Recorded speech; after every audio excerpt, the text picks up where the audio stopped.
and Lin sat in the stone hall and waited for his other team members. Su Xiaolan, Shen Yuancheng, Yao Mingxi, Hu Guan, and the slow-incoming Su Chenyun all walked out of their respective spatial passageways and arrived at the stone hall. Apart from Hu Guan, who looked to be in a fairly miserable state, the others all looked to be in good condition. However, even though he was injured, Hu Guan was still in a very positive mood. Judging by their current circumstances, their team was in a very good position right now. We're still missing two people, Tang Shimin and Lu Qianhuan, and Lin rubbed his chin anxiously. Of these two people, one appeared very reliable, and the other appeared very unreliable. Truthfully speaking, however, they were both unreliable. It wouldn't be all that surprising if something weird and outlandish happened in their trials. Isn't Sister Lu of the half-step soul formation stage? The hard mode should be a breeze for her to handle. Why is she taking so long? Tian Lingling was a bit puzzled, and Lin thought back to the events of the past. It can't be that she's playing games with the creatures inside, right? He suggested uncertainly. Everyone drew in a sharp breath. They all recalled the scenes that played out during the battle for the Holy Grails. This was indeed a possibility. Atop a bone-strewn black mountain, Tang Shimin was brandishing the sword in his hands and clashing with a gigantic black dragon. This black dragon was lizard-like in appearance and had a pair of massive wings on its back. It was especially sly and crafty. After realizing that it couldn't defeat Tang Shimin, it started employing guerrilla tactics and using a hit-and-run strategy. This black dragon kept running away. Boom! A column of scorching flames once again lit the sky red. Tang Shimin sliced these flames apart, yet found that the black dragon was fleeing into the distance once again. If you've got the balls, then stop fleeing. You don't even have the courage to face me head-on. What kind of cowardly dragon are you? He roared loudly and continued chasing after the dragon. You have a sword and I don't. This isn't fair. The black dragon howled. Tang Shimin grimaced. Then I'll give you a sword. The black dragon turned around and humphed coldly. I don't know how to wield swords. Find authorized novels in Webnovel faster updates. Better experience, please click www.webnovel.com for visiting. Then what on earth do you want? Tang Shimin hissed through gritted teeth. Put away your sword and brawl with me. Tang Shimin. He looked at the dragon as if it was a fucktard. The dragon replied with a blistering breath of flame. In a realm that appeared distorted with color and bizarre and motley, under the effects of the hell mode difficulty, the sky started to become strange and uncanny. Viscous, illusory colors started to converge slowly, eventually forming into a semi-transparent skeleton which was shrouded in a green cloak. A powerful and terrifying aura swept through the surroundings, and a flame sparked to life in the skeleton's empty and dull eye sockets. The crimson scythe in its hand further emitted waves of sanguinary aura. In a dimly lit space, a bald male instantly became excited upon seeing the skeleton. The being formed by the Hellmode Void Spirit Tribe Trial was a Void Spirit King which possessed a physical spirit body. This Void Spirit King was immune to all physical and vital energy attacks, and the only thing that could injure it was the power of divine senses. It was a semi-invincible being. Even cultivators of the soul formation stage would have great difficulty defeating such a being, let alone cultivators of the half-step soul formation stage. Humph! The trials are too easy. The trials are like a walk through the amusement park. At least this trial isn't like that. The bald male was extremely moved as he watched the battle on the screen. At least this battle could help him save some face. Lu Qianhuan gazed at the semi-transparent skeleton before her. She shut her eyes lightly and sucked in a deep breath. Such a familiar smell. This is the aura. I hope that you don't disappoint me. She opened her eyes, and the facetiousness and frivolity had already disappeared from them. All that was left was a bone-chilling glare. Her storage ring flashed, and a blue sword appeared in her hands. At this moment, her expression was focused and proud. She appeared like a peerless female sword immortal. She never used any swords. Apart from that one time during the Battle of True Intent at the Tao Exchange Conference of the Four Powers where she didn't want to drag her teammates down, no one had ever seen her use swords. No one knew why she resented using swords so much. She was clearly much more powerful when wielding swords, yet she refused to use them. Only she knew of the intense guilt that welled up inside her whenever she used swords. This feeling of intense guilt could only be slightly diminished when she slaughtered members of the Void Spirit tribe. The Void Spirit King's body suddenly distorted and disappeared. In the next instant, it materialized behind Lu Qianhuan. Its crimson scythe drew out a deadly red arc and sliced toward Lu Qianhuan's slender neck. "Too slow," Lu Qianhuan whispered softly. Golden symbols shimmered under her feet, and her body instantly flashed to the Void Spirit King's side. Her blue sword traveled even faster as it slashed down toward the Void Spirit King. Rip! Her sword was like a shadow, and it instantly ripped a large gash into the Void Spirit King's body. Ah! The Void Spirit King, who had remained silent this entire time, suddenly started howling in agony. The area where it had been wounded was evaporating like mist. The bald male's eyes bulged in disbelief. The Void Spirit King got wounded? How is this possible? This female clearly didn't utilize the power of her divine sense. Why is she able to injure spirit bodies? For some reason, his shocked gaze drifted to the faint blue sword in Lu Qianhuan's hands. Then his pupils contracted. Could it be because of this sword? Lu Qianhuan walked toward the Void Spirit King slowly, as if sensing a long-forgotten battle intent. Her faint blue sword became excited and started quivering slightly. Her sword was called the Great Ice Sword, and it could slay all demons and monsters. Mommy, look! I can already release sword intent." Amid an ancient sword forest, a little girl with short black hair shouted excitedly as she tugged on a female's hand. The female rubbed the little girl's head lovingly. "Huan, nicely done. But remember, don't become too conceited. Right now, you've only broken the Kingdom of the Nine States record for being the youngest to release sword intent. You have to realize that there's always someone better than you." Mommy, I know that I'm the best in the Kingdom of the Nine States. I won't become conceited. She nodded her head like a little chick pecking at rice. Her large purple eyes blinked rapidly, and she appeared extremely adorable. Female? The female felt that something was amiss. However, that didn't matter. Everything was fine as long as her daughter was happy. Huan possessed an ancient sword Dao physique, and she was a 1 in 10,000 year prodigy of the sect. Even though she was still young, her name had already spread throughout the entire sect. Some disciples even joked that she was the small sect leader. Her father was the real sect leader. "Mommy, practice sword techniques with me," the little girl shouted enthusiastically. "I want you to witness my sword intent, which is #1 in the Kingdom of the Nine States." "Okay, fine. I'll check out Huan's sword intent." The female chuckled warmly. The little girl's sweet and adorable smile was reflected in her beautiful eyes. Time flew by. Huan had already turned 10.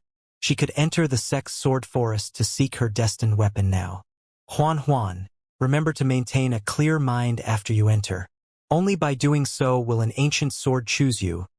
The female held onto the little girl's hand and reminded her gently. "Mommy, I know." The little girl was smiling broadly as she walked to the center of the sword forest. She sliced open her soft and tender fingertip and let a drop of her blood essence into the air. Then, she shut her eyes. Instantly, countless swords resonated together, and a brilliant light burst forth from the sword monument. All the swords started quivering, and it was as though they were screaming, "Choose me! Choose me!" The female was a bit dazed as she looked at the scene before her. "This is the effect of the ancient sword Dao physique?" she murmured softly. "No, I should say, this is Huan's natural endowment. This sword is too big. This sword is too slender. Is it a toothpick? This sword is too ugly. I don't like it. This is one of the sect's 10 most famous swords. It's too old-fashioned. Sob. Are there any pink swords?" Just like that, it turned into Huan casually looking for a destined weapon when it should have been the swords acknowledging and choosing Huan. As she strolled through the sword forest, Every single sword was quivering lightly.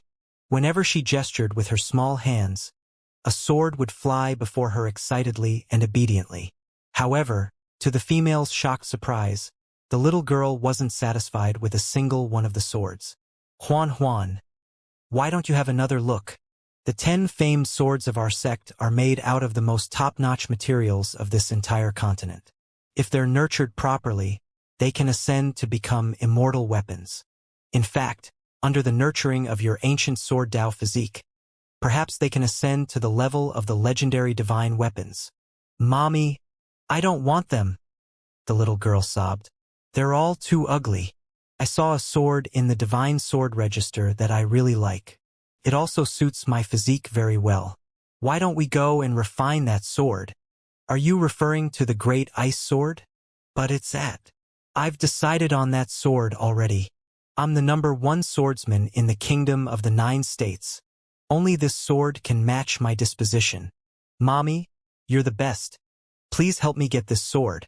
Ah, fine. Let's head to the void spirit realm then. In a tea room in the heavenly sword sect, a refined and cultured male suddenly slammed the table angrily. No, there's no need to discuss this any further. I forbid you from going. There was also a look of anger on the female's face. The Void Spirit tribe is a cancer on this continent anyway. How many countries and tribes have they already annihilated? What's wrong with us going to steal some holy minerals from their divine mountain? The Void Spirit tribe is indeed wicked and deserving of punishment. However, it isn't the heavenly sword sect's place to punish them. Do you know of the consequences of provoking them? Is it worth provoking such a tribe just to smelt material for Huan's sword? Huan's been spoilt by you. The male was furious, and his voice made it clear that there was no room for discussion. The female smiled. That's right. Apart from me, who else is going to pamper her? You have a few daughters, but I only have this one daughter. You also understand what the holy ice soul mineral means for Huan. It's fine if you don't agree. I'll go by myself. Saying this, the female turned around and left resolutely. Have you gone crazy? Looking at the disappearing figure, the infuriated male was at a complete loss for words. Inside the flying ship, the little girl held onto the female's hand. Mommy, isn't Daddy coming with us? She asked curiously. The female rubbed her head lovingly. He's busy right now. Don't worry. I'm more than powerful enough to deal with this matter. Hee, that's true. Mommy is the #1 female sword immortal in our heavenly sword sect. No one can beat Mommy. Mommy, practice sword techniques with me. Okay? Void Spirit Realm. A greenish-blue sky stretched above this strange land. All matter here seemed to flitter between the states of tangibility and intangibility. Anything could become a part of the atmosphere here. Distorted, uncanny, polluted, broken. If weak-minded people set foot upon this realm, there was a great possibility that their minds would be instantly warped by the environment here, turning them into crazy and mindless beings. There were 5 divine mountains here, and they all produced extremely precious minerals that had outsiders green with envy. Divine Ice Mountain, one of the 5 divine mountains, was most renowned for producing holy ice soul mineral. This mineral was formed once every 3,000 years, and it was especially beneficial to one's divine sense. Equally so, only beings with an extremely powerful divine sense could receive its acknowledgement. At this moment, this divine mountain was experiencing the most turbulent period of its existence. Mommy, what are these things? The little girl was trembling in fear as she looked toward the semi-transparent creatures which were snarling and charging toward them. Don't be scared. I'm here to protect you. The female smiled warmly. These are all paper tigers. See, they can't even withstand a single strike of my sword. She held a semi-transparent divine sense sword in her hands, and every strike she performed exuded a brilliant and intimidating aura. Regardless of whether they had spirit bodies or divine bodies, all the Void Spirit tribe members were obliterated into nothingness. The Void Spirit tribe members responsible for guarding this divine mountain were shivering in fright. Even the mighty return to void stage void spirit god was disposed of with a mere few sword strikes. How were they meant to defend this mountain? Atop the divine mountain, the female held onto the little girl's hand as she looked toward a piece of glittering and transparent blue stone. Holy ice soul mineral, a mineral that forms once every 3,000 years. It's already been 1,000 years since you formed, yet you still haven't found a destined person. The female spoke softly as she gazed at that piece of stone. Huan Huan, drip your blood onto it. The little girl ran over excitedly. This blue stone looked exactly like the mineral drawn in the divine weapon register. The little girl's bright eyes could, in fact, pierce through the stone and observe the lively energy swimming around inside of it. A drop of blood essence dripped onto the surface of the blue-colored stone. This stone, which had been absolutely still for thousands of years, suddenly started radiating with a dazzling blue glow. We've succeeded. This is the phenomenon that appears when the holy ice soul mineral acknowledges its owner. The female's eyes lit up. The holy ice soul mineral possessed the most spiritual energy right after it was refined. It had to be crafted into a sword straight away.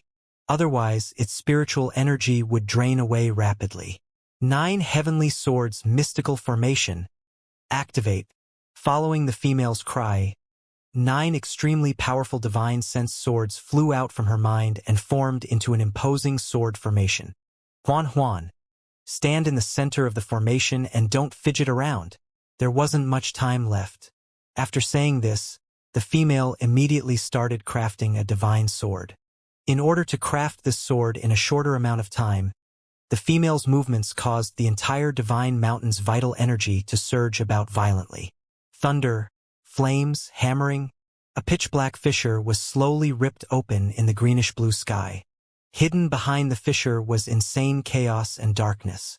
A semi-transparent skeleton, which had crimson infernal flames burning in its lifeless eyes and a black halo floating above its head, slowly stepped out of the fissure. It gazed toward the divine ice mountain coldly. Qiu Hong, the Grand Elder of the Heavenly Sword Sect, wife to sect leader Lu Mingxian, sword immortal of the Return to Void stage, the black skeleton said emotionlessly. Fufu, even Lu Mingxian doesn't dare to cause trouble in our divine mountains. Who gave his wife such courage? Another creature walked out of the fissure and sneered coldly. This was a semi-transparent, 2-headed creature. That's not completely true. If we didn't pass by here coincidentally, perhaps this Qiu Hong really would have succeeded. If she hides in the Heavenly Sword sect afterward, then we can't do anything about it either. As it said this, a spear made out of withered vines had already appeared in the black skeleton's hands. This withered and deathly yellow spear squirmed about uncannily, and a blood-like red glow appeared on its tip. Holy Death Spear. This spear was formed by the ancient infernal vines which grew in the most deadly region of the Yellow Spring Divine Mountain. Once it was thrown out, any enemy who was of a lower rank than the thrower would definitely be hit. Upon being hit, they would definitely die. This truly was a spear of death. This was an immortal weapon which had already touched upon the mystical power of karma. In addition, the skeleton which had a black halo above its head was already a void spirit god of the Return to Void stage. Black coffin screen. The 2-headed creature formed numerous seals with its hands. Atop the divine ice mountain, an exuberant ring soared into the skies. Looking at the stunningly exquisite blue sword, the little girl was absolutely ecstatic. Huan Huan, do you like this sword? Qiu Hong was grinning cheerily as she handed the sword to the little girl. This sword could nurture the little girl's divine sense which had been suppressed due to her overly powerful ancient sword Dao physique. Perhaps this sword really was the best choice for her. I like it. This sword is so beautiful. Mommy is the best. The little girl giddily reached for the sword with her small, delicate hands. She wanted to hug that sword which she had always craved. A ripple spread outwards, and the void suddenly became congealed. At some unknown time, a bright red splotch of blood had already appeared on the female's lower abdomen. The ancient vine spear pierced through her skin and glowed a sinister red. It was as though it was taunting their short-lived happiness. Qiu Hong looked toward the spear which was lodged in her lower abdomen in astonishment. Then, she glanced backward and saw the two hidden void spirit gods in the distance. As if it had never appeared, the spear suddenly disappeared. Only the black webs spreading out from the female's abdomen and her dripping blood remained evidence of what had just happened. The little girl was paralyzed in shock. Her eyes bulged, and she was in disbelief as she stared at the blood flowing from the female's abdomen. After being momentarily dazed, she leaped into Qiu Hong's embrace. Her small body trembled as she tried to stem the blood flowing from the wound. "Mommy, what's wrong?" she shouted in panic. "Are you okay?" Boom! A black rectangular void suddenly enveloped the two of them. This was an extremely frightening spatial seal. Qiu Hong smiled bitterly and shattered the jade pendant which she always carried with her. She hugged Lu Qianhuan tightly and transformed into a halo of shimmering light. The two-headed creature faltered. Then it looked toward the black skeleton apologetically. "She has a divine concealment jade.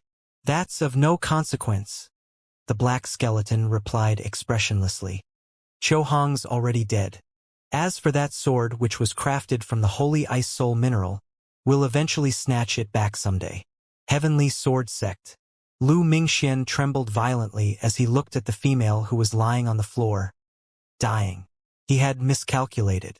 He thought that Qiu Hong, who possessed a divine concealment jade, could safely escape back even if she came across any dangers. Find authorized novels in Webnovel faster updates. Better experience, please click www.webnovel.com for visiting. He had initially thought that if he didn't go personally, then Qiu Hong's actions couldn't represent the Heavenly Sword Sect. That way, he could slowly deal with the Void Spirit Tribe's backlash. However, he never expected for Qiu Hong to suffer an injury which was related to the power of karma. "Qiu Hong, who did this?" the male growled. He was trying his best to suppress his anger. As though she didn't hear him, the female lightly caressed the little girl who was bawling next to her. Huan, mother is about to leave," she said softly. "Remember to practice sword techniques for 8 hours every day. Don't slack off. Also, remember not to be too conceited. One should always remain low-key. Don't flaunt your wealth and don't flaunt your background." Lu Mingxian knelt on one knee before Qiu Hong, and powerful healing spells poured toward the female's body frantically. However, that black web on her abdomen was like a bone-deep toxin, and it wouldn't disperse no matter what. "Damn it!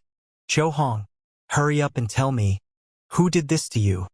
The male clenched his teeth in rage, and the fury in his eyes was uncontrollable. "Dad, hurry up and save Mom. I beg you, hurry up and save her." Tears streamed down the little girl's face. She was powerless as she looked at her weakening mother, and she could only beg the male before her. Huan, remember not to be a picky eater, and remember to make more friends. Be happy every day." The female's eyes became increasingly cloudy and unfocused. She didn't have much time left. She wanted to grasp onto these last remaining moments to talk more with her daughter. The little girl reflected in Qiu Hong's eyes was extremely adorable, yet her expression was especially heart-wrenching right now. She really didn't want to leave. She wanted to stay by her child's side for longer. Huan, stop talking nonsense with your father. Hurry. Come over and let mother hug you. Good girl. Remember, mother loves you. Qiu Hong was smiling faintly as she took in the little girl's fragrant scent. Then, she slowly shut her eyes. Heavenly Sword Sect. The chime of a morning bell resounded through the heavens. The little girl appeared especially lonely as she sat alone on her bed. Her eyes were dull and lifeless as she hugged the blue sword and listened to the toll of the bell. In the past, she had always hugged her mother as she slept. Now, however, she could only hug this ice-cold sword. "Mom crafted you, so let's name you Great Ice One. Great Ice, if I didn't ask for you at the outset, then such things wouldn't have happened, right? Great Ice, I caused my mother to die, right? Oh, that's right. If my mother didn't craft you, then she wouldn't have died either. You're also responsible." Clang. The little girl threw the great ice sword onto the floor angrily. She curled up on her bed dejectedly. Her eyes were dull and murky, and the surroundings were deathly silent. In Chinese, one of the words in the name of this sword is the same word as the Hong in her mother's name. Sai, have you heard? In order to craft her a sword, our small sect leader caused her mother to die. Find authorized novels in Webnovel faster updates. Better experience, please click www.webnovel.com for visiting. Hush! Don't gossip about this matter. It's fine if you keep it to yourself. I heard that a male disciple was severely wounded while sparring with her a few days ago. It can't be, right? She's that ruthless now. That's why no one dares to approach her now. Lu Qianhuan was sitting on a flight of steps. The warm sunshine beat upon her cold and emotionless face, and it made her appear all the more cold and lonely. She had a strong spiritual connection with the great ice sword, and her hearing was also especially good. She heard every word of the two disciples' muted conversation. However, she didn't flare up in rage. She remained silent as she sat on the steps, because she felt that those people were absolutely correct. She didn't have any friends either. Thinking back to the past, it appeared as if her mother was her sole companion. Her mother was her only friend. Now, however, she had caused her mother to die.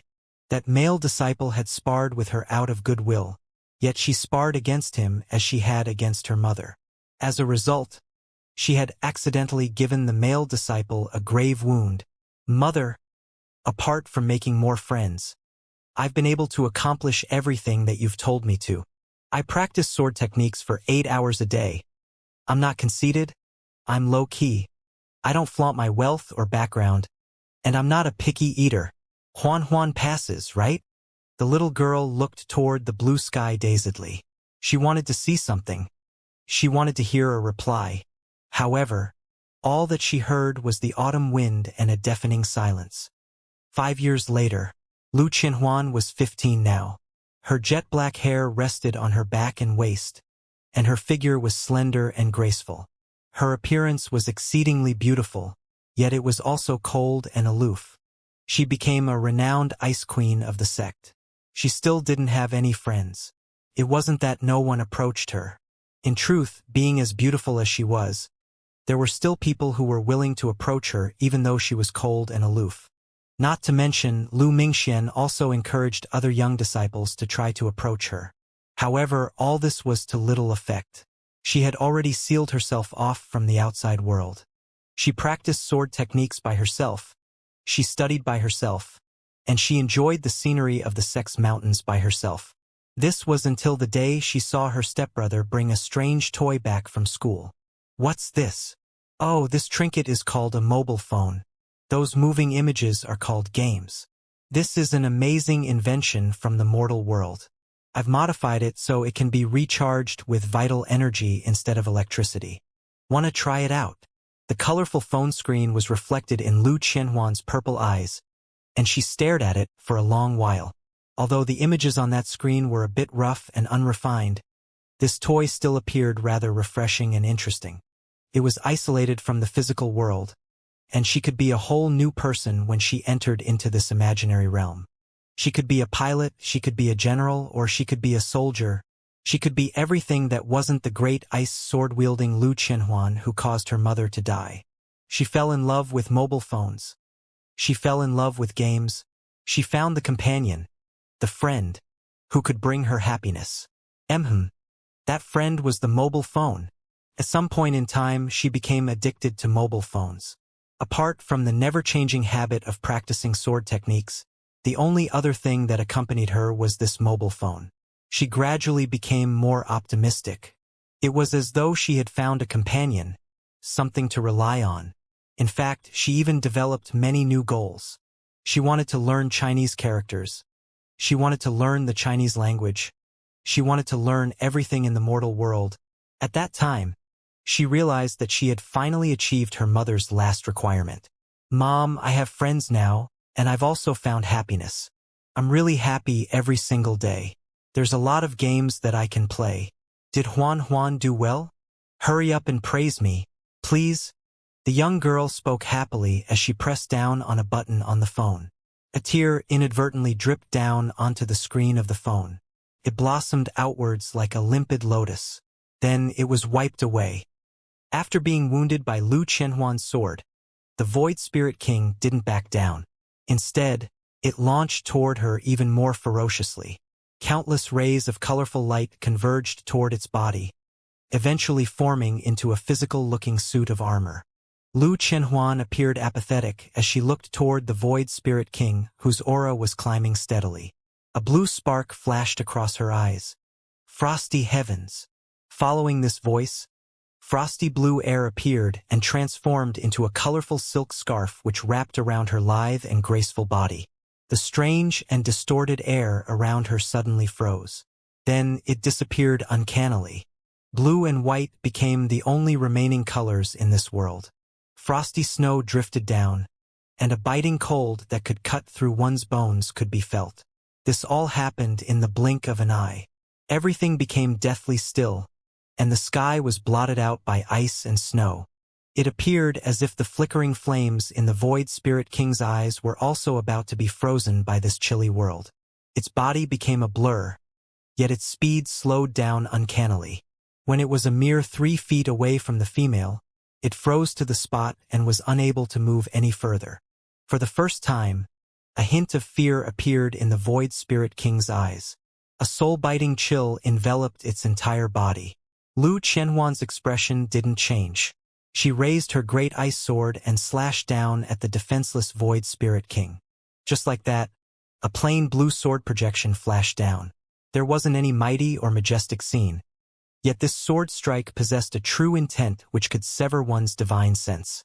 A white line appeared on the Void Spirit King's body, and its body split into 2 halves. Its lifeless corpse crashed into the white, snow-blanketed ground and vanished in puffs of green smoke. It died a silent and still death. Congratulations!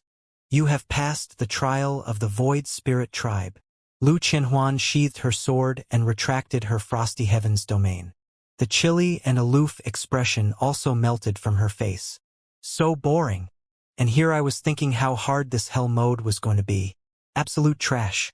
This kind of Void Spirit King. I can fight 10 of them. She ridiculed this trial mercilessly as she accepted the inheritance which descended from the sky. In a dimly lit space, trash trial? Fight 10 Void Spirit Kings? Upon hearing this, a look of despair spread across the bald male's face. Oh, dear goddess, I beg you. Please give me a break. It's not that the Void Spirit King is weak. It's just that your strength is inhumane. Okay.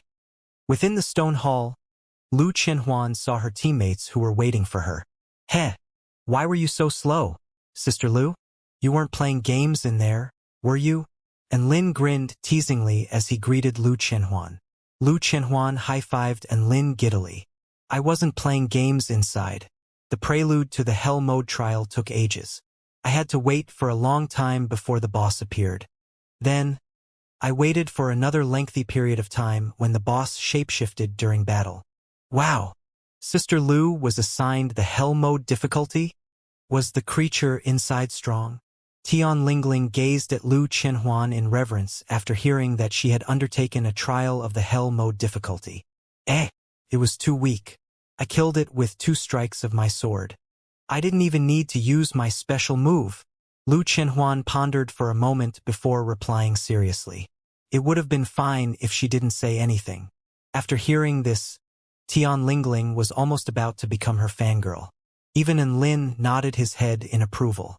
He felt that Lu Qianhuan was nearing his level of kick-ass. He was feeling rather pleased.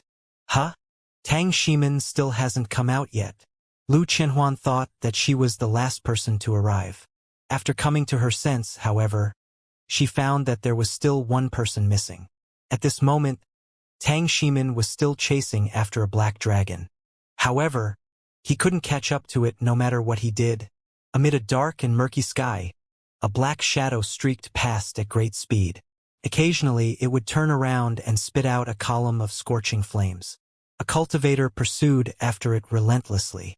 As this cultivator slashed aside its flames, he would also let loose a torrent of abuse. This Black Shadow and Cultivator were none other than the Black Dragon of the Dragon Tribe Trial and the Trial Taker, Tang Shimin. This cat-and-mouse game had already gone on for a long time. The Black Dragon couldn't defeat Tang Shimin head-on, yet its speed was surprisingly quick. After fighting for a while, it started employing hit-and-run tactics, resulting in Tang Shimin being on the back foot and being constantly barraged by his flame attacks. Stupid cunt lizard. If you've got balls, then stop running. Fight me like a man. Tang Shimin cursed loudly as he pushed his flying sword to its limit. The Black Dragon responded with a cold sneer and several columns of blistering flames. Shameless. Absolutely shameless. Tang Shimin had never come across such a shameless enemy before. This Black Dragon was a disgrace to the proud and haughty Dragon Tribe. Stupid cunt cultivator. Catch me if you can. If you catch me, I'll let you. Hee hee. The Black Dragon cracked a smile and retorted Tang Shimin guiltlessly. Tang Shimin's veins bulged as he heard this. This dragon didn't forget to ridicule him shamelessly even as it was fleeing for its life. How could he tolerate this? This was intolerable. Vital lightning slash. He roared loudly, and 2 streaks of white lightning streaked out from his sword. They formed into a cross and crackled toward the Black Dragon aggressively. Wherever this cross passed, the air was suffused with ear-splitting thunderclaps. Unexpectedly, though, the Black Dragon had already become accustomed to Tang Shimin's sudden counterattacks. It immediately shifted sideways and casually dodged his attack. Ha ha ha! Wanna hit me? You're still too green. The Black Dragon chortled loudly after the raging lightning cross whizzed past its body. Tang Shimin's expression darkened. After pursuing the Black Dragon for so long, it was still full of energy and vigor. This could be surmised by looking at how it nimbly dodged his sword strike. If this continued, it was very possible that he would be the first to collapse. Just as he was feeling hesitant, a brrrt sound suddenly sounded from in front of him. A greenish-black vapor which possessed an unimaginable stink swept toward him like a raging wind. Bahaha! You can only eat shit if you follow behind me. How's the taste? Want some more? The Black Dragon's wanton laugh traveled into Tang Shimin's ears, and it even swayed its rear in a threatening manner. Tang Shimin trembled in fury, and he almost vomited a mouthful of blood. This fart also became the fuse that pushed him toward a resolution. Fuck it. So what if I become exhausted for 3 days? I'll fucking kill you. Tang Shimin suddenly cut open his wrist. Under the manipulation of some spell technique, his blood twined around his sword and started radiating with a brilliant crimson glow. The energy within his body was rapidly sucked away by this glowing blood, and it all converged upon his sword. Instantly, as if it were about to tear apart the dark and murky heavens, a blinding crimson glow radiated from his sword. The might it possessed ignited violent gusts of wind, and the entire realm started trembling under its presence. The Black Dragon also detected the fearsome might that had gathered behind it. Glancing back, it felt the threat of death bearing down upon it. Without a second thought, it increased its speed and fled with all its might. Brother, put your sword away. Let's resolve this in a civil manner. The Black Dragon roared. Heh! You finally know to beg for your life? Tang Shimin sneered. Such a shame. It's already too late. He held his index and middle finger together and pointed them toward the Black Dragon. Go! Possessing an incredible amount of power, his sword transformed into a crimson streak and stabbed toward the Black Dragon at a devastating speed. The Black Dragon turned pale with fright, and it immediately wriggled in midair. It tried in desperation to dodge this strike. However, this sword was not only quick, but it was also frighteningly agile. As the Black Dragon evaded, the flying sword also corrected its flight path accordingly.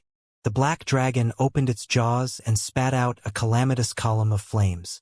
However, the might of the sword was unstoppable, and it tore the raging column of flames apart effortlessly. No! The Black Dragon screeched. Then, it felt a cold chill envelop its ass. Immediately afterward was its stomach, neck, and head. Traveling at a terrifying speed, the crimson streak skewered through the Black Dragon's entire body. Boom! The gigantic black figure was finally killed. It hurtled down from the sky and crashed into the floor heavily. Congratulations! You have passed the trial of the dragon tribe. Tears were brimming in Tang Shimen's eyes as he gazed at the orb of inheritance descending from the skies. I did it! I finally did it! He finally shook off his identity as a male who had obtained nothing, watching on as his teammates received divine weapon, divine flames, and immortal fruits. Tang Shimen's mind had received innumerable heavy blows, because he, the most brilliant student of the 4th year, had become the only person who was yet to obtain anything. This time, however, he had finally managed to obtain an inheritance. Although the price he paid was a bit big, at least he succeeded. Okay. After accepting the inheritance of the dragon tribe, Tang Shimen's eyes were shining brightly. The cultivation method he had received was dragon's wind riding. No wonder that black dragon was so quick. He probably mastered this cultivation method as well. A spatial passageway which led to the stone hall started materializing before him. As he looked toward this door, Tang Shimen suddenly became weak at the knees and collapsed to the floor. The after effects of using the mystical technique finally hit him. 3 days of absolute exhaustion. And Lin and the others waited in the stone hall for a long time. Tang Shimen still hadn't appeared. Time slowly trickled by. The more time that passed, the more heavy-hearted everyone felt. It can't be that Senior Tang had some mishap, right? Hu Guan spoke anxiously. If he's facing the hard mode difficulty, then there shouldn't be any life-threatening dangers. Xianxia frowned. At any rate, Tang Shimen was the most outstanding cultivator out of the 4th year students. He was powerful and presumably had many trump cards as well. It didn't seem plausible that he would trip up in this trial. And Lin remained silent as he looked toward that empty passageway. He had said that he would wait here until everyone arrived, so he had to stick by his words and wait until the moment that Tang Shimen appeared in this hall. After a long period of time, he finally glimpsed a figure which was slowly crawling over. That's right, that figure was in extremely sore straits. It was actually crawling over. Senior Tang. And Lin shouted loudly, and the rims of his eyes became red. What kind of brutal battle had he faced? He was a fit and healthy cultivator when headed in, yet both his legs were crippled now. The other members of the team also gazed toward the crawling figure with grieving looks. It was as if a heavy stone was weighing down on their hearts. This spatial passageway was a single-way tunnel. Thus they could only stare on helplessly as Tang Shimen's tragic and heroic figure slowly crawled over. Tang Shimen was especially irked when he looked up and saw the red rims of their eyes and the sympathetic looks on their faces. I'm half paralyzed due to exhaustion. Is there any need for you guys to look so sad? Why are you guys gazing at me as if I've already sacrificed myself? Are you guys looking down upon your senior? Ha! After finally obtaining an inheritance, it appeared as though Tang Shimen had become the most pitiful member of the team again. This made him feel as if his pride had been humiliated. After crawling out of the spatial passageway, Tang Shimen was gently carried onto the black brick by Lin. His teammates consoled him endlessly, giving him absolutely no chance to explain. Guys, listen to me. I used a mystic technique because I was unable to catch the black dragon. So, okay. Senior Tang, there's no need for you to explain. Have some rest. We'll deal with the remaining matters. Senior Tang, staying alive is most important. As long as you live on, the possibilities are endless. We won't despise you just because you're disabled. Tang Shimen. In a dimly lit space, a bald male finally breathed a sigh of relief. He was very thankful to Tang Shimen. A relatively crushed and pitiful person has finally appeared. This is more like a trial. Black Spirit Snake glanced at the bald male coldly. The bald male shivered as he felt a boundless chill sweep over his body. Cold sweat dripped down his forehead, and he almost suffocated under the stifling pressure. After a short moment, he finally felt this cold chill vanish. What's wrong? Black Spirit Snake smiled. You're feeling a little happy because these trials were extremely successful? The bald male, who felt as if he had circled around the gates of hell, lowered his head and didn't dare reply. Go. Change all the remaining trials to Hell Mode difficulty. Black Spirit Snake continued. This team is too powerful. I believe that Shou Yang won't mind me doing this. I understand, Master Black. I'll change them right away. The bald male would never dare to defy Black Spirit Snake's orders. He immediately complied with her orders and rushed to change everything to the highest level of difficulty. Following the original design, the remaining 3 trials should have all been of normal difficulty. Now, however, they had skipped over the hard mode and been directly raised to the hell mode. He didn't dare imagine the consequences. However, since this was Black Spirit Snake's order, all he needed to do was to carry them out. In order to save his image, Tang Shimin finally seized an opportunity to explain what had transpired during his Dragon Tribe trial. Everyone listened diligently and nodded as he explained. However, for some unknown reason, the look of sympathy in their eyes became even more intense. What the fuck? Do they think I'm making this up? A feeling of sadness welled up in Tang Shimin's heart as he lay on the black brick. Senior Ziyang, you'll be responsible for protecting Senior Tang from now on, and Lin ordered solemnly. After becoming the team scout, Battle God Ziyang had now become Tang Shimin's daddy as well. The pitiful battle god didn't have any right to speak, and he could only accept this task obediently. After resting for a while, they decided to continue on. They pushed open the heavy stone door and were met with a gradually widening black tunnel. A feeling of danger and chaos swirled around them as they walked along this passageway. And Lin frowned. There was a nagging sense of familiarity about this environment. After making their way through the black tunnel, they arrived before a vast stretch of decaying land. That's right, this land was decaying and moving toward destruction. Not a single blade of grass grew upon this crumbling land, and the rocks on the ground were all fractured and decayed.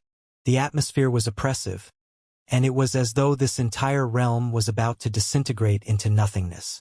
The 10 Realm Guardian tribes have arrived at the foreign land. Please exterminate all members of foreign tribes. Difficulty: Hell Mode. The voice that traveled down from the sky left them all stunned. Huh? Why does this announcement make it sound like we're part of the 10 Realm Guardian tribes? Xianxia was a bit taken aback. I guess we're probably viewed as a part of them because we accepted their inheritances. And Lin was a bit speechless. Haha, that means cosplaying? Interesting. Very interesting. Lu Qinhuan had a look of excitement. It was clear that they had become members of the 10 Realm Guardian tribes now, and were thus tasked with protecting this world and exterminating members of all foreign tribe. Say, is this really the main point? Are you guys just going to ignore the fact that we've been assigned to the Hell Mode difficulty? Tian Lingling's delicate face was pale with fright as she spoke. Oh! As if coming to a sudden realization, and Lin turned around to address the middle-aged male next to him. Senior Ziyang, in addition to Tang Shimin, you're also responsible for Tian Lingling's safety. Battle God Ziyang, Tian Lingling. Boom! At this moment, the ground suddenly fractured to reveal a gaping, pitch-black pit. There was a solemn expression on Lin's face as he gripped his evil-slaying sword tightly and glanced at the dark pit. Then, an extremely dangerous aura oozed out from the pit. It was chaotic, distorted, bizarre, terrifying, like claws that were trying to drag them deep into the abyss. A myriad of negative emotions crept out into the surroundings. Suddenly, 3 figures leaped out from the dark pit. These creatures were morphed from distorted black matter, yet they appeared material and tangible. Their crimson eyes swiveled around chaotically, making them seem violent and erratic. And Lin realized what these creatures were the instant that he saw them. Sinister devils. These weren't any normal sinister devils. These were high-ranking sinister devils. Like the Cyclops sinister devil that they met in the abyss of evil, these sinister devils were especially material. A feeling of extreme danger emanated from their bodies. Be careful, guys, and Lin shouted in warning.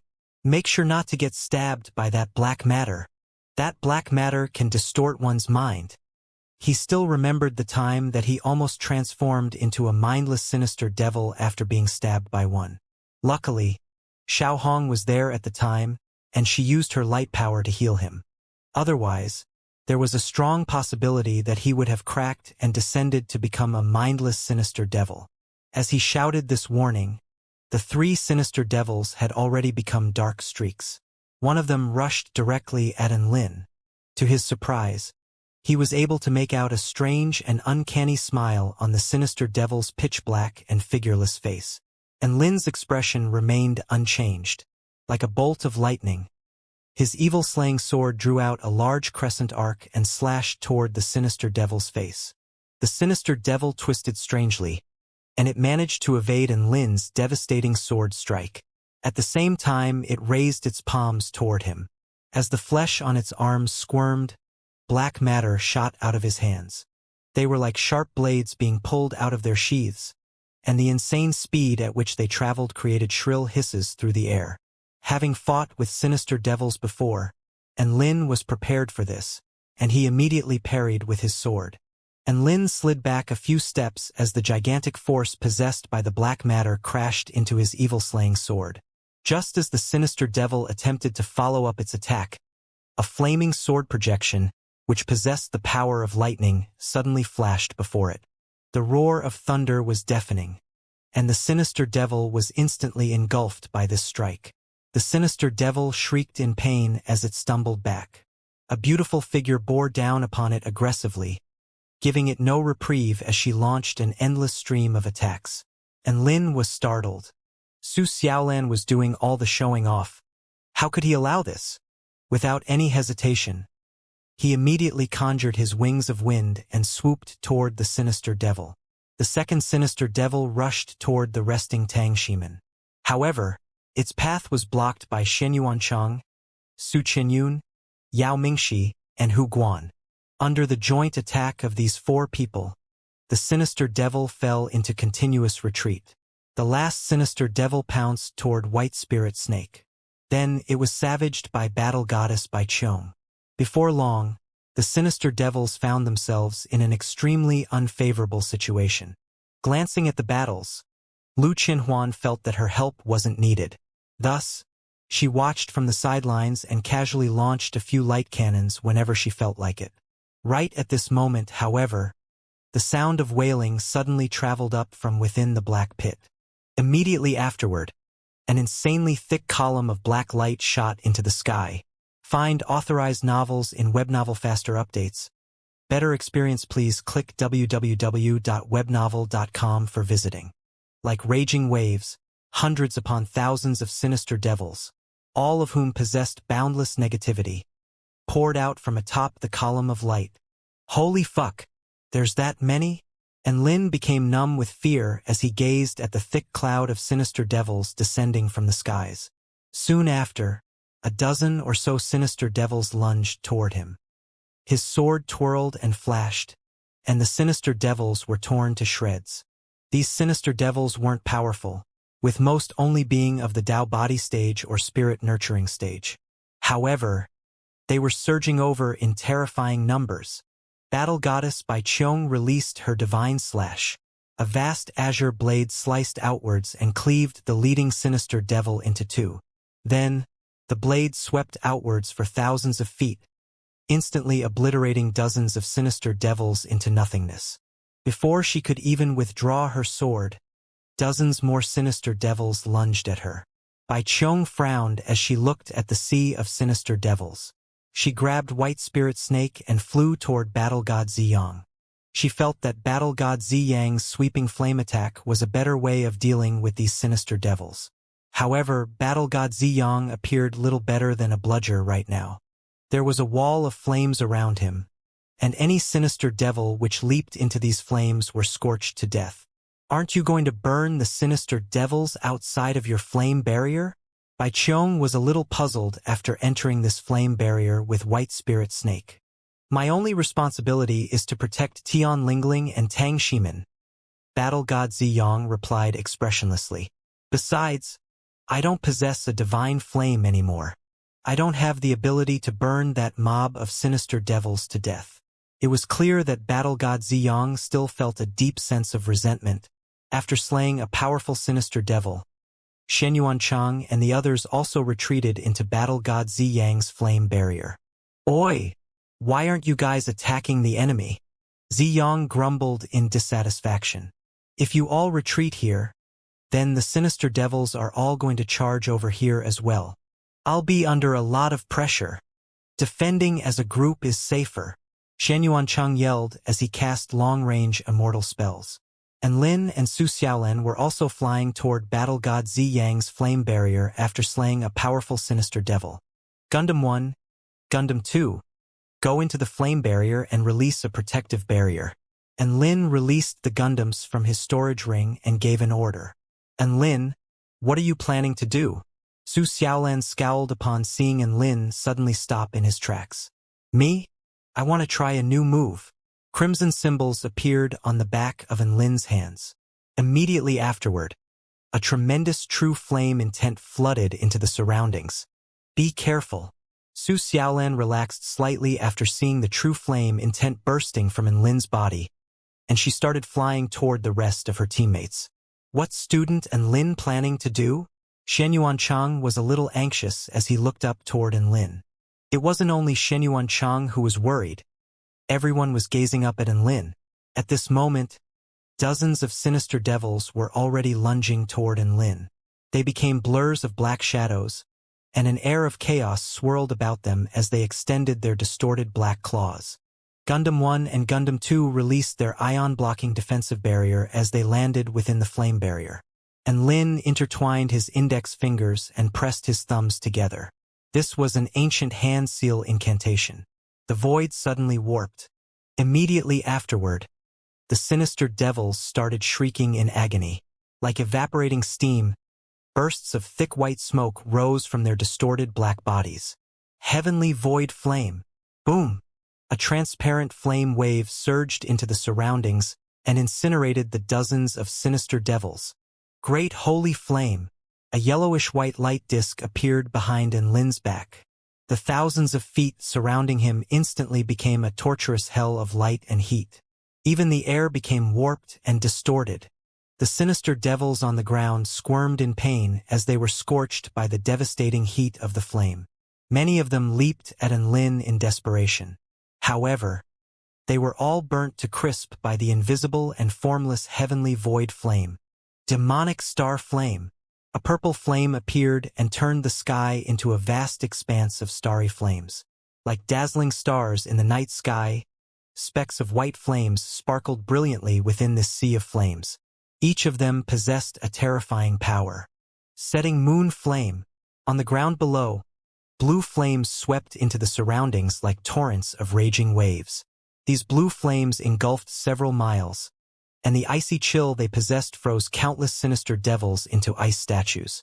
Then, as if they were manipulated by some uncanny power, these ice statues all started melting. At this stage, regardless of whether it was sky, ground, or void, the entire space had transformed into a flaming hell. And Lin's teammates stared at the scene before them dazedly. They were all shocked speechless. At this moment, Lin was ruler of the flames. He stood amid the skies proudly and commanded all the flames of heaven and earth. Sea of divine flames, activate. And Lin's expression was calm, and the crimson symbol on his hand dazzled brilliantly. He was launching the killing blow.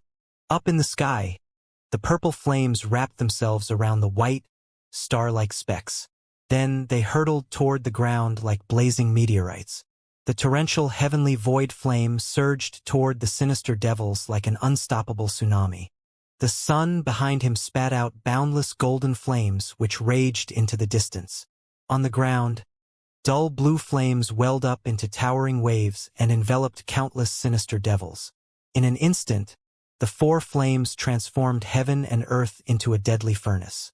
They annihilated all matter standing in their way. Battle god Ziyang shivered uncontrollably as he gazed at this earth-shattering attack. This is the power one can wield after achieving phenomenal success of the flame mantra? This flame intent realm, this coordination between flames, its absolute perfection. Even Battle Goddess Bai Qiong had a glint in her eyes. For the first time, an expression of marvel appeared on her beautiful face. Boom! The four flames formed a devastating slaughter ground and incinerated all the sinister devils into oblivion. After being battered by the divine flames, Gundam 1 and Gundam 2's ion-blocking defensive barriers were also teetering on the brink of failure. This overwhelming flame attack almost scorched heaven and earth into oblivion. After the flames died out, the entire army of sinister devils had already perished. The earth was smoking and melted, and it glowed a dull red. And Lin slowly descended from the skies. Spots of black flashed across his vision, and he collapsed toward the ground in exhaustion. At this moment, a sweet fragrance blew over. Then, his body was caught by a soft and delicate arm. Turning his head, he saw a beautiful female smiling down at him. There was a hint of curiosity in her bright eyes. "Who would have thought that you're more masterful with flames than I am?" the female praised. And Lin shook his head. "No need to praise me so effusively. This is the only technique I know." And Lin felt that it was better to be more modest toward Su Xiaolan. He hadn't expected for his new technique to be so formidable. It was able to burn thousands of sinister devils to crisp. Realizing that he had a devastating area of effect technique at his disposal now, an elated feeling washed over him. At this moment, his other teammates also gathered around him with curious expressions. His three retarded superfans, Yao Mingxi, Hu Guan, and White Spirit Snake, were so worked up that they almost rushed up to embrace him. They spewed a torrent of nonsense, proclaiming that Big Brother and is invincible. Big Brother and is going to dominate the world. They heaped on all the praises that they could think of. White Spirit Snake even suggested changing his Dao title from Poison Lord to Flame Lord. And Lin was completely mystified. Since when had Poison Lord become his Dao title? Poison Lord was a stupid label that others had conjured and slapped on him. In reality, he still didn't have a Dao title yet. Even if he did choose a Dao title, he wouldn't choose something as lame-sounding as Flame Lord. Only titles such as Lotus Scholar or Sword Immortal Heavenly and suited his style. A voice suddenly boomed across the skies. "Congratulations! Realm Guardian Trial, Sinister Devil Stage completed." A sheet of light descended from the skies, and a string of Chinese characters materialized upon it. And Lin, 11,200 points. Su Xiaolan, 2,030 points. Shenyuan Cheng, 1,800 points. Su Qianyun, 1,650 points. Yao Mingxi, 920 points. Hu Guan, 750 points. Lu Qianhuan, 570 points. Tian Lingling, 110 points. White Spirit Snake, 30 points. Tang Shiman, 0 points. The Battle God and Battle Goddess also sat on 0 points. Apart from this list of scores, there was no inheritance or any other reward. A sudden realization dawned upon them as they looked at this list of scores. These were their total points, right? Perhaps they could use these points to swap for inheritances or other treasures once they completed all the trials. And Lin had the most points, as he had released an area of effect attack that had instantly obliterated thousands of sinister devils. Even though Lu Qianhuan was strong, she didn't have many points. This was because she bludged the entire time. As for Tian Lingling and White Spirit Snake, they continuously cast immortal spells from within the flame barrier and managed to kill a few sinister devils. Thus, they also earned some points. Tang Shiman was the most pitiable. The large 0 next to his name was a bit glaring to look at. Tang Shiman was speechless as he gazed at the list of scores displayed on the sheet of light in the sky. He felt even more vexed when he saw the others glancing over in sympathy. "Why are you guys looking at me? Why? I, Tang Shiman, have an indomitable spirit. I don't need your sympathy." However, another thought suddenly occurred to him. In this tomb-searching adventure, he would perhaps end up with just that solitary inheritance. This yield was even lesser than that of Tian Lingling and White Spirit Snake, both of whom had rewards presented to them on a platter. Out of the 10 members of their team, his yield was the smallest. Thinking of this, a feeling of sadness welled up in him. A white spatial tunnel started to materialize before them, and Lin swallowed a blood spirit pill and sat down to rest. After everyone recovered, they continued moving forward. Within some dark space, Black Spirit Snake gazed at the traveling figures. Her hands were clasped together, and she lightly drummed her pale and delicate thumbs. And Lin, Lu Qianhuan, Su Xiaolan, Shen Yuancheng, and Su Qianyun, the strength of these cultivators is near the level of battle gods. Moreover, they have battle god Ziyang and little Qing with them. I'm afraid that even the hell mode difficulty isn't challenging enough for them. If the trials aren't life-threatening, then they're not proper trials. As she said this, Black Spirit Snake turned her gaze toward the bald male. Her pitch-black pupils invited one into oblivion. Seal away 80% of your strength. In the last trial, ambush them as the final boss. The bald male shuddered upon hearing this. He lowered his head and replied, "As per your command, Master Black." And Lin and the others walked through the spatial tunnel toward the next spatial node. They were greeted by the sight of an extremely peculiar landscape. A thick layer of rock comprised the entirety of the sky, while the ground was a vast expanse of scorching land, with crimson magma flowing through the cracks. The air around them was filled with a pungent, toxic gas. And Lin felt like their surroundings were a bit similar to the world under the Earth's crust. The scene around them was extremely similar to the first level of the test of survival during the Tao Exchange Conference of the Four Powers. However, the space they were in was many times more cavernous, and the layer of rock formations overhead was also a lot higher. Just as Lin was making these observations, a patch of rock formation in the distance, above their heads, suddenly began to crack open. Boom! A few inky black figures crashed to the ground with a resounding boom. And Lin focused his gaze on them, and an expression of shock emerged on his face. He was greeted by the sight of 9 peculiar living organisms, whose bodies were completely black with extremely stable biological structures, unlike the twisted chaos that comprised the sinister devils. They also seemed to possess vast amounts of power, which gave one a sense of overwhelming asphyxiation. They came in many different shapes and forms, with some standing on their hind legs like humans, while some were huge tigers with 2 heads, and there were even elephants with wispy black wings on their backs. These are the demons of hell from the Tai Chu continent. They're rumored to reside within the underground world and survive from absorbing geothermal energy and the energy of death. Their life forces rival those of powerful beings of the blood tribe, so be on your guard, everyone. Shen Yuancheng spoke with a grave expression.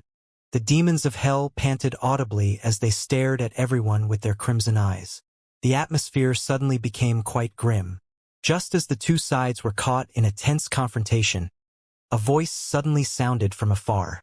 "Let me start things off." A woman with short pink hair leaped into the air with her 6-feathered staff hanging beside her. Boom! A scorching white pillar of light tore through the ground and struck the giant double-headed tiger in the forefront. The pillar of light was none other than Lu Qianhuan's signature technique, Final Spark. The double-headed tiger was caught off guard by her surprise attack, and it didn't even have a chance to evade before its head was punctured by the pillar of light, leaving a huge gaping hole in its head. Roar! The other 8 demons of hell all flared up with rage and pounced toward Lin and the others. The double-headed tiger didn't die from the hole in its head as expected. The flesh around his skull gradually knitted itself back together and had soon regenerated to its original state. Lu Qianhuan caught sight of this and knew that this was not going to be an easy battle. However, she was not discouraged by this, and she leaped onto her staff and flew toward the double-headed tiger. A humanoid demon pounced toward Lin wielding a thin sword. It flashed toward Lin at blinding speed, creating afterimages in its wake. The battle had only just begun, and everyone could already see that the demons of hell were extremely powerful. They were so powerful that only Shen Yuancheng, Su Qianyun, Su Xiaolan, and Lu Qianhuan were able to hold off one on their own, whereas Yao Mingxi and Hu Guan immediately fell to a disadvantage in their attempts to engage a demon each. Hu Guan was soon knocked flying by a huge black python, and he spat out a mouthful of blood as he was sent flying through the air like a ragdoll. And Lin slashed out a black sword projection which forced a demon into retreat, and he took the opportunity to assist Hu Guan and the others. First technique, Wind Sword. Wings of wind materialized on his back, and he accelerated explosively as he slashed out a lethal sword projection into another demon's neck. The demon then stumbled back in retreat as blood gushed forth from the wound on its neck, but its flesh once again squirmed and knitted itself together, thereby allowing it to heal what should have been a fatal wound. And Lin became quite agitated after seeing their regenerative abilities. These demons of hell were even more annoying to deal with than the sinister devils. The sinister devils were extremely powerful offensively, whereas the demons of hell had extreme regenerative abilities, just like the blood tribe. Roar! An anguished wail suddenly sounded from afar, and Lin glanced toward the source of the commotion to find a demon in the form of a giant centipede sprawled in front of Xianxia. Its life force had clearly drained away, and it was beginning to vanish before Lin's very eyes. Nice, Big Brother Cheng. Right at this moment, Xianxia had switched targets to a giant python which was engaged in battle with one of the Gundams. Big Brother Cheng's sword techniques were elegant and graceful, as he slashed out countless sword projections to create a fine white net. The lethal net tore through the skin of the giant python, and although the injuries weren't lethal, the giant python was somehow unable to regenerate from its wounds. The python retaliated with powerful attacks of its own, but Xianxia was able to parry all the attacks, which then landed on the ground below, creating huge craters and sending tremors running through the earth. After a fierce battle, Xianxia retreated with the lightness of a sparrow. Myriad spirit fate. Death. He raised his sword to be parallel with his brows, and a mysterious ripple flashed through the air before striking toward the python. Hiss! The python wailed in anguish, and the wounds on its body quickly rotted away as its vitality was also drained at an alarming rate. Its powerful life force began to dissipate, and the python was completely unable to stem its flow. And Lin was finally able to witness how Big Brother Cheng was slaying these demons of hell. The Tao of Myriad Spirit Tai Chi was heavily entrenched in the Tao of life and death. Hence, it was able to ignore the strength of the life forces within its opponents, thereby leveling the playing field. These types of insanely powerful cultivation methods were extremely difficult to cultivate, but Big Brother Cheng had attained an extremely deep understanding of it. This was the true reason he was held in such high regard by one of the true gods. However, Lin was not able to replicate Big Brother Cheng's methods, so he had to figure out a way for himself. Xianxia didn't pause after slaying the python and continued toward Yao Mingxi to assist him in his battle. With great difficulty, Lin finally slashed the demon before him in half, but it instantly regenerated itself and entered the fray once again. The auras of the demons of hell would become slightly more feeble after each regeneration, but their combat strength didn't decrease by much. Hence, this soon became a battle between the powerful vitality of the demons of hell and the stamina of Lin and the other cultivators. Lin glanced toward White Spirit Snake to find that Battle Goddess Bai Qiong had trapped a demon with a spell technique, thereby enabling White Spirit Snake to assault it with her whip with no fear of retaliation. Go, Master White. Hit it with all your might. The more power you strike it with, the more points you'll get when we win. Battle Goddess Bai Qiong encouraged with a doting expression. All right, Li Qing, I'll try my best. White Spirit Snake's expression was filled with determination as she whipped the demon trapped in front of her with her lightning bone whip. The wolf demon roared in humiliation. It wasn't humiliated because it couldn't defeat its opponent. It was humiliated as it was being whipped by someone far weaker than itself. This was like a powerful warrior being shackled in a steel cage while a little kid shot him in the face with a water gun. And Lin sighed with emotion at this scene. A powerful beast pet truly can carry one to the pinnacle of the world. However, Tian Lingling was a lot less fortunate. She tossed a few talismans to no avail against the four-winged demonic bird in the sky and could only look on with frustration. The four-winged demonic bird had been knocked flying by battle god Ziyang and knew that it was no match for him. So it began to flap around in the air, adopting guerrilla warfare tactics as it unleashed powerful blades of wind from time to time. These attacks were all easily dispelled by Ziyang. However, he didn't take the initiative to go after the demonic bird either. The task he had been delegated was to protect the two people behind him, so he was doing the bare minimum and only sprang into action when the two of them came under threat. And Lin heaved a light sigh.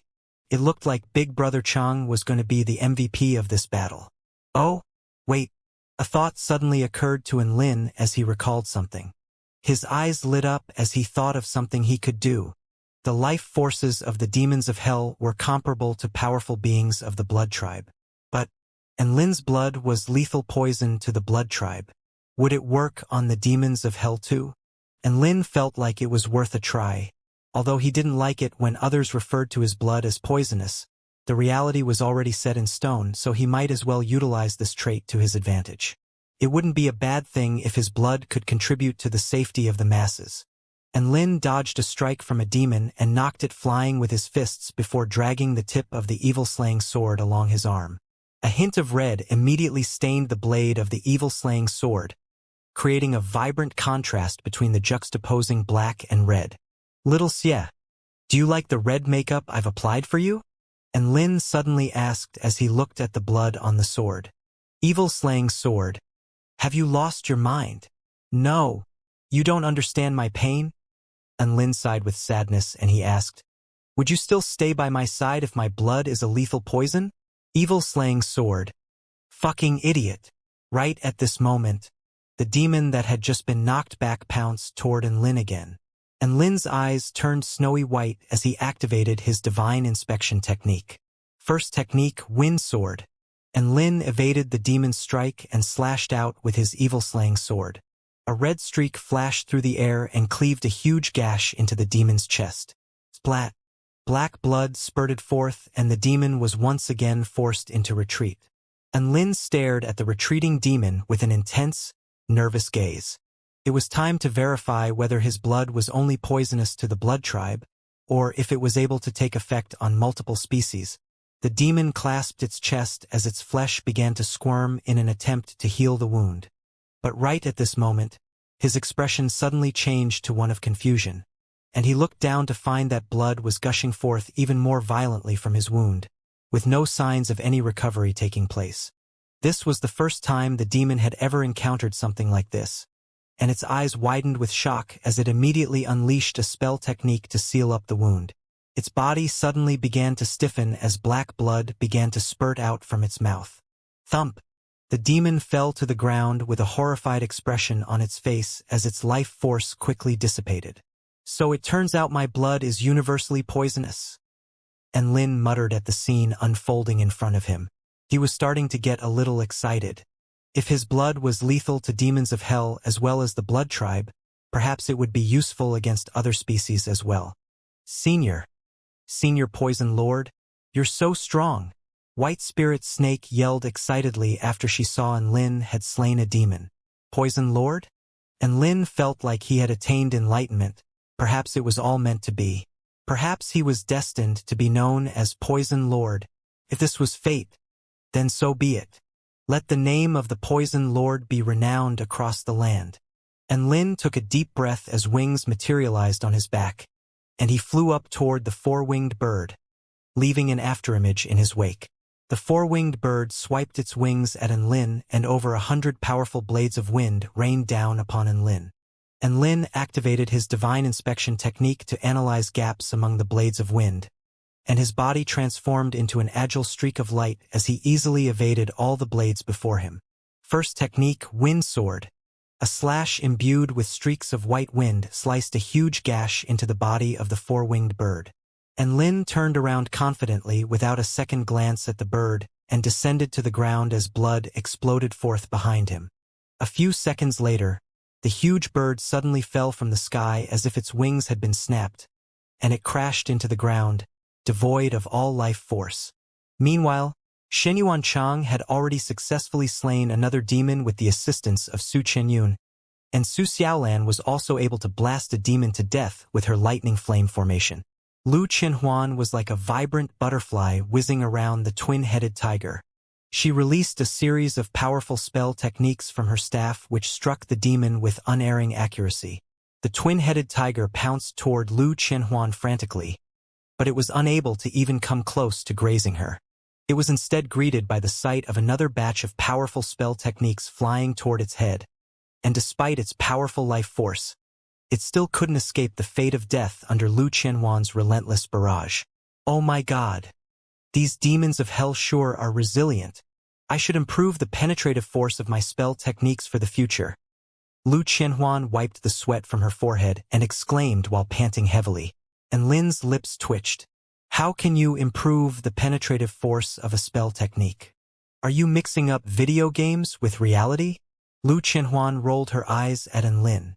Ignorant little boy, if I add spirit penetration and demonic blood lard to the staff, I can amplify the power of my spell techniques as well as improve their penetrative power. Furthermore, my attacks will also have a greater chance to inflict critical attacks due to the demonic blood lard. What the fuck did she say? And Lin's mouth fell open in shock at Lu Qianhuan's elaborate description. Holy shit. So she wasn't just rambling blindly. There really were things that could improve the penetrative force of spell techniques. The last remaining demon was the demonic wolf trapped in by Qiong's spell technique cage. It immediately fell into a state of despair as it looked around at the terrifying cultivators approaching it. Battle Goddess by Qiong didn't want to waste any more time and thus released the demonic wolf. The demonic wolf didn't even have a chance to celebrate its freedom, as it was engulfed by a series of powerful spell techniques in the next instant. If the gods gave it another chance, it would definitely choose to be held captive once again in the cage and continue being whipped by White Spirit Snake. That was heaven in comparison. Congratulations. Realm Guardian Trial, Demons of Hell stage completed. A film of light descended from the sky with a string of Chinese characters on it. Shenyuan Cheng, 6,400 points. And Lin, 3,400 points. Su Xiaolan, 2,100 points. Lu Qianhuan, 2,100 points. Su Qianyun, 1,800 points. Yao Mingxi, 700 points. Hu Guan, 500 points. White Spirit Snake, 100 points. Tian Lingling, 10 points. Tang Shiman, 0 points. The points of the battle gods were unaccounted for. No one was surprised that Shenyuan Cheng had received the most points. He was the MVP in this trial, after all. However, Battle Goddess by Qiong was quite dissatisfied with White Spirit Snake's score of 100. She whipped the wolf demon so many times. How did that only account for 100 points? Tian Lingling looked at her own paltry 10 points and tears began to well up in her eyes. But then she took a look at Tang Shiman, who was still lying on the black brick, and her expression suddenly smoothed itself out. Tang Shiman almost spat out a mouthful of blood as he looked at Tian Lingling's expression. Was she using him as a consolation device? Thus, everyone began resting and recovering on the spot. Within the darkness, there was only one woman left. She had the lower body of a snake and the upper body of a female, and she was sitting lazily in a chair. She looked at Lin and the others, who were displayed on a screen before her, and her lips curled up at the corners as a dazzling smile appeared on her face. Immediately afterward, an alluring voice sounded in the pitch-black space. Let's start the real show. And Lin and the others continued onward to the final spatial node. This was a vast expanse of grassland with white clouds hanging over a backdrop of blue skies and clear creeks running through a lush hill. Even the air there was extremely clean and refreshing. What a lovely place. Su Qianyun narrowed her eyes with contentment and inhaled a lungful of air. And Lin looked around at their surroundings and was also struck by a sense of peace and serenity. He couldn't imagine any monsters appearing on such a beautiful landscape. And you couldn't blame him for thinking this way either. One had to realize that they were currently part of the 10 Realm Guardian tribes, and their mission was to exterminate all the living beings that could threaten this world. The previous 2 spatial nodes had demons of hell and sinister devils, so there should be some monsters in this spatial node too. A rift suddenly opened up in the sky at this very moment. A circular, silvery-white flying object flew out from the rift. The flying object consisted of 2 smooth silver rings, and it glowed brightly under the sun like a perfect work of art. And Lin and the others were dumbfounded by this sight. What the hell was that? Why would something like this appear? Holy fuck! Are we fighting aliens for the last level? Lu Qianhuan exclaimed. And Lin? He was trying not to draw comparisons between UFOs and the object in the sky, but it was simply far too different from any magic tools he had seen before. Just as he was pondering what the object could be, bright electricity suddenly began to revolve around it before converging in the air above. "Be careful!" And Lin's hair stood up on end as he roared and summoned the black brick before commanding it to expand. Boom! Tang Shimin was taken by surprise and rolled off the brick onto the ground. He only had a chance to raise his head before he was greeted by the sight of a huge pillar of electricity blasting forth from the flying object and colliding with the black brick. A terrifying explosion of energy radiated outward, reducing everything around them to dust and creating a massive crater in the ground. After everyone came to their senses, they discovered that a huge hole had been blasted into the ground just in front of the black brick. So they really are aliens? That's some advanced technology there. And Lin pursed his lips with fear lingering in his heart. He couldn't detect any vital energy fluctuations from that last attack, so that was clearly just a purely physical energy attack. Gundam 1. Gundam 2. Knock that thing out of the sky. And Lin immediately staged a retaliation after confirming that the flying object was indeed hostile. The two Gundams immediately stepped forward after receiving Lin's instructions and transformed into two streaks of light flying at extreme speed toward the flying object in the sky. At this moment, an opening appeared on the flying object and two figures clad in black armor leaped out from the opening. Whoosh!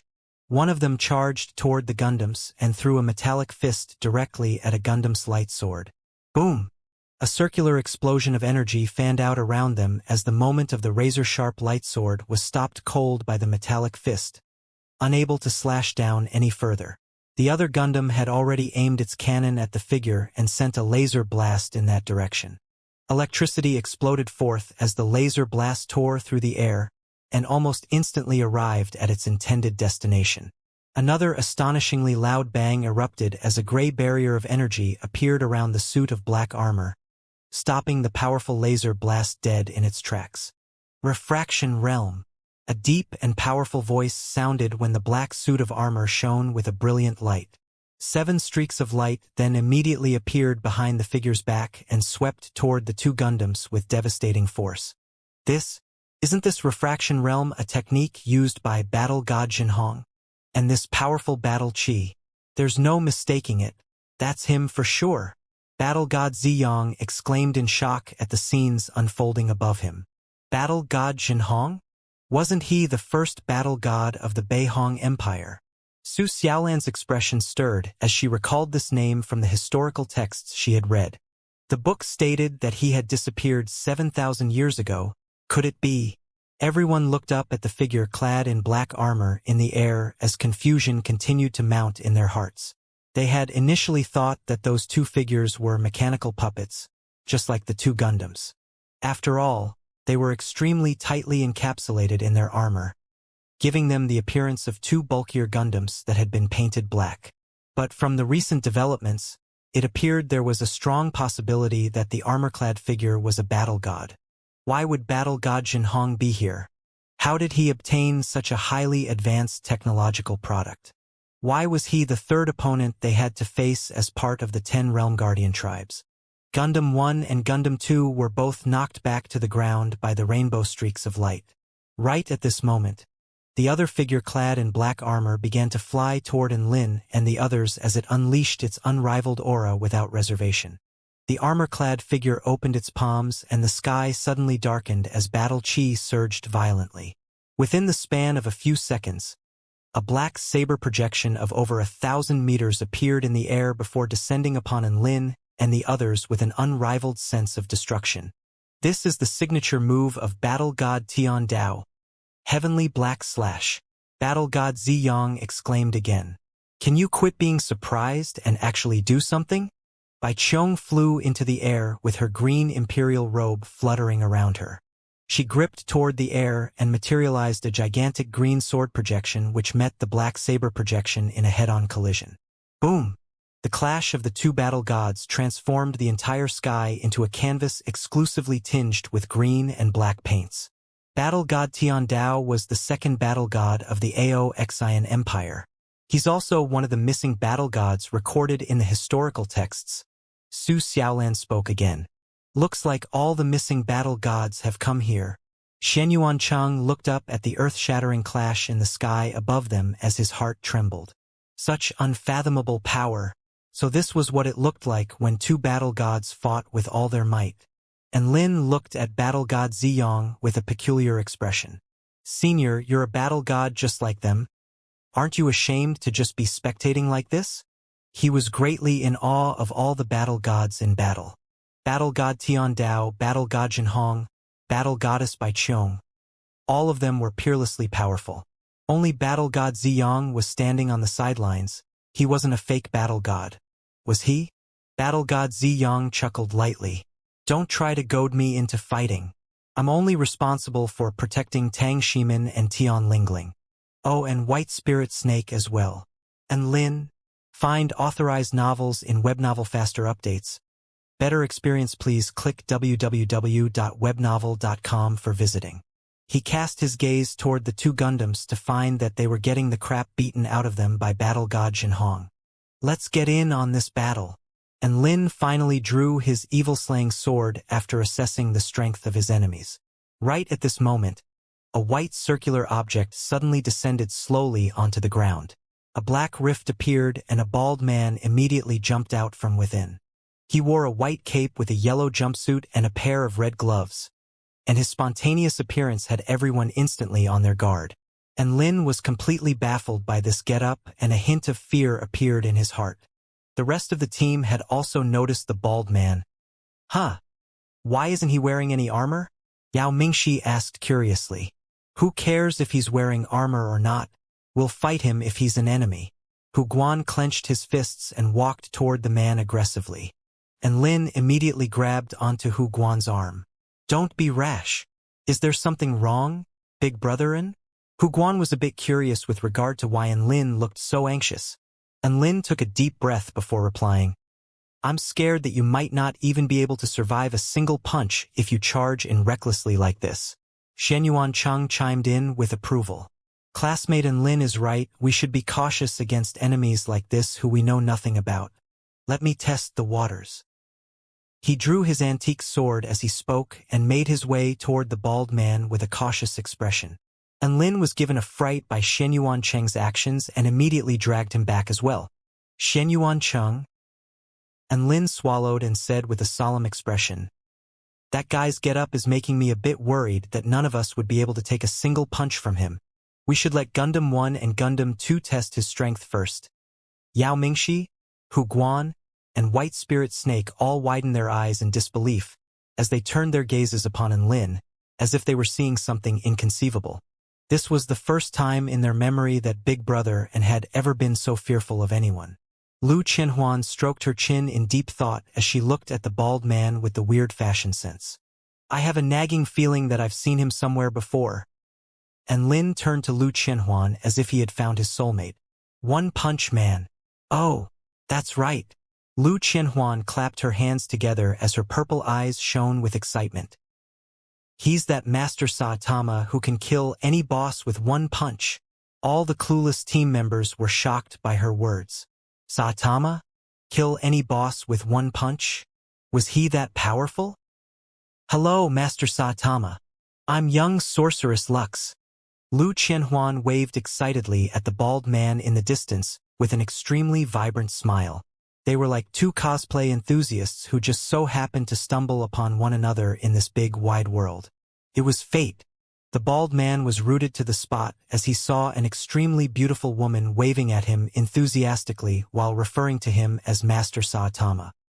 His eyes then suddenly lit up as if he too had found his soulmate.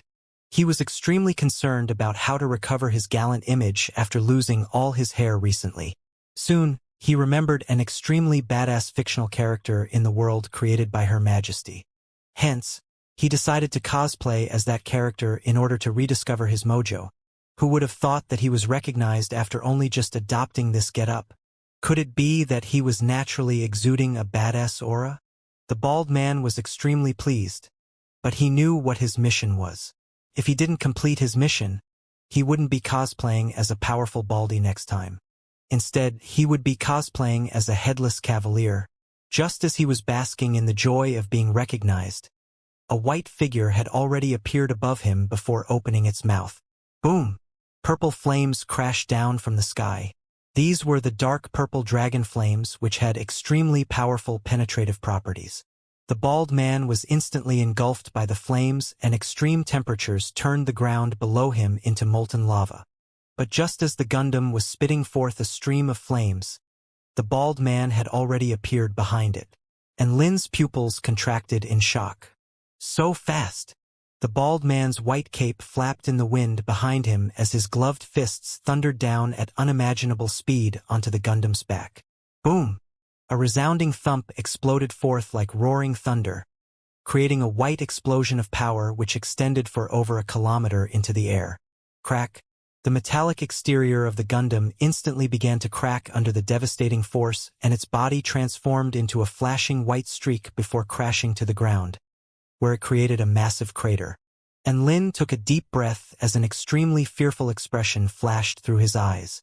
Yao Mingxi, Hu Guan, help the Gundams take on Battle God Jinhong. Everyone else, follow me into battle against the bald man. The speed and power exhibited by the bald man were a lot more powerful than even a battle god. Yao Mingxi and Hu Guan were two of the weaker members of the team, and they were aware that this wasn't a battle where they could be useful. Hence, they followed Lin's instructions without any objections and flew toward Battle God Jinhong. And Lin transmitted telepathic instructions to the two Gundams to delay Battle God Jinhong for as long as possible. The main objective was not to kill him, but to prevent him from joining in on this battle. The bald man didn't give chase after smashing one of the Gundams into the ground. Instead, he walked toward Lin and the others slowly with a relaxed smile on his face. Hello everyone. I'm the final boss of this trial, Saitama.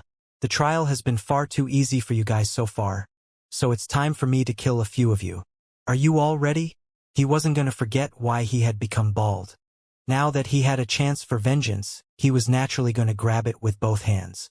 An extremely powerful killing intent began to permeate outward as he spoke. And Lin looked into the bald man's eyes and was struck by a sense of extreme danger. He really did feel like he was going to be killed by a single punch. I'll distract Saitama. You guys attack him when opportunities arise, Shen Yuanchang suddenly said. Okay. Shen Yuanchang will draw his animosity. I'll blast him with attacks from afar. Su Qinyun can operate as the mid-range assassin, and Lin and Su Xiaolan can engage him in close combat. Lu Qianhuan delegated excitedly. Everyone. And Lin felt like he could rely on Shen Yuanchang to distract their opponent. After all, even when he was just spirit-nurturing initial stage, he was able to fight for a short time with Wang Xuanzhan, who was spirit-nurturing final stage and had activated the full power of his bloodline. He was now a spirit-nurturing final stage cultivator, and he was definitely the most powerful cultivator among them in terms of overall strength. However, Shen Yuanchang didn't even have a chance to move before a huge pillar of white light tore through the ground and flew directly at the bald man. Whoosh! An afterimage was engulfed by the pillar of white light as the bald man dodged at a speed faster than the eye could detect. The pillar of light passed by his shoulder and left a huge trench of over 1,000 feet behind him. Holy shit! Lu Qianhuan blinked her purple eyes in disbelief. My turn, the bald man announced expressionlessly. His gloved fists had already descended upon everyone with mountainous force in the next instant. Boom! An earth-shattering boom erupted and the ground below them completely shattered. An antique sword stood in the way of the gloved fists as the projection of a yin-yang image revolved in a never-ending loop. Oh? Interesting. A hint of surprise appeared in the bald man's eyes. He didn't think that there would be someone here who could take one of his punches. Shen Yuancheng wore an extremely calm expression, and he seemed to have entered a mystical state. However, the blood seeping out from the corner of his mouth demonstrated the fact that he had, in fact, been injured. A sword projection imbued with flames and lightning suddenly slashed toward the bald man with fearsome speed. The bald man took a step back, and his body instantly retreated about a dozen meters, leaving a string of afterimages in his wake as he dodged the sword projection. The air rippled and a blue moonlight disk appeared silently behind him before drawing a lethal blue line through the air. The bald man immediately unleashed a punch without even looking behind him. Boom! The sound of a thunderous explosion erupted as his gloved fists condensed the very air itself into a dense pancake, causing the blue moonlight disk to tremble violently. It was impossible to describe what kind of power this was.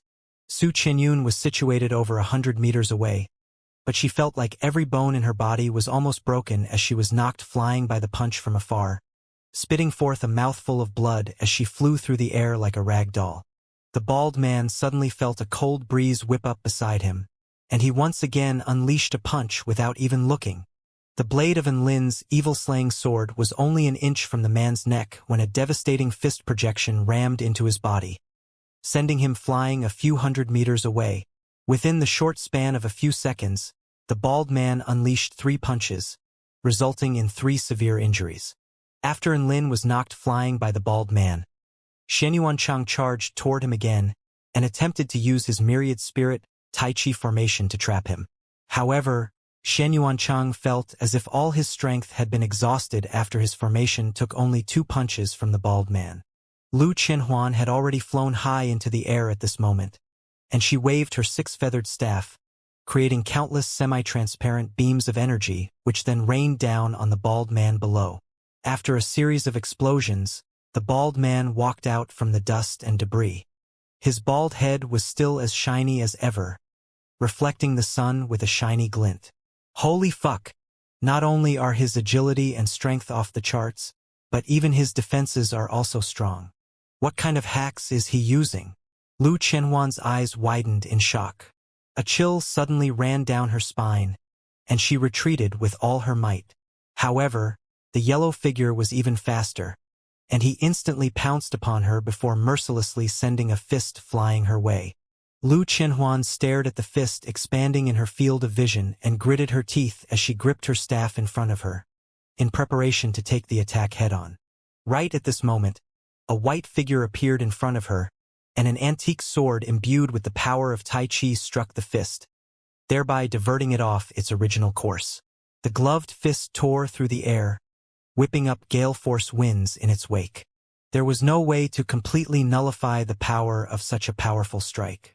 After diverting the fist away, Xianyuan Cheng's body received another heavy blow, and he stumbled back in retreat, looking very much worse for wear. The bald man knew that Xianyuan Cheng was the most annoying member of Enlin's team, and he immediately directed his attacks at him. Lu Qianhuan immediately set up a prismatic barrier in front of Xianyuan Cheng. Flying lightning slash. Su Xiaolin wielded her dragon sparrow sword and slashed a streak of lightning toward the bald man's right side. Almost at the exact same moment, heaven and earth suddenly fell into darkness. Enlin appeared on the man's left, and his evil-slaying sword slashed out in a lethal trajectory. Second technique, Shadow Tiger. The bald man's expression instantly became serious as he detected a hint of danger. Green Steel Claw. He curled his fingers into claws as a brilliant green light burst forth from his hands. Crack! A crisp crack reverberated throughout the darkness. The bald man's right hand gripped onto Su Xiaolin's dragon sparrow sword as lightning flashed around the blade, but it was unable to break free. Meanwhile, his right hand had latched on firmly to the blade of the evil-slaying sword, and the pitch-black energy that was about to explode forth was completely restricted from imploding by his claw. However, right at this moment, a scorching pillar of light pierced through the air and struck the bald man in the chest. Boom! The pillar of light dissipated slowly into countless specks of light. Immediately afterward, Enlin and Su Xiaolin both felt an extremely powerful force transmitted to their bodies through their swords, and they were both knocked flying. Another resounding boom erupted, and the bald man once again appeared right in front of Lu Qianhuan. A hole had been blown into the clothes on his chest, revealing the slightly charred skin underneath. You managed to injure me. I'll reward you with a punch. The gloved fist crashed down with mountainous force, giving Lu Qianhuan a sense of asphyxiation. Right at this moment, Xianyuan Cheng once again appeared in front of Lu Qianhuan. The terrifying force of the punch caused the clouds above to dissipate and pulverized a mountain in the distance. Xianyuan Cheng and Lu Qianhuan both fell to the ground with blood streaming from their mouths. Xianyuan Cheng, Are you all right? Lu Qianhuan ignored her own injuries and rushed toward Shen Yuancheng before supporting his body up from the ground with a horrified expression. I'm fine, don't worry about me. Shen Yuancheng struggled free from Lu Qianhuan's arm. He gritted his teeth as he stood up, before wiping the blood from the corner of his lips. It's all my fault. Everyone was injured due to my inability to hold him off. Lu Qianhuan fell into a daze at his words. She stared at the man in front of him who stood up time and time again, with no concern for his own injuries, and her heart trembled. What was she afraid of? Afraid of picking up a sword? Afraid of remembering her past? They were risking their lives to protect her. But she didn't even have the courage to pick up her sword and fight. They were her companions, her true comrades. Lu Qianhuan let loose a self-deprecating laugh. She was laughing at herself, at her own weakness and her own stupidity. Boom! A resounding boom sounded in the distance as the bald man shot forth toward Shen Yuancheng and Lu Qianhuan like a cannonball. He had clearly decided to prioritize them as his main targets. In the face of such overwhelming power, Shen Yuancheng stood in front of Lu Qianhuan with a resolute expression as the projection of a yin-yang image appeared underfoot.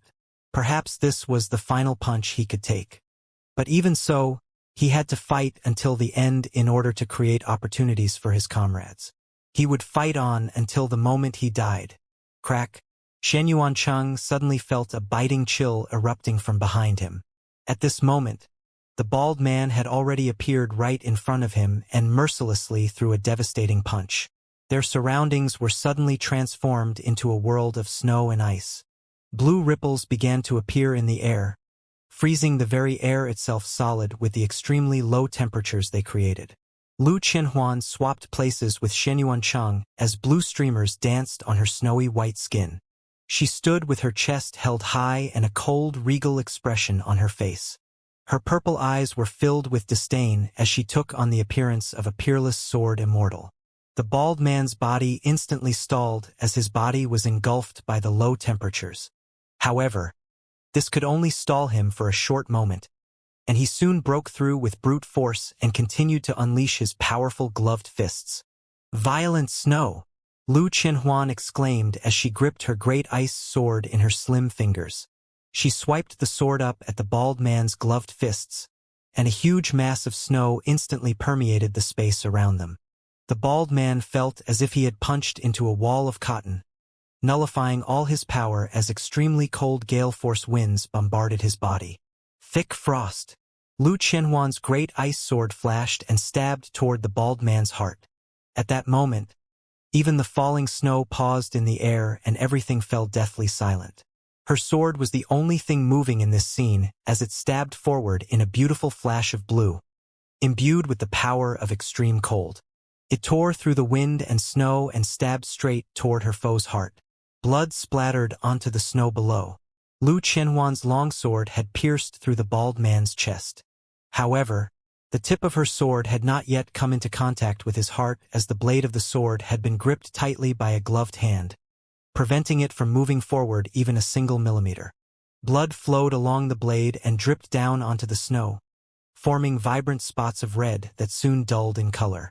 The bald man's face had finally turned completely serious. Great! You've managed to injure me again. Let me reward you with another punch. His fist flew through the air as he shattered all of Lu Qianhuan's technique through absolute strength. The devastating power imbued within his fist instantly shattered her frosty heaven's domain. Lu Qianhuan spat forth a mouthful of blood as her body flew into the air like a kite with severed strings. The sound of cracking bones and surging blood was audible to everyone around her. Hope had appeared in Shen Yuancheng's heart after witnessing Lu Qianhuan's peerless swordsmanships, but his hopes were instantly shattered by the bald man's brutal fists. Even such powerful sword techniques were still unable to defeat him. This bald man was simply powerful beyond belief. The bald man stamped on foot into the ground and shot through the air toward Lu Qianhuan in preparation for landing the killing blow. Lu Qianhuan looked at the fist imbued with devastating power as despair finally welled up in her heart. She knew that she wouldn't be able to survive this punch. However, right at this moment, A set of powerful arms suddenly encircled her slender waist, and her body was instantly transported to over 1,000 feet away. Boom! The power of the bald man's fist seemed to have almost punched a hole in the sky. But he missed his target. Hee hee. The hero comes to the rescue. Let me smash that like button for you. Lu Qianhuan smiled happily as she looked up at the man who had saved her. Streaks of blood were still smeared over her pale, intricate features, and her smile was both moving and tragic. Don't forget to subscribe. Sit back and watch me steal the show. The man placed Lu Qianhuan onto the ground as black mist poured forth relentlessly from his body. The man was none other than Enlin, who had already activated the origin energy of the netherworld. The bald man looked up in the distance toward Enlin, and his expression shifted slightly. His aura suddenly became extremely powerful. Enlin also met the bald man's gaze with a pair of pitch-black eyes. A black cape suddenly materialized itself behind on his shoulders, and even the evil-slaying sword was entwined by a layer of black, as if it had donned a set of black clothes. Everything was completely silent as a deathly aura radiated outward. Enlin stood in the very center of the darkness like the ruler of the night. He was silent and subdued, but his power was undeniable. A light breeze flashed past, and Enlin suddenly disappeared. The bald man's pupils contracted drastically as he threw a punch toward the direction in which he was facing. At this moment, the black sword imbued with unmatched power had already descended upon him and clashed with his fist. Boom! The two forces collided and vital energy surged for a kilometer into the air. The devastating shockwave from their clash instantly destroyed everything in 1,000 feet radius. Enlin and the bald man both retreated a few steps at the same time. The bald man's glove had already been sliced open, and a bloody wound was visible through the opening on the glove. Enlin was, however, completely unscathed as he charged toward the bald man again with a cold expression. This was a battle of pure strength with absolutely no frills attached. The ensuing explosions of energy seemed to be threatening to flip this whole space on its head. The bald man was forced into retreat by Enlin's relentless slashes, and about a dozen wounds soon appeared all over his body. In the eyes of the bald man, the black cape billowing out behind Enlin was constantly expanding and soon seemed to have obscured the entire sky. All the while, Enlin's sword seemed to become the harbinger of death under these dark skies, as it threatened to harvest the lives of anyone who dared to stand against its owner. Lu Qianhuan and Shen Yuancheng raised their heads to look up at the sky. Enlin's black cape had already obscured the sun. Night slowly fell, and Enlin's endless night sword technique finally reached the pinnacle of its power. Enlin didn't use the 6 strikes of the war god this time. Instead, he heeded Little Xia's advice and used the endless night sword technique which he had just obtained.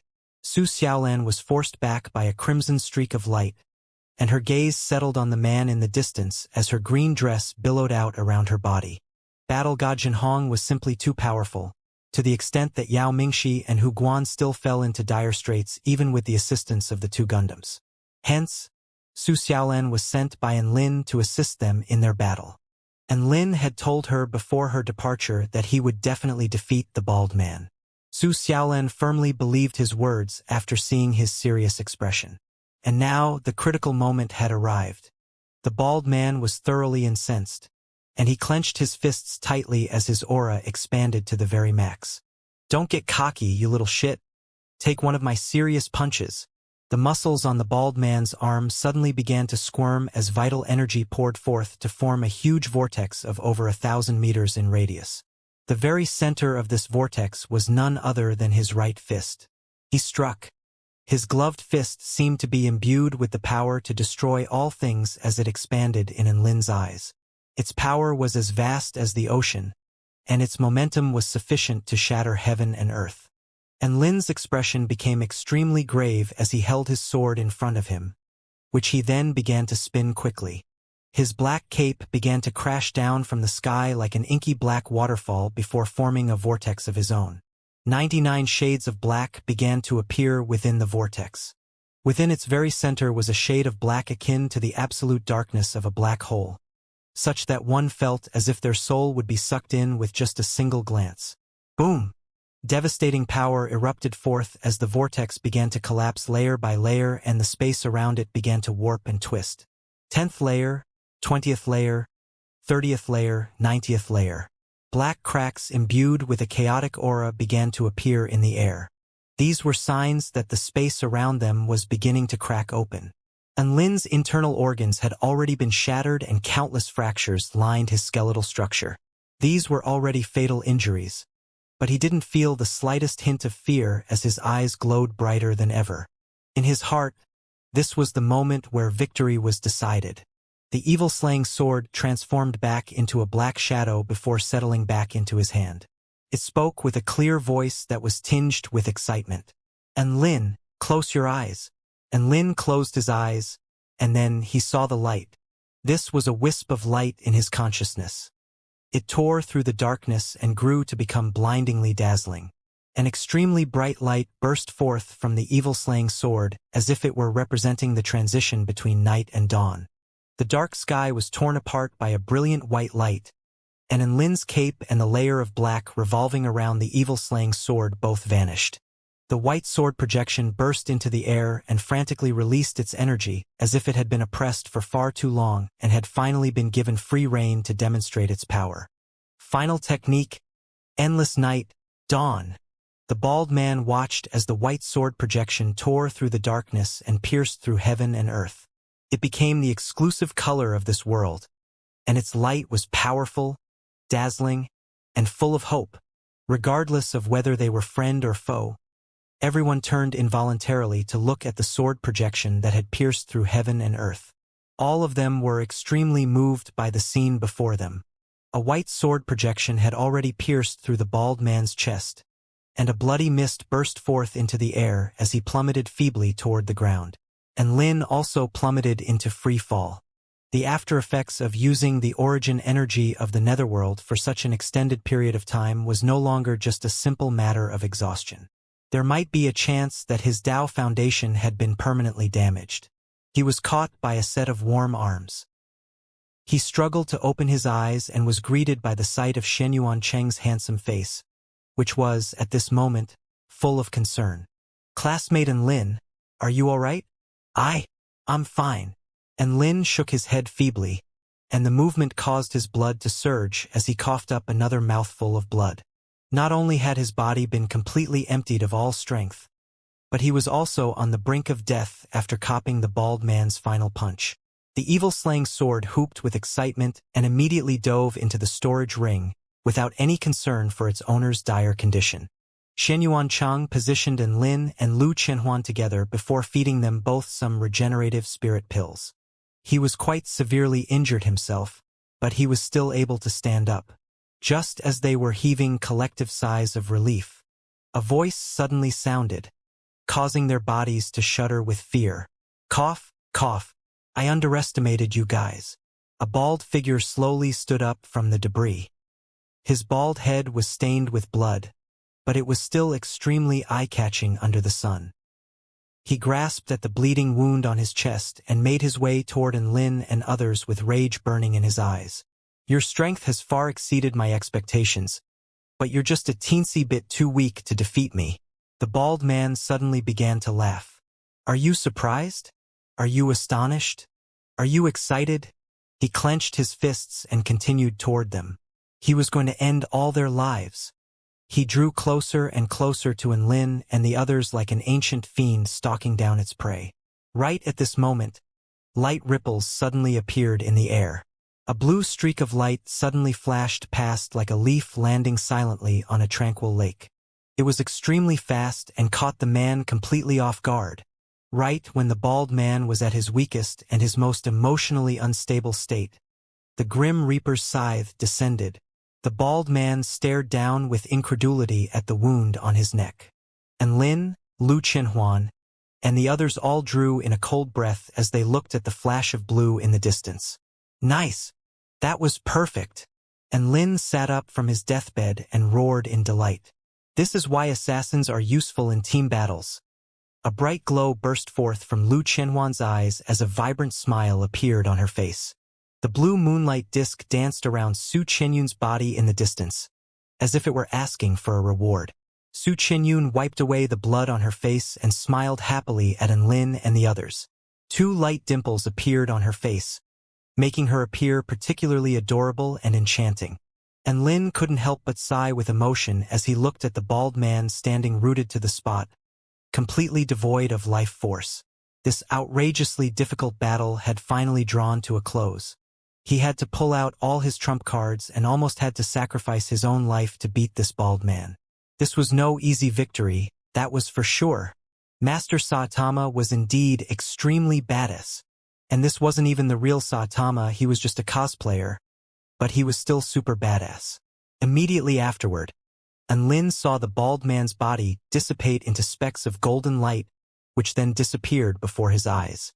Wow, as expected of the final boss, even his exit after his death is so badass. Enlin couldn't help but lament at the scene unfolding before his eyes. However, he then saw the golden light slowly condense and once again materialized into the bald man.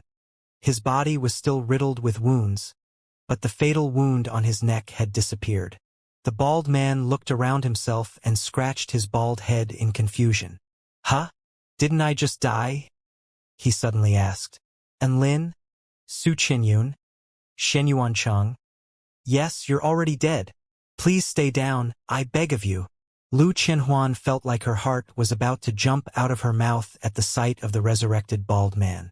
A lovely female voice suddenly sounded in the sky above. You are indeed already dead. Please steer the circular flying arc back here. The bald man slapped his forehead and instantly came to a realization at what had happened. He looked at Enlin and the others with a complex expression before jogging away toward the silver flying object and jumping in after opening the cabin door. Enlin and the others. The silver flying object then rose into the air under everyone's intense gazes and flew into the rift in the sky. Sigh, that was rough. Shenyuancheng's legs gave out from under him as he collapsed to the ground. He felt like his nerves had been worn thin from all these twists and turns. Enlin was lying on the ground like a dead fish without the energy to even lift a single finger. He then felt like his waist was being poked by someone. He turned to find Lu Qianhuan pointing surreptitiously with her finger in a certain direction while blinking incessantly at him. Enlin looked toward where she was pointing to find that was the place where battle god Tiandao was engaged in battle. What? He was a little oblivious to Lu Qianhuan's intentions. For God's sake, are you even a man? Can't you figure it out for yourself? Lu Qianhuan glared at Enlin. Was he a man? What did that have to do with anything? Enlin blinked and looked toward the dazzling yet domineering battle goddess Bai Qiong. Battle goddess Bai Qiong was indeed worthy of the title of strongest on the Xianxia continent. Even though battle god Tiandao had the black armor to increase his battle strength, she was still able to grind him down into the ground. However, that was all beside the point. The important thing was that battle goddess Bai Qiong was in human form at the moment and the green imperial robes looked like a cheongsam on her. Not only did they perfectly accentuate her explosive curve, but the sides of the robes also opened up to almost her hips, exposing the entirety of her sexy long legs for Enlin's viewing pleasure. Enlin swallowed audibly. He was lying down, so he was looking up at battle goddess Bai Qiong as she battled battle god Tiandao in the sky. This was the best perspective. He looked toward Lu Qianhuan with a grateful expression, and she nodded with satisfaction. Sometimes, it's important to have a pair of eyes that are proficient at discovering a beauty. She pulled out her phone and began playing on it as she spoke. Su Qinyun made her way toward Enlin and the others and stood guard beside them in order to protect them from the shockwaves radiating from the battle in the distance. She was the person that had the least amount of injuries on the team, but even so, her body felt like it had been taken apart and reassembled as each movement caused her to grit her teeth in pain. The battle was drawing to a conclusion, and the end result was starting to become quite apparent. Battle god Jinhong really was too powerful. Even after Su Xiaolan entered the fray, he still held onto a clear advantage. Furthermore, if it wasn't for the fact that the two Gundams were doing their best to restrict his movements, Hu Guan and Yao Mingxi would probably already have been laid to rest. Battle god Ziyang then also entered the fray and successfully managed to flip the tables as battle god Jinhong fell to a disadvantage. This was the first time Enlin had seen battle god Ziyang fight with all his might, and he struck quite an impressive figure, blasting a relentless stream of earth-shattering flame techniques from his hands. And Lin had to admit, battle god Ziyang had finally managed to redeem his status as a battle god in his eyes. Boom! A mighty green sword projection fell, and battle god Tian Dao was sliced in half along with his armor. Battle god Tian Dao's aura faded, and his body dissipated into specks of golden light. Battle goddess Bai Qiong gracefully sheathed her sword and peered in Lin's direction. And Lin immediately averted his gaze and directed it toward Su Xiaolan with a sincere expression of concern. However, he was lamenting in his heart that battle goddess Bai Qiong's battle concluded so quickly. Battle god Jinhong was also beginning to show signs of imminent defeat during his 6-versus-1 battle. He dodged a sword strike from Yao Mingxi, but the two Gundams took this opportunity to unleash a powerful gravitational force field. Under the sudden amplification of gravity, battle god Jinhong's movements faltered for an instant. He was then greeted by a torrent of attacks. Hu Guan's fists flew through the air. Su Xiaolan's sword slashed out. A golden streak of light and battle god Ziyang's flames of judgment descended from the sky. The sky was once again lit up by spell techniques. And Lin looked on as the black armor-clad figure plummeted from the sky with Su Xiaolan and the others in hot pursuit. He knew this battle was essentially over. Not long after, battle god Jinhong's heart was pierced through by battle god Ziyang's crimson flaming spear, and his head was lopped off by Su Xiaolan's flying lightning slash. Congratulations! Realm Guardian Trial, Purple Star Stage completed. A voice sounded in the sky, confirming that everyone had completed the trial. Everyone's hearts trembled slightly as they heard the words, Purple Star. No wonder they had flying saucers and high-tech armor. It made a lot of sense now that everyone knew they were representatives of the Purple Star civilization. However, why were they an enemy of the 10 Realm Guardian tribes? A projection appeared in the sky, displaying everyone's scores for this segment.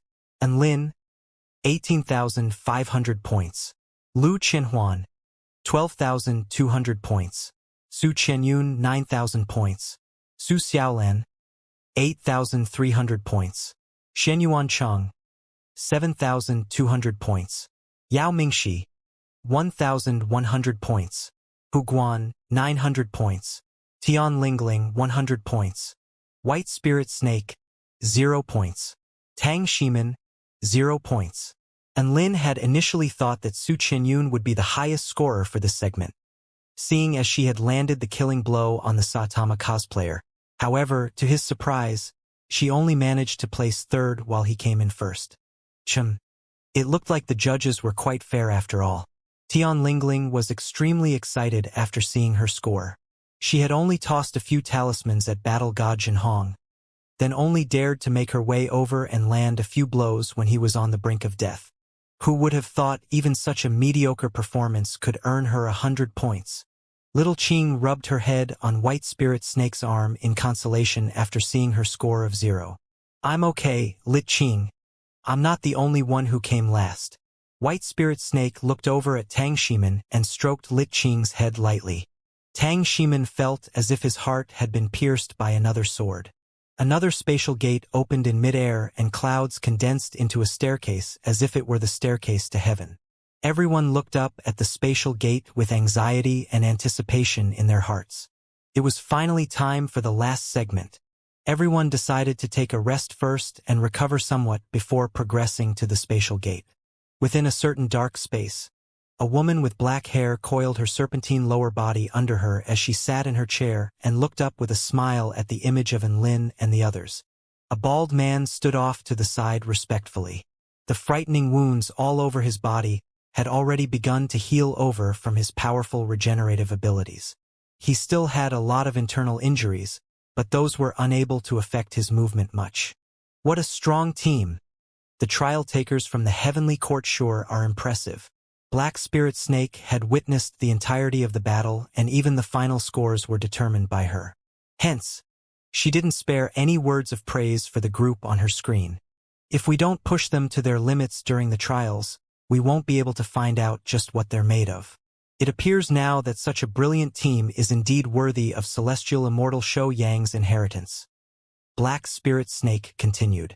The bald man nodded in agreement. Their aptitude, cultivation methods, determination and cultivation path are all of the highest calibers. Especially those 5. If I didn't face them in battle, I'd have never believed they would be capable of so much power. Black Spirit Snake chuckled lightly. A woman with an ancient sword Dao physique with the potential to become an unrivaled sword immortal. A successor to the Dao of myriad spirit Tai Chi. A woman with dual bloodlines of both dragon and phoenix. A successor to the true Yin physique of the Moon Palace. And a man who uses hacks. It's no surprise their combined strength was able to defeat you. The bald man was clearly not expecting Black Spirit Snake to have such in-depth intel on these 5 people. But what did she mean by the man who used hacks? He thought back to his battle with Enlin, where he had black mist billowing from his body as he unleashed his devastating Endless Night Sword technique, and felt like this Enlin had indeed used hacks. Make a mental note not to mess with him in the future. Shouyang had helped us in the past, so let's complete this final step for him. Black Spirit Snake's fingers flew across the screen as a series of treasures, as well as cultivation methods and techniques began to appear in a certain space. The bald man looked at the treasures and swallowed with envy. 1 hour later, all the team members had had a good rest, and as for the most severely injured among them, they could be carried while lying down. Xianxia brought out a magic treasure rug. It was warm and snug to lie down on and had a capacity for many people. Tears instantly streaked out from Tang Ximen's eyes. Fuck! Why didn't you bring this out earlier? Don't you know how uncomfortable it was lying on Enlin's cold, hard brick? Thus, the disabled trio consisting of Enlin, Lu Qianhuan, and Tang Ximen all lay on the flying rug with content expressions. Even Su Qianyun and Shen Yuanchang decided to lie down on the rug. They were both quite severely injured too, and even though they could still walk, they really didn't want to. Su Xiaolan, Hu Guan, and Yao Mingxi only had light injuries, so there was no place for them on the flying rug. And Lin sighed as fear lingered in his heart. This was indeed an extremely frightening trial. There were 5 who were severely injured and 3 with light injuries. If he hadn't risked his life and fought with all his might, they most likely would have all been killed. The flying rug slowly carried the 5 of them toward the spatial gate. And Lin was praying for some really good treasures to justify everyone's efforts. They passed through a white tunnel and were greeted by the sight of a circular white altar.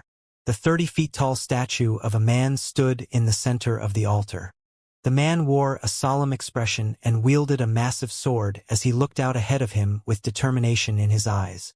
And Lin immediately recognized the statue. It was a statue of celestial immortal Shouyang himself.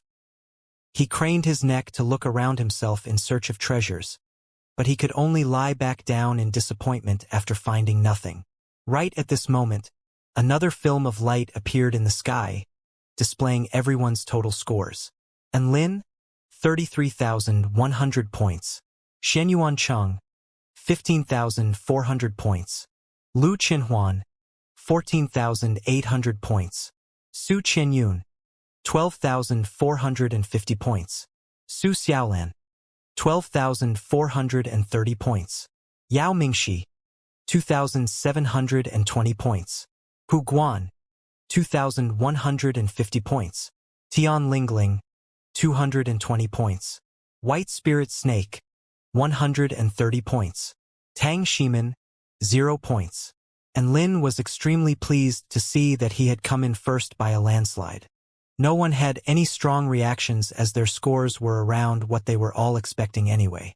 Only Tang Ximen felt quite aggrieved looking at his donut. Moments later, another film of light appeared in the sky.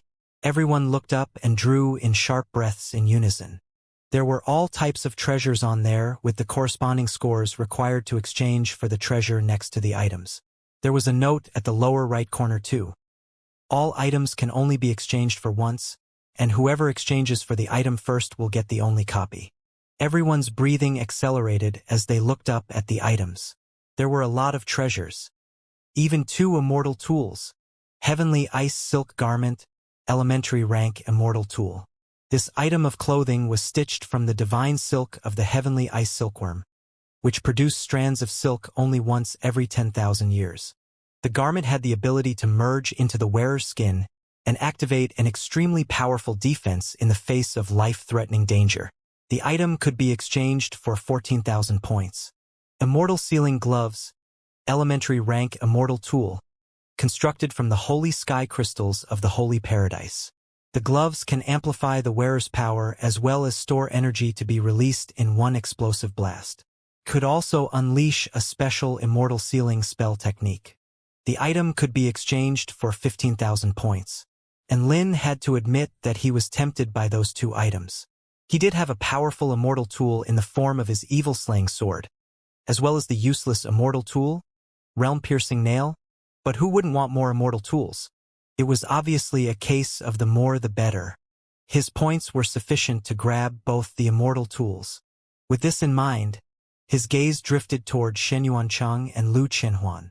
Shen Yuancheng had 15,400 points while Lu Qianhuan had 14,870 points. They were the only other people with enough points to exchange for the immortal tools. However, Lu Qianhuan's attention was not on the two immortal tools. She had her sights set on Celestial Immortal Shou Yang's signature mystic technique, Mist Immortal Technique. The Mist Immortal Technique could allow a cultivator to transform their body into cloud and mist to travel for thousands of kilometers at a time. It was also useful in battle as a technique which incorporated both attack and defense. The item could be exchanged for 13,000 points. All the other team members soon also had their eyes set on the items of their desires. Spirit tools required 500 to 6,000 points to exchange. There were also spirit pills and immortal pills, of which spirit pills required 20 to 700 points per pill, while immortal pills all required in excess of 1,000 points each, and there were only 5 of them available. What was also worthy of mention was, they could exchange their points for spirit stones too at a ratio of 1 to 200. So Lin was essentially able to exchange his points for more than 6 million spirit stones. What a massive haul! For an earthling like Tian Lingling, she was completely dumbfounded by the sheer amount of spirit stones available to her.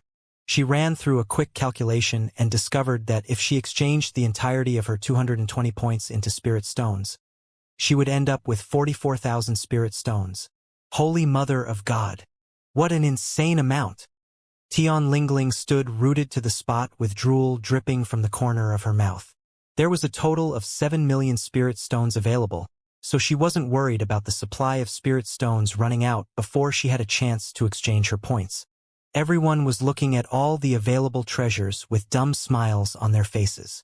And Lin was not in a hurry to make any decisions and continued to flick through the catalog of items. Soon, he saw an item which made his breathing drastically accelerate as his eyes widened in shock. Heart of the Divine God. You can exchange 8,000 points for a chance to come into contact with the Heart of the Divine God in the Shouyang tomb. If it accepts you as its owner, you will receive a bonus Divine God's elixir. And Lin trembled with excitement as he caught sight of that item on the catalog. Heart of the Divine God and the Divine God's elixir. These were the two items he was looking for when he first decided to come to the Shouyang tomb. Who would have thought they would actually exist here? If he managed to obtain them, then he could progress to soul formation stage. Wow! It's the Heart of the Divine God! Su Xiaolan exclaimed involuntarily at this moment. And Lin was a little alarmed. Xiaolan, do you want the Heart of the Divine God too? Su Xiaolan covered her mouth as she chuckled lightly. Of course, the Heart of the Divine God is hugely beneficial for anyone to make progress in cultivation methods, cultivation base, and true intent. On top of that, it's extremely useful for bolstering the power of one's consciousness. Who wouldn't want something like this? Well, and Lin was considering how to break the news to Su Xiaolan. Su Xiaolan continued, however, I've heard that it's very difficult to convince the Heart of the Divine God to accept someone as its master. I'll be very upset if 8,000 points just go to waste, so I don't want to take the risk. And Lin's heart settled back into his chest after hearing this. Su Xiaolan had also noticed Lin's awkward expression. Why? Are you interested in the Heart of the Divine God too? And Lin nodded. Yes, I plan to give it a shot. Sai, you can do whatever you want since you're rich. Beggars like me are still undecided on what to exchange for. Su Xiaolan waved her hand and continued looking at what she was going to exchange for. And Lin's main objective for coming here was the heart of the divine god. So this was naturally his top priority. He immediately used 8,000 of his points for a chance to come into contact with the heart of the divine god. A jade talisman appeared in the sky and dropped down into Lin's hand.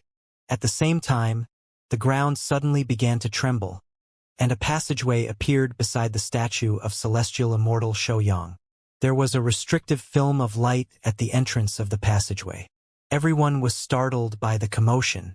Classmate Lin, you're going to try to obtain the heart of the divine god? Xianxia exclaimed in shock. As expected of Big Brother and how bold and daring, Yao Mingxi gasped as he looked at Lin with a scorching gaze. The passageway appears to bar everyone else from entering. Is it going to be dangerous in there? Su Xiaolan's brows furrowed slightly in concern. And Lin had also noticed this, and on top of that, there was an even more pressing concern. He was essentially no different to a quadriplegic at the moment. Who was going to carry him to the passageway? He turned toward Xianxia. Big Brother Chang. Xianxia immediately nodded with a knowing smile. I've got you. A part of the flying rug suddenly detached from the rest of the rug and carried Lin toward the opening of the passageway. Splat! The flying rug was dashed into a pancake on the restrictive film of light. And Lin's body continued forward with his original momentum and tumbled to the ground within the passageway. Ouch! Fuck! Not only was he completely unable to move, but he was also severely injured, so just falling onto the ground alone sent excruciating pain shooting through his whole body. Classmate Lin, are you alright? It appears my flying rug can't bypass the restrictive barrier. Xianxuan's panicked voice sounded from outside. I'm fine, don't worry about me. And Lin yelled back in response. However, he was now met with another practical predicament. And Lin looked down at the set of winding steps below him, and his heart was filled with despair. Fuck!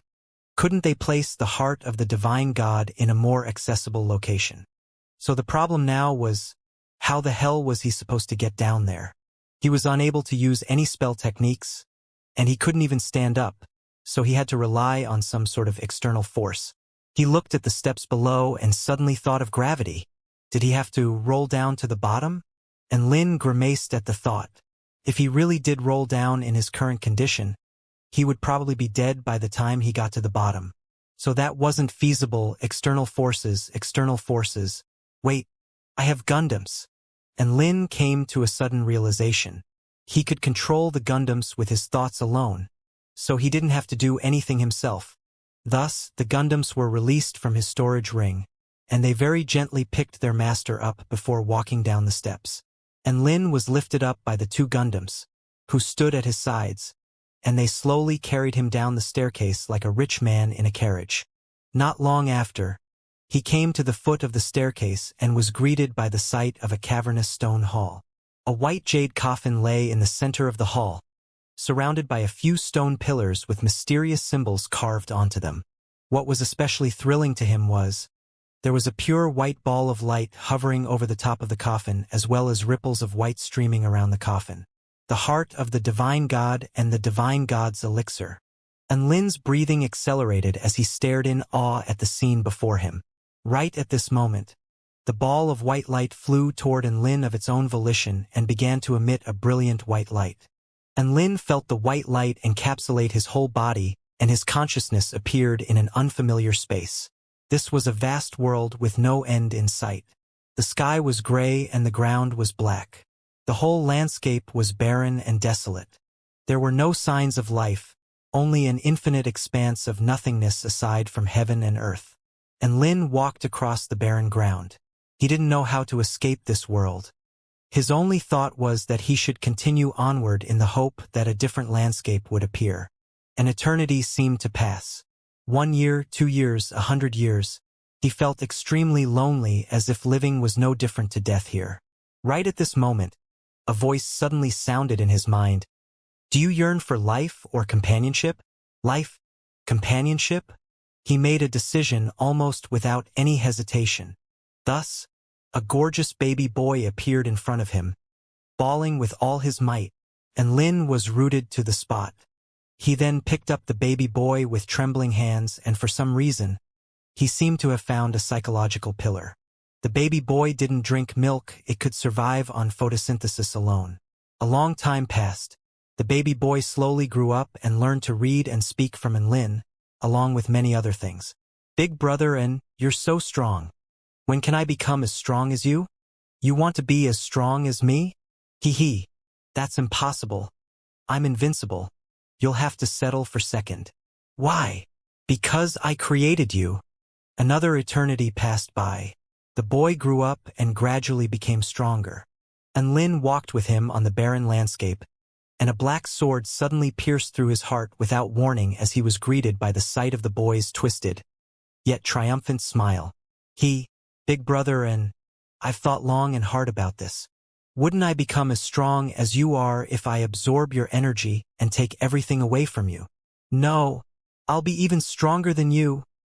The boy stared intently at Lin as his body trembled with excitement. Another two options appeared in Lin's mind. A. Kill him. B. Forgive him. And Lin was rooted to the spot as he stared at the boy smiling wickedly at him. Find authorized novels in Webnovel faster updates.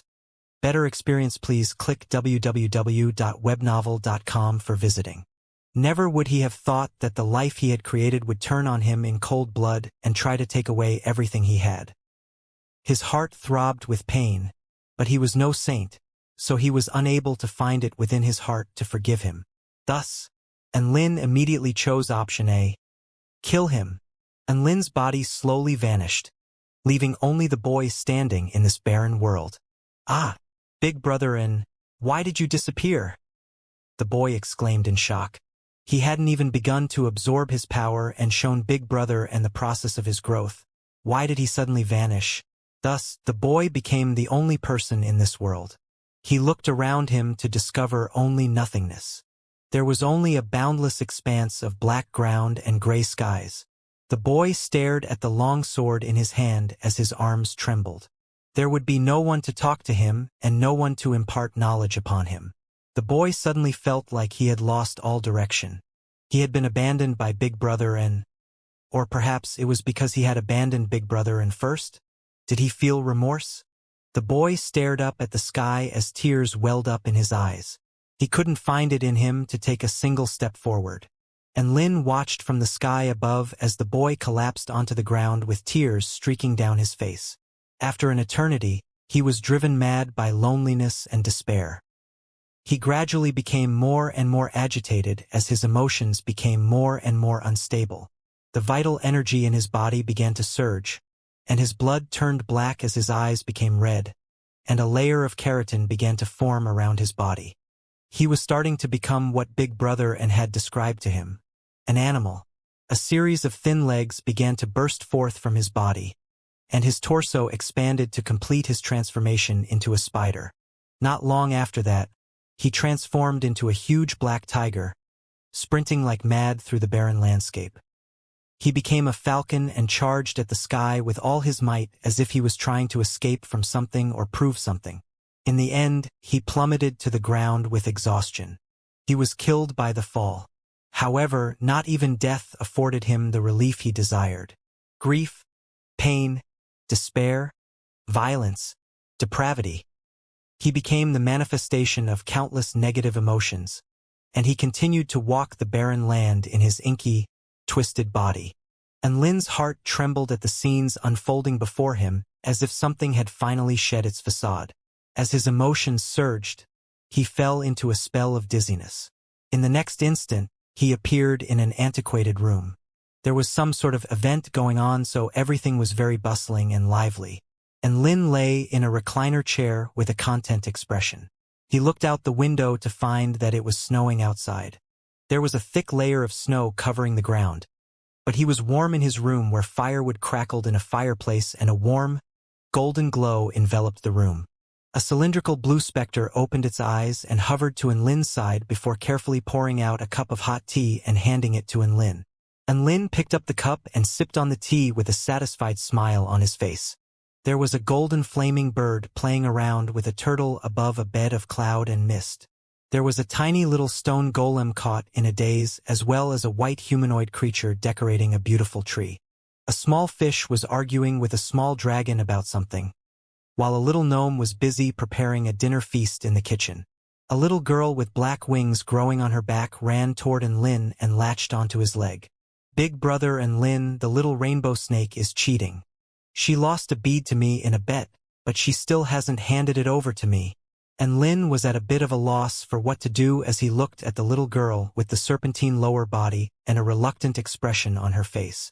The little girl had her lips puckered up in distress as tears welled up in her large, bright eyes. She had clearly made a bet with something she was unwilling to part with. Just as Lin was scratching his head at the dilemma he was faced with, a knock suddenly sounded on the door. He stood up from his recliner and opened the door before his expression faltered.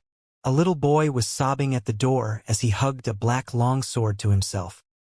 His clothes were torn and tattered, and his nose, face, arms, and bare feet were red from the cold as snow gathered in his hair. Big brother and Lin, I was wrong. I made a mistake. Tears flowed uncontrollably down the boy's face when he saw Lin. His body was still shivering as he looked up at Lin with boundless remorse and fear in his eyes. And Lin was, of course, familiar with this boy. This was the boy he had created and who, in the end, also stabbed him in the back. Big brother and Lin, please forgive me. I'll never do anything like that again. The boy fell to his knees in the snow as he begged for forgiveness.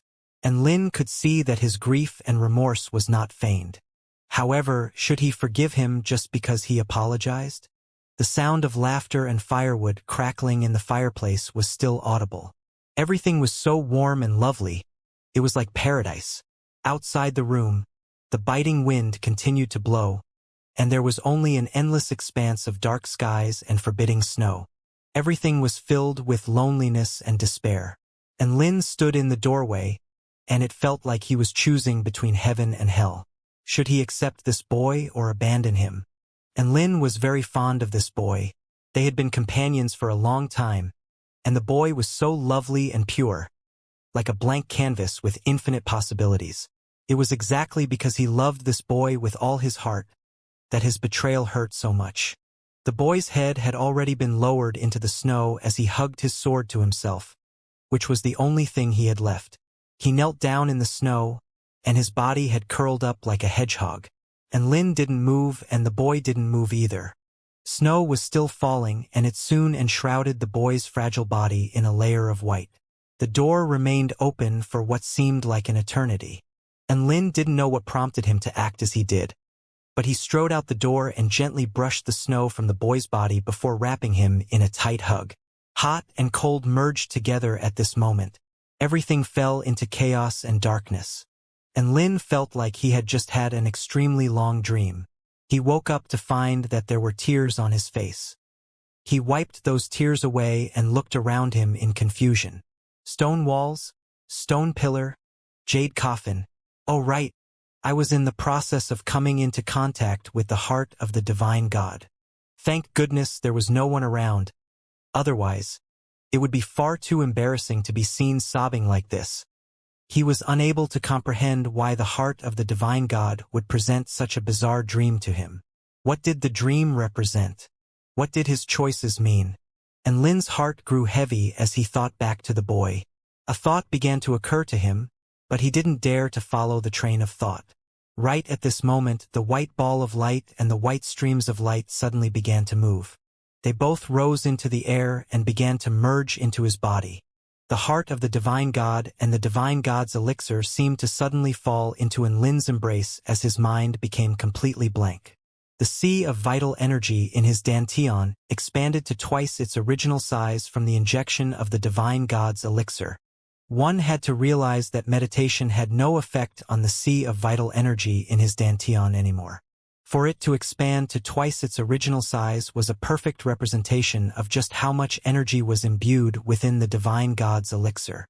The heart of the divine God merged into Lin's heart, and the power of his consciousness instantly expanded. Regardless of whether it was the degree of purity or the volume of his consciousness, all the parameters received a boost of 30%. The most notable change this affected within Enlin was that he was a lot more sensitive to his surroundings as everything around him became a lot clearer. At the same time, the Mist Immortal technique and the Shou Yang True Dragon Mantra, which were the two most important parts of celestial immortal Shou Yang's inheritance, were injected into Enlin's mind. Cultivation methods, incantations, true intent, observations, and Lin was ecstatic when he reopened his eyes. What a massive haul! The Mist Immortal technique could allow a cultivator to transform their body into cloud and mist to travel for thousands of kilometers at a time. This was a technique exclusive to celestial immortal Shou Yang and required 13,000 points to obtain. The Shou Yang True Dragon Mantra allowed the cultivator to draw on the power of the sun to unleash extreme power for a short time. This technique required 9,000 points to obtain. These were all spell techniques directly from the memories of celestial immortal Shou Yang, so they were pretty much identical to the inheritance outside. To be able to obtain so much with just 8,000 points was a huge profit. He had already finishing absorbing the heart of the Divine God and the Divine God's elixir. All he had to do now was to eat the Reincarnation ginseng, and he would be able to progress to soul formation stage. And Lin pondered to himself momentarily but still decided against acting immediately. There was still something important he had to do. Progression to soul formation stage could wait until after that was done. He bowed with great difficulty to the coffin of celestial immortal Shou Yang before instructing the two Gundams to carry him up the staircase. And Lin emerged through the film of light and heaved a light sigh of relief after discovering everyone was still clambering to exchange their points for treasures. The dream he had was far too peculiar, and it felt like it stretched for an eternity. If he re-emerged to find that a few decades had already passed, he would probably break down in tears. And Lin, did you succeed? Everyone gathered around him as soon as he came out. And Lin smiled lightly. Failure was never an option from the moment I went in. Wow, you're so cool. So does that mean you've already absorbed the heart of the Divine God and the Divine God's elixir? Lu Qianhuan asked with bright, excited eyes. Of course. I also obtained the Mist Immortal technique as well as the Shou Yang True Dragon Mantra. And Lin replied triumphantly. He wasn't going to hide this from his friends. Furthermore, he had to flex about it too. As expected, Lu Qianhuan almost leaped off the flying rug after hearing this. Holy fuck! I spent 13,000 points to get the Mist Immortal technique. Now you have it as well. Her cherry lips fell open as she stared at Enlin with shock and envy. Enlin waved his hand with a nonchalant expression. This was all just a pleasant mishap. I don't really care about it. Lu Qianhuan had the sudden urge to hit him. Su Qinyun also puckered her lips and spoke in a mellow voice. I spent most of my points on the Shou Yang True Dragon Mantra and thought that was the only one of its kind. But now classmate Enlin has it as well. Big brother and is the best, we knew you could do it.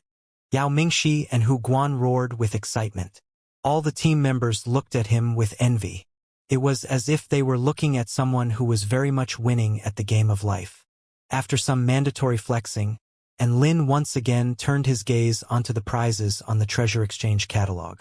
The elementary rank Immortal Tool, Immortal Sealing Gloves, had already been purchased by Big Brother Chang for 15,000 points, and his remaining 400 points were all spent on spirit pills. No one bought the Heavenly Ice Silk Garment yet because no one could afford it. Hence, Enlin swooped in and scooped up the Heavenly Ice Silk Garment. After paying 14,000 points, a near-transparent top appeared in Enlin's hands. It was as thin as cicada wings and emanated a cool sensation to the touch. And Lin immediately put on the Immortal Tool with the help of the two Gundams. The Heavenly Ice Silk Garment instantly merged with his skin upon making contact. Ah, nice! And Lin immediately felt a pleasing sensation running through his entire body. The garment could not only protect him when it mattered, but it could also assist in recovery just from being worn. And Lin still had 11,100 points left, which he could exchange for a lot of treasures. All the cultivation methods had basically been taken by everyone else. Su Xiaolan had taken all of the immortal pills as well, and she gave a green soul immortal pill to Enlin in order to help him recover. Enlin was extremely moved by her gesture. especially after seeing how meticulous she was with using her points. And Lin swallowed the green soul immortal pill, and the regenerative properties of the pill instantly took effect with the assistance of Lin's evergreen technique. At this rate, Lin felt like he could recover to full health in 2 days. Lin also wanted to give something to Su Xiaolan in return, but none of the treasures left on the catalog managed to catch his eye.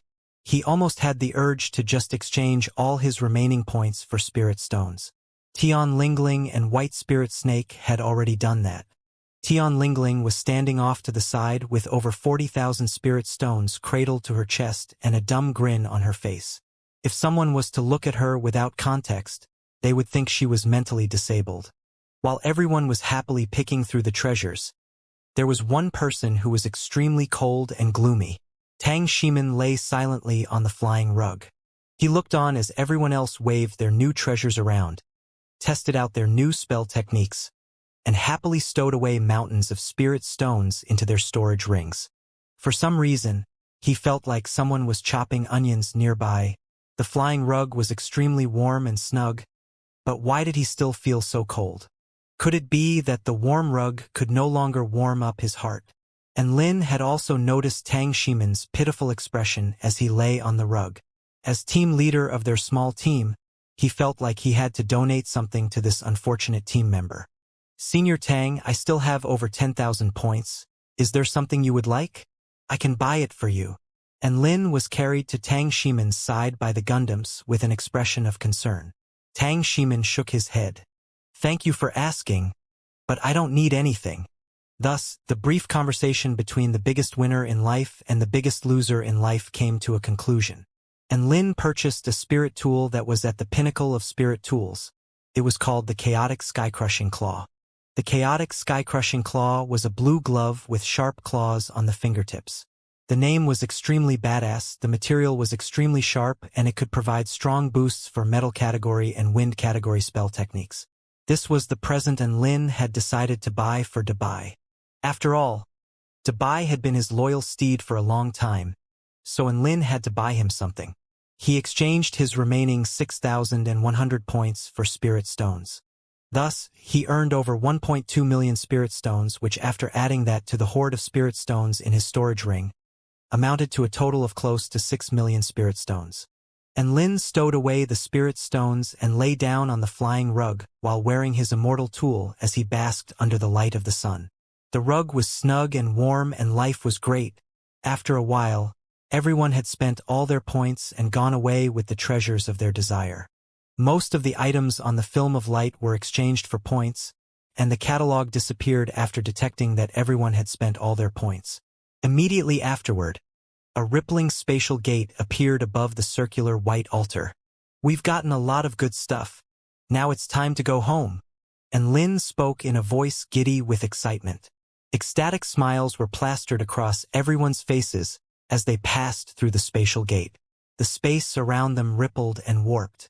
Within Lin's blurred consciousness, he seemed to be able to see a swordsman trudging through the darkness. The swordsman was constantly fighting, and his strength was godlike in its invincibility. However, he would shed tears to all the warped demonic creatures he killed. He had fought for his whole life, and he had searched for his whole life. Finally, he raised his head toward the sun peeking over the horizon, and he slowly closed his eyes. When Lin regained consciousness, everyone had already appeared in the center of the heavenly lake.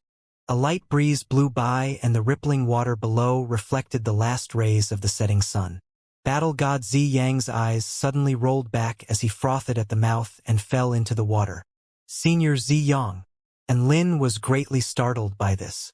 Hu Guan was the closest to battle god Zi Yang, and he immediately rescued him from the water. Everyone came to the shore of the heavenly lake and Hu Guan placed battle god Zi Yang onto the ground. What's wrong with Senior Zi Yang? Su Chenyun asked in confusion. There's no battle chi here, so he's unacclimatized to the environment. The green snake wrapped around White Spirit Snake's arm spoke lightly as she looked battle god Zi Yang, who was sprawled onto the ground like a dead fish. Everyone came to a sudden realization. Battle god Zi Yang hadn't cultivated with vital energy before. Huh. Then why are you fine? Senior Baiqiong? Yao Mingxi asked. Hee. I began dual cultivation a long time ago. The green snake transformed into an exquisite beauty in green robes and sat down on the ground. And Lin couldn't help but blush with excitement at Baiqiong's words. Don't disrupt me. I'm going to materialize a beast core first. I can finally evolve now without all the battle chi getting in the way. Battle Goddess Baiqiong closed her eyes and made a seal with her hands. A massive vortex of vital energy instantly appeared in the air and injected itself into her body. Everyone around her looked on in shock and wonder. How badass was it that she could just evolve upon a whim? Everyone then turned to look at Battle God Ziyang to find that he was still lying on the ground, and his body was convulsing uncontrollably. Sigh. How miserable. Say, Senior Ziyang should be a normal person now, right? Does that mean he might die from drowning? Hu Guan was a little concerned. Why don't you give him some CPR? And Lin suggested with a sly grin. Hu Guan pretended not to hear him and turned his gaze to look at the sunset in the distance. Even though Senior Ziyang is unable to use battle chi here, his life force as a battle god will ensure he won't die so easily. Shenyuancheng didn't appear to be worried at all. Battle god Ziyang did appear to be in a miserable state, but he definitely won't die. Ah! Senior Ziyang is vomiting blood. Shock flashed through Su Xiaolan's eyes as she pointed down at the man on the ground with blood gushing from his mouth. Shenyuancheng, everyone, I feel like Senior Ziyang is about to die. And Lin winced as he looked at Battle God Ziyang. As if in response to Lin's words, Battle God Ziyang suddenly opened his eyes wide. Everyone was treated to the sight of a pair of frenzied, bloodshot eyes as his body convulsed once again before becoming rigid. After that, his legs straightened and his body relaxed as he slowly closed his eyes again. This was like the light before the setting of the sun. It was a final explosion of life force before death. Everyone, tears welled up in Tian Lingling and White Spirit Snake's eyes. This was like watching a good friend departed from this world. Their grief instantly overwhelmed them to the point of tears. What do we do now? And Lin was a little stumped. Senior Ziyang's body runs on different energy from ours. If we were to use immortal spells on him, his meridians may reject the influx of unfamiliar energy. Shenyuancheng was also at a loss for what to do. Lu Qianhuan's purple eyes suddenly lit up. We can use physical treatments, like defibrillation, perhaps. And Lin stirred slightly at her suggestion. That sounds like it could work, but I'm scared we won't be able to gauge the correct power. Tian Lingling, you're the weakest out of all of us here. Try to give Senior Ziyang a zap to the heart. Huh? Me? Tian Lingling's eyes widened as she looked around at everyone, only to find that everyone else was also looking at her with encouragement in their eyes. All right, I'll try. She took a deep breath and recited an incantation in her heart. Lightning gathered in her palms before flying into the air. Immortal lightning falcon, heed my call. Bring forth lightning. She stomped her small foot onto the ground, and a bolt of white lightning descended from the sky. Battle God Ziyang finally managed to settle his surging blood and slowly awakened. He struggled to breathe the earthly air around him and forced his eyes open with great difficulty. However, he was immediately greeted by the sight of lightning falling from the sky, and the target appeared to be none other than himself. Boom! His body convulsed as he was struck by the white lightning, and darkness appeared before his eyes as he fell unconscious again. Ah! I think I just saw Battle God Ziyang open his eyes. Tian Lingling exclaimed excitedly. Really? And Lin made his way over and laid a hand on Battle God Ziyang's chest to find that there was indeed a feeble heartbeat. I can feel the beating of his heart. Good job, Tian Lingling. And Lin praised with a smile. Tian Lingling scratched her head a little sheepishly. Haha. Then, should I give him a few more zaps? Yes, I think that's a good idea. And Lin nodded with a smile. Boom, boom, boom. Battle Goddess Baiqiong opened her eyes and took a deep breath as a triumphant smile appeared on her face. She had successfully broken through and materialized a beast core, thereby reaching spirit nurturing stage. She experienced the rich vital energy around her and her mood lifted significantly. She felt like she would be ready to break through to spirit-nurturing intermediate stage in a few days.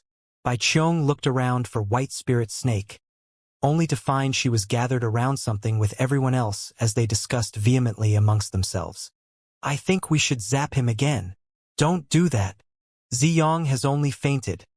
Zapping him more won't help. Find authorized novels in Webnovel faster updates. Better experience, please click www.webnovel.com for visiting. But his heartbeat is still very weak. What if we leave him be and his heart stops beating? Then wait until his heart stops beating before zapping him again. Wait, let me do some research on Chengdu. Battle Goddess Bai Qiong made her way toward everyone and drew in a sharp breath after catching sight of Battle God Ziyang. Battle God Ziyang was in an extremely sorry state.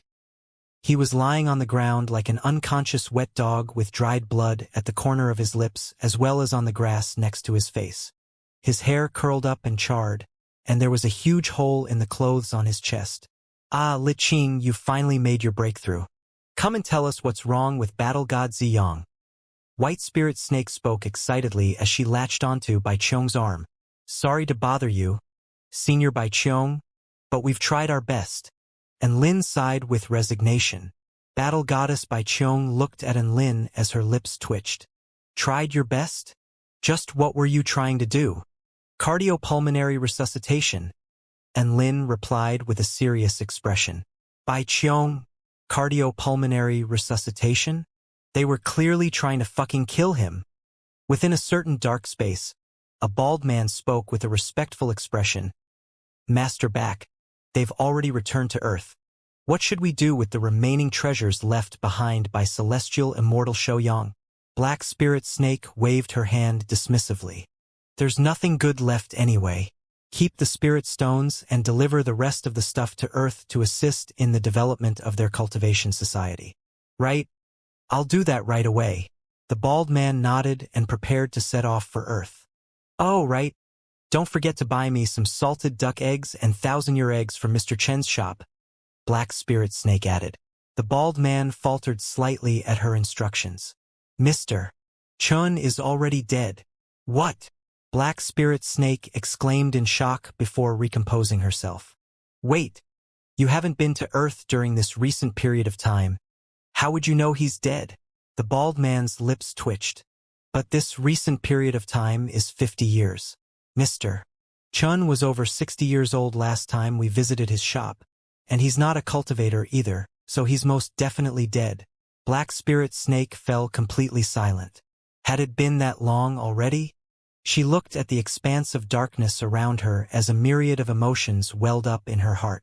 Had she been here for 50 long years already? She had to get out of here, otherwise she was going to grow mold. Look after the Xianxia continent for me. I'm going to go out for a stroll. Black Spirit Snake waved her hand and a black spatial gate appeared before her, which she leaped into without hesitation. Hey, Master Black, I still have to deliver all the treasures left behind by Shouyang, the bald man yelled into the black spatial gate. However, he received no response and the spatial gate slowly sealed itself shut. The bald man could only smile in resignation. Black Spirit Snake's tendency to come and go as she pleased was probably never going to be rectified. The more steady and reliable a woman, the crazier she would be when she let herself go. Last time, she completely razed the Bodhi mountain of the Buddhist kingdom to the ground during her battle with the battling Buddha. Who knew what kind of troubles she would stir up this time, on the shore of the heavenly lake? A rare, sympathetic expression appeared on Bai Qiong's exquisite features. It's all my fault, Ziyang.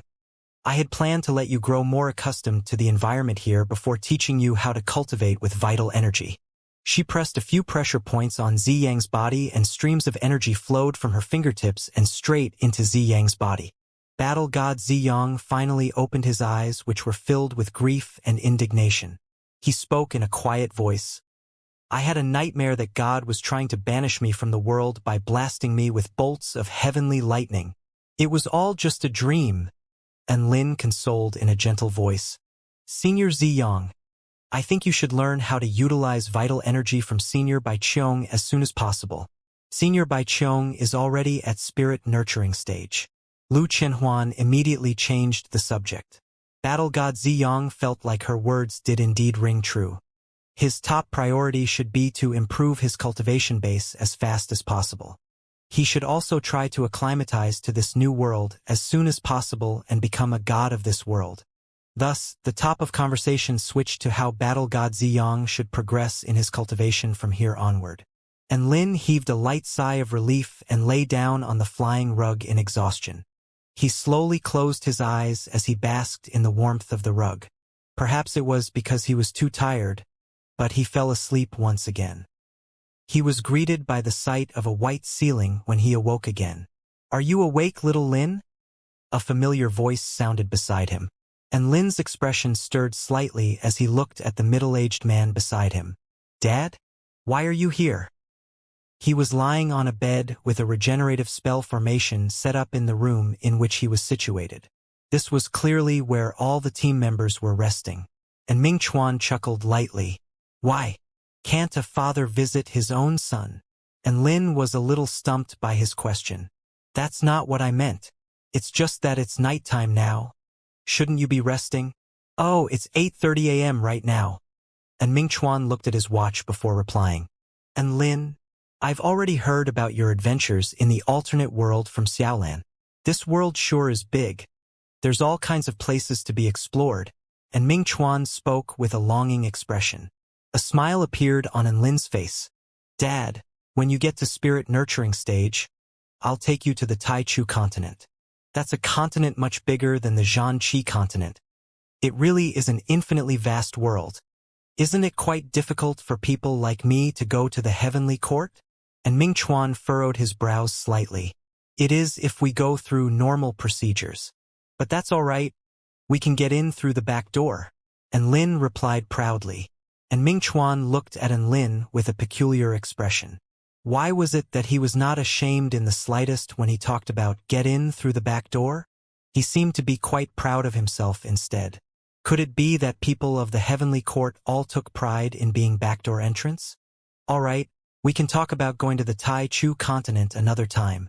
And Ming Chuan looked deeply into Lin's eyes and said, "Little Lin, you really don't have to strive so hard for progression. Take this time, for example, you've been bedridden for the past few days. Even if the others won't tell me the specifics, I have a rough idea of just how much peril you were in at that time. If something were to happen to you, what would be the point of me cultivating by myself?" "Dad!" And Lin's heart trembled as he fell silent and at a loss for words. And Lin had finally had a chance to return to Earth. But he was first turned into an ice sculpture and now he was bedridden with injuries. Given the circumstances, it was no surprise that Ming Chuan was concerned for him. The silence was suddenly broken by the sound of knocking on the door. "Big brother, you're finally awake, woof." Dabai rushed excitedly toward Lin. "Haha. What have you been getting up to recently, Dabai?" And Lin burst into laughter at the sight of Dabai's face. "Oh, same old. Looking at some beautiful women. Reading some books, watching some videos, woof." Dabai wagged his tongue as he spoke, and Lin rolled his eyes. "Aren't those three things one and the same? Big brother knows me so well, woof." Dabai looked at Lin with a gratified expression. "Oh, right. I brought a present back for you." And Lin rummaged around in his storage ring before bringing out a pair of gloves which he handed to Dabai as he said, "These are called chaotic sky-crushing claws. They're spirit tools of the highest caliber. If you nurture them well, there's a good chance they could evolve to become immortal tools. They have a great amplification effect on metal category and wind category spell techniques, so they'd be perfect for you." Dabai's big, watery eyes widened with incredulity as he held the pair of gloves. He finally believed that these were a pair of peak-level spirit tools after experiencing the powerful energy fluctuations emanating from within. "Wah!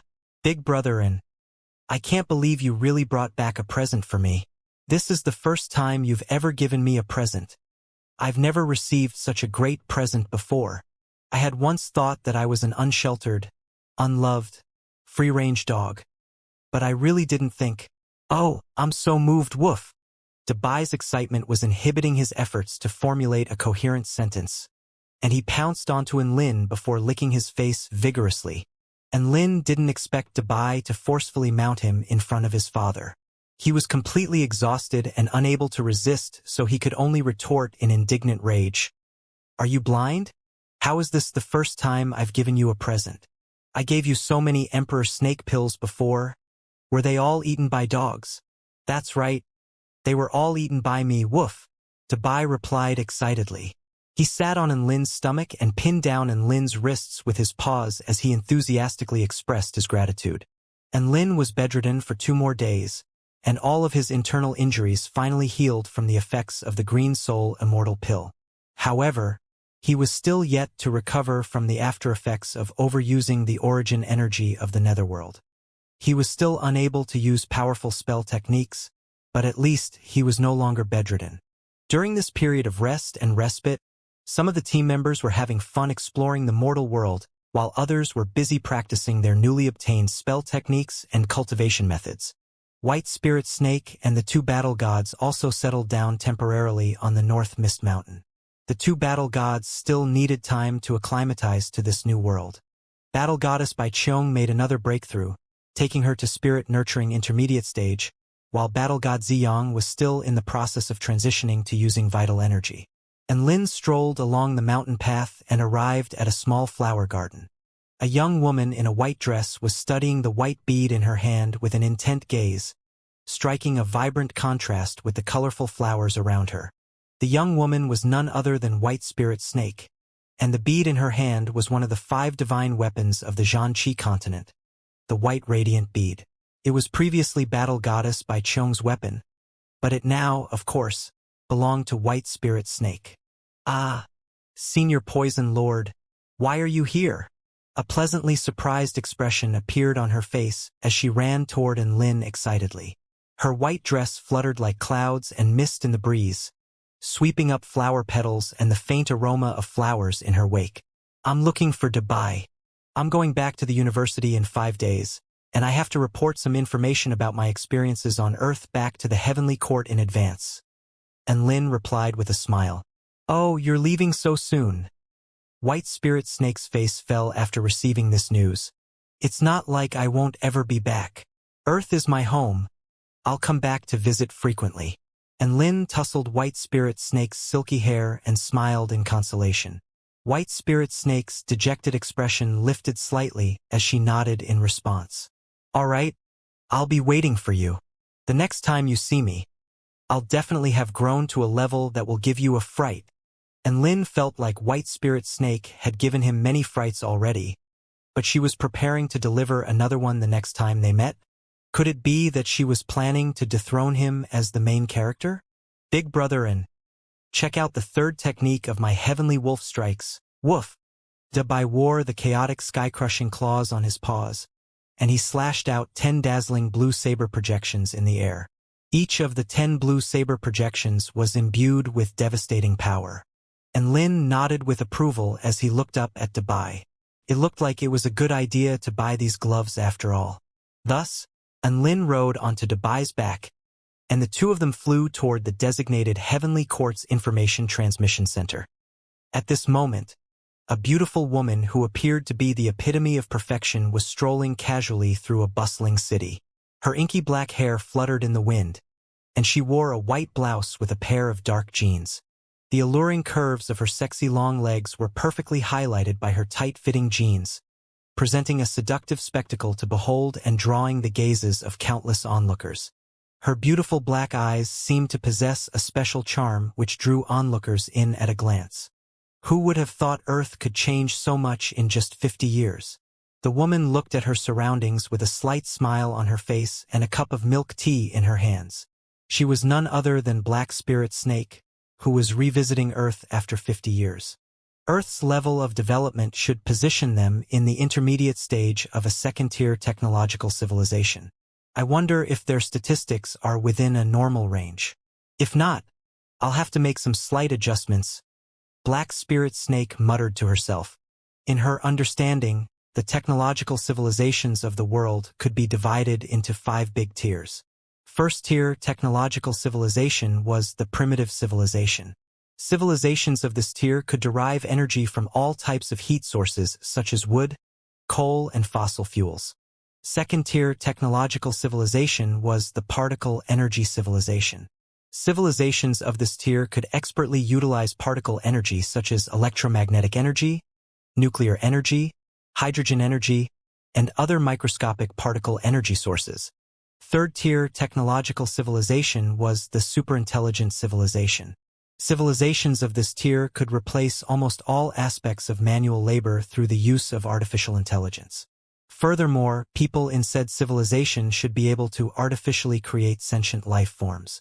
Fourth-tier technological civilization was the spatial dimension civilization. Civilizations of this tier could expertly utilize and manipulate space as well as controlling dimensions and creating laws of physics. Fifth-tier technological civilization was the divine Tao civilization that only existed in legends. Civilizations of this tier would transform into a godly realm that could control the great Tao and the heavenly Tao.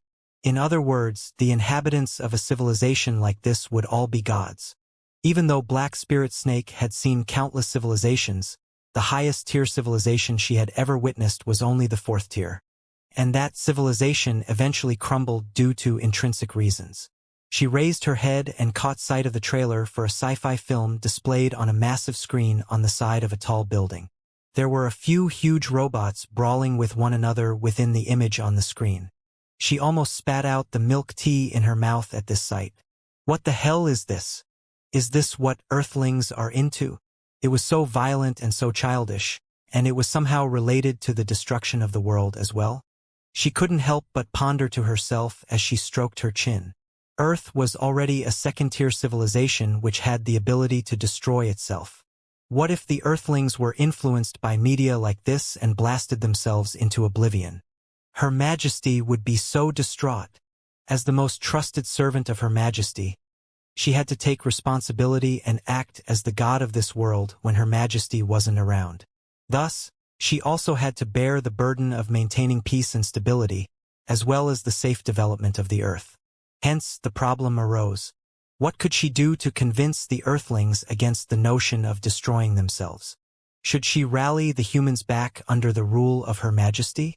No, that would defeat the purpose of why Her Majesty created Earth in the first place. Should she forcefully plant socialist values into the minds of all the Earthlings? No. This was under the category of super large-scale intervention. It could result in all sorts of backlash and after effects. Set up an alert system that notified her when war was imminent? This seemed like a good idea. However, it wasn't very safe, and she would have to make wise choices on the people she chose to undertake this task. But it was an option nonetheless. Black Spirit Snake sipped on her milk tea absent-mindedly as she pondered this issue. She knitted her intricate brows as if she was grappling with a perplexing dilemma. Her exquisite features attracted a lot of attention from passers-by, and all of them were wondering whether this beautiful woman was fretting over her relationship or her work or something else in her life. Unknown to them, she was struggling to decide what the best course of action was in order to ensure world peace. Meanwhile, Lin had just finished his report to the Heavenly Court and rose into the air on Debai's back. Big brother and where to next, woof? Let's go to the mall to buy some special local products for the guys back at the Heavenly Court. On a certain footpath in a bustling city, Lin walked on the street with a miniature white dog behind him. Let's buy some carrot snacks for that stupid rabbit in the Moon Palace. Debai wants a portable video player for browsing beautiful women, so we'll get one of those too. Wait, no, I should get two and download several hundred monkey clips on one of them on the off chance Xiao Cho would like one as well. What would Xiao Hong like? How about we get her a stereo and download some songs for her? Oh, I have to get a bunch of books for Zhong Yongyan as well. Lin was no longer taking on Daigo duties, but he would still buy some special local products for friends that he was quite close with. Soon, he came out of the shopping mall with a bunch of bags and was preparing to go to a place with no bystanders so he could stow them all away in his storage ring. There were a lot of people on the streets, and someone as handsome as him would attract a lot of attention wherever he went. Hence, he had to be careful when using spatial magic tools. He soon noticed that there was a woman in a white blouse walking toward him. There was no way to not notice her because she was simply far too beautiful. Even among all the women he had seen to date, this woman ranked among the best in terms of physical appearance.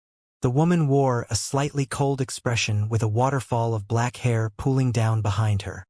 Her eyes seemed to be imbued with some sort of special charm which drew the onlooker in like an enchanting spell. And Lin's first impression was that she was a cultivator. However, upon closer observation, he was unable to detect any energy fluctuations from her. The woman was also looking back at Lin, making him feel quite flattered. Did you see that? Even a supreme-grade beauty like this one was unable to resist his gorgeous looks. In a further surprising turn of events, the woman walked up to him voluntarily. "Hi there, handsome. What are your views on maintaining world peace?" The woman smiled and her black eyes appeared even more alluring. And Lin faltered slightly at her words. He could understand that his handsome looks were attracting attention. He could also understand that beautiful women may want to talk to him. But what the fuck was this opening line? Were earthling greetings so trendy nowadays? Why would she ask for his views on maintaining world peace without any context? Unbeknownst to him, this woman was none other than the person tasked with maintaining world peace, Black Spirit Snake. And Lin didn't recognize her, but she recognized Lin. She knew that Lin had lived for close to 20 years on Earth and had a good grasp on the situation on Earth. Furthermore, he had also come into contact with the cultivation culture of the Taichu continent, so it could be said that he was qualified to speak about both worlds. Perhaps he would be able to offer up some unique insight. It was with this in mind that Black Spirit Snake approached Lin for their first ever conversation. Lin was initially quite taken aback by her opening line, but he soon managed to recover his composure and began to ponder the situation. My views on maintaining world peace. That's a very broad topic. How about we find a place to sit and have an in-depth discussion? And Lin suggested with a smile. Black Spirit Snake hesitated momentarily before nodding with a smile of her own. Xian Cafe. This was a cafe with artistic, antiquated decor and smooth, flowing music. Black Spirit Snake picked up her cup with her slender hand and took a light sip as she looked at the man across from her with interest in her eyes. And Lin was also quite curious about the woman. Although he was very confident in his looks, he knew the lady definitely didn't accept his invitation to have coffee together just because he was handsome. Find authorized novels in Webnovel faster updates. Better experience, please click www.webnovel.com for visiting. He felt like she had accepted his offer because he obviously had a lot of class. I feel like everyone has a responsibility to collectively maintain world peace. What we need to do is focus on one core idea and two branch concepts. And Lin said solemnly. Black Spirit Snake's eyes immediately lit up. One core idea and two branch ideas? And Lin nodded. That's right, we have to set an ideological construction as our core, instilling an upstander mentality among the masses and support hidden organizations in their efforts to maintain world peace. That is indeed a valid point. Instilling an upstander mentality among the masses may result in extremism and excessive vigilante justice, but this is a necessary course of action nonetheless. But can you elaborate further on your point about hidden organizations? Black Spirit Snake responded with a serious expression. And Lin couldn't help but falter slightly at Black Spirit Snake's intense gaze. He was just making up things on the spot. Why was she taking him so seriously? Holy fuck. Was he really going to discuss world peace with this beauty in a cafe? How did she not feel awkward? He was so embarrassed he could die. However, perhaps this demonstrated that something was not quite right upstairs with the woman. And Lin paused for a moment before continuing. There will be situations where conflict occurs due to an imbalance between the large countries. At those times, an organization standing above all the major countries would need to step in to mediate. The organization must be an extremely powerful one, have a great understanding of the world, and possess a neutral, unbiased outlook. Only then can it act as the ideal mediator. Black Spirit Snake blinked her eyes and nodded. So we need a third-party organization? The strong dominate the weak, this is the natural order of things. Weak entities want to become powerful entities, and powerful entities want to become even more powerful. All of this creates conflicts of interest, so a conflict is unavoidable. However, we can also try to instill values within powerful entities that make them develop a sense of responsibility in maintaining world peace, thereby creating a reliable hidden organization as you suggested. That's right. I'm part of a WeChat group with a lot of people that would be interested in your ideas. I feel like you should discuss your thoughts with them. And Lin felt like he had to end this conversation. It was such a beautiful encounter. Why did she insist on discussing such a strange topic? Was there something wrong with the woman after all? And Lin began to ponder the notion a lot more seriously. Black Spirit Snake's eyes lit up at Lin's suggestion, and she eagerly brought out a white phone from her purse. She had only been using phones for the past couple of days, but she had a basic grasp on all of its functions, so she was obviously familiar with WeChat as well. And Lin scanned her QR code to find that her ID name was Black Spirit Snake.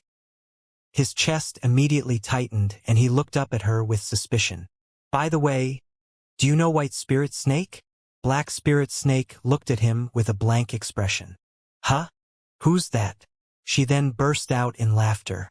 Could it be that you think all these other colored spirit snakes exist just because my name is Black Spirit Snake? And Lin continued to survey her with a suspicious gaze. The group I'm about to invite you into is called All Cultivators of the World Unite Together to Protect Earth. Are you sure you'd like to join this group? Black Spirit Snake. Sure. Please add me. Who are you? And Lin placed his thumb on his storage ring as his expression darkened. And Lin had finally lost his patience with her. Black Spirit Snake's reaction upon hearing such a retarded group name was far too calm. It wasn't how a normal woman would behave, and Lin was sure there was something amiss about her. The woman took a sip of her coffee before pouting at Lin with a dainty gaze. What? I just want to discuss the maintenance of world peace. Why are you being so aggressive all of a sudden? If you don't tell me the truth, you'll have to pay for the coffees. And Lin sneered. Heh, you're trying to mess with me.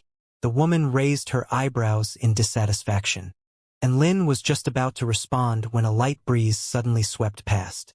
His mind suddenly blanked out as he became rooted to his seat. When he came to his senses again, he looked around himself with a blank expression. He was in a cafe with artistic, antiquated decor and smooth, flowing music playing in the background. Dabai was sitting on the ground beside him with a perplexed expression. There were 2 cups of coffee in front of him with steam rising from the cups. Who am I? Where am I? Why did I order 2 cups of coffee?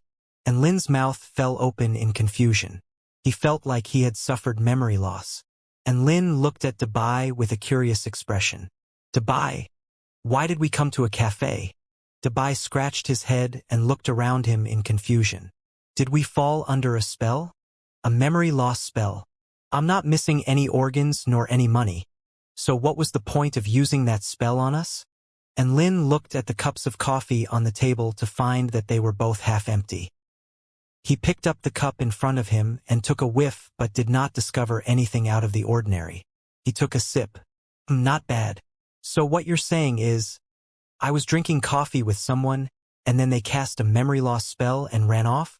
And Lin felt like this was quite preposterous. What kind of mighty figure would be bored enough to do something like that?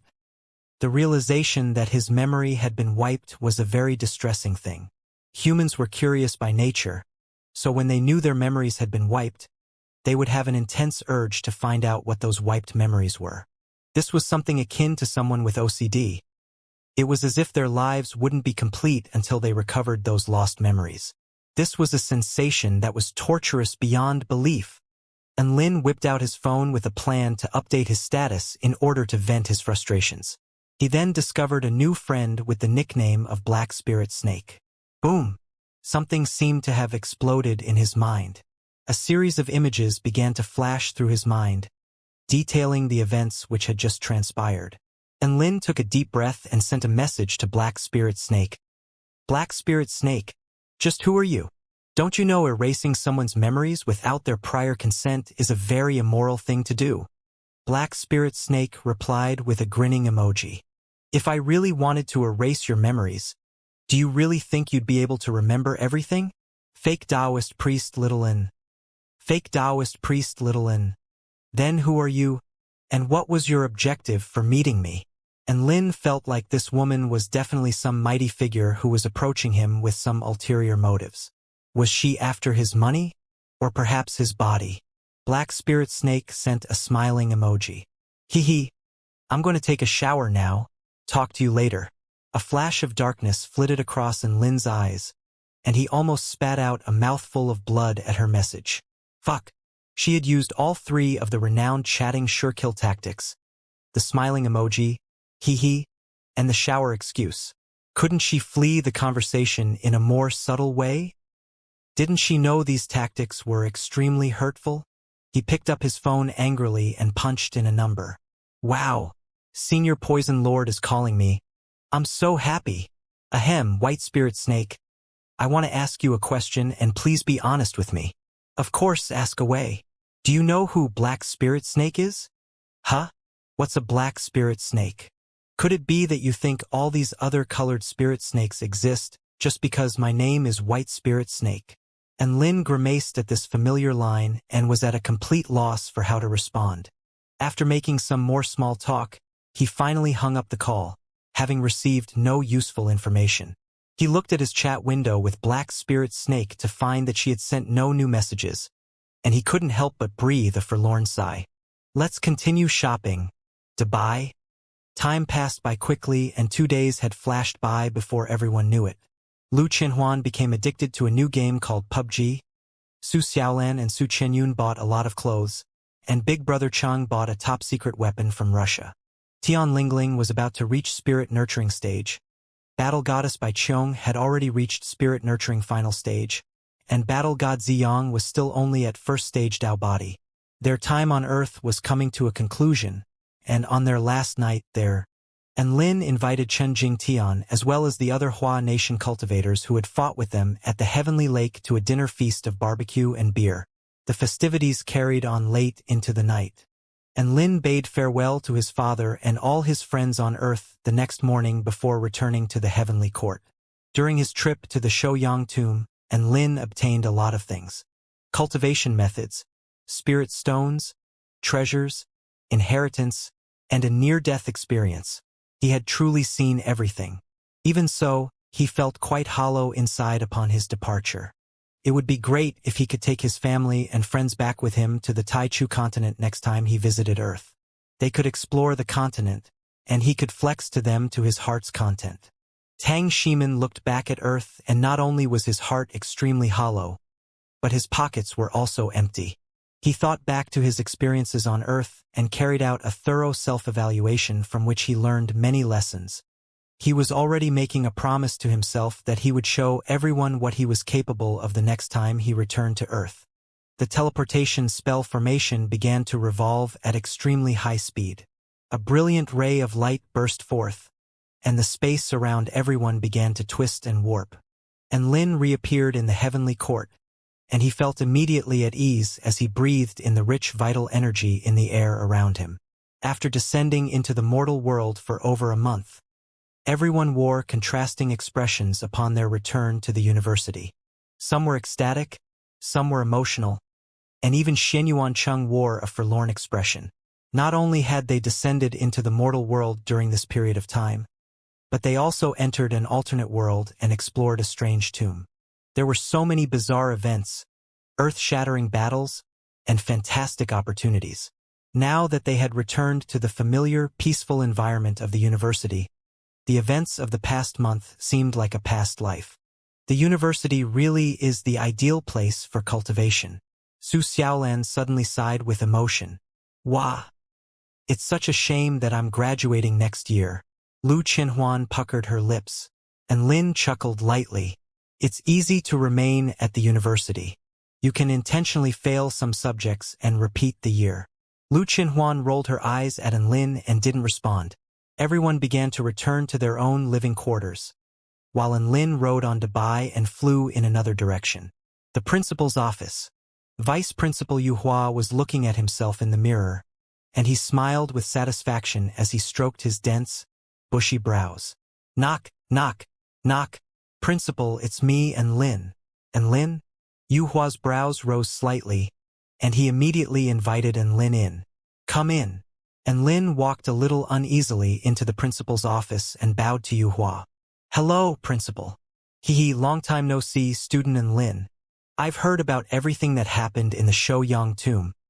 Your performance was quite outstanding. Yuhua praised Lin with a wide smile. I'm not worthy of your praise, principal. I was only doing what was expected of me. And Lin replied modestly. What business do you have for visiting me today? Celestial Immortal, Yuhua asked. School rules dictate that holidays of over 10 days must be approved by the principal. And Lin replied slowly. Yuhua became even more curious at his words. Why would you like such a long holiday? Are you experiencing any difficulties? Please do tell me if you are. I have something I need to do at the Myriad Mountain domain. And Lin replied. Vice Principal Yuhua faltered slightly at his words before a thought which made him quite excited began to occur to him. Haha, you have my approval. Be safe, student Lin. Yuhua didn't ask any further questions and immediately granted his request. And Lin was slightly taken aback by the principal's quick response. The next day, Lin hurriedly traveled toward the Myriad Mountain domain with Xiao Chou, Xiao Hong, and Dabai in tow. He had set off on his next journey, on the hilly lands of the wind in the Myriad Mountain domain. And Lin flew through the sky on dogback and was greeted by the sight of a series of tall mountains extending straight into the clouds. Big brother are there really sexy women in there, woof? Dabai asked in disbelief. And Lin replied with a serious expression. Of course, there's a princess that's being held captive in the Dark Palace, awaiting her knight in shining armor to rescue her. Dog-riding knight, woof! Dabai yelled excitedly.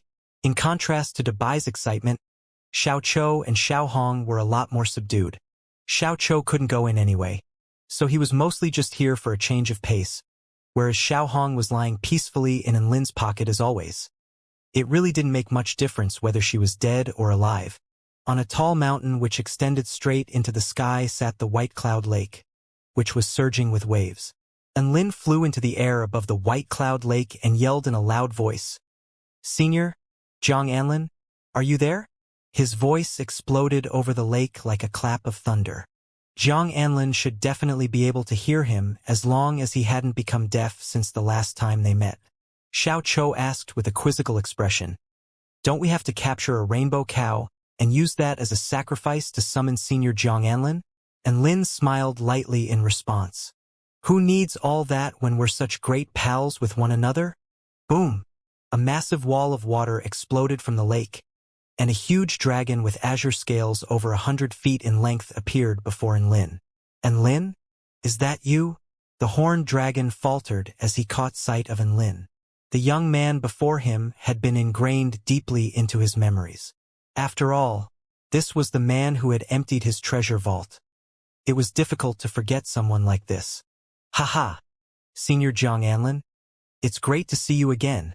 And Lin greeted Zhang Anlin with a smile. Long time no see, Mr. Lin. What business do you have here? Zhang Anlin didn't believe, even for a second, that Lin was here just to visit him. Oh, Senior. I'm here to explore the ruins of the White Cloud Lake. And Lin cut straight to the point. Zhang Anlin's lips twitched after hearing Lin's response. Again? Didn't you get kicked out by the mastermind last time? Hee hee. That's all in the past. I'm no longer the same person that I once was. And Lin smiled confidently with battle intent burning like a raging flame within his eyes. After all, he was now a powerful spirit-nurturing final stage cultivator, and he had a myriad of trump cards to boot. Were the Purple Star Ruins still a frightening place to him? No way. The ruins barred all soul formation stage cultivators and above from entry. The reason why Lin hadn't attempted to break through to soul formation stage was just so he could empty these ruins. If he couldn't plunder the 88th Purple Star Research Institute of all its treasures, then there was no one else in this world that could. At least Lin had yet to encounter a spirit-nurturing stage cultivator that was more badass than himself. All right, do whatever you like. Zhang Anlin conceded as he looked at Lin's confident expression. He then turned his yellow eyes upon Enlin with a quizzical expression. Where's the rainbow cow? Haha. Rainbow cows are very hard to find. We're old friends already. Can't we just skip the formalities? Enlin laughed with a confident expression. The corners of the horned dragon's lips curved upward. Hee hee. After that, he remained silent and didn't move. Everyone fell silent. The situation quickly became extremely awkward. Dabai was struggling to suppress his laughter. So this was the old friend Big Brother N was referring to? Why did they seem like old enemies? Enlin's chest tightened as he cursed Jiang Anlin for his dogmatic ways. A pained expression surfaced on his face, and he retrieved 10 dazzling white vital stones from his storage ring. Ha, Brother Jiang. I know you might not really be fond of things like this. As if he had something to say, Jiang Anlin's eyebrows perked up slightly at the sight of the vital stones in Enlin's hands. However, Enlin continued his sentence at this moment. However, I'm an extremely shallow man with nothing else but money. It's not every day that good friends like us get to reunite, so this is a little present for you. I hope you may accept it. He passed the 10 vital stones to Jiang Anlin as he spoke. Jiang Anlin's expression instantly did a 180-degree flip after receiving the 10 vital stones. Haha, you're far too kind, Brother Enlin. Please don't go to the trouble of bringing presents for me next time. The horned dragon then transformed into a middle-aged man who stowed the vital stones into his storage ring with a gleeful expression. The two of them immediately began to converse freely with one another, as if they were extremely good friends who had been reunited after a long time apart. Dabai's mouth fell open, and a gate seemed to open in his heart as he stared blankly at the scenes unfolding before him. Brother N, you obviously have important business to attend to, so I'll leave you to your work. Remember to be safe, and I wish you the best of luck in your adventure in the ruins. Jiang Anlin parted the lake beneath them to reveal a metal gate before bidding farewell to Enlin. All right, we'll meet again some other time. Enlin waved toward Jiang Anlin in farewell before turning to Xiao Chou and said, Xiao Chou, you'll have to stay out here and stand guard in case unforeseen circumstances arise. Xiao Chou was already at soul formation stage, so he was unable to pass through the restrictive film of light into the Purple Star ruins. After delegating the duties to Xiao Chou, Enlin rode through the blue film of light on dogback and entered the ruins. Did Enlin lament over those 10 vital stones? Not in the slightest. He was confident that he would be able to get it all back 100-fold from Lin Junjun. On the peak of the Cloud Mountain, a woman with delicate brows was staring blankly at the canvas positioned before her. Achoo! The woman sneezed out of the blue. Huh? What's going on? Is someone thinking of me? Perhaps father or one of my sisters. The woman shook her head with a smile before focusing her gaze once again on the canvas before her. But she could only continue to stare ahead blankly. She had many more images lined up in her mind for her to manifest onto the canvas before her. But she suddenly didn't want to draw anything, and she was no longer capable of drawing anything either. Had she gotten bored of drawing? Was she suffering from artist's block? She didn't know. Right at this moment, her voice transmission talisman suddenly sounded. Master Tianyu, there's another cultivator who has voluntarily come to explore the ruins of the 88th Purple Star Research Institute. Jiang Anlin's voice sounded from the voice transmission talisman. Oh! Lin Junjun replied dismissively. Ever since that experiment had progressed to the 3rd stage, her requirements for information on the Purple Star inheritance had dropped significantly. Master Tianyu, aren't you curious about who it is this time? Is that important? Regardless of who they are, just bring them to me for their reward once they succeed. Lin Junjun gripped her voice transmission talisman in a slender hand and was just about to end the transmission. However, the words that came from the other side of the line made her falter in her movements. It's Mr. Enlin who has gone into the ruins, Jiang Anlin said. What? Enlin? Lin Junjun's hands trembled as her expression took a drastic turn. Meanwhile, within the Purple Star Research Institute, Dabai was extremely shocked at the scene before him after passing through the blue film of light. Holy fuck! What kind of fucking ruins are these? He was greeted by the sight of a cavernous hall with a spotlessly clean, smooth, white metallic floor. The room was lined with intricate, artistic sculptures, creating an ideal combination of technological and antiquated beauty. "Oh dear, aren't these the two Gundams?" Dabai yelled again. "Shoo, be quiet." And Lin patted Dabai's head before making his way surreptitiously toward the mechanical creations hovering in the air before him. These were the Purple Star technological products with the fused bloodlines of 100 beasts. A sly grin appeared on Lin's face. He only had a chance to steal 2 Gundams before he was kicked out last time, so there were still 3 Gundams left. After seeing just how useful these Gundams were, how could he just give up on them? He whistled a cheery tune as vital energy began to gather on his fingertips. He then proceeded to carve out a series of complex veined patterns from memory in order to dispel the spatial barrier. "Big brother," and Dabai's voice suddenly sounded from behind Lin. "Shush, can't you see I'm busy?" And Lin waved his hand dismissively. "But big brother and you? Tisk, let me finish what I'm doing first. Stop interrupting me. We don't have much time. We'll both be screwed if the female tiger in here notices us." "Big brother, and if the female tiger you're referring to is this beautiful woman here, then we're already screwed." "Huh? What nonsense are you spouting now?" And Lin turned to look at Dabai with an angry expression, but he was instead greeted to the sight of a woman in a flowing white dress, looking at him with a dainty smile. Gulp! And Lin swallowed audibly. The woman in front of him had a white dress slung over her tall and slender body. Her skin was pearly white, and her bright eyes were locked firmly on Lin, while she wore a mysterious smile on her face. "Hi there. Bai Ling, long time no see." And Lin forced out a greeting alongside a smile. The woman standing before him was none other than the manifestation of the mastermind of the Research Institute, as well as the person who had kicked Lin and the others out from the ruins on their last visit. "What are you doing?" Bai Ling asked with a hint of a smile on her face. Cold sweat was already beginning to drip down Lin's forehead as he scrambled for an excuse. "I learned of a way to better maintain these technological products, and I want to try them here." Bai Ling's brows lifted slightly. "Do you think I'm stupid?" "Big sister Bai, I want them." And Lin gave up all attempts to fabricate excuses as he looked up at the woman with a pair of watery, puppy dog eyes and an expression full of sincerity and longing.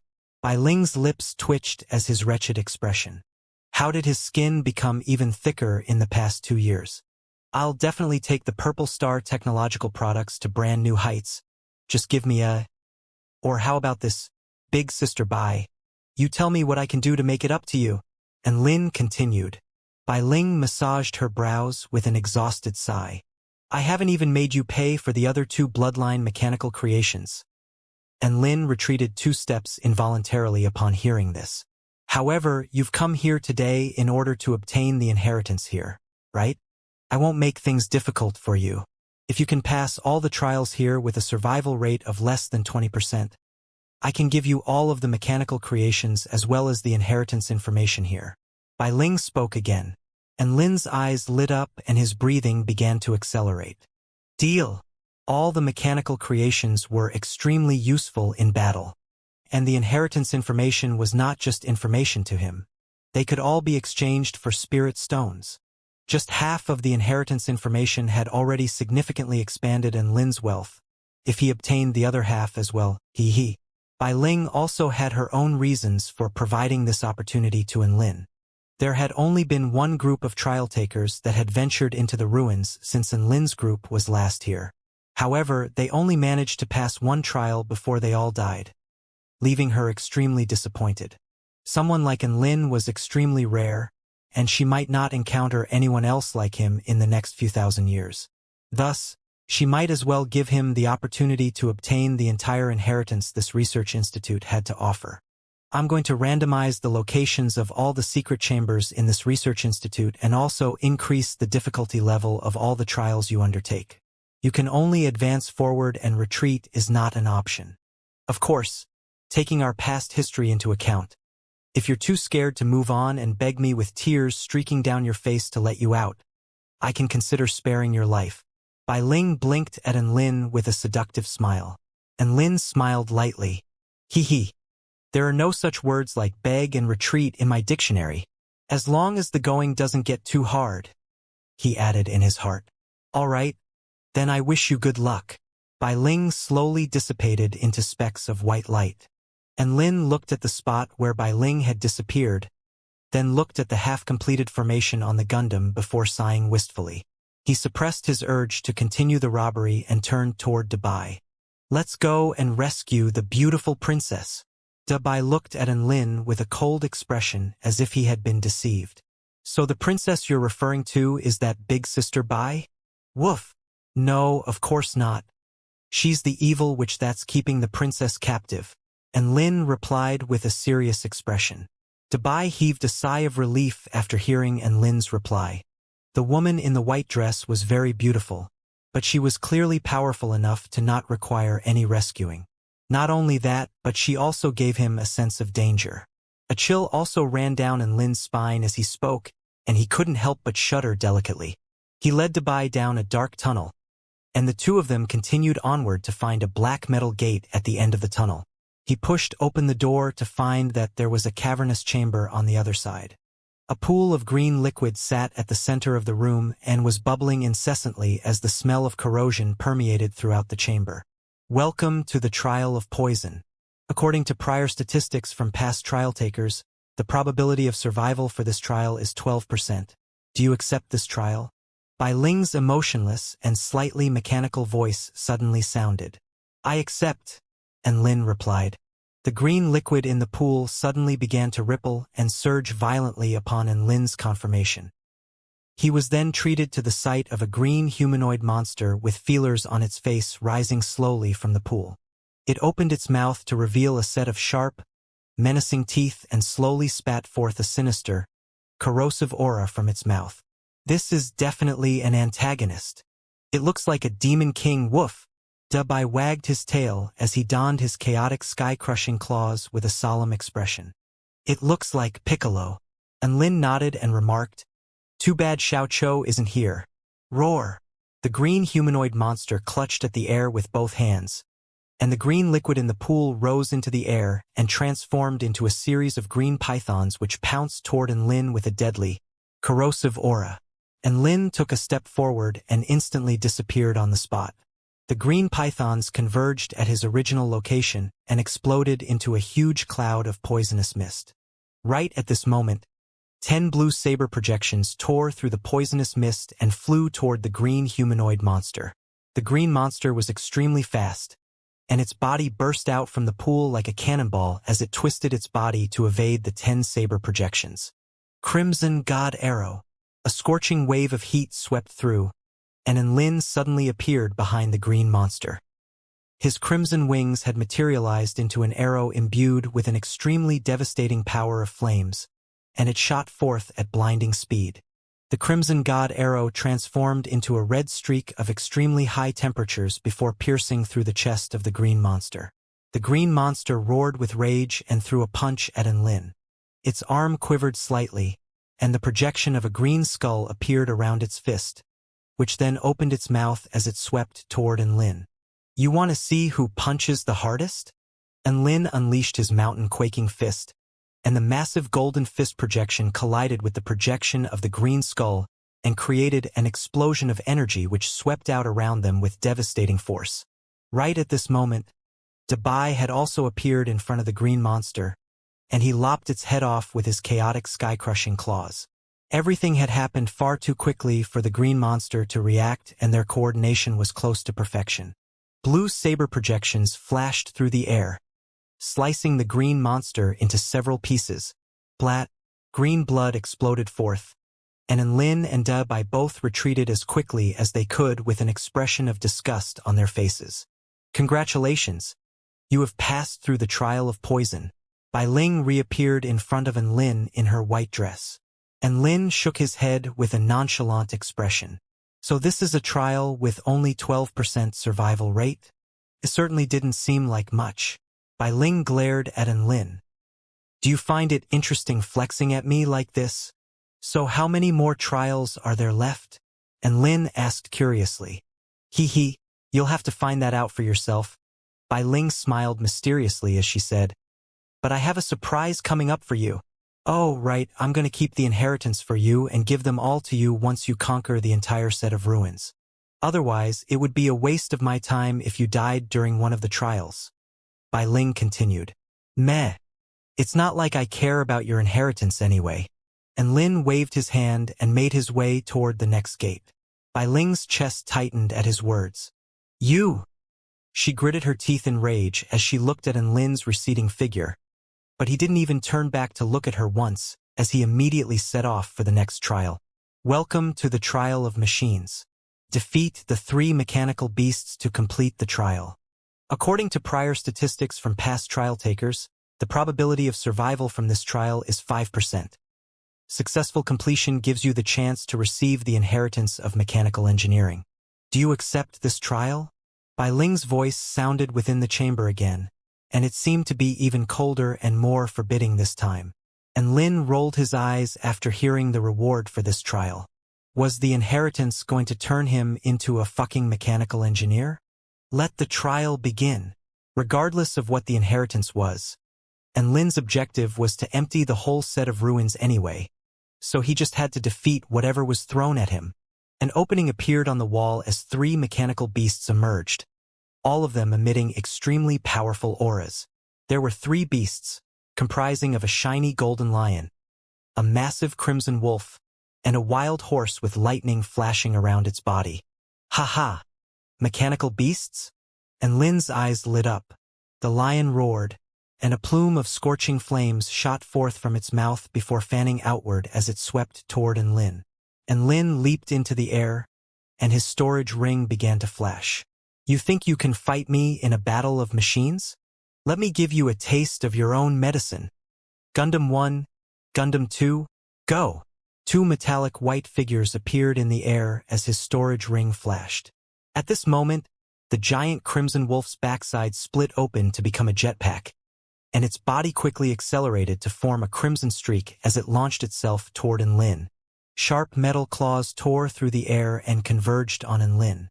Right at this moment, a silver figure appeared in front of Lin and slashed a particle sword toward the approaching metallic claws. A high-pitched screech erupted from the clash between sword and claws, and the seemingly indestructible wolf claws were torn apart by the particle sword.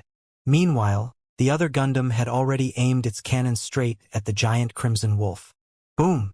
A powerful blast of energy burst forth, creating an explosion of energy and heat which blasted the crimson wolf straight into the ground, where it lay motionlessly and seemed to have lost its capacity for movement. Ha! Noob! My Gundams are the true machines here. And Lin roared with triumphant laughter as he stood with his hands on his hips. Bai Ling's enraged voice sounded from within the chamber. And Lin, you're cheating. Put your bloodline mechanical creations away or get the fuck out of here. And Lin faltered slightly at her words. You can't do that. Gundam 1 and Gundam 2 are my possessions, so they're an extension of my power. 3, 2. And Lin was given a fright by Ling's countdown, and he immediately stowed his Gundams away into his storage ring. It was only then that her countdown concluded. All right. You have bigger boobs, so I'll listen to whatever you say. And Lin pursed his lips in dissatisfaction as he muttered. It's not like I can't beat these mechanical beasts without them anyway. It's just that I have not used Gundam 1 and Gundam 2 for a long time, and I'm just taking them out for a spin, so they don't rust. Dazzling bolts of lightning burst forth from the mechanical horse's body and flashed toward Lin like a bolt of lightning. And Lin's expression remained calm, and he drew his evil-slaying sword as his eyes turned snowy white. The mechanical horse, which was moving at blinding speed, was instantly revealed to be a target with countless chinks in its defense. Whoosh! A black sword projection imbued with the true intent of the 6 techniques of the war god was slashed out toward the mechanical horse. The black sword projection disappeared after a short instant, and Lin's body also managed to evade the wild horse's charge at the same moment. The blue lightning around the wild horse was still flashing, but its head had already been decapitated and was now falling through the air. Boom! The mechanical horse fell to the ground with a resounding boom, and the electricity around them was beginning to dim. Bai was still engaged in battle with the golden lion, and the clashes between the two of them swept up gale force winds around them. Aside from having a domain, the lion possessed the speed, power, and defensive prowess of a soul formation initial stage cultivator, so it was no surprise that Dabai was still unable to take care of its opponent. And Lin was not in a hurry to help him out. Instead, he made his way toward the crimson wolf that had been blasted into the ground by the two Gundams. He gripped his evil-slaying sword in his hand and approached the wolf to see if a finishing blow was required. Sure enough, the mechanical wolf was not dead, and it immediately released an energy blast from its mouth after sensing Lin's approach. And Lin was already prepared for this, and he evaded the attack using his divine inspection technique. He then used his evil-slaying sword and slashed through the air, chopping the mechanical wolf into pieces. Phew! Another one bites the dust. And Lin was finally in the mood to look at how Dabai was going. Dabai's battle with the lion had already progressed to its climax. Dabai was already up to the 15th technique of his 18 forms dog pounce. Wild battle canine, woof! Dabai twisted his body, and his chaotic sky-crushing claws formed corkscrew saber projections which swept toward the lion. The lion spat forth a wave of scorching flames, only to have it be reduced to specks of crimson sparks by the corkscrew saber projections. The mechanical lion was extremely shocked at having its attack dispelled so easily, and it immediately unleashed its second mystic technique. Lion Roar Technique. Roar! It unleashed a thunderous roar, creating devastating sound waves which collided with corkscrew saber projections before crashing into Dabai's body. Dabai's body flew back like a cannonball as blood gushed forth from his mouth. The golden lion took advantage of this opportunity to pounce toward Dabai with a metallic gleam emanating from its sharp claws. And Lin's expression shifted as white wings of wind began to spread open on his back. Divine dog's tail wag woof! In this moment of peril, Dabai twisted his body and blades of wind materialized on his chaotic sky-crushing claws before slashing down toward the lion's head in the form of 10 dazzling blue crescents. The screech of metal on metal reverberated throughout the whole space as sparks flew around them. The lion was still in the process of lunging forward, but its head had already been separated from its body, and it flew through the air in a clumsy arc. Nice! And Lin couldn't help but applaud Dabai's perfect counterattack. Dabai wiped the blood from the corner of his lips with a slight smile. So what if lions are the kings of the animal kingdom? They still can't escape the fate of death at my paws, woof! Your flexing is on point as well. And Lin continued to applaud. Congratulations, you've passed the trial of machines. Please stop flexing and fuck off to the next trial. Bai Ling's cold voice sounded within the chamber, and it seemed to contain a hint of resentment. And Lin felt like she was probably only agitated after seeing the two Gundams, so he didn't think too much of it. He passed a blood spirit pill to Dabai, and they rested for a while longer before continuing onward. After passing through the next gate, and Lin and Dabai arrived in a dark space. This was a type of darkness that could truly be referred to as pitch black. There was not even a slight glimmer of light, and both of them felt as if they had descended into the bottom of an abyss where darkness and death were the only two constants. Welcome to the trial of darkness. There's a clone shadow demon here. Find it and defeat it to pass this trial. According to prior statistics from past trial takers, the probability of survival for this trial is 0. Do you accept this trial? Bai Ling's voice sounded again, and Lin finally began to get a bit more serious after hearing the survival probability for this trial was 0. He was very confident when attempting trials with a survival probability in excess of 0. After all, he didn't think there was anyone more capable than him under soul formation stage, so if there were others who could complete the trial, he would definitely be able to do so as well. However, he knew better than to underestimate the trials with survival probabilities of 0 as they represented a different type of challenge. Take the trial of destruction as an example. That was essentially an insurmountable trial in a sense. And Lin took a deep breath before replying, I accept. A chill immediately ran down Lin's spine as the trial commenced. Light up the darkness, great holy flame. In the face of this boundless expanse of darkness, and Lin immediately unleashed a divine flame to light up his surroundings. Boom! A streak of light flashed past before it was instantly engulfed by the darkness. What? And Lin's heart trembled as an object crashed into his chest. The object was imbued with devastating power, and Lin's chest caved in despite the fact that he had cultivated the Earth Lotus Supreme skill and evergreen technique to strengthen his body far beyond the average cultivator. Acute pain shot through his entire body as he spat out a mouthful of blood and flew back like a cannonball. Big brother and woof! Dabai roared in rage as he slashed with his claws toward where Lin was originally standing, only to find that there was nothing there. In the next instant, his body was also struck by a powerful force which slammed him into the metallic wall of the chamber. Upon impact, the wall immediately caved in to create an indentation in which his body was slotted, and he felt like his body was about to fall apart. Dabai, can you detect its location from its scent? And Lin yelled in the darkness. I can't detect any scent from it, woof! Dabai replied feebly. The force of the prior collision had almost put him out of commission. And Lin gritted his teeth, and wings sprouted from his back as he flew in Dabai's direction. Dabai instantly raised its claws in defense as it detected an approaching air current. Don't attack! It's me! And Lin yelled as he grabbed onto Dabai's fur and released his heavenly void flame to form a defensive barrier around his body. Dabai heaved a light sigh of relief after Lin came to his side, but Lin's expression was still extremely solemn. The attacks of the shadow demon came without any warning, and there was no way to detect its presence through sound or directions of air currents. The darkness around them was able to engulf all light, so Lin was completely oblivious to where the attacks were coming from. The only fortunate thing in this situation was that the darkness could only engulf light, but not the power released from spell techniques. And Lin could still feel the heat emanating from his great holy flame, and this gave him some hope. A few seconds later, a hole suddenly appeared in the heavenly void flame as if it had been torn apart by something. Be careful, Dabai!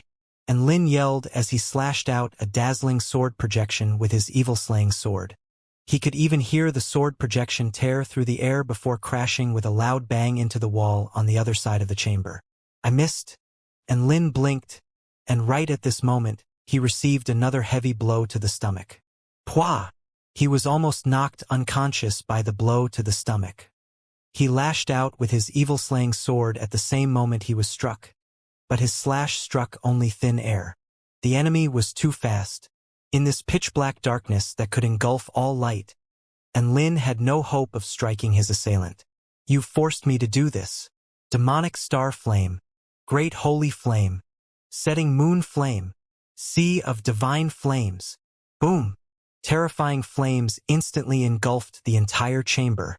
This wasn't a particularly large chamber, and Lin unleashed his Sea of Divine Flames technique without warning, and the flames fanned out in a 360-degree attack without missing any blind spots.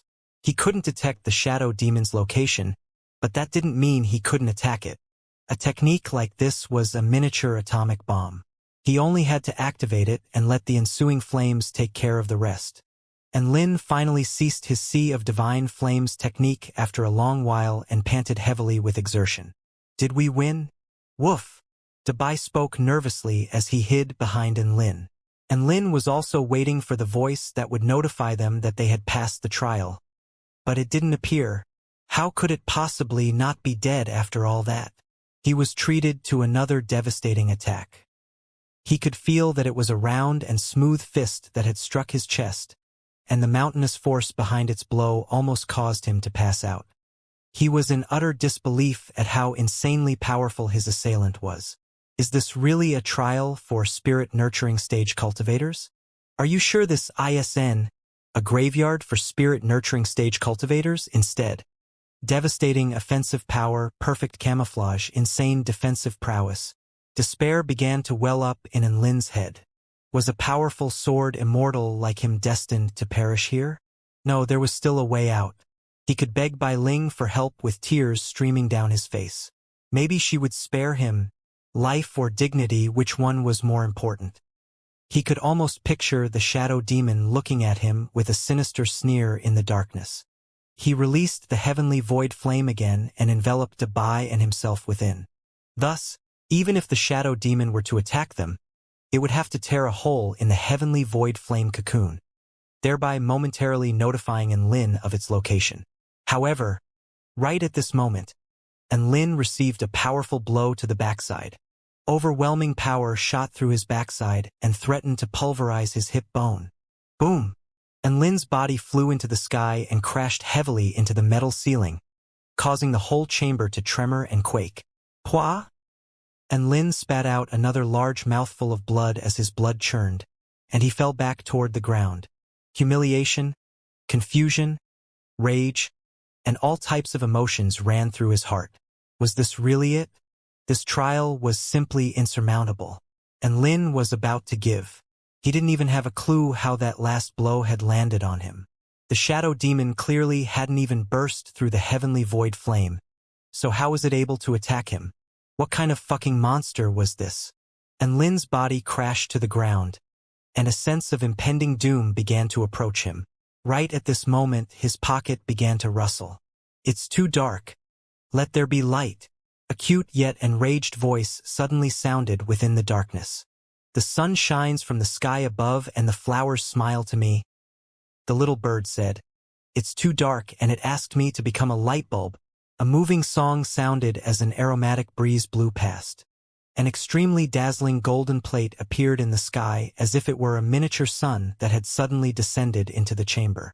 It was like a golden long sword which pierced through the darkness and brought light to the world. Ah, so bright. Woof! Dabai felt like he had been blinded.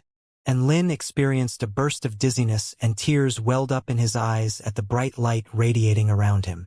Humph! How dare you make it so dark? I'll illuminate you to death. A sweet voice sounded again. This was Xiao Hong's voice. Enlin forced his teary eyes opened, and he saw a beautiful young woman in a crimson-red dress standing in the air above him.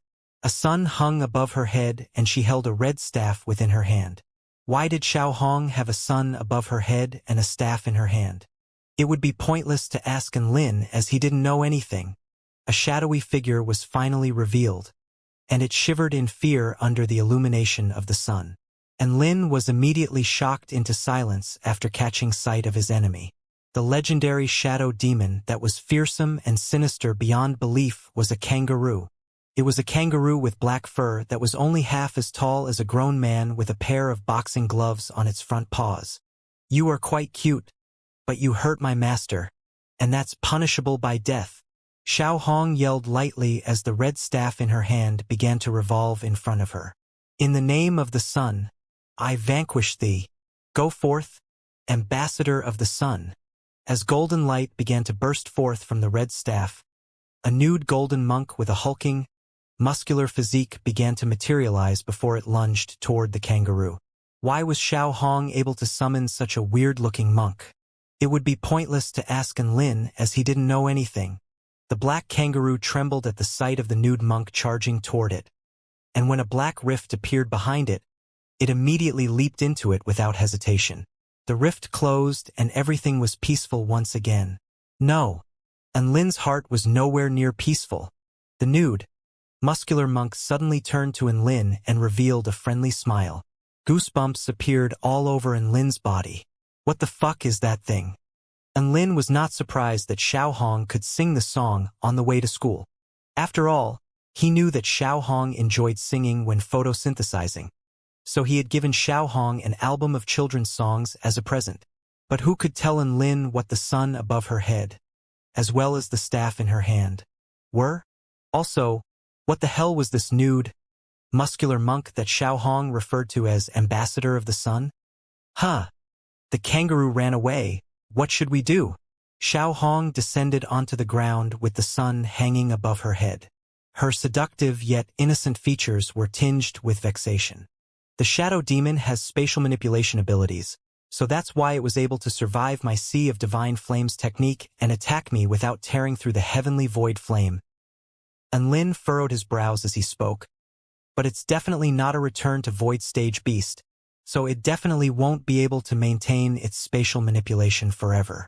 Let's wait and see if it'll reappear. Oh? Xiao Hong nodded obediently and began surveying her surroundings with a wary gaze. Dabai ran to Xiao Hong's side excitedly. Big Sister Hong, you're a lifesaver. You're the pride of our beast pet team woof. Hee hee. Xiao Hong blushed at Dabai's compliments and summoned a few more ambassadors of the sun in her delight. They positioned themselves around the chamber in wait for the reappearance of the shadow demon and were readying themselves to pounce at a moment's notice. And Lin's face convulsed as he looked around at all the nude, muscular monks in the chamber. Xiao Hong. Aren't you tired carrying that sun on your head? He felt like he had to assess Xiao Hong's mental state. No, not at all. This golden disc is a gift from the sun. We should all praise the sun. Xiao Hong's eyes lit up with pride. And Lin. Then, what's with those monks and what do they have to do with the ambassadors of the sun?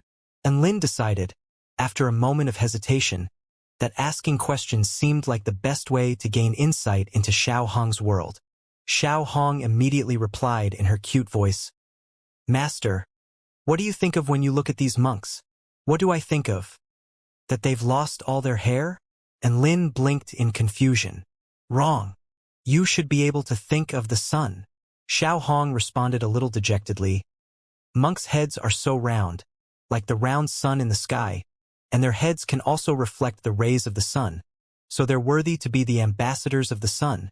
And Lin's chest tightened at her explanation. Had Xiao Hong become retarded from excessive sun exposure? Xiao Hong continued in an animated display.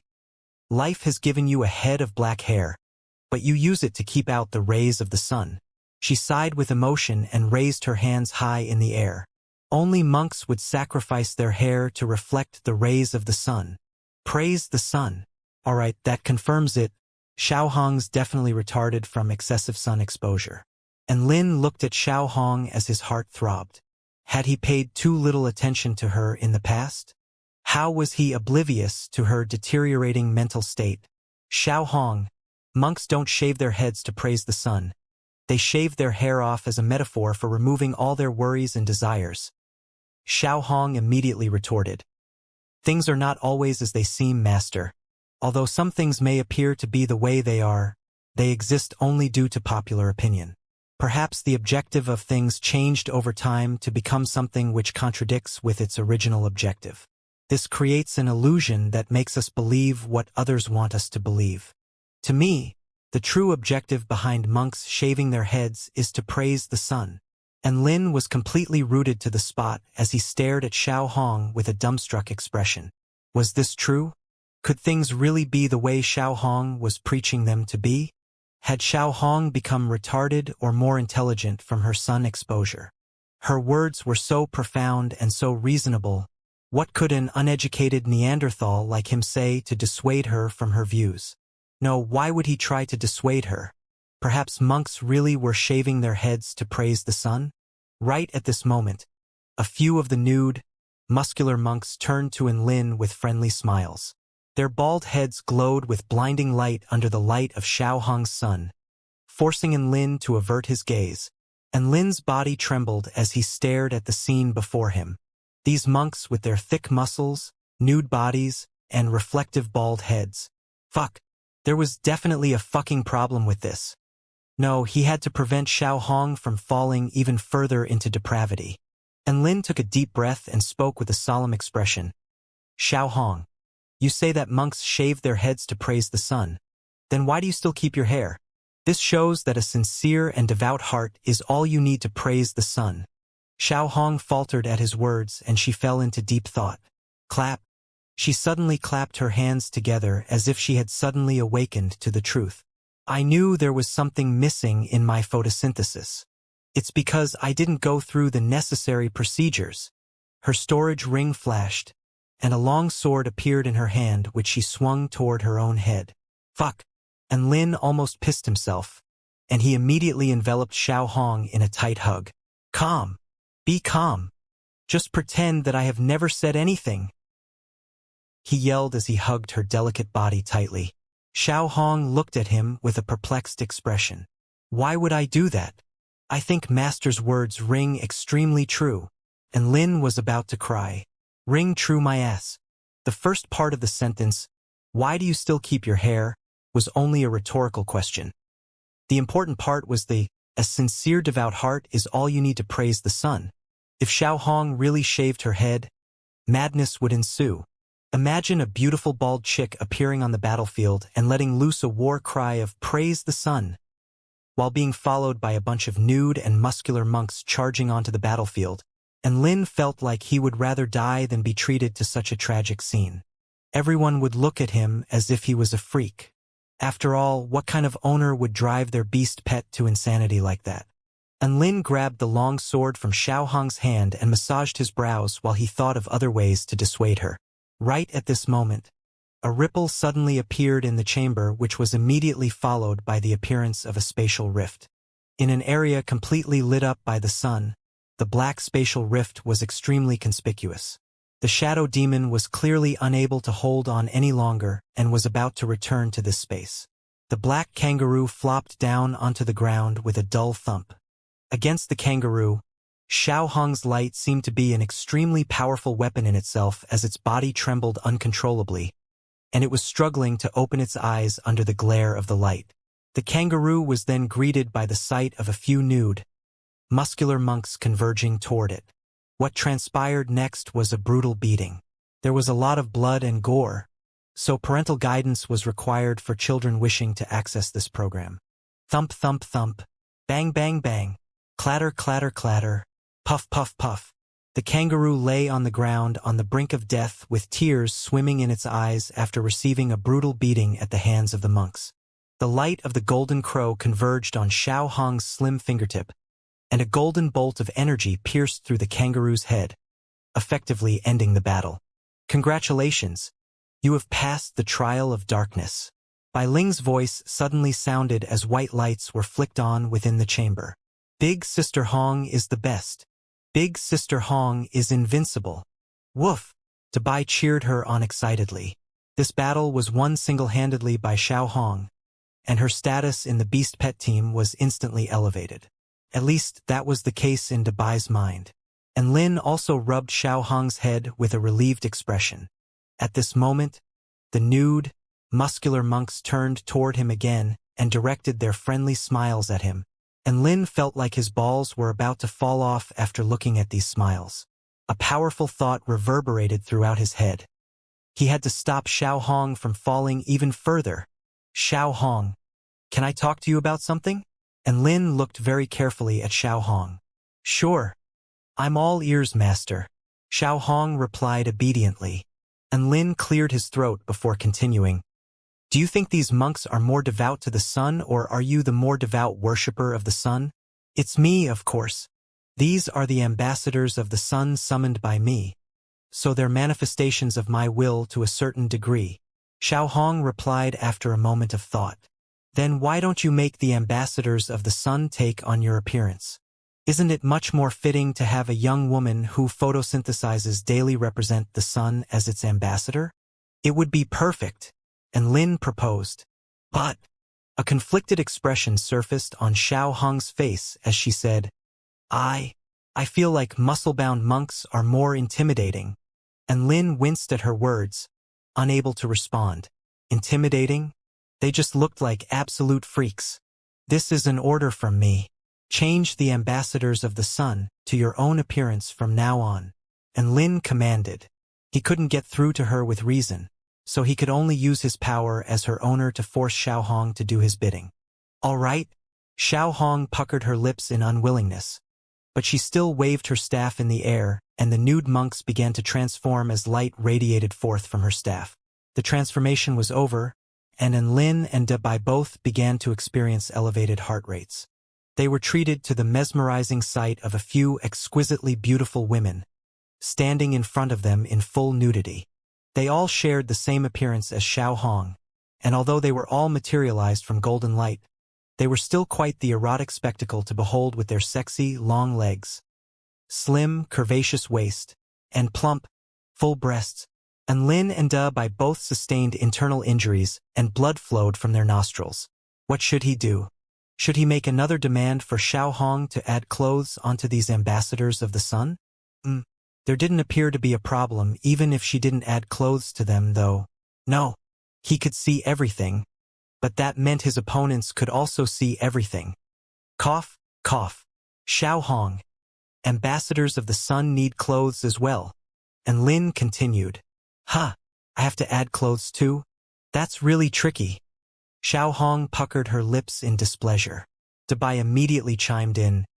Don't add the clothes if it's too much trouble, woof. Bam. And Lin struck a blow at Dabai's head. No, they need clothes. And Lin spoke with a non-negotiable expression. Yeah. Add some clothes on, big sister Hong. Dabai echoed as a bump began to appear on his head. Under the coercion of Lin, Xiao Hong had no choice but to design some clothes, then add them onto the ambassadors of the sun. Disappointment flashed through Dabai and Lin's eyes as they surreptitiously wiped the blood from their nostrils. Make sure the ambassadors of the sun look exactly like that when you summon them in the future. Understand? And Lin commanded again. All right. You're so annoying. Xiao Hong humphed in displeasure. I'm tired, so I'm going to rest now. Don't go to places that are too dark next time, or I won't be able to sleep well then. And Lin rolled his eyes. So it turned out the only reason Xiao Hong actually entered the battle was that the environment was too dark and disrupted her slumber. Speaking of which, weren't darker environments more conducive to sleep? But her light was powerful indeed. It was able to light up the darkness that engulfed even the light from his divine flames. A red light flashed, and Xiao Hong once again reverted back to her flower form before settling into Lin's pocket. Their surroundings dimmed significantly after the sun disk above Xiao Hong's head disappeared. The ambassadors of the sun also dissipated into specks of golden light. And Lin pulled the little red flower out from his pocket and pinched on the beautiful, red petals. The petals were soft and smooth to the touch, and Xiao Hong shivered slightly under his fingers. What now? A cute voice sounded with a hint of exhaustion. Nothing. I just haven't touched you for a long time and wanted to see if you had grown up. And Lin replied with a smile. Xiao Hong shook her red, flowery head and spoke quietly. Master, are you molesting me? And Lin grimaced and immediately stuffed Xiao Hong back into his pocket. What was this world coming to? Why was it so hard for him to bond with his beast pets? And Lin and Dabai both swallowed a blood spirit pill each and meditated to recover from their injuries. This had been a particularly fearsome trial during which both of them had sustained severe injuries. The trial also alerted Lin to just how terrifying trials with zero survival probabilities were. According to what Bai Ling had told him, the trials would only get harder as he progressed onward. Just how difficult was the next trial going to be? Thank God that Xiao Hong stepped up to the plate. Otherwise, he didn't know what price he would have to pay to pass that previous trial. Thoughts of retreating began to surface in Lin's heart. A whole day passed by before they knew it. With the assistance of the pills, Lin and Dabai were essentially fully recovered from their injuries. Big brother, and are we going to continue? Woof, Dabai asked. A hesitant expression appeared on Lin's face. Should they continue? He had initially thought that he could steamroll whatever trial that came his way through sheer power, but this didn't appear to be a plausible course of action now. There were simply too many factors that could render his strength useless. Dabai, it's getting too dangerous. How about you exit the ruins first and I'll take on the rest of the trials by myself? And Lin finally made a decision after much thought. He would be unable to access the Purple Star ruins once he progressed to Soul Formation stage, so he felt like he had to take a risk and grab this opportunity before he made his breakthrough. The path of cultivation was fraught with peril, and it was exactly these perils that worked to strengthen the cultivator's Tao heart and push them to progress further. Big brother, and what kind of dog do you take me for? I'm not someone who fears death. If you're going to continue, then I'm coming with you. Dabai spoke with determination, and Lin was greatly moved by Dabai's words, and he patted Dabai's head with a tender expression. All right, let's continue onward. The metal gate slowly opened to reveal a tunnel which was lined with blue ripples. And Lin and Dabai continued through the tunnel, and they could feel the temperatures falling as they went. In the end, the two of them arrived in a cavernous space. The whole space was entirely shrouded in a layer of white snow and ice, and the two of them couldn't help but shiver from the freezing temperatures. There was a blue crystal on the other side of the chamber. The crystal exuded a brilliant blue light and blue ripples ran along its surface, similar to the blue ripples lining the walls of the tunnel Lin and Dabai had just passed through. Welcome to the trial of extreme frost. Make your way to the blue crystal and inject your vital energy within to pass this trial. According to prior statistics from past trial takers, the probability of surviving this trial is 0. Successful completion of the trial will grant you the inheritance of spatial congealment. Do you accept this trial? Bai Ling's voice sounded within the chamber, and Lin immediately thought back to the trial of destruction upon hearing these instructions. He was required to inject his vital energy into a white ball at the end of a bridge back then in order to pass the trial. The condition for passing this trial was extremely similar to that of the trial of destruction, so this definitely was not going to be an easy task. He had only managed to pass the trial of destruction through the clever use of his chaotic alloy brick. What was he going to do during this trial? He couldn't just force his way through to the other side of the chamber, could he? He didn't know what dangers this trial would present, so he could only give it his very best. And Lin brought out his chaotic alloy brick and gripped his evil-slaying sword. He made sure to prime himself into the best possible condition before the commencement of the trial. Let the trial begin. The blue crystal immediately began to glow with a blinding light as the trial commenced. An extremely cold aura swept toward Lin at an alarming speed, and Lin immediately used his black brick as a shield in the face of the oncoming blast of frosty aura. Boom! A powerful force pushed the black brick toward Lin as a biting chill instantly enveloped his whole body. And Lin looked at the blue crystal on the other side of the chamber, as well the chamber itself, which was covered in a layer of snow and frost, and a peculiar feeling welled up in his heart. He tossed a spirit stone toward the blue crystal as an experiment, and the spirit stone only managed to fly through the air for 5 meters before being completely frozen solid to become an ice sculpture hanging in the air. There was still a distance of over 100 meters from the spirit stone to the blue crystal. He paused momentarily in thought before bringing out a high-rank magic tool longsword. He then frantically injected his vital energy into the longsword before launching it toward the space just above the blue crystal. Whoosh! The longsword transformed into a streak of golden light which pierced through the frosty air and continued onward with overbearing force. 80 meters, 70 meters, 60 meters, 50 meters. In the end, the long sword frozen into another floating ice sculpture 42 meters from the blue crystal. Dabai's mouth fell open in disbelief. Big brother, and what's going on here? How can the air freeze a magic tool? And Lin tried to manipulate the high-rank magic tool, only to find that it had been sealed by an extremely powerful restrictive force, thereby completely thwarting his attempts to try and move the long sword. There seems to be a power within this space that's capable of freezing all things, and the power grows stronger the closer the objects get to the blue crystal. And Lin also wore a solemn expression on his face.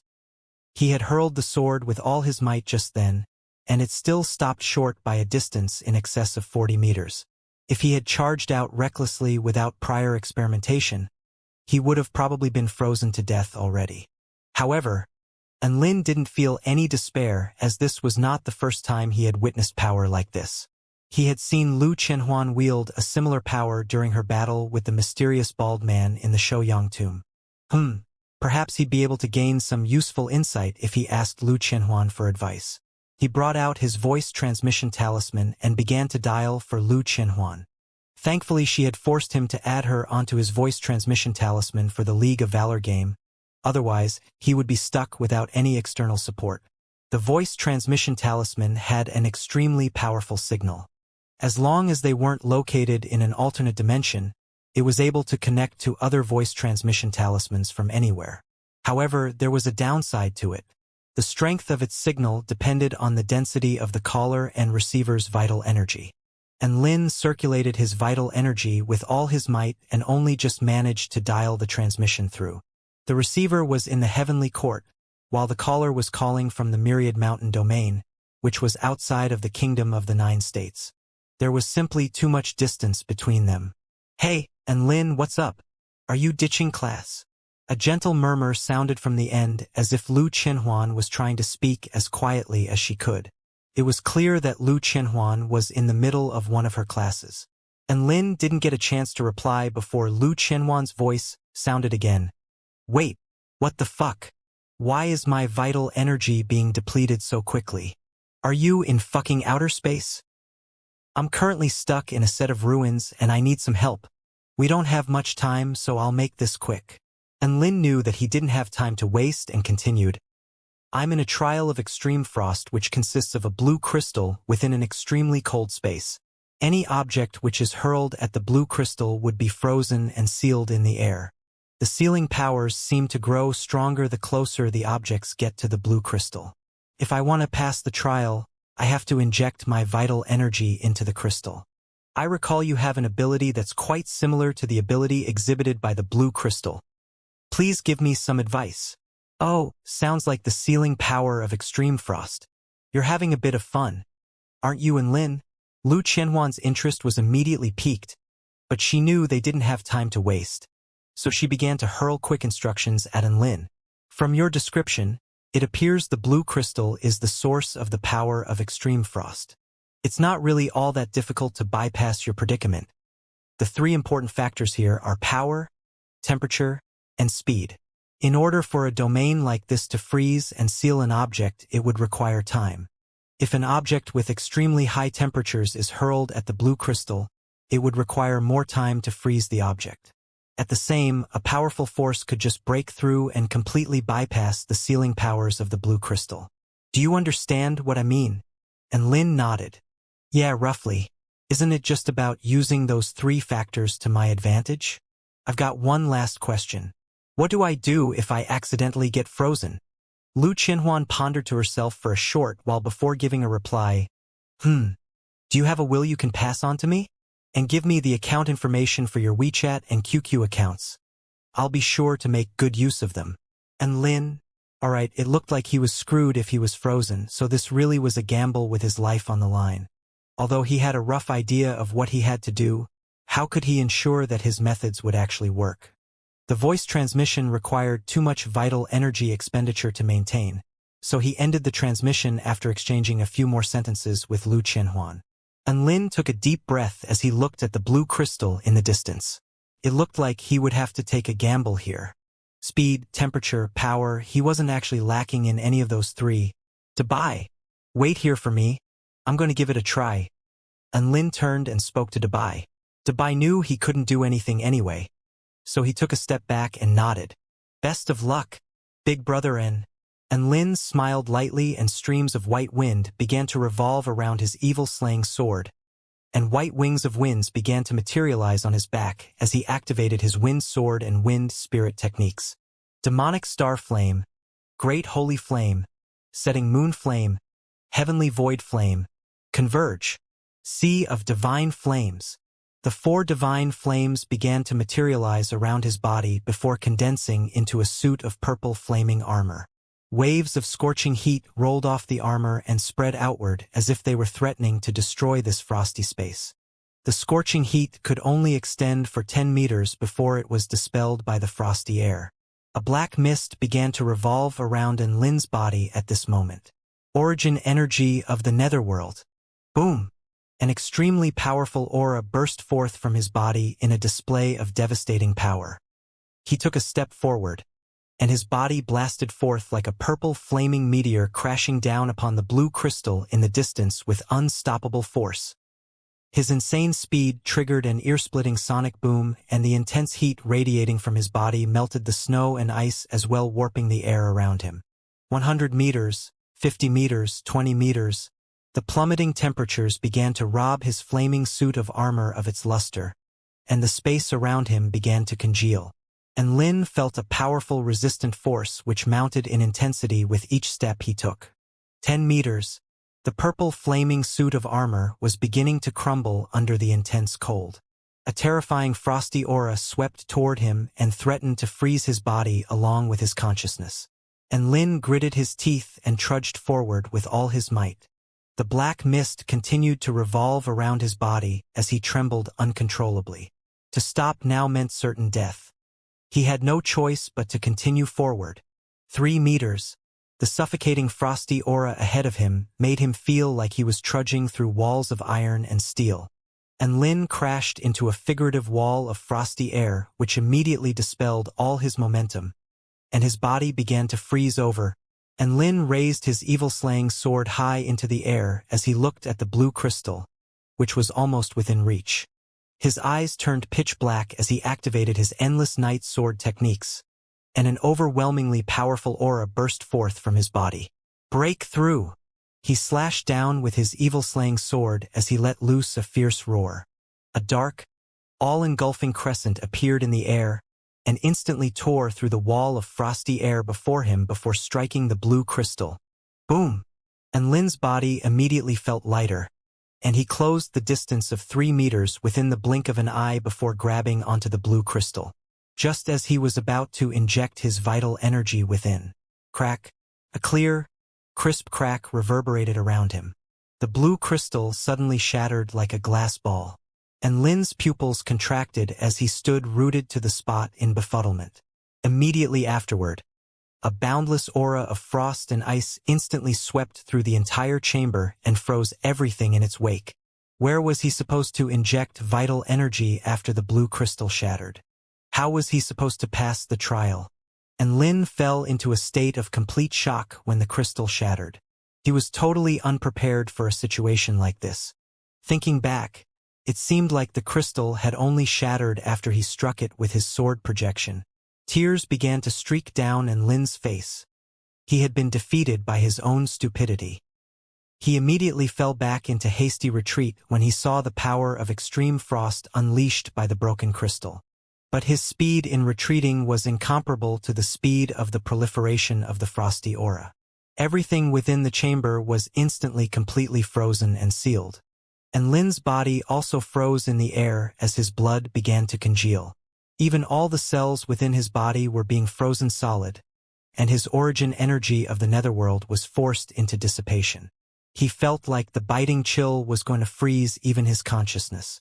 Right when his consciousness was about to descend into darkness, and Lin caught sight of a figure slowly walking toward him amid the frosty blue aura permeating throughout the air. This was a beautiful woman in a white dress. Her body was tall and slender, and her skin was as white as snow. Her movements seemed to be imbued with a slightly lonesome and regal grace as she made her way toward him. She looked at Lin, who had been frozen on the spot, and rolled her eyes at him with displeasure. A wave of shock swept through Lin's heart. Holy fuck! Why was she in the crystal? The woman was none other than Bai Ling, and her appearance after the blue crystal shattered was completely unexpected to Lin. Just as Lin's consciousness was about to be forced into submission by the cold, the frosty aura within the chamber suddenly converged onto Bai Ling, and the temperature around her was instantly elevated. And Lin's body fell backward like a rigid zombie. Thump! The sound of a clash between two solid objects reverberated throughout the chamber as his body crashed into the ground. But he felt no sense of pain. His body had yet to recover from being frozen, and even his sense of pain had been completely dulled. Bai was also standing stationary and upright on the other side. He was rooted to the spot like a statue. Bai Ling made her way toward Lin and squatted down by his side before poking his frozen face with a slim finger. Are you retarded? Lin? Bai Ling glared at him with her beautiful eyes. Just take the trial like a normal person would. Why would you lash out at the crystal with your sword? Don't you know how hard it is for me to cast spells from within the crystal? Not only did you shatter the crystal, you almost chopped me in half as well. You've just damaged public infrastructure as well as threatened the safety of the mastermind. These are sins punishable by death. Do you understand? Lin's lips twitched. What the fuck? How was he supposed to know she was casting spells from within the crystal? He was finally able to regain the ability to talk through the use of his evergreen technique. Isn't this the trial of extreme frost? What's the mastermind doing camping in the crystal and casting spells at me? This is called human service, do you understand? How else was I supposed to increase the difficulty of this trial? Bai Ling looked down on him with a disdainful expression. Human service? Increased difficulty? And Lin almost spat out a mouthful of blood after hearing her words. He glowered at Bai Ling in rage. Why the hell would you increase the difficulty? No wonder I used all my trump cards but still found it difficult to approach the blue crystal. I was wondering how such an insane trial could exist for a spirit-nurturing stage cultivator. Turns out it was you messing around with me the whole time. A sneer surfaced on Bai Ling's face. What about it? Do you have objections? These are my ruins, so I can do whatever I want. Besides, the inheritance of the Purple Star Research Institute is extremely valuable, and only people who are able to stand up in the face of adversity deserve something so precious. And Lin grimaced at her words. He had already experienced just how low Bai Ling could stoop back when he last came here with his team. Who would have thought that she would go even further this time and artificially increase the difficulty of the trials with this human service nonsense? Then did I pass this trial? And Lin asked feebly. He had already made up his mind. When he successfully passed all the trials here, he would give Bai Ling the pummeling of her life. Bai Ling seemed to be a little hesitant as well. After a moment of thought, she finally replied, even though the methods you used during this trial weren't ideal, but seeing as our relationship is somewhat friendly, I'll open the back door for you and grant you a pass for this trial. What the fuck was this about being somewhat friendly? Who would increase the difficulty of the trials for their friends? And Lin was internally seething with rage, but he still forced a grateful smile onto his face. Thank you for your kindness, big sister Bai. I'll be sure to continue doing my best. Good boy, there's just one last trial left. You'll be able to receive the entire inheritance from our Purple Star ruins once you pass. Bai Ling ruffled in Lin's hair with a gentle expression. And Lin had never had his head touched like this, and goosebumps instantly appeared all over his body. However, his mind had been drawn to the part in Bai Ling's sentence where she notified him the next trial would be the last one. Big sister Bai, can you give me some hints on what the last trial will be like? And Lin asked with an affectionate expression and rubbed against Bai Ling's slender hand with his head in an intimate gesture. I can't tell you that, but what I can tell you is, there will be no more love in the form of human service from me in the last trial. Bai Ling replied with a smile. Love my ass. All she did was to increase the difficulty. What was the point of trying to sugarcoat it? Just as Lin was grumbling to himself internally, Bai Ling had already stood up and her gentle expression turned aloof and cold once again. Congratulations. You have passed the trial of extreme frost and can move on to the next trial. Her body once again dissipated into specks of light at the conclusion of her sentence. And Lin lay on the ground to recover for a while before shakily getting up from the ground. He had yet to recover from the damage inflicted on his body by the extreme cold nor from the after effects of using the origin energy of the netherworld. He turned to look behind him at Bai to find that he was sprawled onto the ground with his tongue out like a dead dog. He was clearly also suffering from being frozen solid. Bai, are you okay? And Lin looked at Bai with a sympathetic expression. Only now do I know that my thick, fat, and long fur are not sufficient to insulate me from everything. Woof. Bai replied with a disconsolate expression. Thus, the two of them were once again severely injured during this trial, and they began their recovery in silence. Bai and Lin recovered from their injuries within a day. However, it took Lin 2 more days to recover from the after effect of using the origin energy of the netherworld. There's not much time left. Let's start the last trial. And Lin had fully recovered and was now raring to go. All right, let us rescue the beautiful princess being held captive in these ruins. Woof. Bai also chimed in with aplomb. The metal gate was slowly pushed open, and a crimson tunnel appeared in front of them. And Lin set foot upon this tunnel and began his final trial. And Lin initially thought that the tunnel had been intentionally colored crimson in order to create a sense of suspense and fear. However, upon closer inspection, he discovered that the crimson liquid smeared along the tunnel really was blood. This blood must have been smeared on from a long time ago, but it still looks so fresh and vibrant. Who would have thought that the Research Institute would have such good freshness preservation technology? And Lin nodded his head with approval. Bai followed along behind Lin and sniffed at the air around him while looking ahead with a cautious gaze. He could detect an extremely peculiar scent in the air. It wasn't blood, but instead, It was something that triggered an involuntary reaction of disgust within him. Soon, they came to another cavernous chamber. The entire chamber was empty aside from a huge cylindrical glass tank suspended in the air at the center of the room. Within the glass tank was a monster with green scales running all over its whole body, a pair of red bony wings on its back, and it had the head of a dragon. It was suspended with its eyes closed in a pool of red liquid, and it looked as if it was in a deep slumber. Welcome to the trial of sins. The 100-beast demon within the glass tank is one of the failed experimental subjects of the Research Institute. It's a creation with merged bloodlines of over 100 types of mutant beasts. It's a creature at the pinnacle of bloodline lifeform creation, but it possesses a fatal flaw in that it no longer has any sanity and has become a machine capable of only murder and battle. Defeat the 100-beast demon to pass this trial.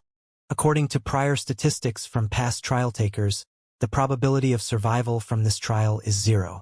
Successful completion of the trial grants you the opportunity to pick any inheritance of your preference. Do you accept this trial? Bai Ling's voice sounded within the chamber, and she gave a very specific introduction of the trial this time. And Lin was actually quite relieved to hear that this was a battle-themed trial. He had never been scared of anyone in a battle before. Let the trial begin. And Lin's storage ring flashed, and the evil-slaying sword appeared in his hand. The glass tank opened, and the red liquid within gushed forth onto the ground. The 100-beast demon fell to the ground with a thump. Its eyes were still closed, and it appeared to still be sleeping. And Lin, Dabai, Big Brother, should we wake it up first? Woof, Dabai asked. A sinister smile appeared on Lin's face.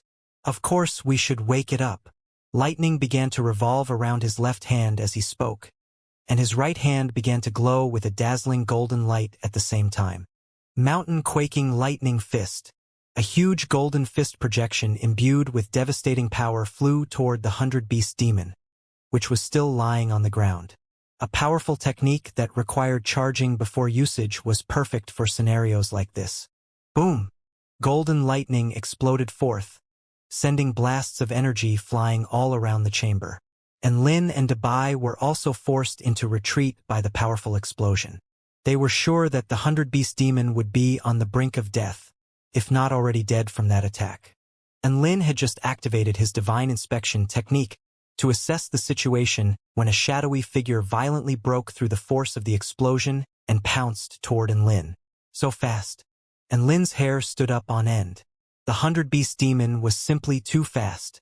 It was to the extent that Lin didn't have time to formulate a defense, even though he could see where the 100-beast demon was intending to strike through the use of his divine inspection technique. Wind sword.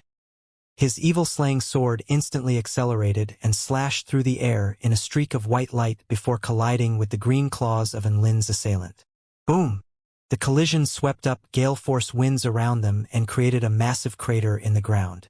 And Lin could feel an indescribable power coming from the 100-beast demon, power that exceeded even his own. He finally got a clear view of the 100-beast demon for the first time. The 100-beast demon didn't appear to be even slightly injured after copping a mountain-quaking lightning fist. It had a pair of purple eyes which glinted with a vicious glow, and its crimson, bony wings squirmed in an extremely unsettling display. Great lion's roar. A sinister voice sounded from the 100-beast demon's mouth. Roar! A dark sound wave suddenly burst forth from its green palms, and it emitted an extremely powerful lion's roar which instantly knocked Lin flying back into the air. The 100-beast demon was just about to close in on Lin when a series of blue saber projections suddenly flew at him from the distance. Serpent Shadow Step. The 100-beast demon halted in its pursuit of Lin and adopted a peculiar yet extremely agile movement technique. Its body transformed into a refractive afterimage which instantly evaded the powerful saber projections, and its physical body instantly appeared right in front of Dabai. Splitting bat palm. Green palm projections instantly began to converge on Dabai, startling him into retreat as his body became swept up by a gust of wind. However, the palm projections somehow twisted the very air itself, and their power transcended through space before crashing heavily into Dabai's body. Dabai flew back like a rag doll, and his body crashed heavily into the metallic wall. Right at this moment, heaven and earth were suddenly shrouded in darkness, and the sound of a sword whistling through the air erupted in the darkness. And Lin used the Shadow Tiger technique from his 6 strikes of the war god, and the blade of his evil-slaying sword instantly fell upon the 100-beast demon's neck. The silent sword projection even managed to slash a huge rift on the metal floor beneath him. His pupils contracted drastically as waves of shock crashed through his heart at the sight of the 100-beast demon's neck. The evil-slaying sword was unable to cut even half an inch into the 100-beast demon's neck. How could this be? No, wait. And Lin realized upon closer inspection that there was a tiny sliver of space between the blade of the evil-slaying sword and the green scales of the 100-beast demon. That small sliver of space was like an impenetrable steel board which completely stopped his evil-slaying sword in its tracks. Dragon Cyclone. The 100-beast demon turned to Enlin with a violent, ruthless smirk on its face, revealing a row of razor-sharp shark teeth. Boom! A green cyclone burst forth from its body which transformed into countless sharp blades. These blades tore through the metal ground below and swept toward Enlin's body. Blood exploded forth under the ravaging attacks of the sharp blades, and Enlin made a frantic retreat as wings of wind materialized on his back. He was suddenly beginning to understand. He could understand why the 100-beast demon was completely unharmed from copping a mountain-quaking lightning fist, as well as why the evil-slaying sword was unable to even make contact with the skin on its neck. This was all due to a spatial barrier. Just like the Gundams suspended in the hall outside, the 100-beast demon also had a spatial barrier running all along its body, thereby granting it immunity to all attacks and invincibility. If he wanted to deal any damage to the 100-beast demon, he would have to break through its spatial barrier first. Generally speaking, only return to void stage mighty figures were capable of breaking through spatial barriers. How was he supposed to fight then? What the fuck was the point of fighting? His enemy possessed a vast array of powerful techniques and a suit of spatial armor which could only be cracked by a return to void stage mighty figure. It was already invincible, and Lin wouldn't be able to defeat it even if he used the origin energy of the netherworld. The 100-beast demon charged toward Enlin again with crimson flames gathered in its palms. Enlin slashed out a black sword projection, but it was once again evaded by the 100-beast demon's agile movement techniques.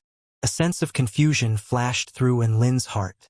The 100-beast demon was indestructible anyway. Why would it even bother dodging? Was this just a survival instinct? Or could it be that the spatial barrier armor required energy expenditure to maintain? Phoenix Flame Mantra. It pressed its palms toward Enlin, where the crimson flames had already converged to become an extremely dazzling ball of fire. The ball of fire then exploded like a hand grenade, sending a powerful blast of energy fanning out around them. Boom! The entire chamber trembled in that instant. The furious crimson flames engulfed everything and transformed the chamber into a sea of flames.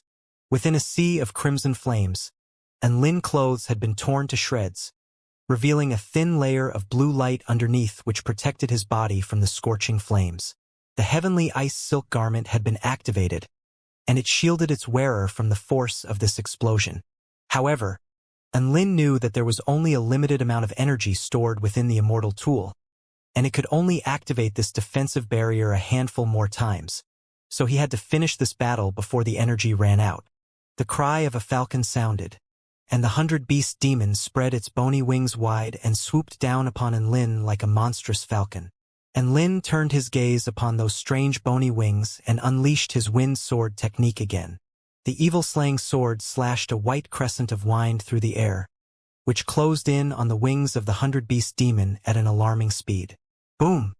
He could see that the blade of his sword didn't even have a chance to come into contact with the demon's bony wings before it was deflected by a spatial barrier. The overwhelming force behind the collision almost tore the sword out of Enlin's hand. No, this wasn't the weakness he was looking for. Could it be that the only course of action available to him was to break open the 100-beast demon's spatial barrier by force? But what if he was unable to break through the spatial barrier even if he used his origin energy of the netherworld? Once time ran out and the after effect of using the origin energy of the netherworld struck him, he would be rendered completely defenseless. Dark Dragon Lightning. The 100-beast demon splayed its hands out in front of itself, and black lightning began to gather in his palms. The power imbued within the lightning became more and more frightening as the space around it began to shimmer, as if the very air itself was trembling with fear. Boom! A bolt of black lightning as thick as a water tank tore through the air like a dragon and descended upon Enlin. Enlin pointed a finger at the bolt of lightning crashing down upon him. Lightning manipulation technique. The bolt of lightning instantly froze in midair. The 100-beast demon's vicious expression also faltered slightly at the sight of the stationary bolt of lightning. Lightning amplification technique. Crack. Invisible ripples began to appear all over the bolt of lightning, making it accumulate even more power. Enlin pointed his finger in another direction, and the bolt of black lightning twisted around and instantly punctured the 100-beast demon's chest. Boom! The bolt of black lightning pierced through the 100-beast demon's chest with unstoppable force, leaving a massive, charred hole and a fountain of gushing crimson blood in its wake. Howl! The 100-beast demon wailed in shock and pain, and Lin immediately came to a realization upon seeing this and devised the first possible method for flipping the tables. The spatial barrier was unable to keep out the 100-beast demon's own power. This was something that could probably be derived after some deep thought. The 100-beast demon needed to absorb the spiritual energy of heaven and earth into its body, and then transform the energy before ejecting it in order to cast its spells. If the spatial barrier inhibited the passage of even its own energy, then the spells it cast would explode after striking the spatial barrier, thus resulting in self-detonation. A glimmer of hope finally began to rise up in Enlin's heart after making this observation. However, he was only able to injure the 100-beast demon through the use of the lightning manipulation technique and the lightning amplification technique. But how was he going to control the rest of the 100-beast demon's spell techniques? Just as the 100-beast demon was stumbling back in retreat, a series of blue saber projections were already upon it. The 100-beast demon was still slightly stunned from its injuries and didn't have a chance to dodge. Hence, the saber projections slashed through the air and struck the 100-beast demon. An explosion of energy burst forth, but the saber projections were unable to break through the 100-beast demon's spatial barrier. Blood was still gushing forth from the gaping hole at the 100-beast demon's chest, but the wound soon began to heal over, and the process of instantaneous regeneration commenced as the 100-beast demon's flesh squirmed and crawled. And Lin looked at the 100-beast demon with a grave expression. Such fearsome regenerative abilities presented another troubling predicament to him. The 100-beast demon was also staring intently at Enlin. A hint of fear flashed through its eyes, and a hesitant expression surfaced on his face. Bang! An arc of lightning flashed toward Enlin. Enlin hesitated as he looked at the oncoming bolt of lightning. Should he use the lightning manipulation technique? The bolt of lightning isn't very powerful.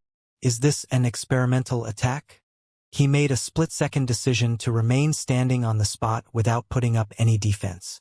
The arc of lightning crashed into Enlin with a resounding boom, causing plumes of black smokes to rise from his body and curling his hair into waves on his head. Noob!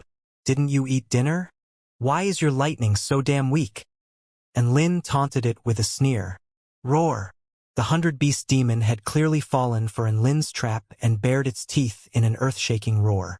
Void Dragon Lightning! The 100-beast demon once again unleashed a powerful lightning spell technique. The golden divine lightning it unleashed this time was even more powerful than the dark dragon lightning it had unleashed earlier. The golden lightning crashed down toward Enlin, who awaited it with a gleeful expression. Was the retard thinking the lightning manipulation technique wouldn't work if it used a different lightning spell technique? It looked like the main factor he could use to his advantage was to turn the tables around by relying on the 100-beast demon's lack of intelligence. And Lin was going to make really good use of this powerful bolt of lightning. Lightning manipulation technique, lightning amplification technique. The bolt of golden lightning halted in the air under the incredulous gaze of the 100-beast demon before glowing with a blinding light and accumulating even more power. The bolt of lightning then twisted back and crashed down on its head with unstoppable force and incredible speed. Boom! A huge hole was instantly blown into the 100 Beast Demon's head. The head was a vital organ for most living organisms. Hence, Enlin aimed the bolt of lightning at the 100 Beast Demon's head in the hope of being able to kill it with one fell swoop. The 100 Beast Demon's eyes glossed over in front of Enlin's eyes. Some mysterious liquid dripped out from the charred hole in its head, but most of the blood had been instantly evaporated by the lightning blast. Is it dead? Enlin's breathing was a little bit heavy. A few seconds later, he heard a sound that made his blood run cold. It was the sound of flesh crawling and knitting together. A dull, crimson light emanated from the 100 Beast Demon's body as it began to regenerate itself once again. Enlin's heart trembled as a sense of despair came over him. Its life force was simply far too fearsome. What could he do? Even though the 100 Beast Demon was a retard that wasn't immune to its own attacks, it was still next to impossible to defeat it. You won't win like this. Use the realm-piercing nail. A cold voice sounded in Enlin's head. Enlin's body shivered as he came to the realization that his evil-slaying sword was talking to him. Little Xia, will the realm-piercing nail work? Isn't it used for breaking open spell formations? It has a bit more penetrative power than most weapons and it possesses some intelligence, but it won't be able to pierce through the spatial barrier. Evil-slaying sword. Shut the hell up. If someone gives you a gun, would you be able to make the most of its power by using it as a hammer? Enlin, I'm going to impart with you a manipulation mantra. Commit this to memory. The impatient voice of the evil-slaying sword continued in Enlin's mind. Use your mind to communicate with your soul. Merge your soul and body as one. Condense your vital energy to the 9 meridians. Perhaps the head injury was quite a severe one as the 100 Beast Demon was extremely slow in its recovery and was still standing rooted to the spot. Enlin's eyes became extremely bright as a black mist began to pour forth from his body. His aura became explosively stronger as a fearsome power began to burst forth from his body. Origin energy of the netherworld. A red light flashed and a crimson nail appeared in the air. He looked toward the 100 Beast Demon, who was still rooted to the spot, and the corners of his lips lifted in a confident smile. Let me give you a taste of the true power of the realm-piercing nail. Enlin acted according to the mantra Little Xia imparted on him, and a huge vortex of energy began to swirl into the realm-piercing nail. Ding! A crisp ringing erupted and the realm-piercing nail glowed with a bright crimson light. Devastating power began to converge and condense at its tip, making it appear as if there were a blindingly bright red star on the tip of the realm-piercing nail. Go! Enlin pointed a finger and the realm-piercing nail instantly vanished. In the next instant, as if it moved by instant teleportation, it had already appeared right in front of the 100 Beast Demon's face. A screeching noise began to erupt within the chamber and wind surged as energy exploded forth. The realm-piercing nail was only a tiny sliver of distance away from the 100 Beast Demon's temple, but that tiny sliver of distance seemed to be an insurmountable gap. Even the peerlessly sharp realm-piercing nail couldn't immediately puncture through the spatial barrier. However, fine cracks slowly began to appear in the spatial barrier as the air trembled around the realm-piercing nail. The 100 Beast Demon's regeneration was reaching a conclusion, and it slowly opened its eyes as it vowed to tear Enlin apart with its bare hands in the most brutal way possible. However, it was immediately greeted by the sight of a crimson nail. At that moment, it detected an extremely powerful sense of peril. Crack! Something seemed to crack open, following which was a searing bolt of pain. Thump! The crimson streak of lethal light punctured through the 100 Beast Demon's head. It warped the space around it as it passed through, thereby allowing it to pile on more damage to the 100 Beast Demon's head. In the end, a gaping wound appeared, and it was even larger than the one that Golden Bolt of Lightning had created. The 100 Beast Demon hadn't even regained consciousness for more than 3 seconds before it received another severe injury and fell unconscious again. The realm-piercing nail twisted back at Enlin's command and stabbed toward the 100 Beast Demon's heart. After another bout of intense screeching, the spatial barrier was once again punctured. A huge hole appeared in the 100 Beast Demon's heart with a dull thump, causing blood to gush forth like a fountain. and Lin knew it was time to put the pedal to the metal instead of getting complacent. The realm-piercing nail crisscrossed through the air in a brutal display and dealt more and more damage to the 100-beast demon's body. Thump, thump, thump. Fountains of blood exploded forth, thick and fast. And Lin could feel that the 100-beast demon's spatial barrier was getting weaker and weaker, and it was gradually taking lesser time for the realm-piercing nail to make each penetration. Not long after, the 100-beast demon was starting to resemble a piece of monstrous Swiss cheese. But Lin still didn't cease his attacks as the voice that was supposed to notify him that he had passed the trial hadn't sounded yet. Finally, at one particular instant, Lin was completely unable to detect the spatial barrier anymore. "Goodbye!" Lin roared as his legs gave out from under him, and he retracted his origin energy of the netherworld. "Leave it to me, woof!" Dubai immediately heeded Lin's call and lunged toward the 100-beast demon and pinned its holy body to the ground. He slashed out a series of blue saber formations with his chaotic sky-crushing claws at that moment and instantly chopped the 100-beast demon's body into countless pieces. Dubai didn't stop there. He used a fire spell technique next and blasted forth a stream of scorching flames, which slowly charred the remains of the 100-beast demon black. After roasting the remains for a while, Dubai flipped the pieces over and continued roasting them with his flames. "Congratulations, you have passed through the trial of sins.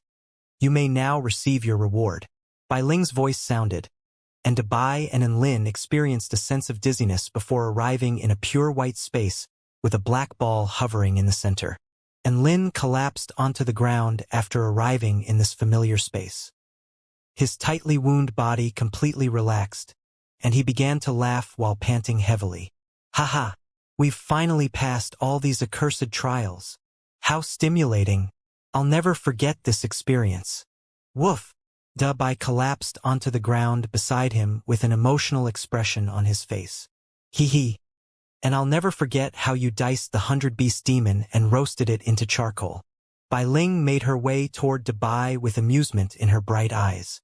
Dubai trembled at the sight of Bai Ling and was too scared to even speak.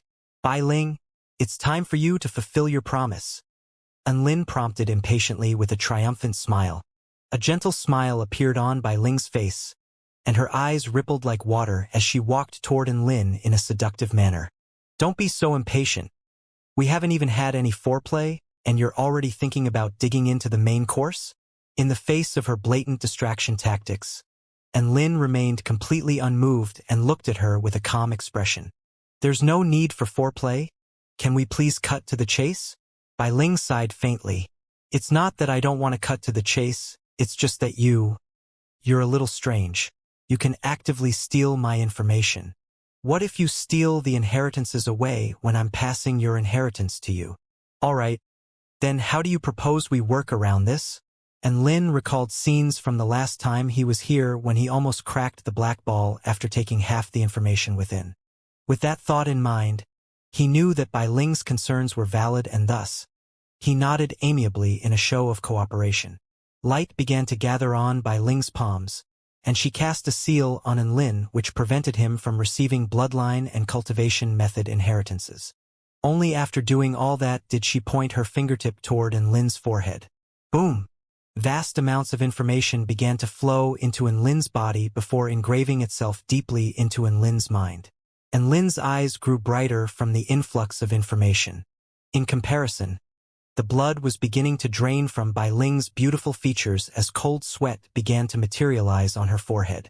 She discovered that she was completely unable to control the flow of information, and she was powerless to stop it from flowing into Lin's body. She had only encountered this type of bizarre situation once before. However, Bai Ling didn't forcefully cut off the flow of information this time. Instead, she only worked to slow down the flow of information to ensure the black ball wouldn't crack like last time from the excessive information transfer. She decided to let the chips fall where they may. The inheritance concluded, and Lin remained silent, as if he was still digesting the massive influx of information.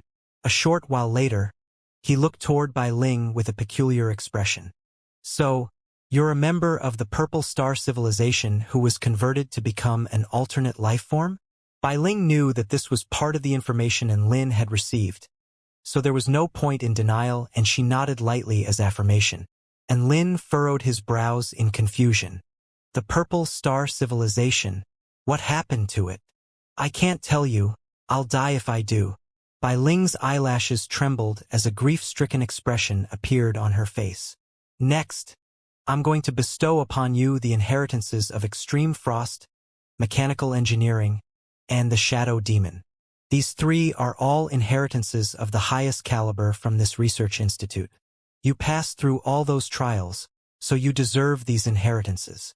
Bai Ling didn't elaborate any further on the previous topic of conversation and tapped her finger onto Lin's forehead again.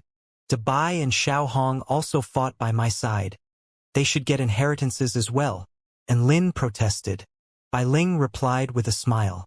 Don't worry. They'll get inheritances too. And those inheritances will be the ones that are most suitable for them. Thus, Lin received another 3 inheritances. All 3 inheritances had extremely practical uses, and he was beginning to tremble with excitement as they were injected into his mind. The inheritance of Extreme Frost revolved around the utilization of the laws of ice. The inheritance of the Shadow Demon revolved around spatial and sensory manipulation and could even be used in conjunction with the Shadow Tiger technique from his 6 strikes of the War God. As for the inheritance of Mechanical Engineering, he could try to make some modifications on Gundam 1 and Gundam 2 in the future. He roused Xiao Hong from her slumber, and she received the inheritance of Life Force. From Bai Ling's description, this inheritance could work in conjunction with Xiao Hong's photosynthesis, as well as her Golden Crow inheritance to create a more potent effect. Bai then received the inheritance of dog food production. Yes, this really was an inheritance revolving around how to make dog food. Bai was completely dumbfounded after receiving this inheritance. And Lin also mirrored his expression after learning of what his inheritance was. Right at this moment, a ding-dong notification tone suddenly sounded from the system. The system was flashing again after a long period of inactivity. And Lin opened the system in his mind to find that the Special Missions tab was flashing. Special Mission. Detected that host has already absorbed the entirety of the information within the 88th Purple Star Research Institute. Now assigning the following special mission. Persuade the mastermind, Bai Ling, to leave the White Cloud Lake and return to the continent. Mission success. Receive 1 raffle for the Special Spell Technique Lottery. Mission failure. Become impotent for 3 years. Time limit for completing the mission. 6 hours. Note. This mission cannot be rejected. And Lin winced as he looked down between his legs with concern. Impotence for 3 years? This punishment didn't seem like much. What use did he have for this metal rod? He had wasted it for 20 years leading up to this. It surely couldn't hurt to let it go to waste for another 3 years. With that thought in mind, he became a lot more relaxed. And Lin blinked in confusion. He felt like there was something wrong with his logic. Holy fuck. This had a direct connection with his dignity as a man. A man is only a true man if he was adaptable enough to be able to advance and withdraw as required. What kind of a man would he be if he didn't even have that ability anymore? And Lin's attitude toward this punishment instantly did a 180-degree flip as these thoughts occurred to him. Failure was not an option. You've got your inheritances. You can go now, I have to rest.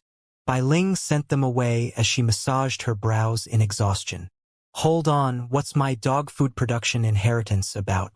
Are you discriminating against dogs, woof? Bai protested with indignant rage. When you've successfully produced the dog food, you'll know just how delicious it is. Bai Ling didn't flare up in rage at Bai's interrogation. She only looked at him with a gentle smile. Wait! And Lin extended his hand and yelled, Big Sister Bai, I think we should talk. He was still suffering from the after effect of using the origin energy of the netherworld, so he could only lay feebly on Bai's back.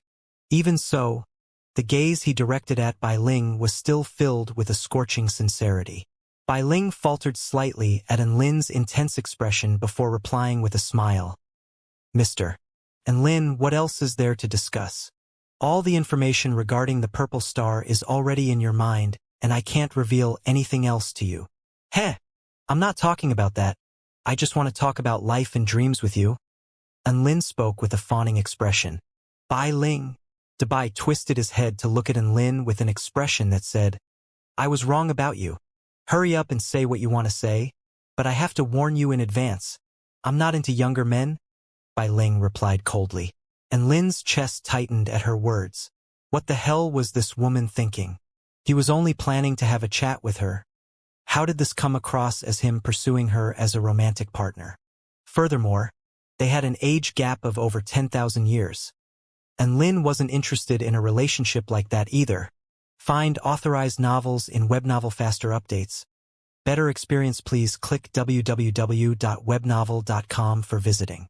Ahem, what I want to say is, seeing as I've already received all the information this Purple Star Research Institute has to offer, you don't need to stay here any longer, right?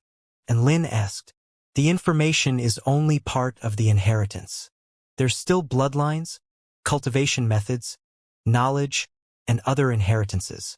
Bai Ling narrowed her eyes and bent down to look at Lin with her beautiful features that were mere inches from Lin's face as she asked, You want me to leave here? And Lin looked up at Bai Ling and was treated to the sight of her porcelain-like features which glowed with an alluring hue under the white light around them. That's right. I want you to leave this place. And Lin didn't plan to hide his intentions from her. This world is so big. Don't you want to see it? Oh, I've already traveled the world over 10,000 years ago, so I'm not interested now. Bai Ling's eyes rippled as she looked at Lin. Meanwhile, Lin averted his gaze slightly as he was a bit embarrassed at having Bai Ling's face at such close proximity to his. But this world has undergone a drastic change since then. It's become more and more beautiful and filled with vitality now. There are a lot of prodigious people and delicious foods, as well as elegant, moving music, and Lin continued in his persuasion. But one thing has not changed even with the passing of 10,000 years. Bai Ling's face fell as her interest in seeing the world only decreased after hearing Lin's words. Lin knew that Bai Ling was having recollections of her home, and his mind began to race as he scrambled for something else to say. The Purple Star civilization was completely different from the Kingdom of the Nine States. To be precise, even the people of the Purple Star civilization were a different species to the citizens of the Kingdom of the Nine States. Bai Ling was a member of the Purple Star clan, and she was the sole survivor of that clan who had lived for over 10,000 years. What kind of determination would it take for her to seclude herself for so long in this research institute? Just what was she trying to achieve through her determination? Big Sister Bai, do you have any dreams? Or in other words, do you have any goals? And Lin felt like he would definitely be able to persuade her to leave with him if he knew what she was living for. I want to spread the remnants of the Purple Star civilization across this continent. Bai Ling paused for a moment before continuing. And I want to live on as a reminder for people to not forget the Purple Star. Well, did you know there's a Purple Star state in the Kingdom of the Nine States? They've undergone a drastic transformation after they received an inheritance from your civilization. And Lin spoke slowly. A flash of interest finally flickered across Bai Ling's eyes. The Purple Star State? I've heard of their existence from a past trial taker. What is the Purple Star State like now? I'm not telling you. You'll have to find out for yourself if you want to know. And Lin replied with a serious expression. Bai Ling, Golden Crow, Mirror Combination, Dark God, Extreme Cold, Shadow Demon, Life Force, Mechanical Engineering, Divine Food, Demonic Darkness, Tai Chi. Those are the 10 inheritances of the Research Institute, if I'm not mistaken. And Lin scanned through the information in his mind before continuing. My beast pets and I have received 8 of those, and the other 2 had already been obtained by 2 other trial takers a long time ago. Thus, all the main inheritances, as well as the information, have been passed on, so it's no longer a valid excuse to stay here in order to pass these things on to future trial takers. As for the other inheritances, you could run trials on people during your travels and pass the inheritances on to those who you deem worthy. In doing so, you're also taking initiative, and this would definitely speed up your progress. On top of that, you can enjoy traveling and exploring the world. It's definitely a much more appealing option than staying in this lonely prison. Right? The information in my head tells me that this research institute is a mobile fortress capable of transporting itself. I don't know the specifics, but if you can take the research institute with you, then you won't have to worry about not having trial grounds. And Lin rattled off a list of reasons as Bai Ling listened with a slight smile. I feel like you're even more concerned than I am about whether I go out to explore the world. Why do you care? Bai Ling suddenly asked. Because we're friends. And Lin lied with a perfect poker face. Friends. Bai Ling's smile widened. It was like a flawless white lotus blossoming silently in a spectacular display of beauty and elegance. She pondered his words for a while before finally nodding in agreement. What you've said makes a lot of sense, and I want to see the Purple Star State for myself as well. You can leave here first and let me think about it. There's no need for that. Traveling is only fun if it's spontaneous. And Lin prompted, Are you kidding me? He only had a time limit of 6 hours. If Bai Ling stayed here to think things over, he would become impotent for 3 years. We're gonna leave just like that? Bai Ling's heart stirred. That's right. And Lin grasped onto Bai Ling's slim, delicate hand and nodded with a serious expression. Bai felt like the dog food production inheritance he had received was utterly pointless. He had more than enough dog food already. What was the point of receiving the inheritance? And Lin's promise that they were going to rescue a princess trapped within these ruins had Bai excited for a long time. Bai now knew that Big Brother and hadn't lied to him. However, the princess was Bai Ling, and Lin also didn't expect his lies to swindle Bai into accompanying him would actually come true. On the summit of the Cloud Mountain, Lin Junjun was painting an extremely lifelike evil dragon onto the canvas before her. The evil dragon was sprawled across over a mountain, and under its malicious, powerful black claws was a man who looked like he had just received a pummeling. Lin Junjun smiled lightly and painted a pained expression onto the man's face. She appeared to be extremely happy, as if she was painting an image that was greatly appealing to her. That's what you get for bullying me. How does that feel? Lin Junjun aimed a ferocious glare at the man on the canvas. She soon recalled her voice transmission a few days ago with Jiang Anlin. He has been in there for more than 7 days, but he still hasn't come out. What's taking him so long? Could it be that something happened to him? She thought to herself with concern. She then humphed lightly with a cold sneer. It would be great if he died there. Then he won't be able to bully me again. Meanwhile, Jiang Anlin was lying on the grass by the White Cloud Lake and gazing up at the clouds in the sky with a relaxed expression. Mr. And Lin has been in there for 7 days. That's a record in terms of numbers of days spent in the ruins. Of course, that's not counting the trial takers who are still yet to return. I wonder how much information Lin will bring back this time. Hee, would Master Tianyu dare to see him? Jiang Anlin chuckled to himself as he recalled the last time Lin was here, when Master Tianyu had been bullied to the point of tears. He was beginning to get a little excited about what was going to happen next. A series of huge waves suddenly rose up on the surface of the White Cloud Lake. Countless air bubbles rose to the surface and the ground began to tremble as well. What's going on?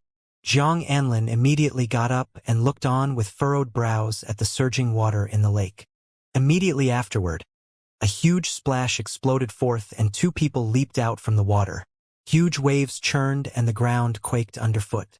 Wispy white objects rose up from the bottom of the lake and converged toward a white figure in the air before drastically shrinking.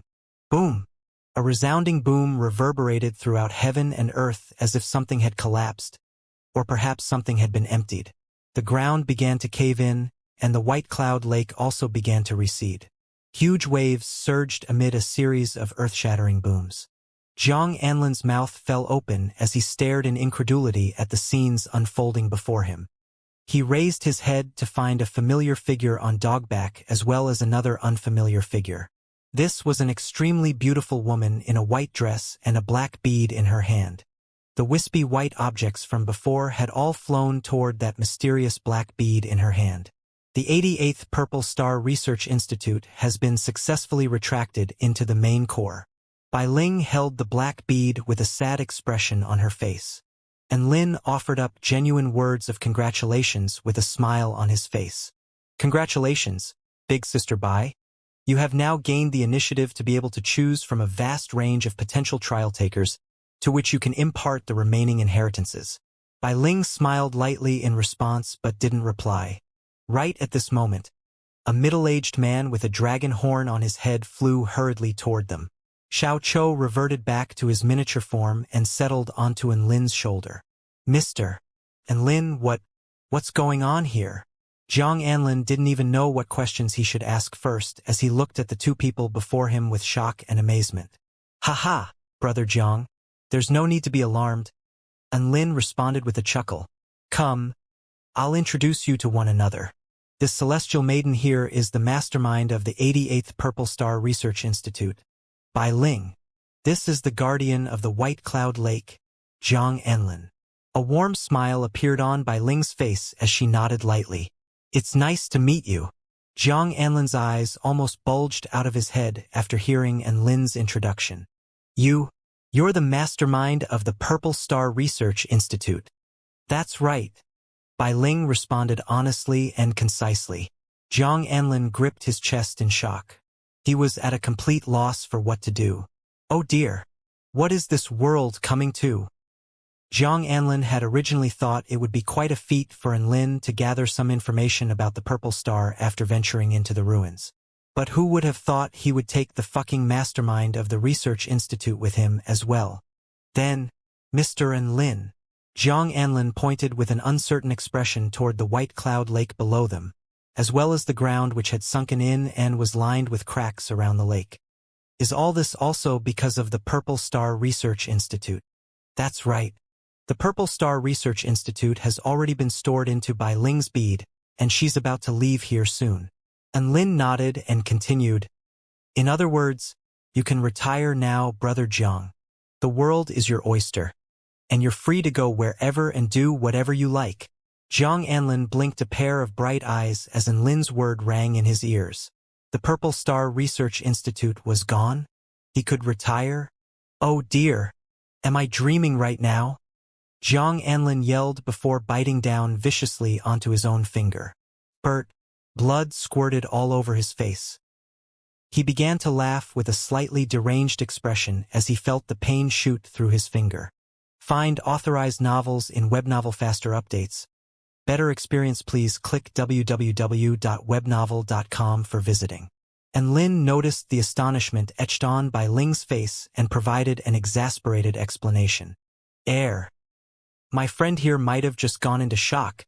Don't think too much of it. He must be the person assigned here by the Heavenly Court to guard the Research Institute, right? Something like this would result in a huge transformation in his life. So it's understandable that he's in a bit of shock. Bai Ling nodded. She knew that the Heavenly Court would definitely be extremely interested in the Purple Star's research and would try to collect any information they could about the Purple Star. This was another way through which information about the Purple Star could be spread into this world, so she didn't oppose to the Heavenly Court's attempts to gather this information. Jiang Anlin's excitement began to subside a little, and he directed a scorching gaze at Bai Ling before speaking in a fawning voice. Celestial Maiden Bai Ling, would you be so kind as to travel to the summit of the Cloud Mountain to chat with Master Tianyu? If you're willing to cooperate with the Heavenly Court, we can definitely negotiate an arrangement that's desirable to both parties. Bai Ling shook her head. There's no need for that. I know what the Heavenly Court wants. All the information in the 88th Purple Star Research Institute is in Enlin's head. You can exchange it from him. Jiang Anlin drew in a sharp breath as he turned his gaze toward Enlin with undisguised shock on his face. Enlin possessed all the information about the 88th Purple Star Research Institute? Did this little bastard take Bai Ling as his Dao partner? What the fuck was going on here? Holy crap. Holy crap. Jiang Anlin's dragon horn was trembling with elation as he turned to Enlin with an admiring gaze. Enlin didn't know what Jiang Anlin was thinking and he joined his hands in salute. Bai Ling is going to travel the continent now. I'll accompany her for a while, then get back to you at a later date. Of course. Have fun on your trip together. Jiang Anlin stammered as his words tripped over themselves. I don't need you to accompany me. Bai Ling pursed her pretty lips with a cold expression before flying away with a flash of white light. Just give me a chance to express my gratitude. Big sister Bai. Wait for me. And Lin was extremely enthusiastic and continued to chase after Bai Ling on dogback despite her words of rejection.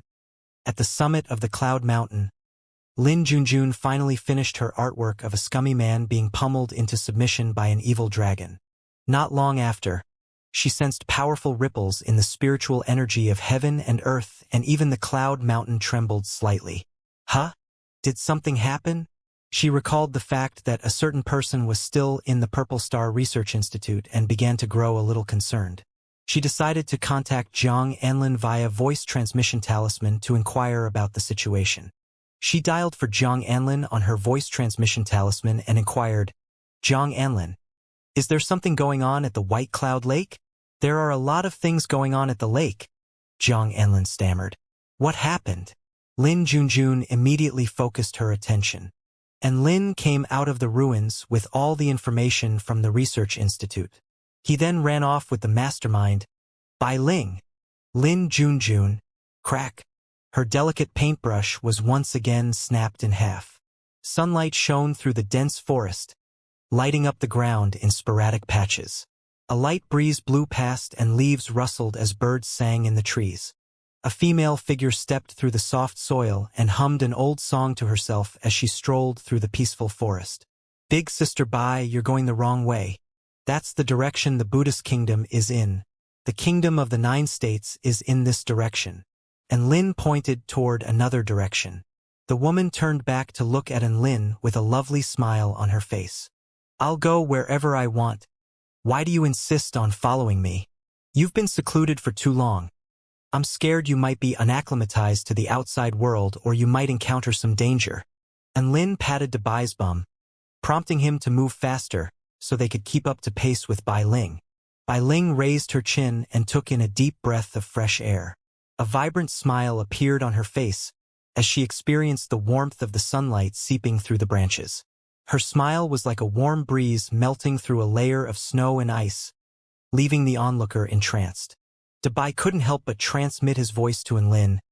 "Big brother, I'm starting to believe what you said about Big Sister by being a beautiful princess."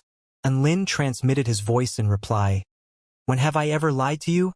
It's been so long since I've been in the outside world, but everything is still so beautiful. I love it." Bai Ling looked at the plant life around her and breathed in the earthy scent of soil. She listened to the birds chirping in her ear and basked under the warmth of the sun. Everything was extremely mesmerizing to her, and she couldn't help but marvel at the world around her. And Lin could see that Bai Ling was not exhibiting any negative symptoms of acclimatization. Howl!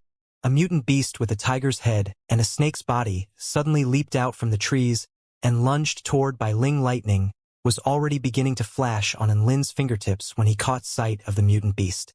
Splat! The mutant beast suddenly crashed into an invisible barrier with a loud bang. And Lin looked at Bai Ling with a surprised expression. He could only detect an extremely faint ripple of vital energy before the invisible barrier materialized out of thin air. He knew this barrier wasn't some sort of low-level spell technique like a wall of air, but instead an extremely advanced spatial manipulation technique. Just that one technique alone gave Lin a lot more confidence in Bai Ling. As long as she didn't start picking fights with mighty figures, she would definitely be all right on her own. Not only did she not have any negative symptoms of acclimatization, but she was also more than capable of looking after herself. He could let her go off into the world with a clear conscience. "I don't have a habit of killing little animals for no reason, Scram." Bai Ling spoke coldly as she looked at the mutant beast, which had almost knocked itself unconscious after colliding with the invisible barrier at high speed. The mutant beast immediately ran off into the distance. "I've heard that these types of mutant beasts have extremely tender flesh," and Lin suddenly yelled. The space around the mutant beast suddenly began to warp. It was dead within an instant, and Lin set up a fire and skewered dollops of tender, white meat together on metal skewers before roasting them over the fire. And Lin was constantly spreading condiments onto the meat, causing the fire below to crackle and spit. An alluring scent slowly began to waft through the air from the roasting meat. Bai Ling sat with her hands supporting her chin on the little stool Lin had pulled out from his storage ring. She stared silently at the skewers roasting over the flames with a slightly vacant expression. I've eaten a really popular dish at a restaurant in the Stone Dragon State where the main ingredient was the flesh of this mutant beast. Hence, I knew we couldn't miss the opportunity, especially when one of them basically fell into our laps. And Lin couldn't help but smack his lips as he looked at the skewers roasting over the flames. He chuckled lightly at Bai Ling's intent gaze. How long has it been since you last ate? 10,726 years, Bai Ling replied. And Lin, don't you get hungry after not eating for so long? And Lin asked after a moment of stunned silence. After reaching return to void stage, one can utilize the spiritual energy of heaven and earth as a source of sustenance. So of course I wouldn't get hungry. Bai Ling chuckled, and Lin smiled in response.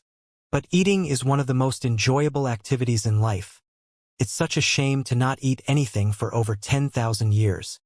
He spread a final handful of condiments onto the skewers before handing one to the woman next to him. Have a taste.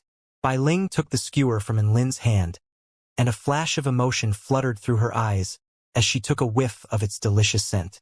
She bit off a small morsel of meat and slowly savored the taste. The roast meat was indeed delicious, and its delightful taste wafted through her taste buds, causing her lips to curl up in an involuntary smile. It seems you're enjoying my roast meat. And Lin smiled before passing the second skewer to Dabai, who was already salivating with a longing expression. Bai Ling looked at Lin and nodded in reply. This is the best roast meat I've had in 10,726 years. And Lin's lips twitched slightly. Can't you be a bit more genuine with your praise? Bai Ling's raised her eyebrows slightly. Heh! I haven't eaten meat in 10,726 years, but I've bucked this trend just for your roast meat. Isn't this enough of a compliment?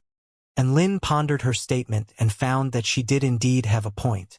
Bai Ling continued to chew on the roast meat and nodded. You were right. Eating is definitely one of the most enjoyable activities in life. She then began to chuckle at her own words and continued working through the skewer with a delighted expression. And Lin couldn't help but sigh with emotion at the pure and clean smile on Bai Ling's face, whose personality was normally so peculiar and cold. It seemed like it was definitely important to go out and see the world every once in a while.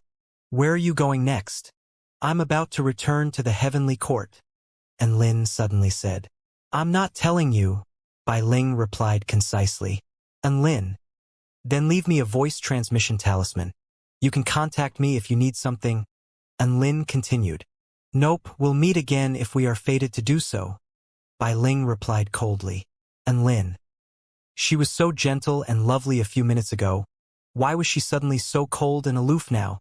Perhaps what she was going to do was something that Lin couldn't get involved in, hence her reluctance to tell him anything. And Lin couldn't figure out the reason why and couldn't be bothered pondering over the issue anyway. A short while later, the three of them finally devoured the entire mutant beast. You don't have to accompany me anymore. Let's separate here. Bai Ling looked at Lin with an expressionless gaze, as if she had suddenly sealed all her emotions away. It was definitely time for him to return to the heavenly court as well. So Lin nodded in agreement after a momentary pause. Look after yourself, Bai Ling. You can come to find me in the heavenly court if you need. He waved his hand toward Bai Ling. Bai Ling nodded and instantly disappeared into the air with a flash of white light. And Lin and Dabai looked on in silence as Bai Ling departed. Big brother and your princess just ran away. Woof! Dabai suddenly spoke. And Lin couldn't be bothered responding. Instead, he cast his gaze onto his system. There was a system notification that stated he had completed the special mission and could now receive his reward. The reward was a lottery ticket, and it was a lottery for special spell techniques as well. Thinking back, the previous lottery was a magic treasure lottery. He finally had a chance to enter a spell technique lottery now. And Lin washed his hands first and prayed to his ancestors before getting down to business. He directed his gaze toward the lottery wheel. There were hundreds of different spell techniques on the lottery wheel, all of them squished together in a dense bunch. On top of that, There was a light layer of fog which further obstructed his vision from being able to see what the spell techniques were. So be it. These were all special spell techniques anyway. Any one of them would be a fantastic addition to his repertoire. Begin the lottery, and Lin yelled in his mind. The huge lottery wheel in his mind instantly began to revolve at high speed. Stop! The wheel gradually decelerated before stopping at a certain spell technique, where its name lit up with a brilliant light. And Lin looked on as the mist slowly dissipated, and the name of the cultivation method he had won was slowly revealed to him. After getting a clear view of the name, and Lin's mouth fell open in disbelief. Whoosh! The spell technique from the system merged into Lin's body as a streak of light. Make you cry spell technique. A mental attack able to be used against one individual target at a time. The victim will fall into a deep sense of grief from which they are unable to recover. However, cultivators with higher cultivation bases will have stronger immunity against the spell technique. Note: this spell technique can only be used once per day, and is completely ineffective against Dao integration stage cultivators. And Lin stood rooted to the spot. He was at a loss for words. How could there be a spell technique with such a strange name in this world? Wasn't it easy to make people cry? He could just beat them to the point of tears. Are you all right, big brother and woof? Dabai asked as he saw the peculiar expression on Lin's face. And Lin looked at Dabai and a sinister smile appeared on his face. Dabai shuddered involuntarily and took a couple of steps back. Why are you looking at me like that, big brotherin? Dabai, how long has it been since you last cried? And Lin asked. I'm a powerful divine dog, so of course I've never cried. I have not cried even once since being born. Dabai raised his head with a proud smile. Immediately afterward, his mind was suddenly afflicted by a series of images for some reason. He recalled how his mother had brutally beaten his father and himself after they were caught going to a brothel. He recalled Qinghua's word prior to her departure. He recalled the despair from receiving the dog food production inheritance. And he suddenly also developed empathy toward the grief of the autumn leaves that detach from their trees, only to be buried deep into the cold, cold ground. All his emotions burst forth at this moment like floodwaters running rampant through a broken dam. Dabai immediately began to cry with all his might.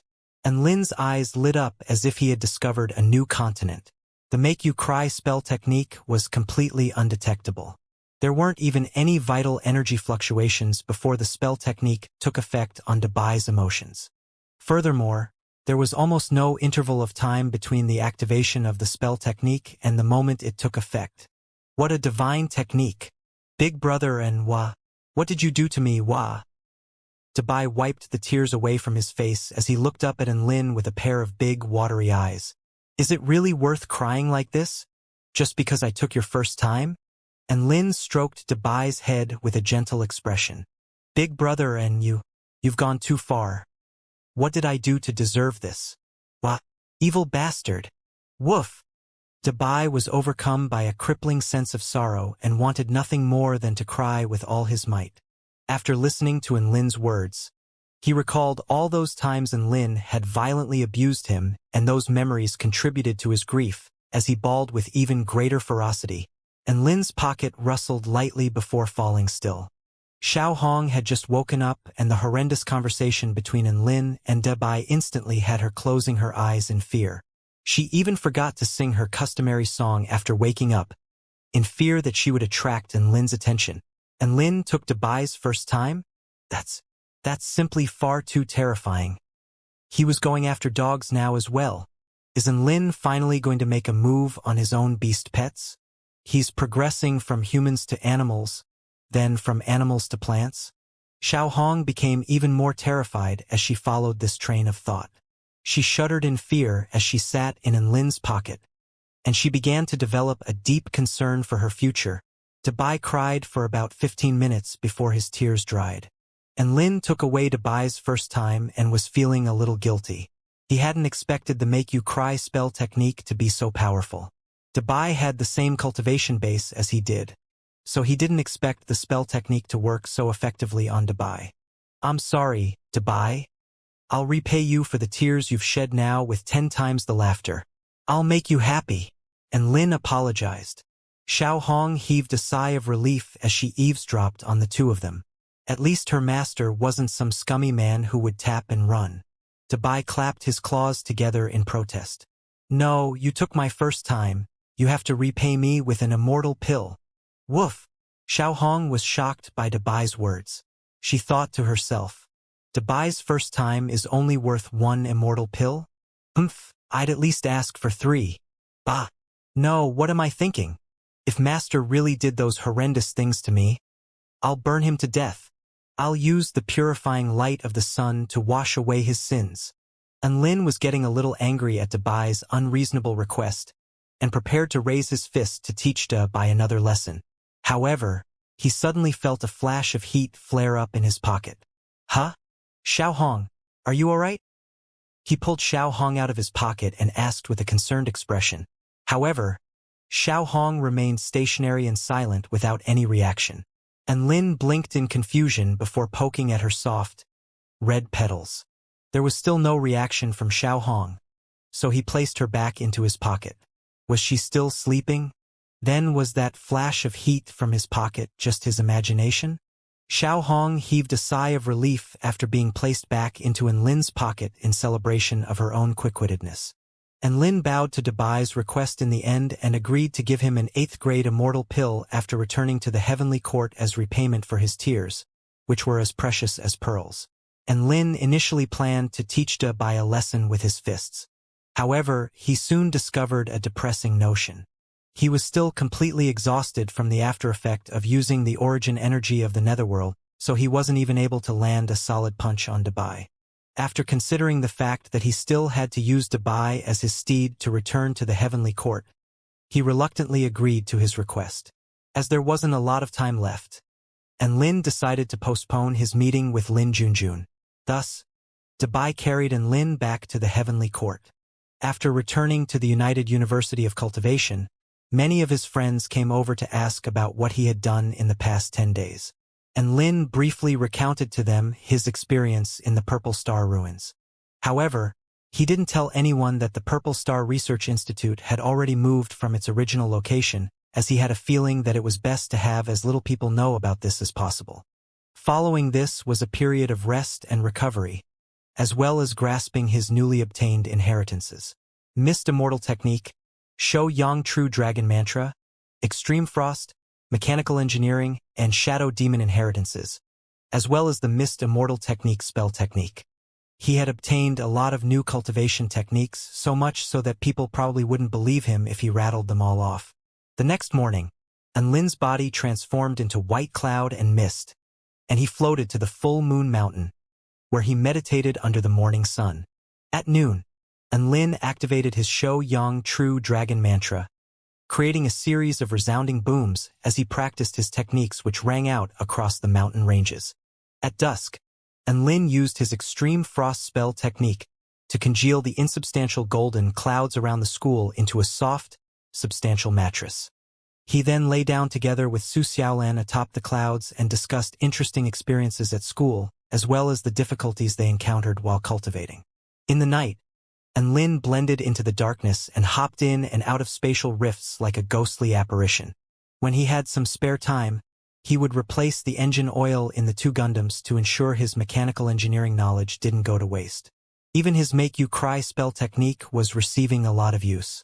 He made bugs cry, he made foxes cry, he made little birds cry, he even made Xiao Hong succumb to his evil experiments. That day, Xiao Hong's tears drenched the entire windowsill. The next day, Lin discovered that all his hair had been burned away, so he could only run to the Do Shui Palace and request a hair growth pill from Yishi.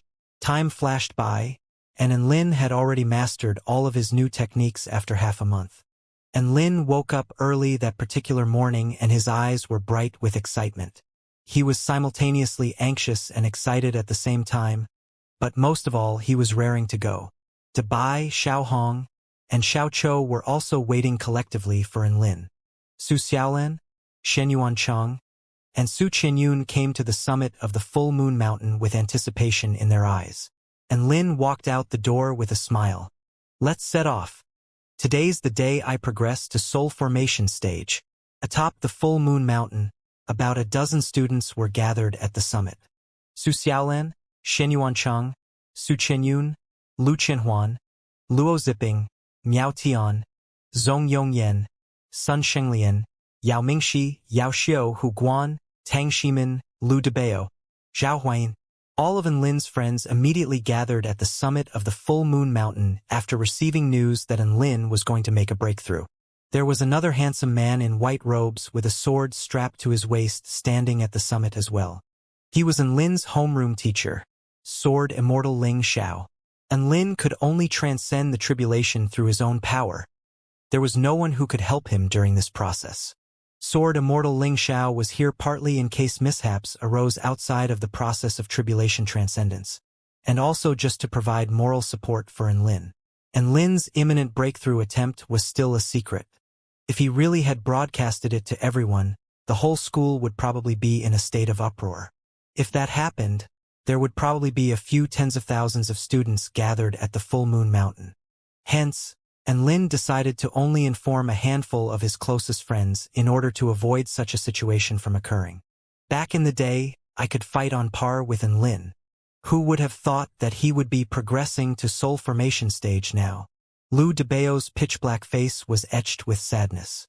People always change. Even dogs can change. Zhao Huayin raised his head to look up at the sky and heaved a forlorn sigh. Lu Qinhuan giggled excitedly. Who would have thought that the first person from our school to progress to soul formation stage would be Enlin? I'm feeling a little embarrassed as his upperclasswoman. Tang Shimin rolled his eyes at Lu Qinhuan. You don't look embarrassed at all. But I truly am feeling quite embarrassed as his upperclassman. I recall when he first came to the school, he was only 0-stage Dao body, and I had encouraged him to try harder in his cultivation. But in a short 3 years, he's already going to become the first soul formation stage cultivator among all of us. Shenyuancheng lamented as he wore a reminiscent expression. But Enlin hasn't even reached the half-step soul formation stage yet. How is he going to progress to soul formation stage straight away? Su Qianyun's porcelain-like features were etched with confusion. Find authorized novels in Webnovel faster updates. Better experience, please click www.webnovel.com for visiting. Zhong Yongyan waved his fan with a knowing expression. This is Big Brother and we're talking about here. How can you judge him with normal standards? He could crush a cultivator at the return to Void Pinnacle stage back when he was only at 10th stage Dao body. I wouldn't even be surprised here if he skipped straight to return to Void stage. Exactly. This is great God and we're talking about here. Miao Tian's delicate features were filled with admiration. Big Brother and is the best. Yao Mingxi and Hu Guan chimed in collectively as the retarded superfan duo. Su Xiaolan turned her gaze onto a winding path paved with bluestone, where she saw a figure in a red robe. A lovely smile blossomed on her face. Enlin is here. Everyone turned in the same direction, and they were greeted by the sight of Enlin in a red robe. Behind him, there was a monkey and a dog trailing along, as well as an exquisitely beautiful young woman in a crimson-red dress. Enlin came to the summit and was a little embarrassed that everyone had arrived before him. He bowed slightly in an apologetic gesture. Sorry to keep you all waiting. Hee. There's no need to apologize. We all arrived early of our own accord. Ling Xiao looked at Enlin with anticipation in his eyes. By the way, classmate Enlin, why are you wearing a red robe? I've never seen you wear one before. Su Chenyun blinked with curiosity. You're not getting married. Why are you dressing up like that? Should we pin a red hydrangea to your chest? Su Xiaolan rolled her eyes with disdain. Enlin puffed his chest out with a smug smile. How would you understand my amazing fashion sense? Transcending the tribulation to soul formation stage is a big event. Of course I have to dress for the occasion. Oh! Su Chenyun's eyes lit up as if she had just learned something important. Big Brother and is right. Miao Tian and the others yelled excitedly. Xiao Hong. Enlin waved his hand at the young woman behind him. The young woman nodded and transformed into a streak of red light before setting on top of his head as a little red flower fluttering in the wind. Sword Immortal Ling Xiao asked with a curious expression. Student and Lin, what is the purpose of this? And Lin smiled lightly. Sir, this is for good luck.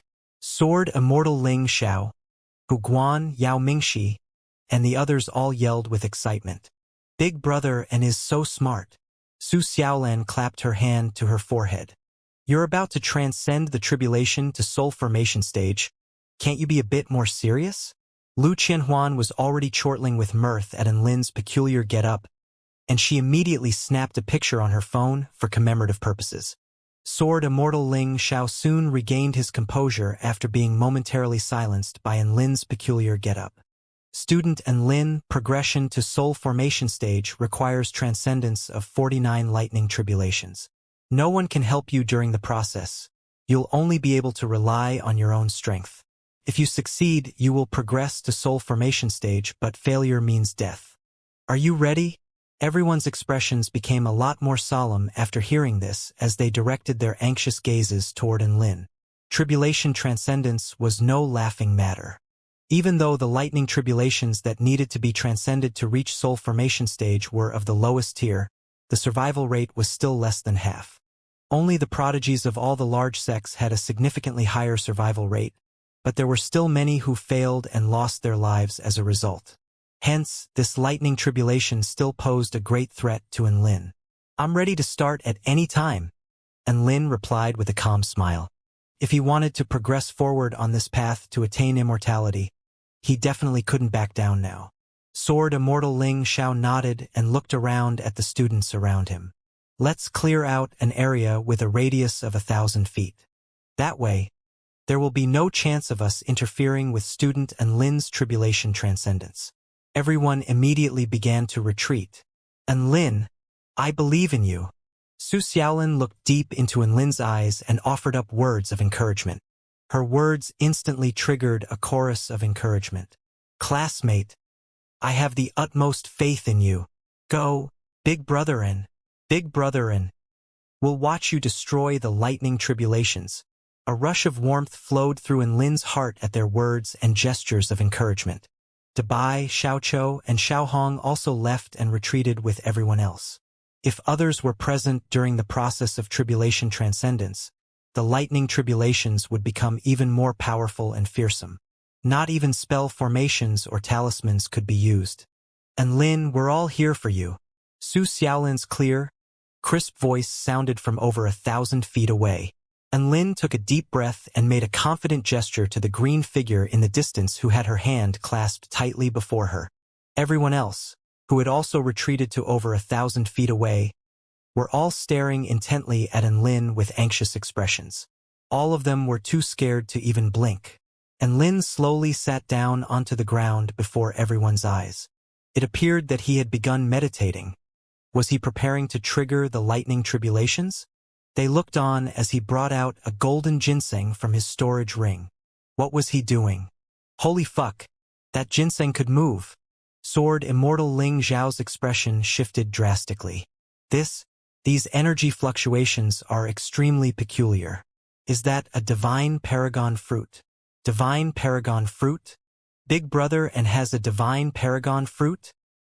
What is he doing with the divine paragon fruit? Just as everyone was looking on in confusion. He ate the divine paragon fruit. Everyone in the distance gasped in unison.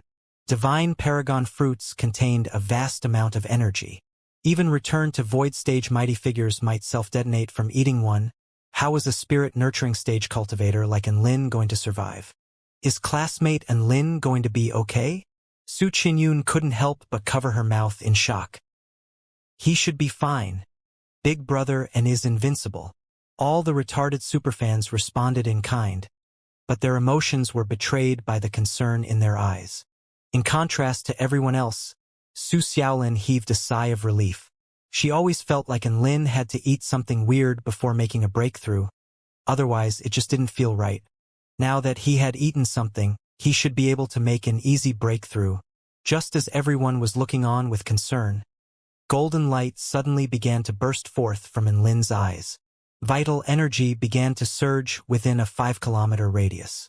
A few seconds later, Dark clouds engulfed the entire sky and ear-splitting claps of thunder erupted throughout heaven and earth. The startling change taking place between heaven and earth instantly alerted everyone in the United University of Cultivation. A graceful middle-aged man stood on a tree branch, looking at the meditating figure in the distance with a scorching gaze.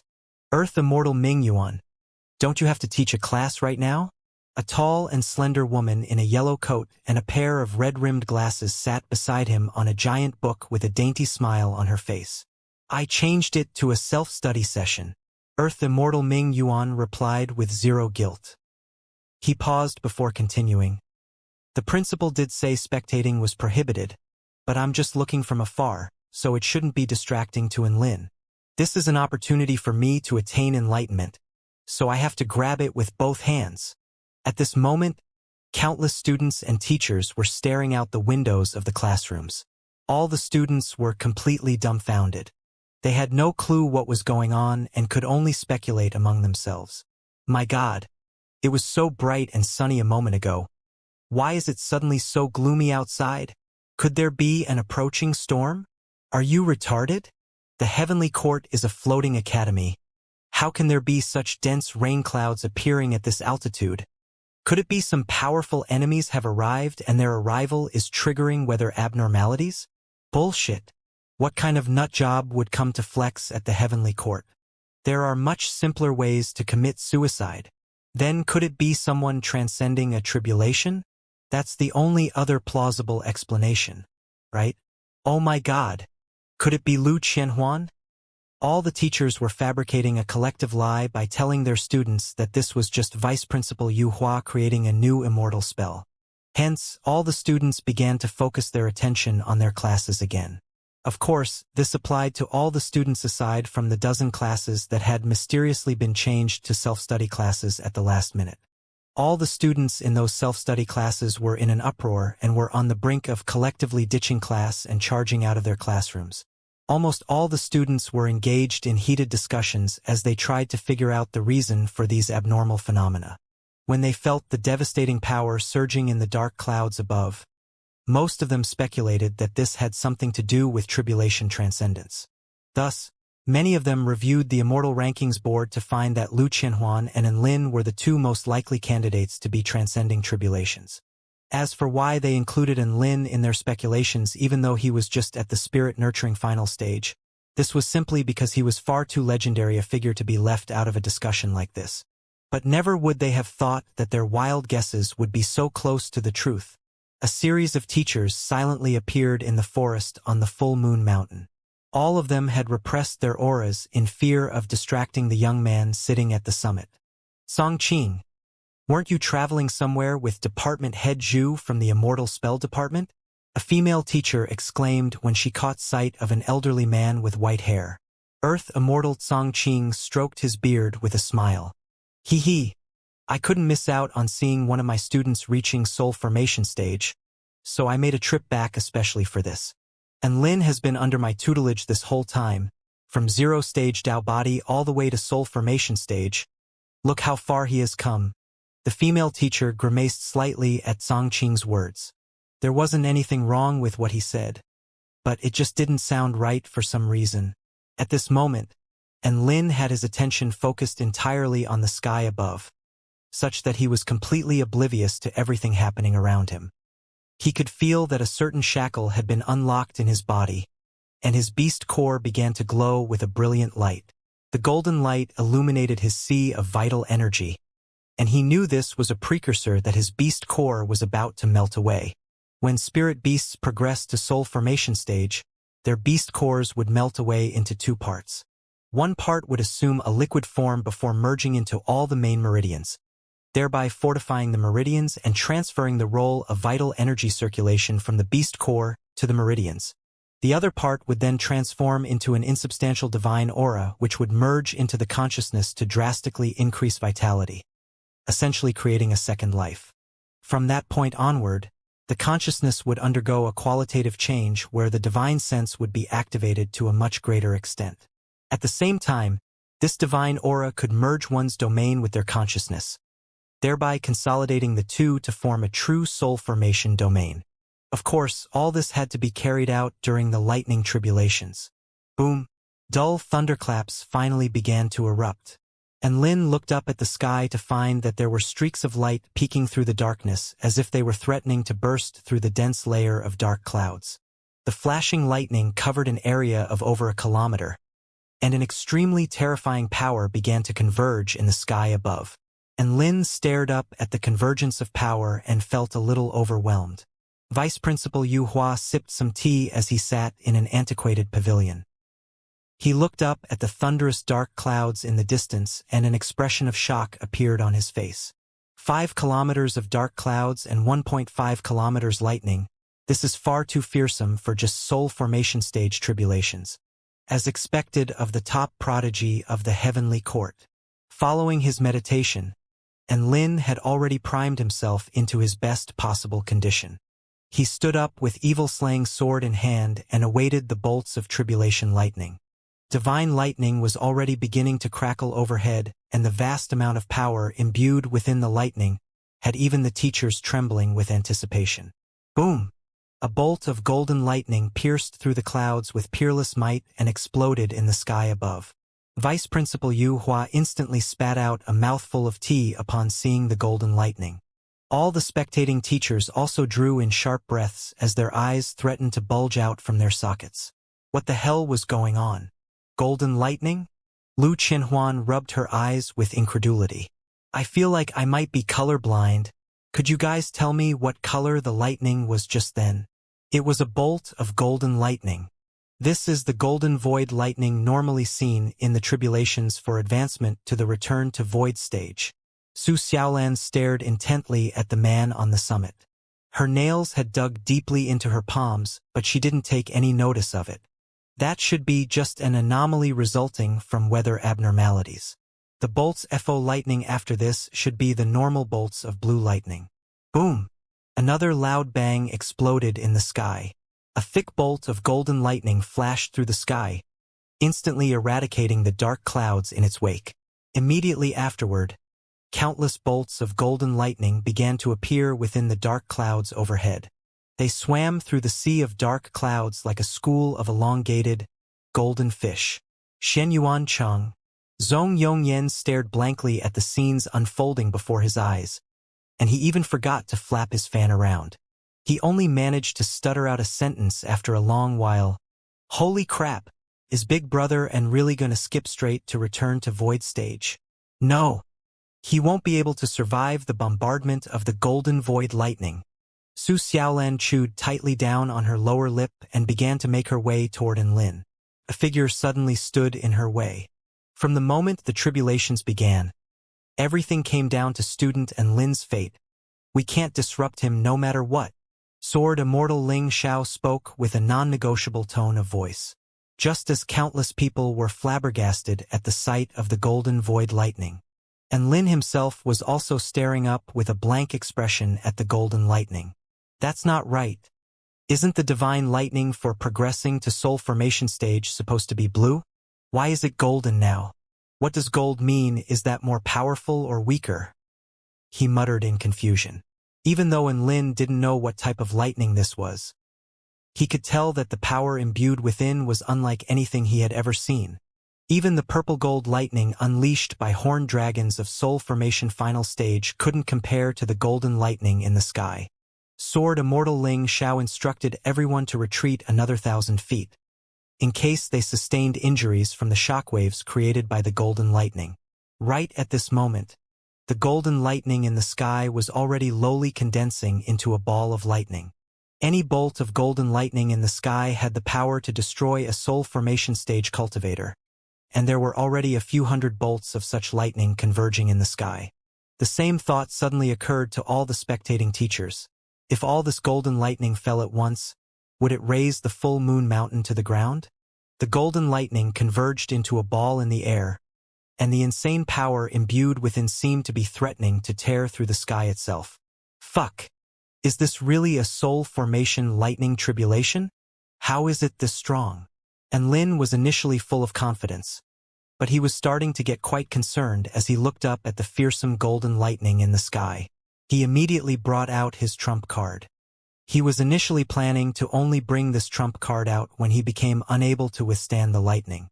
However, he felt like it was a wise decision to bring out the trump card straight away. Chaotic alloy brick. And Lin roared as his storage ring flashed. And then, nothing happened. Nanny! And Lin tried to summon the chaotic alloy brick once again, but his storage ring seemed to have been sealed by an invisible force. And Lin? He looked up as the golden lightning in the sky began to convulse and slowly take on a shape. Why was he unable to summon his indestructible black brick? Could it be that the gods were trying to kill him? Right at this moment, an even more shocking scene unfolded before everyone's eyes. The golden void lightning in the sky slowly merged together to form a golden kirin of over 100 feet in size. The kirin danced through the air, and just its breathing sounded like the roars of the thunder god. Its sharp claws flashed through the air, causing the very air itself to fracture and crack like a pane of glass. No matter how oblivious Lin was, even he was beginning to realize this was no ordinary lightning tribulation.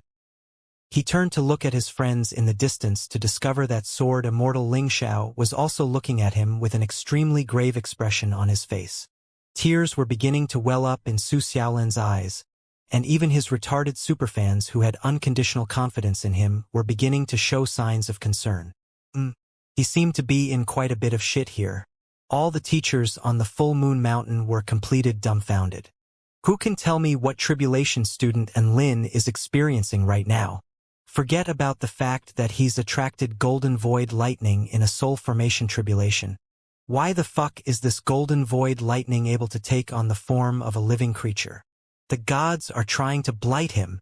Did student Lin destroy the world in his past life? I think we should all retreat a bit further. Dark clouds surged in the sky, shrouding heaven and earth in darkness. However, the golden kirin in the sky lit up heaven and earth with its dazzling golden light. The devastating power imbued within the lightning triggered an involuntary urge within its onlookers to bow down to its peerless might. Many more people gathered around the Full Moon Mountain. These were the students that couldn't resist the urge and ditched their classes to see the spectacle for themselves. They only had to glance up at the golden kirin in the sky before their footsteps involuntarily halted. And Lin's breathing began to accelerate. Just looking up at the golden kirin caused his body to tremble uncontrollably with fear. He couldn't imagine what it would be like when this golden kirin descended upon him. Right at this moment, the golden kirin suddenly arched its body and lowered its head as a preparatory gesture to pounce on Lin. The lightning tribulation was about to strike. All the spectating students and teachers forgot how to breathe as their hearts leaped up to their throats. And Lin gritted his teeth. He couldn't back down now. Even if the gods were trying to blight him, he had to stand his ground. So what if this lightning tribulation is using hacks? It's not like I haven't seen hacks before. He muttered to himself in an attempt to calm his nerves. Right at this moment, a thought suddenly occurred to him. Hacks? Could he use a hack of his own? The golden kirin descended as if was an ambassador of divine retribution. Golden light instantly lit up heaven and earth to become seemingly the only color in existence. The sound of crashing thunder was even more earth-shattering, and the sound waves exploded forth in a radius of over 10 kilometers. Everyone felt like they had been simultaneously blinded and deafened by the descent of the golden kirin. This golden lightning is so terrifying. Is classmate Lin okay? Holy fuck. I'm about to go blind. The vast majority of the students were forced to close their eyes in the face of the brilliant golden light. It's okay, it'll pass soon. That's right. The golden void lightning only descends for an instant. We can open our eyes now. An experienced student recognized this type of lightning and offered up his expertise. Everyone opened their eyes and were greeted by another blinding flash of golden light. Fuck! I think I'm blind. A bunch of students yelled as they closed their eyes again with tears streaming down their faces. Who said we could open our eyes? Own up to your crime now and I promise to spare your life. No, there's something wrong with this lightning. That's true. It's become deathly quiet since the clap of thunder. I think it's because we're all deaf. At this moment, Many of the powerful teachers were staring at the source of the golden light with shock on their faces. Even Vice Principal Yuhua had his eyes wide open as if he had seen a ghost. The golden Kirin had already descended upon Enlin with a ferocious expression and boundless might running through its body. However, Enlin had a finger pointed directly at the golden Kirin. They two of them both maintained their respective positions in a bizarre still image. The golden light radiating from the Kirin created a stark contrast against the canvas of dark clouds above. The two colors combined to create a spectacular scene that had all the teachers looking on in amazement. And Lin was completely rooted to the spot. He didn't think that his lightning manipulation technique could manipulate even tribulation lightning. Ha ha ha ha. And Lin suddenly began to cackle loudly as if he was deranged. Come on then, strike me down. So what if you transform into a Kirin? I'll just have to manipulate a Kirin then. His voice reverberated throughout heaven and earth as everyone slowly came to their senses. And Lin knew that he needed to come into contact with the tribulation lightning to complete his progression to soul formation stage. But he could try to do this in a more gradual way through the use of his lightning manipulation technique. Come on, slowly now. And Lin continued to point his finger at the Kirin, and it descended slowly like an obedient little animal, only stopping about a foot away from Enlin. Enlin could feel the insane power imbued within the Kirin, and he couldn't help but swallow nervously. He extended his right hand slowly toward the Kirin before initiating contact. Boom! Terrifying power instantly shot through Enlin's body.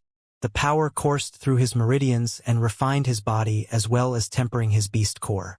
The beast core began to revolve at high speed from the power of the golden void lightning, and it began to radiate powerful golden light as well as scorching heat, making it appear as if it were a miniature sun.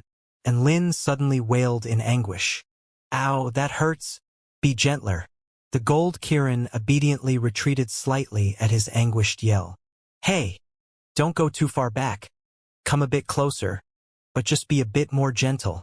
Yes, that's great. Yeah, keep that up. Oh, that's nice. All the students were finally able to reopen their eyes, but the scene that greeted them had them completely in shock. All the teachers were also filled with incredulity. They felt like they could no longer understand this world. Earth Immortal Ming Yuan's body trembled slightly as his breathing accelerated and a scorching heat appeared in his eyes. That's it. That's what I was waiting for. Ha ha ha. Student Enlin has always managed to create miracles for me to observe. Do you know why the tribulation lightning would behave like this? Or in other words, do you know how Enlin was able to make the tribulation lightning behave like this? Earth Immortal Ming Yuan turned to the beautiful woman beside him. Earth Immortal Yu Ying responded with curiosity in her eyes. Why?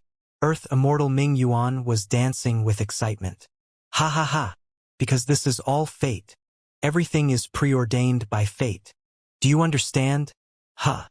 Earth Immortal Yu Ying. And Lin's friends finally heaved a sigh of relief after witnessing the scenes unfolding in front of their eyes. They were in complete and utter shock, but it looked like Enlin was safe, right? Thus, the golden Kirin, which had descended upon heaven and earth with boundless might, was now acting like an obedient beast pet.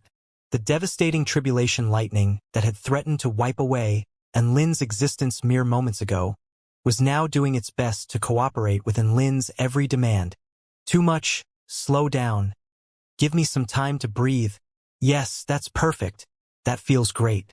And Lin continued to absorb the power of the tribulation lightning, and the golden Kirin was already noticeably slimmer compared to how it once was.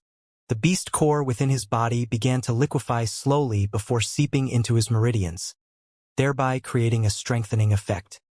His meridians slowly began to turn gold, and his consciousness expanded to encompass the power of heaven and earth. All this was proof that Enlin was slowly transcending his tribulation. Slowly was the keyword here. It would hurt if he absorbed the power too quickly. None of the surrounding bystanders had ever seen such marvelous spectacle before, and even now, their minds were ringing with shock. They looked on as a young man stood on the summit of a mountain, extending his right hand toward a huge golden Kirin over 100 feet in size. He was like a man blessed by the heavens. They would never forget this spectacular scene for as long as they lived. The dark, imposing clouds, the devastating power of the golden void lightning, and amid all of this stood the man named Enlin, who was taming the tribulation lightning. "Brother Cho, what do you think of this, woof?" Dabai spoke with a blank expression. "I think Big Brother and is super badass." "Big Sister Hong, what do you think?" Xiao Chao's bulb-like eyes glowed with awe and reverence. "Master's becoming more and more perverted. He's even preying on lightning Kirans now," Xiao Hong replied in her sweet voice. "Xiao Cho?" Dabai. Sword Immortal Ling Xiao heaved a sigh of relief as an expression of amazement slowly appeared on his face. "I simply don't understand this student of mine anymore. Even his tribulation lightning is so unique." Thousands of students had already gathered at the foot of the full moon mountain. Through the use of their telescopic immortal spells, they could see that the person who was transcending the tribulation was none other than Enlin. They were obviously extremely excited as a result and were on the verge of charging toward the summit of the full moon mountain in celebration. The golden Kirin had been reduced to half its original size, and Enlin's aura had also transcended beyond a certain bottleneck. Golden lightning continued to flow into his body through his right hand. His sea of vital energy had already been illuminated by a brilliant golden light. He didn't know what was happening in there, but he could feel that his beast core hadn't completely melted yet, and Lin initially felt like his body was going to be completely ripped apart by the power from the golden void lightning. However, as time passed, he could feel himself becoming stronger and stronger, and his body's tolerance threshold was also improving, thereby dulling the searing pain he had initially experienced. "Come on, increase your power output. Did you not have breakfast?" he roared at the golden void lightning Kirin. A short while later, the golden void lightning Kirin completely disappeared, and Lin looked up at the sky and heaved a sigh of relief as the dark clouds above him dissipated. Everything felt so bizarre and surreal to him to the extent that even now, he still couldn't believe that he had successfully transcended his tribulation. So that was the extent of the tribulation lightning? He was at the soul formation stage now? He looked at his own two hands and experienced the power surging within his body to find that his body was indeed vastly different from how it was in the past. "Haha! Big Brother and is at soul formation stage now. Woof!" Dabai yelled excitedly as the dark clouds began to dissipate. Shenyuan Chang and the others ran toward Enlin with wide, celebratory smiles on their faces. Enlin smiled back at them before internally assessing his sea of vital energy. He was instantly greeted by the sight of boundless golden light. Immediately afterward, he felt like his consciousness was going to be torn apart, and his blood churned within his body. He suddenly collapsed to the ground and something seemed to have materialized in his stomach. Everyone was given a fright at the sight of Enlin falling to the ground. "Enlin, are you all right?" Su Xiaolan cried in shock before grabbing onto Enlin's arm and using an immortal spell to assess his condition. All the signs of life were normal, but his vital energy was in a state of disarray due to some unknown reason. Sword Immortal Ling Xiao also laid a fingertip on Enlin's forehead to assess his condition. However, a perplexed expression also appeared on his face after a few moments. He clearly couldn't detect what the problem was either. Right at this moment, Enlin suddenly gripped onto his own stomach before yelling in pain. "Ow, that hurts. What's that in my stomach?" "Your stomach? There's nothing in there." Sword Immortal Ling Xiao furrowed his brows in bewilderment. Everyone gathered around Enlin with concerned expressions. Enlin appeared to be in significantly more pain than he had been while transcending his tribulation. Su Xiaolan didn't know what to do and could only pat Enlin's back gently with her slender hand.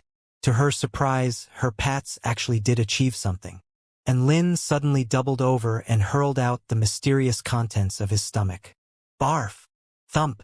A shiny, golden object came flying out of his mouth. Wah! Wah! The cries of an infant began to reverberate around them. Everyone drew in a sharp breath as they turned to look at the golden object on the ground. Su Xiaolan's eyes were wide with shock, and she felt like something had exploded within her mind. "Ha ha ha! Congratulations on transcending your tribulation, student Enlin." A spatial gate opened and out walked Vice Principal Yuhua, just in time to see Lin hurling his guts out onto the ground. His smile congealed on his face as he grimaced at the scenes unfolding before him. Just as he recovered his composure, his expression froze in shock again. Holy fuck! What did he just puke out? Wah! Wah! The cries of an infant were still ringing out. Everyone was greeted by the sight of a shiny golden baby with golden lightning crackling around its body. The baby was only about the size of a small bowl. Tears were streaking down its delicate features as it waved its stumpy little limbs in the air. A deafening silence descended. The only sound was the cries of the golden infant. Even Lin himself was staring in silence at the child on the ground. His expression was completely blank from shock, and he began to doubt his existence in this world. Who am I? Where am I? How did I puke out this child? It was Xiao Hong that unexpectedly broke the silence.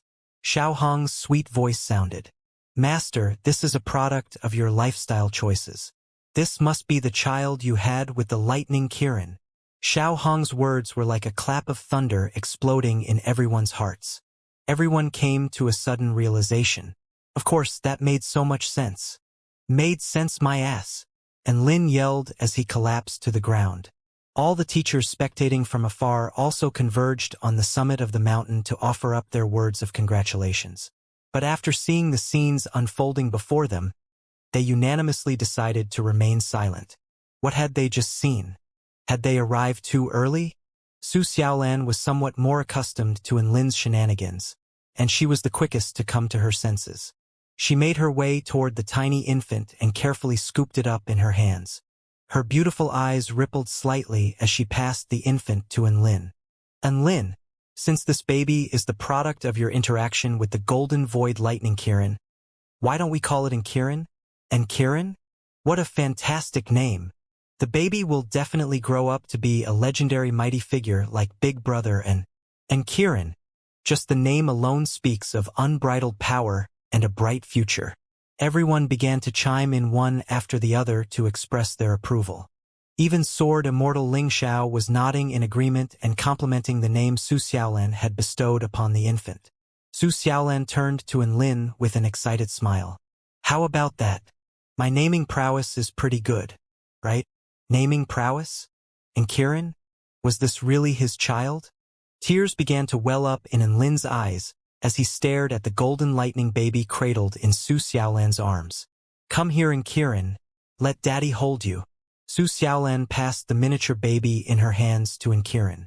Lin carefully held the golden baby with trembling hands and was at loss for words. The baby's skin was very smooth, and it had a numbing sensation to the touch, presumably because of the lightning crackling around its body. The golden baby seemed to have exhausted itself from crying and fell silent. It then looked up at Lin with curiosity etched on its cute, innocent face. Who are you? And why did you come out of my stomach? Lin gently touched the golden baby's cheek. The baby didn't seem to understand what Lin was saying and giggled with delight. Papa, I'm not your dad. Lin instantly replied with a solemn expression. The baby blinked in confusion before turning its head to look at Su Xiaolan. Mama! A blush appeared on Su Xiaolan's face after hearing this. She glared at Lin and humphed coldly. Humph, the saying like father like son certainly rings true here. And Kirin has just been born and he's already a pervert. And Lin almost blacked out from her words. What the fuck was this about like father like son? He didn't want to be a father. An unexpected chorus of chatter suddenly erupted from the bystanders around him. Su Qinyun pressed her hand to her cherry lips in shock. Classmate Lin and the Golden Void Lightning Kirin clearly didn't kiss each other. How did he fall pregnant?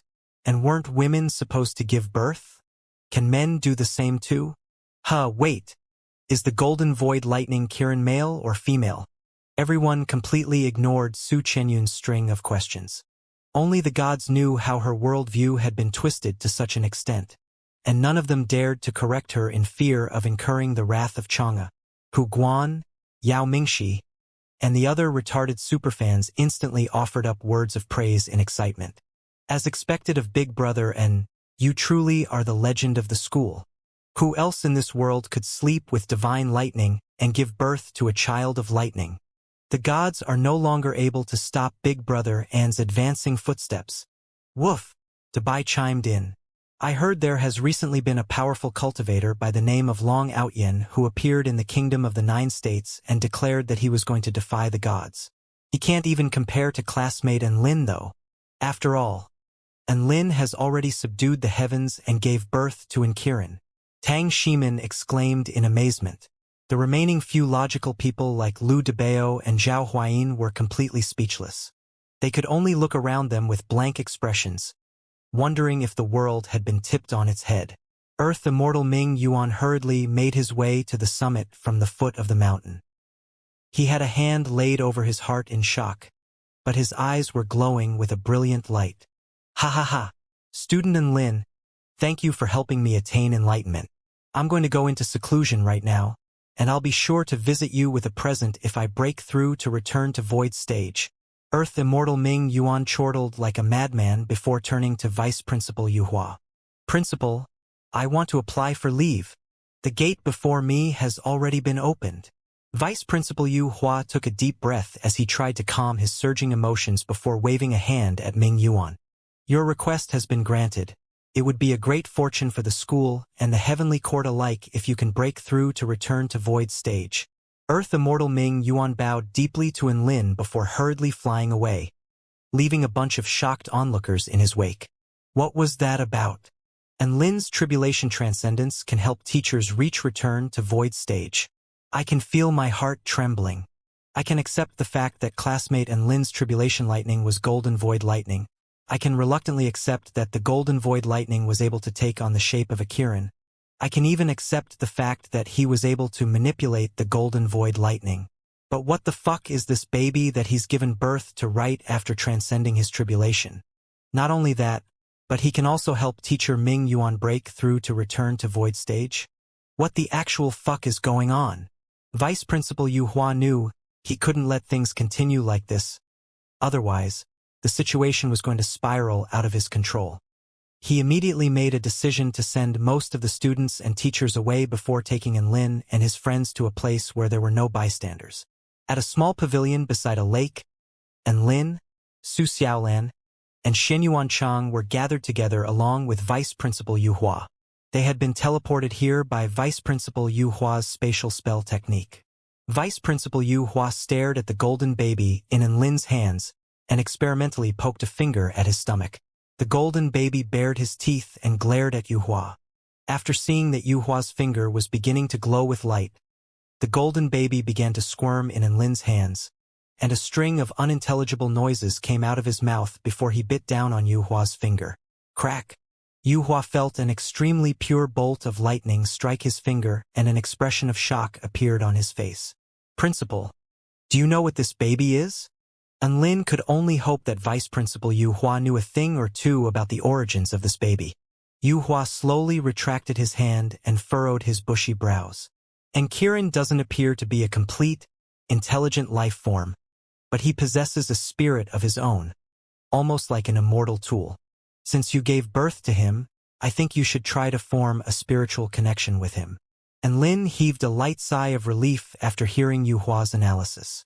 Thank goodness the golden baby wasn't an actual child. Otherwise, his reputation would be screwed. He would be known throughout the world as the first ever childbearing man. He calmed his emotions and tried to use his consciousness to connect with the golden baby. To no avail. Yu Hua didn't appear deterred by Enlin's failed attempt. Instead, he suggested another method. And Kirin has an extremely pure lightning power in his body, along with a unique set of energy circulation meridians. If you want to forge a connection with him, I suggest you use a drop of your blood. That's a great idea. And Lin's eyes instantly lit up. He had been stunned by the string of recent events and had lost the capacity to think about his situation. Although he still didn't know what this golden baby was, he did come out of his stomach, so he had to have a strong connection to Enlin. If he wasn't some type of life form, then he must be a spiritual object. If Enlin wanted to find out more about him, he could try to forge a connection with his blood. Enlin released a droplet of his own blood essence which then hovered in front of the golden baby's face. Everyone held their breaths and stared at the baby as if they were witnessing something groundbreaking. And Kirin looked at the drop of blood essence with a curious experience.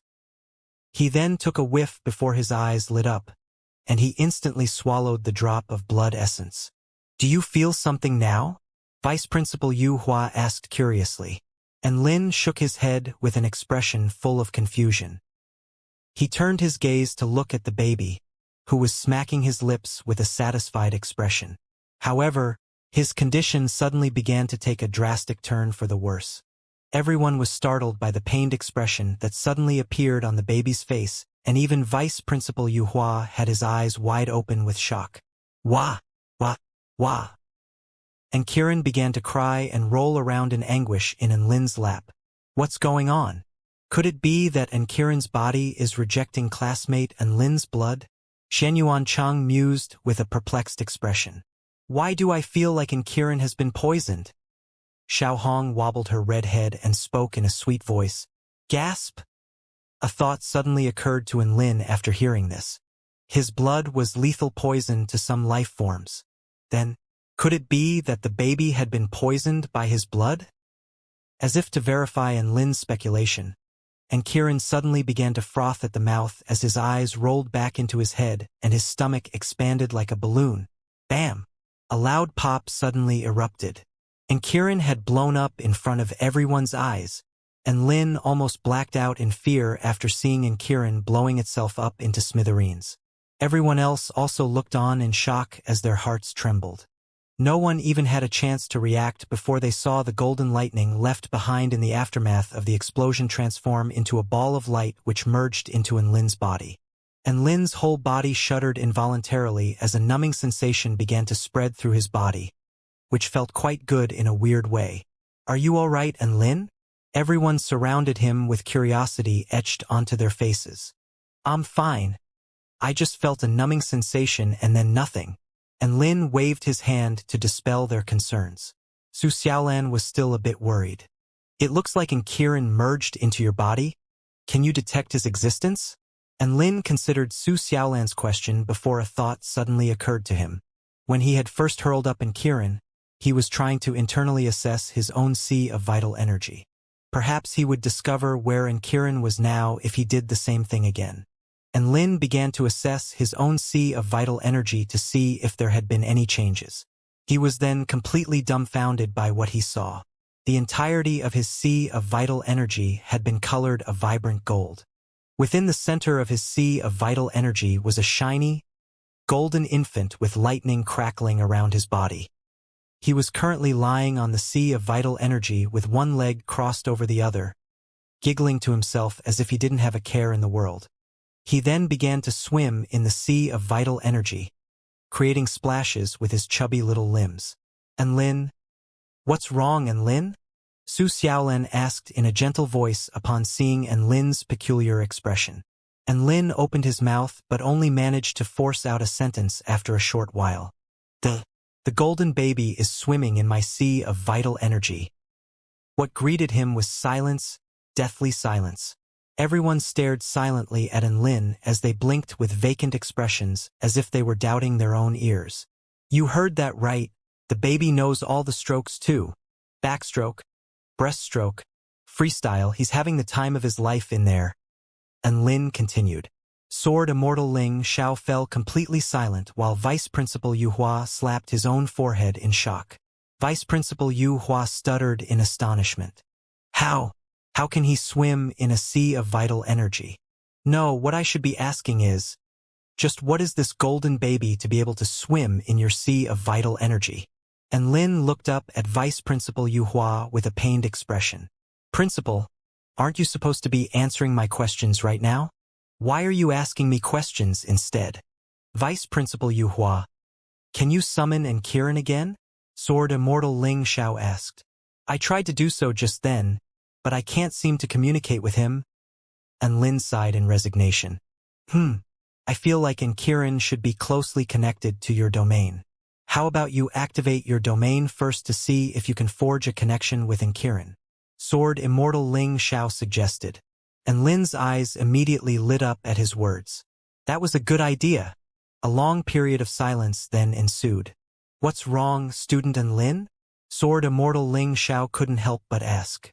An awkward expression appeared on Lin's face. How am I supposed to activate my domain? Sword Immortal Ling Xiao's body swayed slightly as he stared at Lin in silence. Vice Principal Yu Hua began to provide instructions.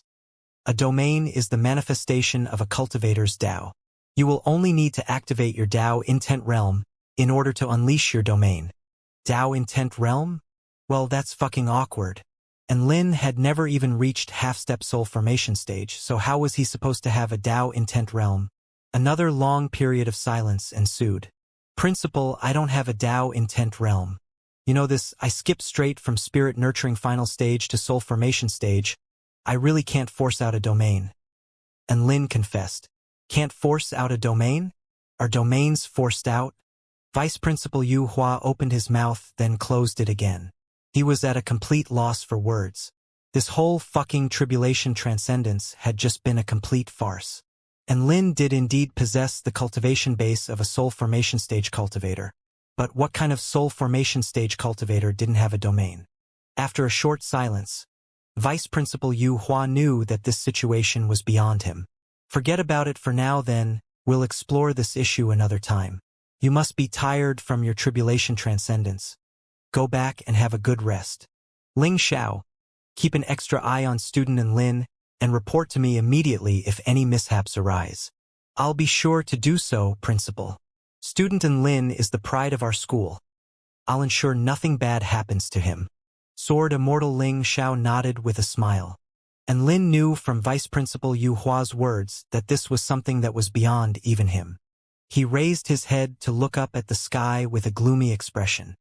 He knew that he had gone down a slightly crooked path in his cultivation, but he didn't realize it would be crooked to such an extent. Was he really at soul formation stage? And Lin was extremely perplexed. He bade farewell to his friends and returned to his living quarters, where he sat in a daze. He looked at the golden baby in his sea of vital energy again to find that he seemed to have exhausted himself with all his swimming and was panting heavily as he lay on top of the waves. As he floated along, he kicked his chubby little legs up and down, looking extremely cute. Cute my ass. And Lin laid a hand on his forehead. He was completely at a loss for what to even think. Xiao Chou made his way over and patted Lin on the shoulder before offering up words of consolation. Don't be so down in the dumps, big brother, and you knew you were destined to stray down the strange path when you materialized your beast core. So what if you don't have a domain?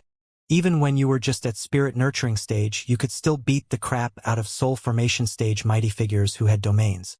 Now that you've progressed to soul formation stage, you're even more powerful than you once were. Even without a domain, I'm sure there's no other soul formation stage cultivator in this world that could beat you in a battle. It had to be said. Xiao Chou's words of consolation were very effective. A domain was undoubtedly flashy and eye-catching, but from a pragmatic perspective, the cultivation path one took as well as their practical strength in battle were much more important. And Lin turned to Xiao Chou with renewed confidence. You're right. A path only exists because enough people have trodden through it. I've been badass for this long, and I'm sure I'll continue to be badass in the future. So what if my cultivation is a little strange? It's fine as long as it's successful. I won't fall at a tiny hurdle like this. Even if there's no path ahead of me, I'll just have to make my own. His heart was once again burning with combative spirit as he turned his gaze toward the system. And Lin decided to see what condition was required to be fulfilled in order for him to progress to the next rank. Sure enough, after opening the system, a new condition had already been updated. Soul Formation Intermediate Stage. Condition: increase in Kirin's weight to 1 kilogram. And Lin. What the hell? Even the system was acknowledging the weird golden baby's name to be in Kirin. And Lin clasped his chest and suddenly had the urge to vomit blood. He was a weirdo after all. Other people were all focused on refining the spirit, condensing true intent and observing the laws of the world in order to progress in soul formation stage. What about Lin? He just had to take care of a fucking baby? If he was to take care of a normal baby, then that wasn't too tall an order. But who could tell him how he was supposed to even feed this shiny, golden baby? He didn't have any milk. Even if he did, it wasn't as if the baby would drink it. And Lin fell silent as he looked at the mission. After a while, he turned his gaze internally upon his sea of vital energy to see what Kirin was doing. The golden baby seemed to have been fully rested, and he stood up. A steady stream of golden liquid then began to flow out from in between his legs before splashing into his sea of vital energy. And Lin. What the hell was he doing? How dare the baby piss in his sea of vital energy? And Lin wanted to call the fucking police and report the baby for peeing in his sea of vital energy. However, he soon realized with anguish that no one would believe him. Even if someone did believe him, no one could help him anyway. Sigh. My heart is so exhausted. I want to change this fucked up life. And Lin's combative spirit was greatly dampened, and he lay on his bed with a disconsolate expression. While all this was happening, news of Lin's breakthrough to soul formation stage was beginning to make its way all around the school, stirring up a huge sensation, especially after the students heard that the tribulation lightning he endured was a golden void lightning Kirin, and that he was able to control the Kirin. Everyone was shocked into silence. They then heard that Lin also gave birth after transcending his tribulation, and all the already dumbfounded students became even more baffled, as if they were listening to incomprehensible nonsense. Who would have thought that Senior Lin really did progress to soul formation stage? He's the first student in the school to break through to soul formation stage, right? What insane speed of progression. That's not even the point. The point here is that classmate Lin has completely shattered our outlooks on cultivation. He transcended the golden void lightning tribulation by making the golden void lightning his own plaything, and then gave birth to a living being in the end. All this has definitely shattered my outlook on cultivation. I don't even have the words to describe how I'm feeling right now. I can only offer up my sincerest and utmost admiration to Big Brother and I'm so excited. We're attending the same school as a living legend. Thus, Lin's tribulation transcendence became the hottest topic within the school. After a couple of days off, Lin resumed his classes. However, he discovered that his fame had risen to an extremely terrifying extent. There would often be retarded superfans popping up in his way before startling him with their shrieks. Of course, they weren't shrieking on purpose. It was simply because they were far too excited to be in his presence. Dao exchange letters, friend request letters, and love letters flooded toward him. And Lin naturally didn't waste too much time looking at them. He didn't have enough time to go through all of them anyway. At most, he would flick through a few of the love letters. The mission to raise Kirin's body weight to 1 kilogram had been temporarily put on hold by Lin. He didn't even know how to communicate with Kirin. How was he supposed to fatten him up? And Lin recalled back to when he held Kirin in his hands and determined that his body weight was roughly half a kilogram. Hence, he had to double Kirin's body weight. That sounded like an extremely tall order. On one peaceful night, an unexpected guest arrived in front of Lin's living quarters. Knock, knock, knock. Knock, knock, knock. A rhythmic spell of door-knocking sounded. And Lin opened the door and was greeted by the sight a pair of tall, fluffy white ears. He then looked down to see a pair of round, beady eyes and pristine rabbit teeth. Good evening, idiot, and a sweet voice sounded, and the rabbit that was half the size of a grown man strutted casually in through the door, as if it was the owner of the house and Lin was the guest instead. And Lin's lips twitched as the rabbit strutted in. If it wasn't for the fact that she was holding a bag in her hands, he would have immediately kicked her out the door. Master, you too. I am absolutely overwhelmed with delight that you could find the time out of your busy schedule to come and visit me, and Lin said with a fawning smile as he poured a cup of tea for the pristine white U2. The palace leader heard you had broken through to soul formation stage recently and asked me to bring a present to you. U2 replied nonchalantly. Ah, you didn't have to. I can't ask for presents from celestial maiden Xianxia. I'm already extremely flattered that you could come to visit me. And Lin waved his hand emphatically. U2 chuckled lightly, and her 2 large ears waved happily in the air. All right, then I'll be taking these mooncakes made by Xianxia in your stead. I haven't had enough of these in the Moon Palace. but the palace leader was too stingy to give me any more. God knows why she's so generous toward you. Humph. And Lin's expression immediately shifted after hearing her words. These really were mooncakes made by Xianxia. If that was the case, then he definitely couldn't let you two steal them from him. With this in mind, his hand shot forth like lightning before latching onto the bag in Yutu's hands and stowing it away into his storage ring. The whole process was completed in one smooth motion, leaving the onlooker in awe of his grace and fleetness of hand. Since Master Yutu has already come here, I can't just let your visit be a waste of your time. Hence, I feel that it's best to cooperate with the task you were assigned and help you complete the mission Xianxia gave to you.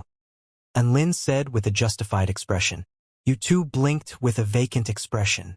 I understand that, but why are you taking my dried carrot snacks? Her finger flashed with white light and an intricately packaged yellow, round platter appeared on the table before she continued. These are the mooncakes Xianxia asked me to deliver to you. And Lin. The situation became extremely awkward. In the end, Lin retrieved the dried carrots and handed them to Yutu with a blush on his face. In the process, Yutu was constantly mocking him for his lack of intelligence. There are 6 mooncakes in total in here, each of which is extremely high in energy, so you can only eat 1 per week at most. Don't be greedy, Yutu cautioned. And Lin nodded at her words before impatiently opening the box. There were 6 golden mooncakes in the container, all of them looking as if they were perfect artistic creations under the dim light of the moon. The faint scent of osmanthus flowers wafted throughout the entire room, and everyone trembled involuntarily as they caught a whiff of the exquisite scent. Xiaoqiu immediately stopped photosynthesizing. Dabai instantly stirred from his deep slumber, and Xiaoqiu charged in from outside with golden light flashing in his eyes. And Lin swallowed audibly and suppressed his urge to immediately devour the mooncakes as he turned his gaze upon a white envelope enclosed in the container. He opened the letter inside with a curious expression and lines of exquisite handwritten text appeared before his eyes. The letter read, "Congratulations on successfully progressing to soul formation stage, Mr. Lin. I had once promised you some handmade mooncake, and that is a promise that I have never forgotten. These mooncakes are also a celebratory gift in welcoming your child into this world. Furthermore, I'll be leaving Xiao Yu in your care. Please ensure Xiao Yu's body weight drops to below 25 kilograms in a month." Xianxia and Lin looked at Yutu with a peculiar expression after finishing the letter. What's the meaning of this? Yutu rolled her eyes. It means she's congratulating you on progressing to soul formation stage, as well as on the birth of your new son. That's not what I'm asking. And Lin immediately shook his head before a thought suddenly occurred to him and his chest constricted. Wait, I was intending to ask about that too. What's this about a new baby boy? Yutu shook her head in resignation. Sigh, idiot, and let me lay this out for you. The palace leader feels like I'm too fat and can no longer hold me in her lap, so she doesn't want me anymore. She has set a time limit of 1 month for me to drop to a body weight below 25 kilograms, and you have to supervise me through this process. Do you understand now? And Lin's lips twitched. He had to help you to lose weight? He suddenly recalled that he had mentioned a desire to help you to lose weight once before. But who would have thought she would take him seriously? Xianxia's mooncakes were extremely valuable, so it was reasonable to expect him to do something for her in return. But he had absolutely no experience with helping someone lose weight. And Lin was still trying to figure out how to fatten up his own golden baby, and now there was a rabbit trying to lose weight that he had to factor into the equation too. His head would probably be filled with nothing but body weight notions in the next few days. He couldn't help but sigh with emotion. Just what had the world become? Was he really even fucking cultivating? Dabai immediately made his way over to them with his head held high. Hey, rabbit, if you're going to live here, then you're going to have to follow the rules here. You can only rank number 5 in the beast pet hierarchy.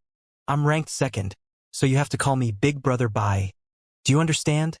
Dabai looked at Yutu with a sly smirk. A flash of coldness appeared in Yutu's ruby-like eyes before her jade pestle appeared in her hand, which she laid onto her shoulder. Hee hee. Do you think you've got what it takes to place ahead of me? Newcomer. There's no Xianxia to protect you here, Surrender or I'll give you a demonstration of how powerful Big Brother Bai is. Woof!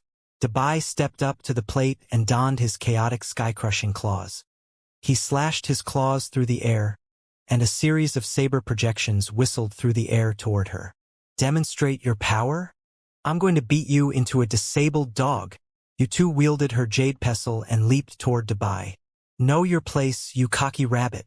Woof woof.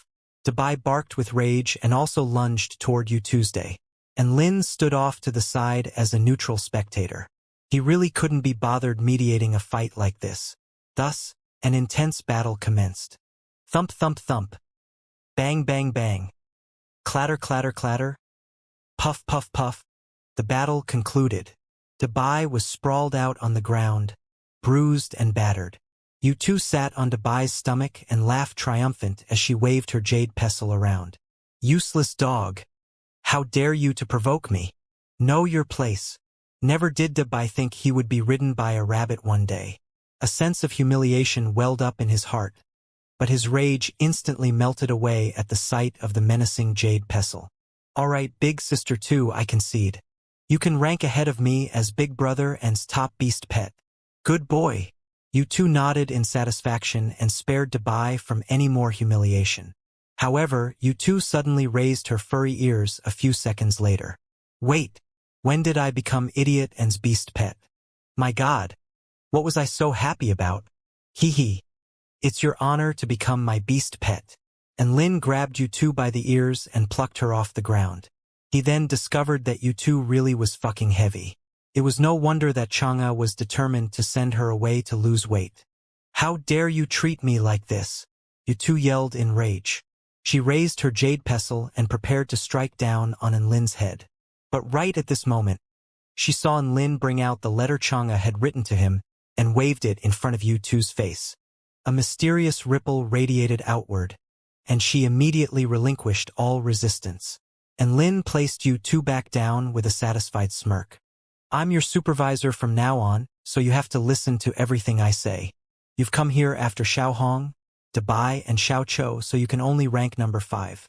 Furthermore, during your time here, you have to follow the rules and learn respect as well as consideration for others. So that means no bullying. Dabai, understood. U2's long ears drooped as a resigned expression appeared on her face. Understood. She could ignore anyone else in this world, but she had to obey Xianxia's instructions. Otherwise, all the delicious foods at the Moon Palace would be nothing but a distant dream to her. Don't be sad, little sister. Big Brother Bai will look after you. Woof! Dabai immediately sidled up to U2 with a sly smile after this turn of events. U2 raised the jade pestle in her hand again, and Dabai instantly slunk away in fear. All right, let's get down to business. How heavy are you right now, Xiaoyu? And Lin asked. U2 pursed her lips and humphed coldly. Don't you know it's very rude to ask a girl for her body weight? And Lin's lips twitched slightly. But you're a rabbit, and I have to supervise your weight loss. U2 stowed her jade pestle back into her storage ring before bringing out a white disc. She placed the white disc onto the ground before hopping on. A brilliant light flashed from the disc and displayed the number 27.379. You have to lose over 2 kilograms in a month. Can we use a liposuction immortal spell? And Lin suddenly felt like the road ahead was going to be extremely difficult. U2 sneered with a disdainful expression. I'm a mythological beast of the moon. Liposuction spell technique? Not even the palace leader was able to use one on me. And Lin was not deterred and immediately changed tactics. Then what plan do you have? I don't have a plan. This is a super difficult predicament. I can only wait for the palace leader to change her mind and accept me for the fat rabbit I am so I can return to her side. A dejected expression appeared on U2's face as she looked out at the darkening sky with immense sadness. And Lin found this scene to be quite funny. Rabbit is discarded by Xianxia for being overweight. That doesn't sound like a bad headline. All right, let me devise a weight loss plan. How about eating only 1 carrot, coupled with 6 hours of exercise a day? And Lin proposed with a smile. U2 looked at him as if she was looking at a retard. If I abide by your weight loss plan, it would be a stretch to expect me to lose even 50 grams of weight. And Lin took a deep breath. Then how about eating nothing for a month and doing 24 hours of exercise a day? You two immediately flared up in rage. Idiot, and that's rabbit abuse. Besides, even if I did that, I still wouldn't even be able to lose 250 grams of weight. So it's that hard for you to lose weight? As expected of a mythological beast of the moon. An astonished expression appeared on Lin's face. It looked like normal weight loss plans would be completely ineffective to you too. So he had to think of something else. After pondering the issue for a while, he proposed a few more plans, all of which were rejected by you Tuesday. In the end, he could only leave the issue and do something more meaningful. And the more meaningful thing was eating mooncakes. And Lin brought out a perfectly round mooncake from his storage ring. It was only the size of a small bowl, but it glowed with a heavenly light under the moonlight. What a beautiful mooncake! Xiao Hong transformed into a beautiful woman in a red dress and stood off to the side with bright eyes. This was the first time she had developed a strong interest in anything other than the sun. You two licked her lips with a longing expression. These mooncakes are imbued with the power of the moon and are made from a combination of osmanthus flowers, as well as a series of exotic ingredients. Not only are these the most delicious mooncakes in the world, but they can also extend the consumer's lifespan by 1,000 years. Furthermore, consumption of the mooncake can strengthen the ability of the bones and meridians to gather vital energy, as well as impart the power of the moon to the sea of vital energy. You've just progressed to soul formation stage. The mooncake will even help you completely consolidate your cultivation base. And Lin's expression became completely vacant as he listened to you two rattle off all these benefits. He couldn't help but sigh with emotion. As expected of mooncakes made personally by Xianxia herself, these mooncakes are even more valuable than normal immortal pills. You two smiled triumphantly as if a compliment paid to her owner was also a compliment to her. Of course. And Lin sliced the mooncake into 5 parts with an excited expression, revealing the filling within. The filling had the appearance of translucent jade, and the fragrance of osmanthus wafted through the air, entrancing everyone in the room. It smells so good. Just the smell alone is enough to place people in a trance. And Lin narrowed his eyes with glee and appreciation. Dabai was already drooling all over the floor, and even Xiao Chou was fighting to swallow back saliva. Come on, you all get 1 slice each. And Lin smiled to his beast pets. Big brother and is the best. I love you to death, woof. Dabai pounced like a starving wolf and speared a piece of mooncake with its claws before placing it into his mouth. He had just begun to chew on the mooncake when he suddenly collapsed to the ground and moaned as his whole body trembled. So good, big brother, and it's so good. So delicious, woof. And Lin's face darkened, and he kicked the perverted dog to the side. Xiao Chou also grabbed a piece and began to chew on it with relish as the light in his eyes grew brighter and brighter.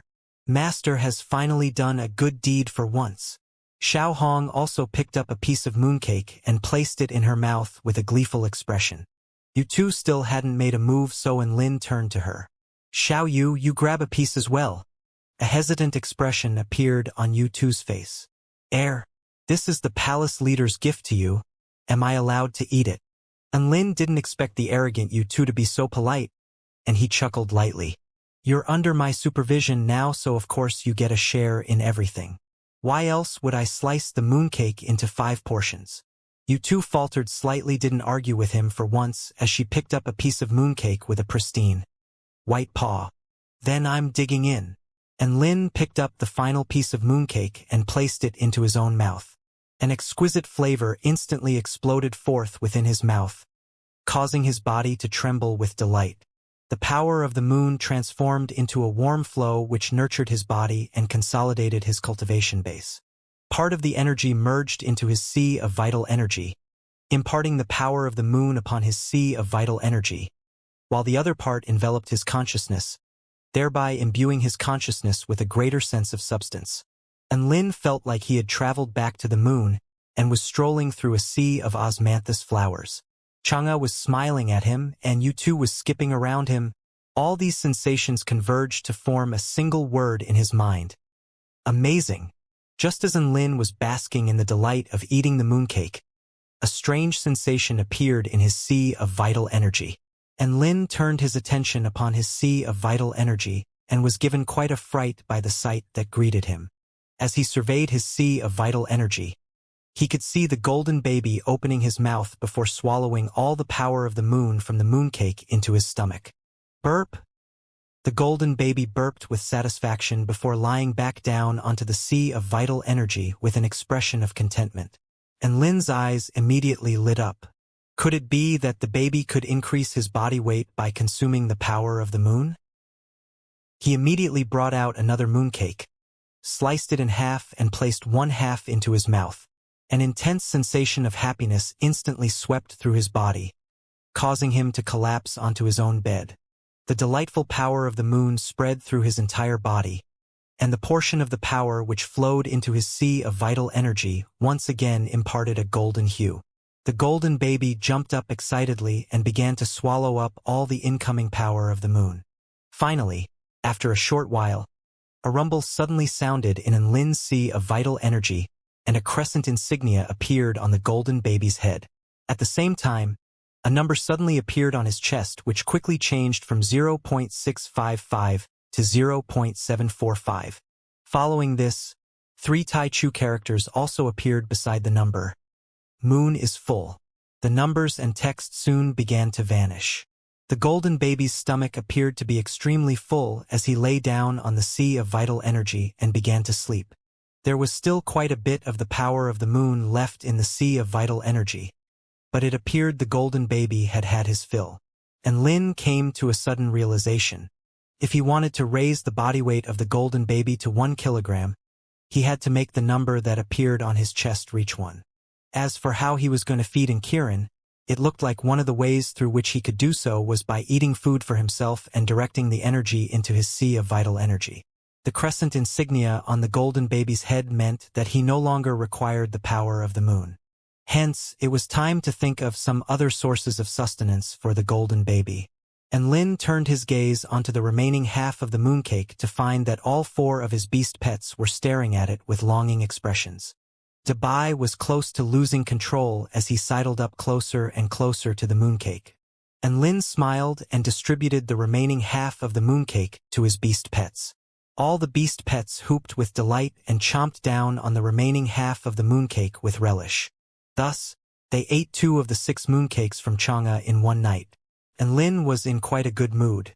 The mooncakes were all consumed by himself and his beast pets, so none of it had gone to waste. Furthermore, he also managed to figure out a method to feed the golden baby. That was the biggest reward to him. He stroked his storage ring as he looked out into the night sky. There were still 4 mooncakes remaining from the original 6. He decided that such a good thing had to be shared with his friends. The night grew darker, and a galaxy of stars appeared in the sky overhead. However, the student living quarters were still brightly lit. No one really had the habit of sleeping too early. Many people were experimenting with spell techniques or meditating or engaging in exploration. Of course, there were some who were cultivating through the night as well. And Lin changed into a white robe which accentuated his handsome features nicely. His look still couldn't match up to Big Brother Chang, but he had the disposition of a powerful sword immortal, which was at least much better than Big Brother Chang's obsession with weapons. He looked into the mirror with satisfaction before turning to his beast pets. Dabai, do you think I have a better disposition, or does Big Brother Chang have a better disposition? He wasn't a match for Big Brother Chang in the looks department, so he had to compete through other aspects. Of course Big Brother and has the better disposition, Dabai replied without hesitation. That's right, Master's disposition is the best. Xiao Hong chimed in with her sweet voice, and Lin was overjoyed by their praise. Why do you feel I have a better disposition? Because you gave us mooncake today, Dabai replied without hesitation. That's right. Your superior disposition will last until tomorrow, Xiao Hong confirmed with a serious expression. And Lin's chest constricted, and he almost spat out a mouthful of blood. You two roared with laughter at Lin's pained expression and almost dropped her carrot. Humph! You should all get your eyes checked if you can't even see my sword immortal disposition. and Lin humphed in displeasure before walking out the door. He came to a room next to his and lightly knocked on the door. The door opened to reveal a lithe and graceful woman in a Taoist robe. She had the appearance of a beautiful celestial maiden under the moonlight.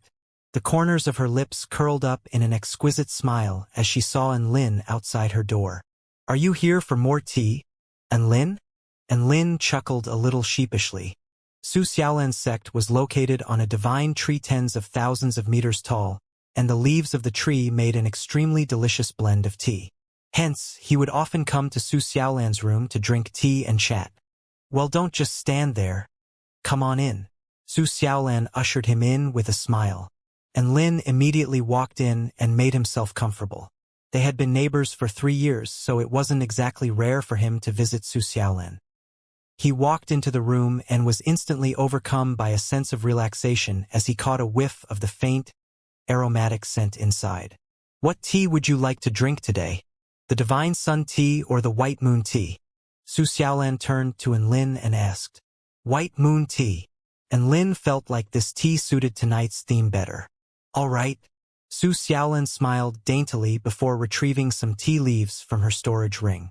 She then began to brew tea with a series of graceful, practiced movements in a display of refinement and elegance.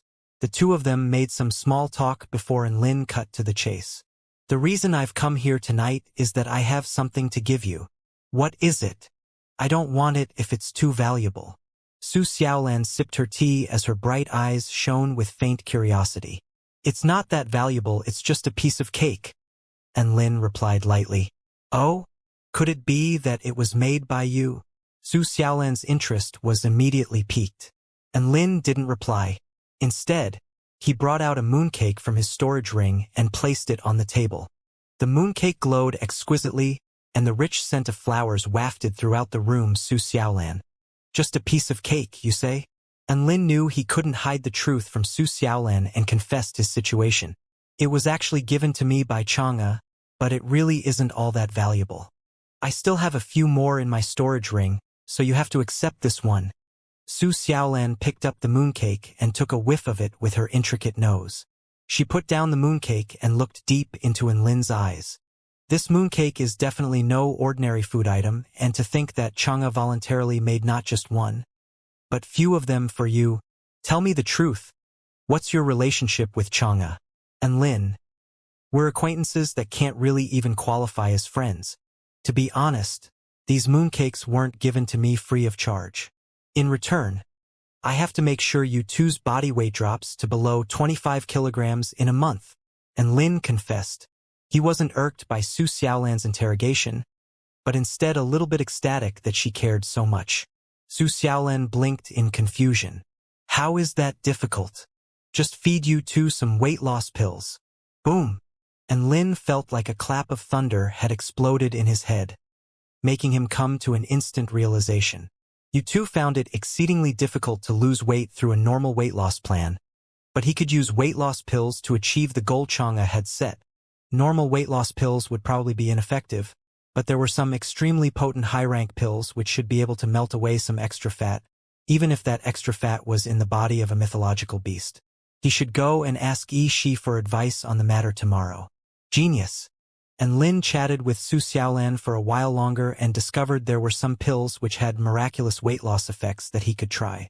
This only strengthened his determination to find Yi Shi the next day. Su Xiaolan stowed away the mooncake Lin had given her. He could tell that she was very fond of his present. After all, even in the heavenly court, Xianxia's mooncakes were exceedingly rare. After leaving Su Xiaolan's room, Lin set off in high spirits toward Big Brother Cheng's living quarters. Lin knocked on Big Brother Cheng's door and was soon greeted by the sight of the extraordinarily handsome Big Brother Cheng. "What the fuck? Big Brother Cheng. What are you doing?" And Lin was completed rooted to the spot after seeing Shenyuan Cheng's getup. Shenyuan Cheng had donned a light green army uniform with golden stars flashing on his shoulders, further highlighting his handsome looks. But that wasn't the point. The point was, why was Big Brother Cheng wearing an army uniform? A rare blush appeared on Shenyuan Cheng's face after seeing Lin's shocked reaction, and he immediately scrambled to offer up an explanation. Classmate and Lin, these clothes were gifted to me by Huang Shanshan. She told me these clothes would make me look even more handsome, so I gave it a try to find that she was right, and Lin took a deep breath. Was Huang Shanshan trying to lead Big Brother Cheng further down the wrong path? He was once an ethereal immortal, but now he had been transformed into a soldier. Could it really be that he had been too heavily affected by atomic bombs and was now pursuing weaponry rather than cultivation? Xianxia continued with a serious expression. These clothes can do wonders for the collective appearance of an entire sect. I feel like it's worth promoting to the disciples in my father's sect. And Lin's lips twitched as he envisioned an entire sect of disciples in sword kinesis flight while wearing army uniforms and using all sorts of immortal spells. It had to be said, that would be quite a stunning scene to behold. Xianxia invited Lin into his room and began to elaborate on his plan to transform his father's sect. He planned to focus on the uniform first, then inject a sense of unity into the entire sect, before finally introducing the values of the armies in the mortal world to the disciples of the sect. And Lin was stunned by Big Brother Cheng's ideas and voiced his support for his glorious plan. As expected of a prodigy to have such groundbreaking ideas, and Lin could already envision the rise of a nuclear bomb immortal sect. In the end, and Lin gifted a mooncake to Xianxia. Xianxia accepted the mooncake without any fuss, but his heart was full of gratitude. After that, and Lin went to pay Su Qianyun a visit. It was there that he discovered Su Qianyun could eat Chang'e's mooncakes every year. Not only that, but she received mooncakes during the Spring Festival, the Lantern Festival, the Dragon Boat Festival, the Moon Festival, and even the Double Ninth Festival. For God's sake, why didn't she eat mooncakes for the Qingming Festival? Su Qianyun replied, "It's better to drink osmanthus nectar on the Qingming Festival." And Lin threw his storage ring on the ground in rage. Thus, Lin's attempt to gift her a mooncake was thwarted, and he could only resort to teaching her languages. An hour later, he returned to his living quarters and asked Yu how many opportunities she got to eat mooncakes in a year.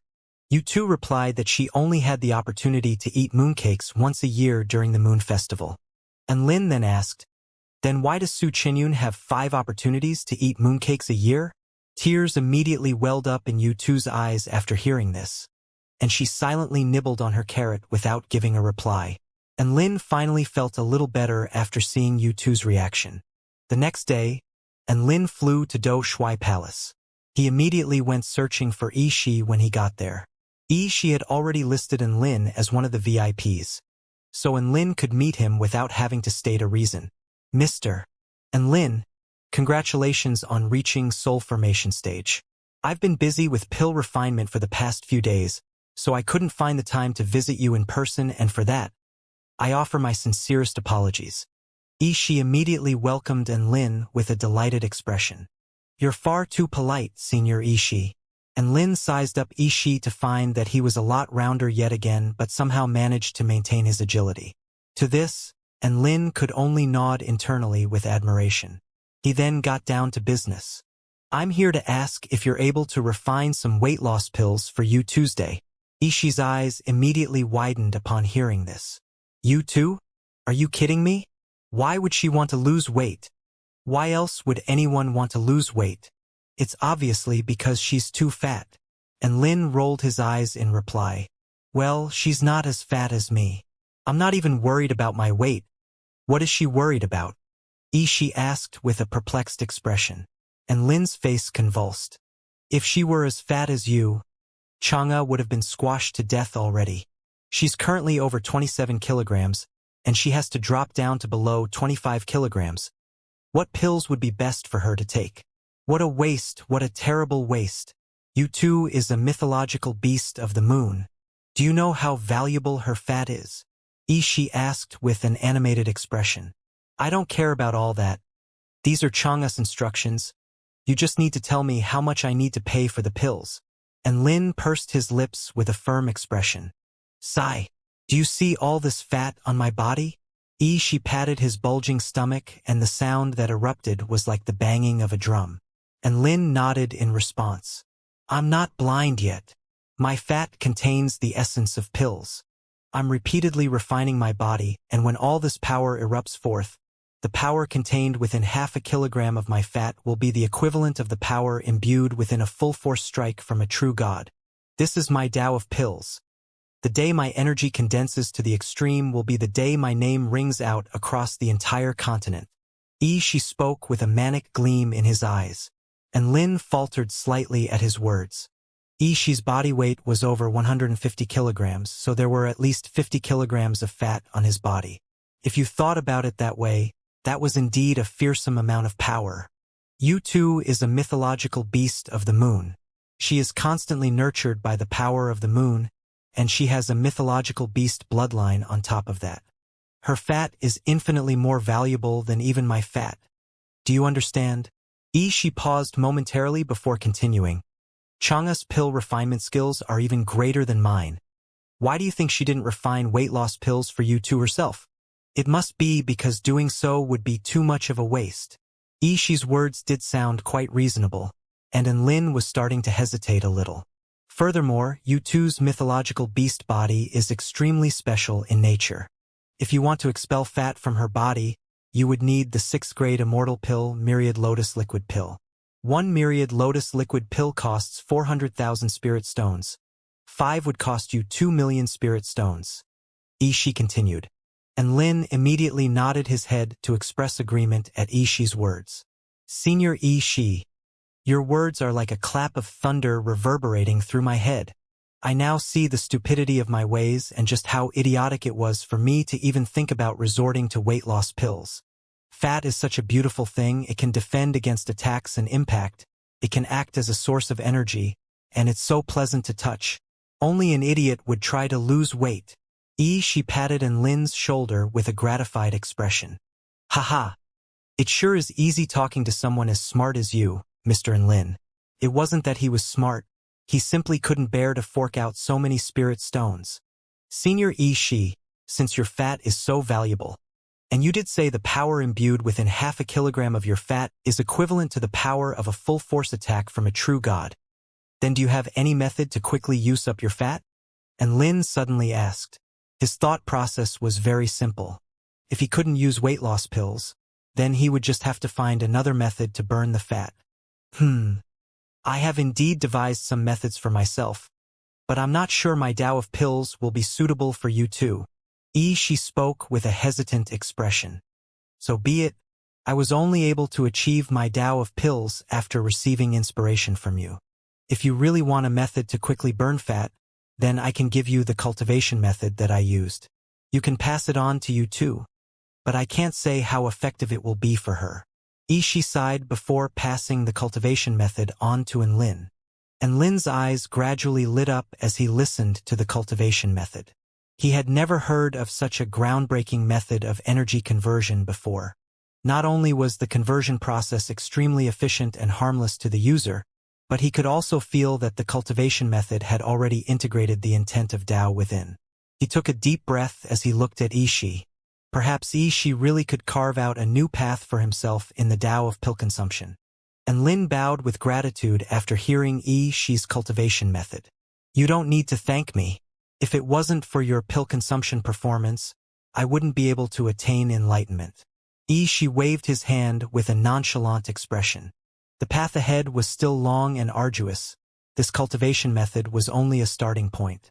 And Lin bade farewell to Shi and gleefully returned to his living quarters with the newly obtained cultivation method. A new world seemed to have been opened up to him.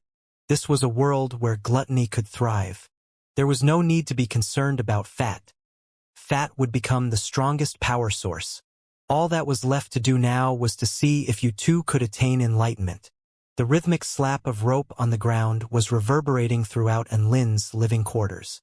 A rabbit as tall as half a grown man held a long red skipping rope as she relentlessly skipped on the spot. She had to complete Lin's assigned task of 100,000 skips a day. She had already completed half the quota, but she didn't look tired at all, and her expression remained calm and indifferent.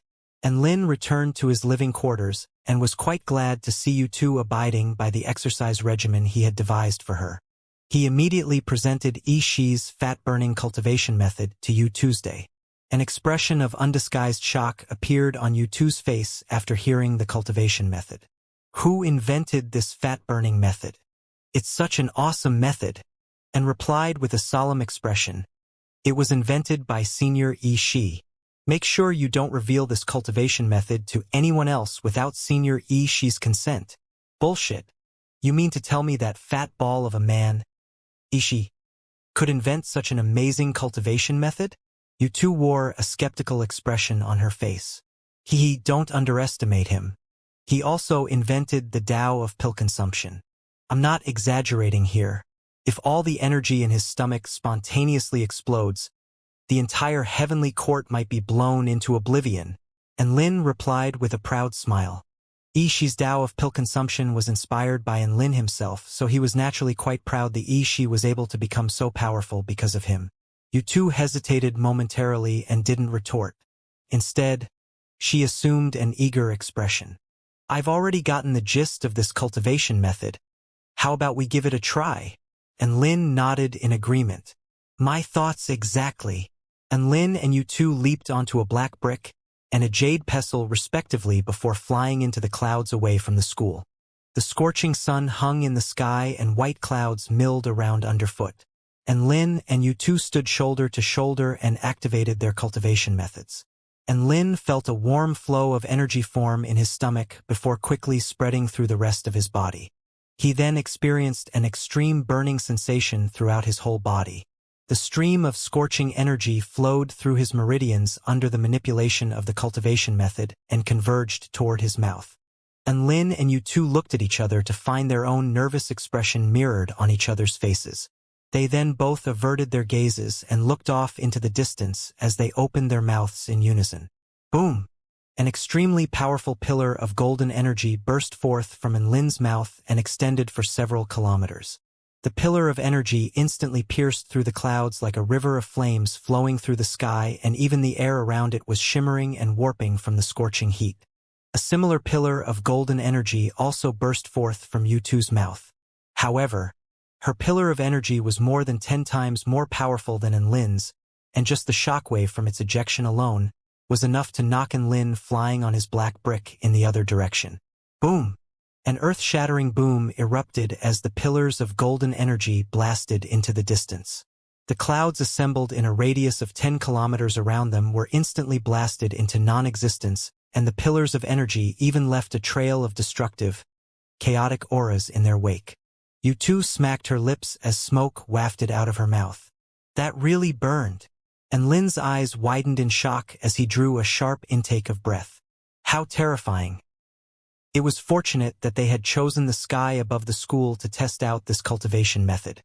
If they had chosen to test this out within school grounds, Yu Tu's oral cannon alone would have probably raised a mountain to the ground. Even Lin's own oral cannon was extremely powerful, possessing power that rivaled his trump card, nuclear lightning fist technique. On top of that, it was a lot safer to use than his nuclear lightning fist technique. The only downside was that he experienced symptoms of exhaustion after using the technique. Let me see how effective it was.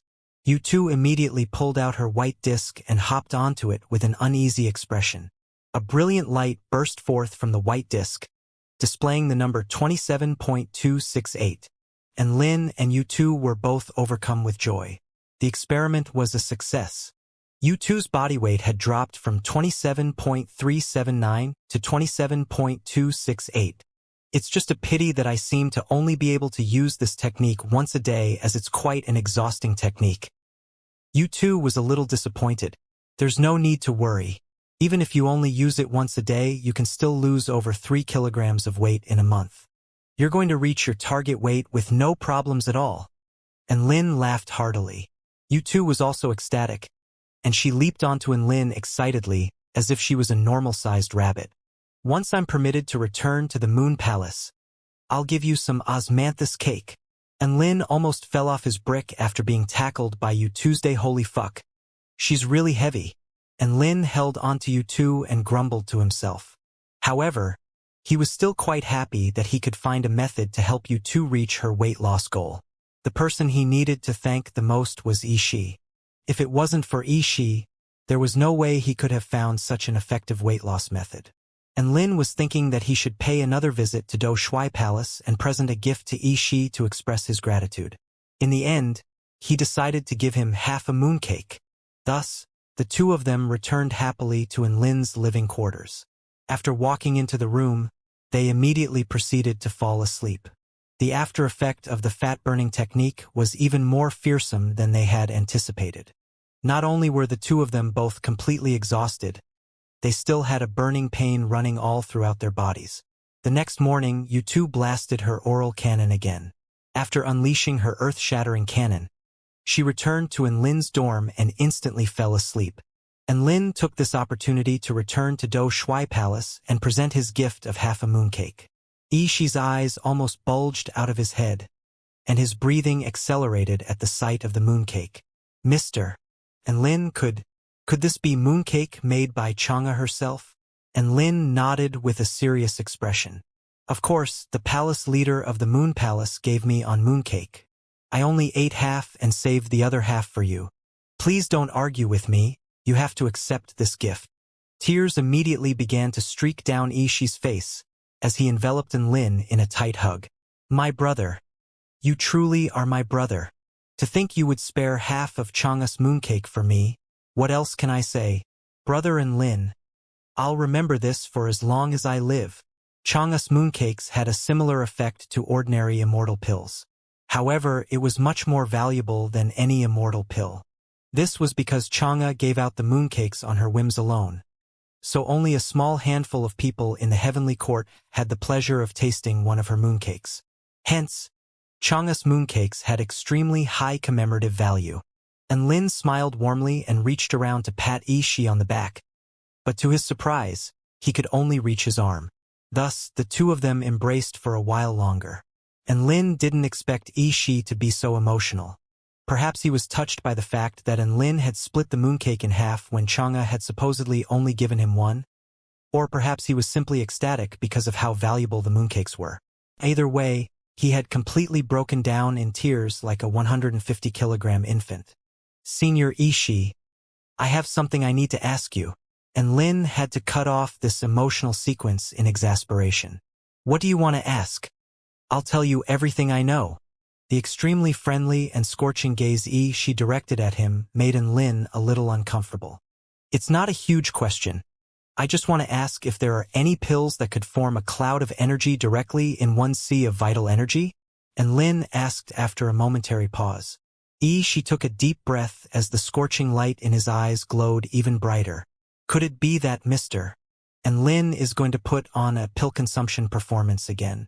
Although the pills that can satisfy your criteria are quite rare, I do know of them and I'm capable of refining a few types. Can you tell me which types there are? Lin's eyes immediately lit up. Yi Shi paused for a second before replying. The 7th grade Immortal Pill, Spirit Battle Immortal Pill, can materialize the power of spiritual slashes in one sea of vital energy. The 6th grade Immortal Pill, Divine Frost Wolf Pill, can materialize the power of the Frost Wolf in one sea of vital energy. The 3rd grade Immortal Pill, Heavenly Scorching Realm Pill, can materialize the power of heavenly flames in one sea of vital energy. And the 2nd grade Immortal Pill, Extreme Soul Pill, can materialize a battle soul in one sea of vital energy. Lin was a little disheartened after hearing this introduction. Even the cheapest among those pills would be the 7th grade Immortal Pill, Spirit Battle Pill. This sure was an expensive experiment. Let's try the 7th grade Immortal Pill, Spirit Battle Pill first. He finally decided after momentary thought. All right, one Spirit Battle Pill coming right up. Yi Shi was extremely excited. He had just received half a mooncake made by Xianxia, and now he was about to have the pleasure of spectating another one of Lin's pill consumption performances. It had to be his lucky day today. An hour later, a pill brimming with immortal aura was handed over to Lin. He had spent 250,000 spirit stones for this pill, but it was still just within a tolerable range for him. He didn't think too much and immediately swallowed the pill on the spot. Yi Shi's eyes glowed as he looked on in delight. As expected of a pill consumption might figure, your grace and resolution in pill consumption are unmatched. Even after swallowing the pill, your expression remains nonchalant. as if you had just eaten a lolly instead of an immortal pill. You truly are a leading pioneer in the field of pill consumption. Enlin? The immortal pill began to take effect quickly after Enlin activated his evergreen technique to speed up absorption. An extremely pure flow of energy strengthened Enlin's body, and at the same time, a series of blades of wind, seemingly imbued with the power to cut through everything, slowly formed a vortex in his sea of vital energy. Enlin's heart rate accelerated as he surveyed his sea of vital energy and yelled internally, "Dumb kid, go eat the vortex over there." As expected, and Kiran also immediately noticed the vortex of blades. He giggled excitedly and flew up to the vortex before slapping at it with his chubby little hand. Slap! The sea of vital energy surged and the vortex dissipated from the slap. Enlin. And Kiran yawned after slapping the vortex into non-existence and laid back down onto the sea of vital energy to continue his slumber. Enlin's heart throbbed with a dull ache. What a waste of money! Could it be that Kiran's consumption of the power of the moon was only a coincidence, and that he was completely unable to consume any other forms of energy? The power of spiritual slashes was not that easy to get rid of, and the vortex slowly began to reappear elsewhere in the sea of vital energy. From now on, all of Enlin's immortal spells would be imbued with the power of spiritual slashes. And Kiran didn't take notice of the vortex after it reappeared and continued to sleep as if nothing had happened. She had a rough idea of the outcome from Enlin's dejected expression. Was that a failure? Enlin nodded with a grave expression. She was also a little dejected. He didn't know just what Enlin had failed at, but a pill consumption mighty figure like him should have been able to trigger phenomena between heaven and earth with every pill they consumed.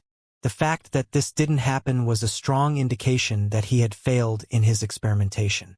He offered up some words of consolation. Mr. Enlin, alchemy is a path which is fraught with failure and disappointment.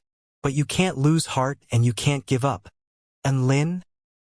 He was just consuming an immortal pill. What was this about the alchemy? However, Enlin was fully in agreement with one thing she had said. Now was not the time to give up. Mr. Shi, please refine the 6th grade immortal pill, divine frostwolf pill for me. Enlin spoke with determination. All right, I'll do that right away. Ishi's eyes lit up. As expected of a pill consumption mighty figure, they wouldn't always eat pills, but every time they did, it would be a relentless feast. After another hour, the divine frost wolf pill was successfully refined. Enlin held the white immortal pill in his hand to find that a frosty aura was emanating from within. The mighty howl of an ancient wolf erupted from the immortal pill, causing Enlin's heart to tremble in awe. As expected of a 6th grade immortal pill, just its aura alone is enough to inspire awe and reverence. It looks like my 350,000 spirit stones were well spent after all. Enlin chuckled lightly before placing the immortal pill into his mouth. Boom! This time, a frosty aura spread throughout his whole body, making every single one of his cells shudder from the cold. His bone density began to increase, and his muscle fibers also became more powerful. A powerful aura burst forth from his body before quickly receding. At the same time, the projection of a divine wolf appeared above his sea of vital energy. The divine wolf's body was entirely blue, and it raised its head with the pride of a powerful monarch. Its head was then swallowed by Kiran. The golden baby was extremely animated as he waved his limbs around and tore the divine wolf into shreds with his bare hands. The divine wolf was reduced to streams of frosty aura, which was then completely engulfed by the golden baby not long after. Boom! A rumble sounded in Enlin's sea of vital energy, and a snowflake insignia surfaced on the golden baby's forehead. At the same time, a number suddenly appeared on his chest which quickly changed from 0.745 to 0.805. Following this, 3 Tai Chu characters also appeared beside the number. Frost is full. Yes, success. Enlin was extremely excited after witnessing the golden baby's increase in body weight, and he leaped up in delight. However, he was suddenly struck by a bout of stomach discomfort. Perhaps it was due to vigorous exercise after just consuming an immortal pill, but his stomach suddenly began to throb with intense pain. Ow, that hurts! and Lin gripped his stomach in pain. "What's wrong, brother Enlin?" She was given a fright and immediately latched onto Enlin before activating a healing spell technique, thinking that this was an after-effect from excessive pill consumption. Enlin shook his head. "I'm okay, barf." Thump. A golden baby fell to the ground and immediately began to bawl his eyes out. "Wah! That hurt. Wah!" Both Enlin and Shi fell silent. Enlin stood rooted to the spot, clearly not expecting something like this to happen. However, he had seen this scenario once before, so he was relatively calm. In contrast, this was the first time Shi had witnessed this, and his eyes were about to bulge out of his head. He looked at Enlin, then at the golden baby bawling on the ground, and his whole body trembled. He only managed to force out a sentence after a long while. "Mr. and no, Senior Enlin. Eating pills can result in childbirth." Enlin. She had only heard that Enlin had recently reached soul formation stage, but he knew nothing about Enlin's newborn child. Hence, he was extremely shocked at this scene, to the extent that he felt like his world had been tipped on its head. A certain shackle seemed to have been unlocked in his mind, giving him access to a whole new world. Enlin gently cradled the golden baby from the ground and explained with a solemn expression, "Pill consumption won't result in childbirth. This is a spiritual object which suddenly appeared after I reached soul formation stage." A scorching heat flashed through Ishi's eyes and his voice began to tremble. Could it be? Could it be the legendary alchemy soul formation, the pill spirit domain? This time it was Enlin who fell into a state of shock. He had resigned himself to the notion that he had no domain, but Ishi was now suggesting that he did have a domain and that domain was closely connected to the golden baby. This new notion had him completely dumbfounded. Holy fuck, was this really a legitimate explanation? It sounded like Ishi might have a point. Could Senior Ishi please explain to me what this alchemy soul formation and this pill spirit domain are? And Lin asked excitedly. Elder Ishi blinked with a confused expression. How would I know? I just invented those terms on the spot. Shouldn't you be the one to explain to me what's going on here, Senior Enlin? And Lin's chest constricted at his words. How was he supposed to explain anything? And Lin felt a crushing sense of despair as he looked down at the golden baby who had stopped crying and was sucking on his own thumb. Vice Principal Yu Hua didn't know what was going on. Soul Beast Xiao Chou didn't know what was going on. The path he was walking had already become so crooked that no one knew what was going on with him anymore. And Lin sighed in resignation as he cradled the golden baby in his arms, while being completely at a loss for what to do. A thought then suddenly occurred to him, and he brought out a roast chicken from his storage ring before issuing an order to the golden baby. Eat this. The golden baby instantly recoiled and tightly closed his mouth as he shook his head vigorously. Ishi interjected at this moment. Mister, and Lin, what you're doing is wrong. The child is so young, he should be fed milk. And Lin rolled his eyes and snapped. Do you have milk? As a matter of fact, I do. Ishi's eyes lit up as if he was doing a great deed. He then carefully brought out a bottle of milk from his storage ring. This is the divine cow brand milk produced in the Heavenly Court farms under the careful supervision of the Demon King cow. Not only does it taste great, but it also uses no artificial colors and flavors and has extremely high nutritional value. He transformed the opening of the bottle into a nipple through the use of a spell technique and slowly pushed the nipple closer to Kirin with an excited expression. Come here. Good boy. Have a taste. It's delicious. And Kirin shrieked at the sigh of the approaching nipple and waved his right hand through the air. Boom! A bolt of golden lightning crashed down with unstoppable force before piercing through the air and obliterating the bottle as well as the milk inside. There was even black smoke rising from Ishi's hand from where the lightning had struck. And Lin stared blankly at the spot where the milk bottle once was and instantly smacked Kirin's head after coming back to his senses. Don't be rude.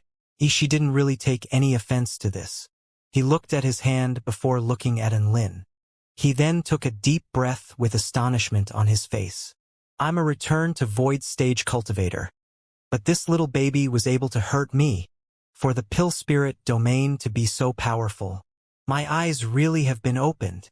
Ishi seemed to grow more excited as he spoke, and his eyes glowed with an even brighter light. And Kirin began to cry again after being smacked in the head by Enlin. Enlin looked at the golden baby in his hands with a troubled expression, but the baby wouldn't stop crying no matter what he tried. Mr. Ishi, please help me refine a third-grade immortal pill, heavenly scorching realm pill. He heaved a forlorn sigh, but he had no choice but to continue with the experiment. Leave it to me, Mr. Enlin, Ishi replied with an ecstatic expression.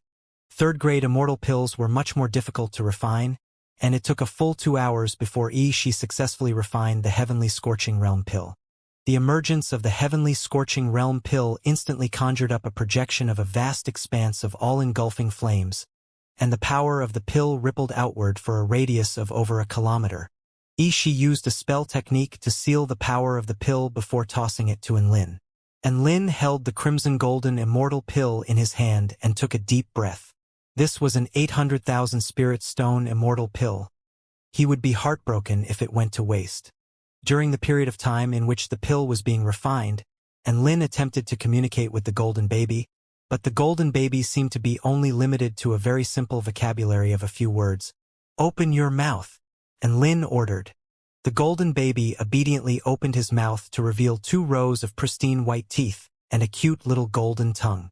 A pained expression flashed past Enlin's face, and he placed the heavenly scorching realm pill into the golden baby's mouth. Gulp! The golden baby swallowed the pill into his stomach. Ishi's body trembled as he looked at the immortal pill being fed to the baby, causing ripples to run through his round body. You're using an immortal pill as a sacrifice to the pill spirit domain. Ishi clawed at his own face as he roared with excitement. Ah! I'm so honored to be able to witness such a historically significant event. Pop! Another loud bang erupted. A crimson golden immortal pill popped out from the golden baby's ass and rolled along the ground. The golden baby sucked on his own thumb and gave Enlin an innocent look. Ishi, Enlin. Enlin picked up the heavenly scorching realm pill and muttered to himself, so direct consumption doesn't work after all? He looked at Kirin before issuing another order. Return to my sea of vital energy first.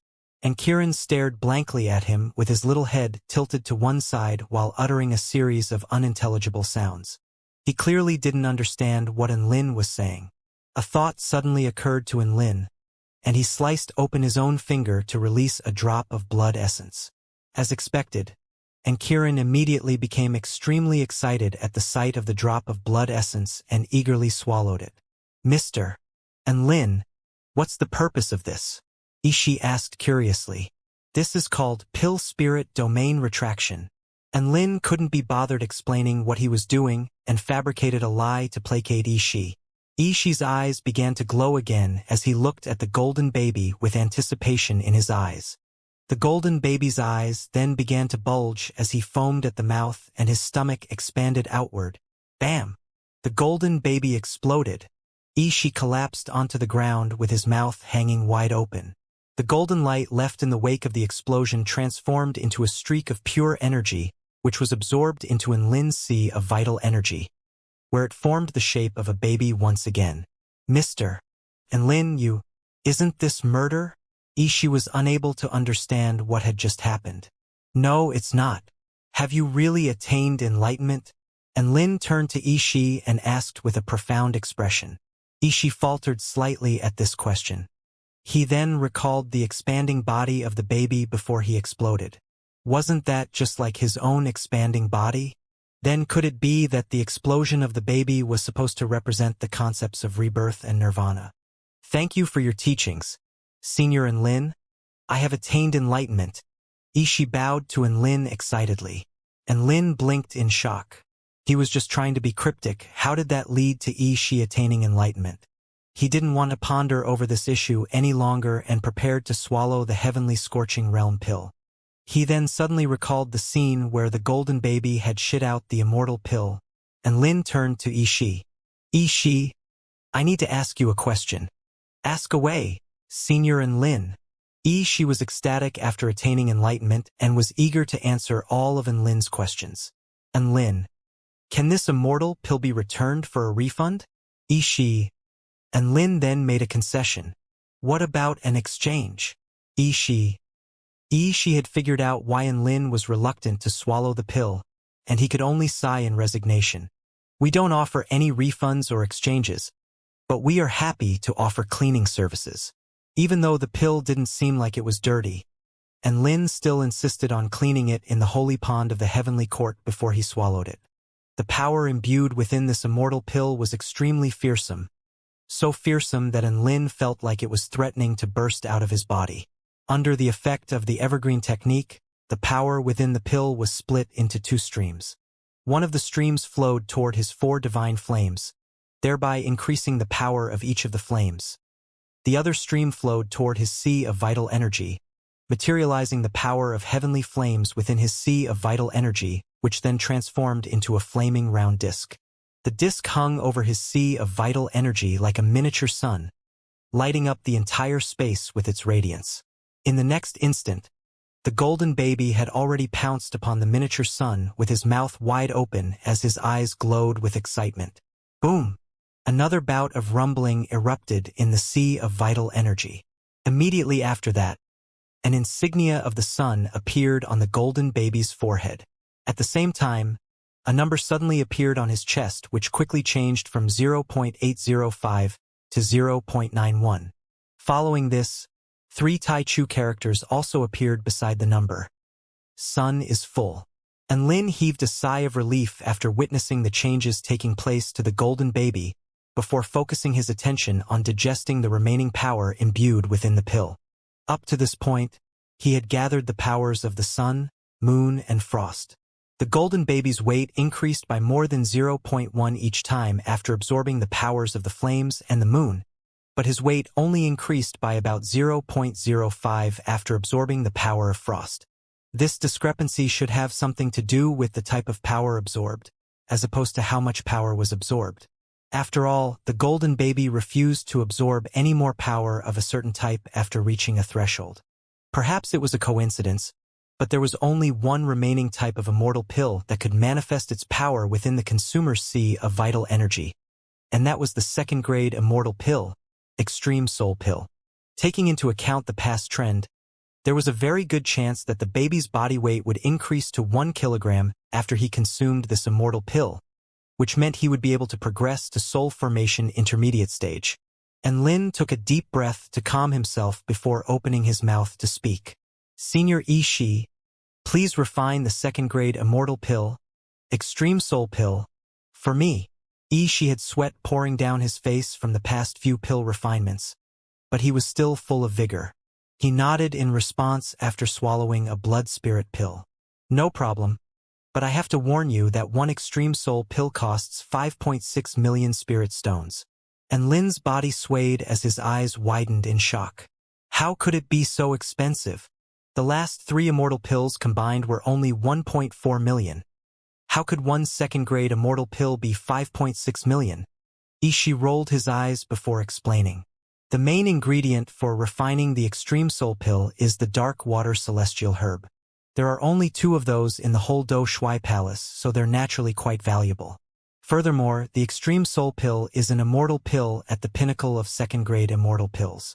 In other words, it's an immortal pill of the same caliber as the Ultimate Creation Pill, hence its price.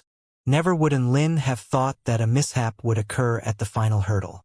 And the mishap was that he didn't have enough money. This was simply unbearable to filthy rich N. He initially had 6 million spirit stones in his storage ring. After spending 1.4 million on the first 3 immortal pills, he had 4.6 million left, which meant he was an entire million spirit stones short. Are there any other pills that can manifest its energy within the consumer's sea of vital energy? And Lin asked in one last, desperate bid. Shi shook his head. There aren't any other pills with that effect in my repertoire. But I have heard that the holy vermilion flame of the vermilion bird sect can enter a person's sea of vital energy through a certain avenue where it can manifest itself into holy flames. And Lin nodded and committed this piece of information to memory. Mr. And Lin, are you going to continue feeding immortal pills to your pill spirit domain? Shi asked with bright eyes. I can consider it if you lend me 1 million spirit stones. And Lin gritted his teeth before proposing. In the cultivating world, Strength was the greatest resource. Only after obtaining more strength will earning money become easier. Hence, and Lin wouldn't hesitate to spend money if it was for the sake of improving his cultivation base. Shi sighed after hearing and Lin's proposal. I would, but I'm too poor. I still owe over 3 million spirit stones in debt. And Lin was quite shocked to hear this. Senior, how can you be referred to as poor when you work as the head of such a lucrative place like this? And how did you end up owing so much debt? Shi puffed his stomach out and replied, It's all because I gave too much in pursuit of my Tao. My heart lies with my Tao, and I'll have no regrets even if I die during my pursuit. And Lin, please elaborate. Shi sighed in resignation. What I'm saying is, I ate too many spirit pills and immortal pills. How else do you think I achieved this physique? But I won't give up on my pursuit of alchemy, no matter what. And Lin looked at Shi's round body and came to a realization. All this fat is gained by consuming spirit pills and immortal pills. Just how much money would that take? He drew a sharp intake of breath and immediately joined his hands in farewell without another word. It looked like his progression to soul formation intermediate stage would have to be delayed. And Lin returned to his dorm and continued to digest the residual medicinal power flowing through his body. He just consumed 3 immortal pills in quick succession, which had done wonders for his body. The biggest reward he reaped for this trip was the improvement to the power of his divine flames. Aside from that, the golden baby's body weight had also reached 0.91 kilograms, so he was only one step away from completing the system's mission. Yu was sound asleep in another room, and she was sleep-talking about things like how delicious chips were and how she wouldn't be scared about getting fat in the future. And Lin didn't disrupt Yu from her rest and pondered just how he was going to complete the arduous mission before him. He lacked money. The first person he thought of was the human piggy bank, Lin Junjun, but he didn't know whether she had enough money at the moment. This method of increasing body weight through immortal pill consumption was far too expensive. This was more than 5 million spirit stones. It was the equivalent of a return to void stage mighty figure's net worth. Hence, and Lin didn't really want to have to resort to this method. The second method was to use the Holy Vermilion Flame. The Holy Vermilion Flame could manifest holy flames within one sea of vital energy, but it had to be extremely important to the Vermilion Bird sect.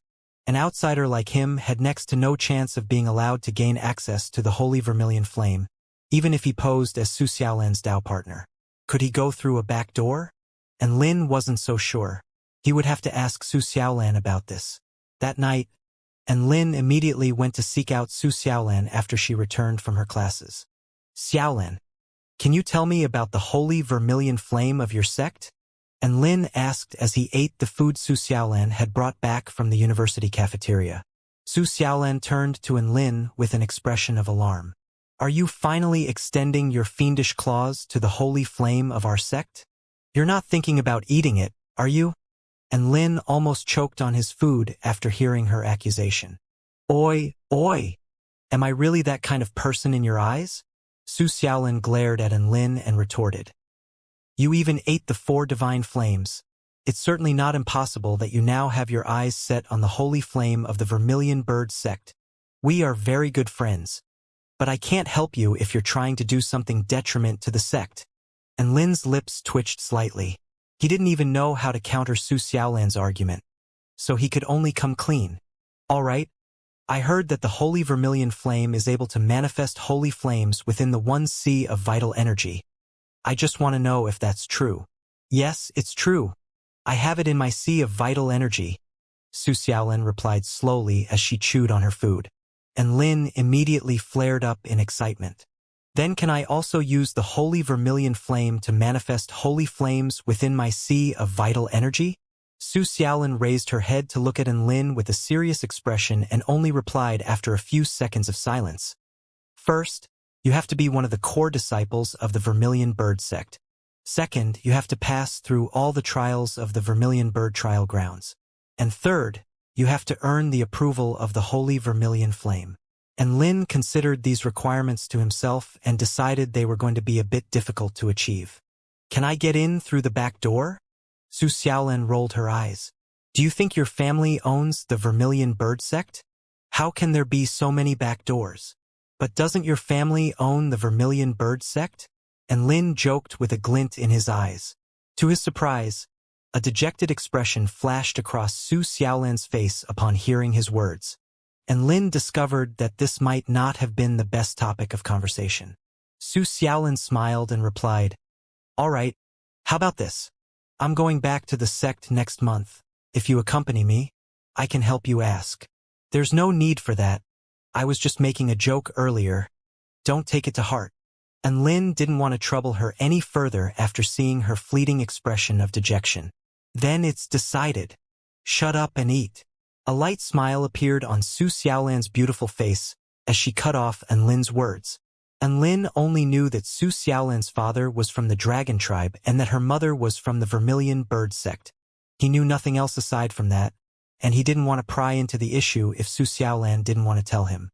"Xiaolan, the free-for-all battle is tomorrow. What placing are you aiming for?" "I don't have any goals. Top 10 is enough for me." "Those are some pretty low standards. With your strength, you'd be top 5 at least." "We'll see. We can't all reserve number 1 like you have. Please go easy on me when the time comes, Earth Immortal and Lin." "No problem. I only bully others, not you." The yearly free-for-all battle was finally here, and you two made a temporary move back to the Moon Palace to show Xianxia her weight loss progress. Several tens of thousands of students gathered on the White Jade Plaza. The opening ceremony was hosted by Vice Principal Yu Hua as usual, with no appearance from the principal. And Lin felt like he probably would not get to see the principal during his 5 years here. There was a portrait of the principal hanging within the school's Hall of Fame. He looked like a refined and elegant man, but Lin naturally had no idea what the principal was really like. He became overcome with emotion as he looked at all the young students brimming with vitality gathered on the plaza. Thinking back to when he was in his first year at the university, just achieving a ranking within the top 100 of the Immortal rankings board was next to impossible for him. Now that he was in his 3rd year, he was well on his way to earning the number 1 ranking. He felt like he had reached the summit before he even knew it. Invincibility was so lonely. A massive teleportation spell formation soon began to appear on the plaza, and the close to 50,000 students were teleported to the Forest of 1,000 Peaks, where the newest edition of the free-for-all battle was about to get underway. And Lin looked up into the sky, where he saw a faint barrier of light. He could even detect the auras of the teachers nearby, who were responsible for the judging of this free-for-all battle. Back when he was only spirit nurturing stage last year, he was completely unable to detect the presence of those teachers. One's consciousness would become extremely powerful once they reached soul formation stage. They could detect everything from the flow of the spiritual energy of heaven and earth to the microscopic organisms on a dried leaf. And Lin chuckled lightly and clenched his fists. "All right, you trash. Allow me to demonstrate to you just how fearsome I can be." Ding dong! Right at this moment, the system notification sounded. And Lin faltered slightly before surveying the system to find that the special mission tab was flashing. He opened the tag and was greeted by the sight of a string of text. Detected that host has entered the Forest of 1,000 Peaks, now assigning the mission titled, "Be a humble man and help others win." Mission content. Host has to be a humble man and rank outside of the top 100 on the Immortal rankings board, while assisting Su Xiaolan in taking the top spot. Mission success. 1 raffle for the Magic Treasure Lottery. Mission failure. Become a eunuch for 3 years. Note: this mission cannot be rejected. And Lin almost blacked out after seeing the consequence assigned for mission failure. What did it mean to become a eunuch for 3 years? Could his balls even grow back after 3 years? No, this was all beside the point. The important thing to note here was how ridiculous these system missions were becoming. Why couldn't he just be impotent instead? Why did he have to become eunuch? And Lin gritted his teeth in rage and wanted nothing more than to smash the system into pieces. He had just progressed to soul formation stage, and it was the perfect time for him to be flexing. What the fuck was this shit about being humble? Humble, my ass? Ah, it's Senior and Lin. I am Yang Wei from 1st year 5th class. Please enlighten me. A lanky man in a green robe appeared in front of Enlin and greeted him with a fanatical gleam in his eyes. What an honor it was to be able to test his skills against such a legendary figure. Enlin's balls began to ache as he looked at the man in front of him. Yang Wei, please enlighten me? Fuck your impotence enlightenment. I don't have any knowledge to impart about impotence.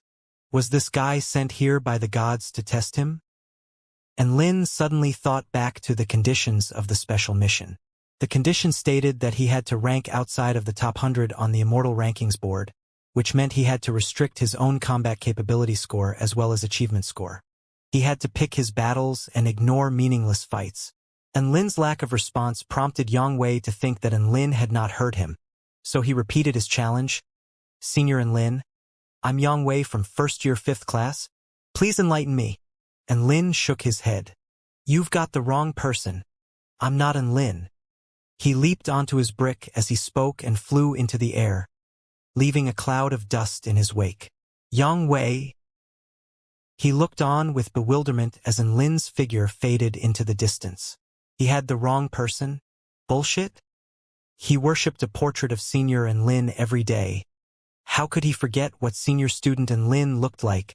And who else aside from Senior Enlin would use such a weird black brick as their mode of transportation?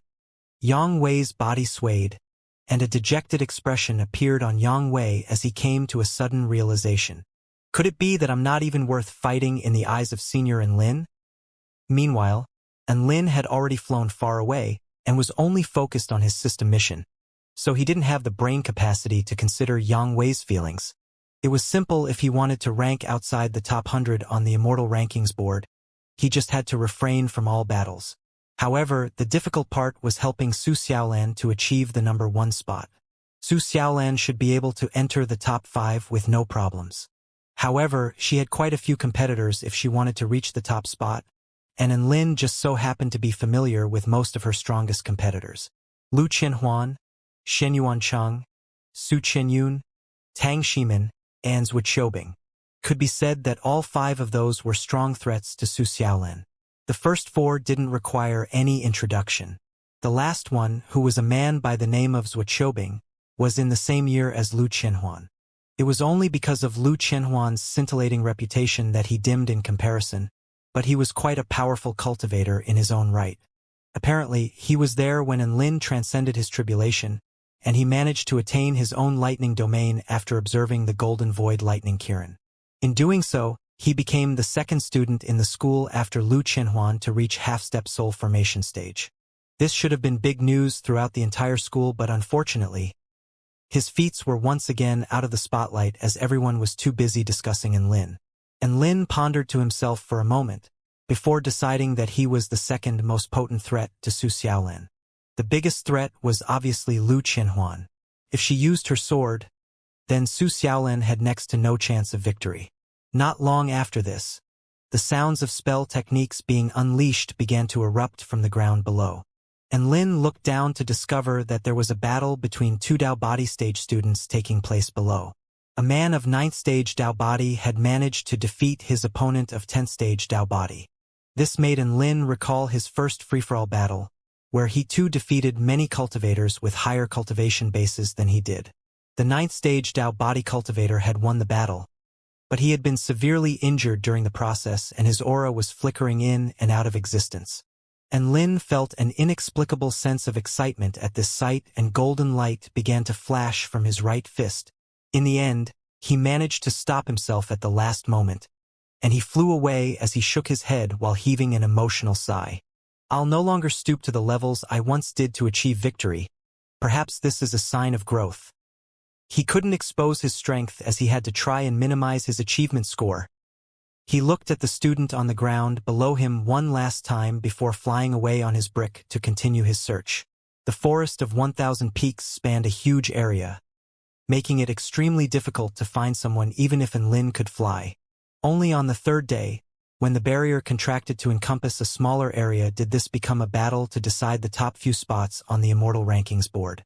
The forest extended for as far as the eyes could see, and Enlin continued to search for his target, all the while praying for Su Xiaolan to hold on until he found her. If something was to happen to her, he wouldn't have the determination to live on anymore. And Lin flew through the air on his black brick and witnessed countless battles taking place on the ground below.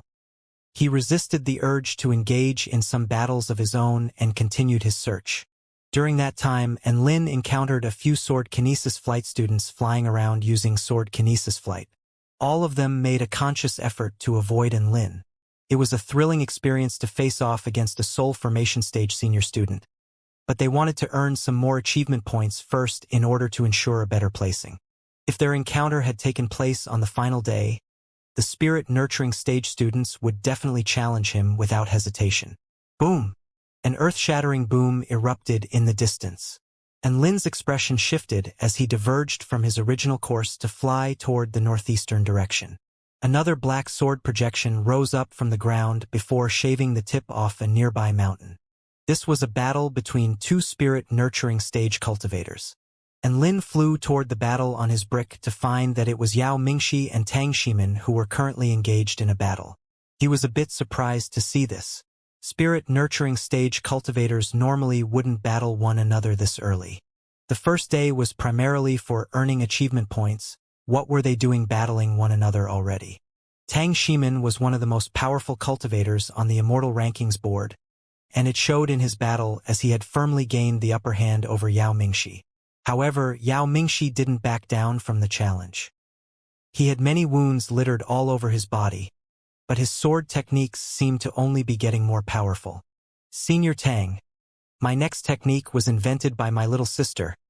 I'll be using it on you now.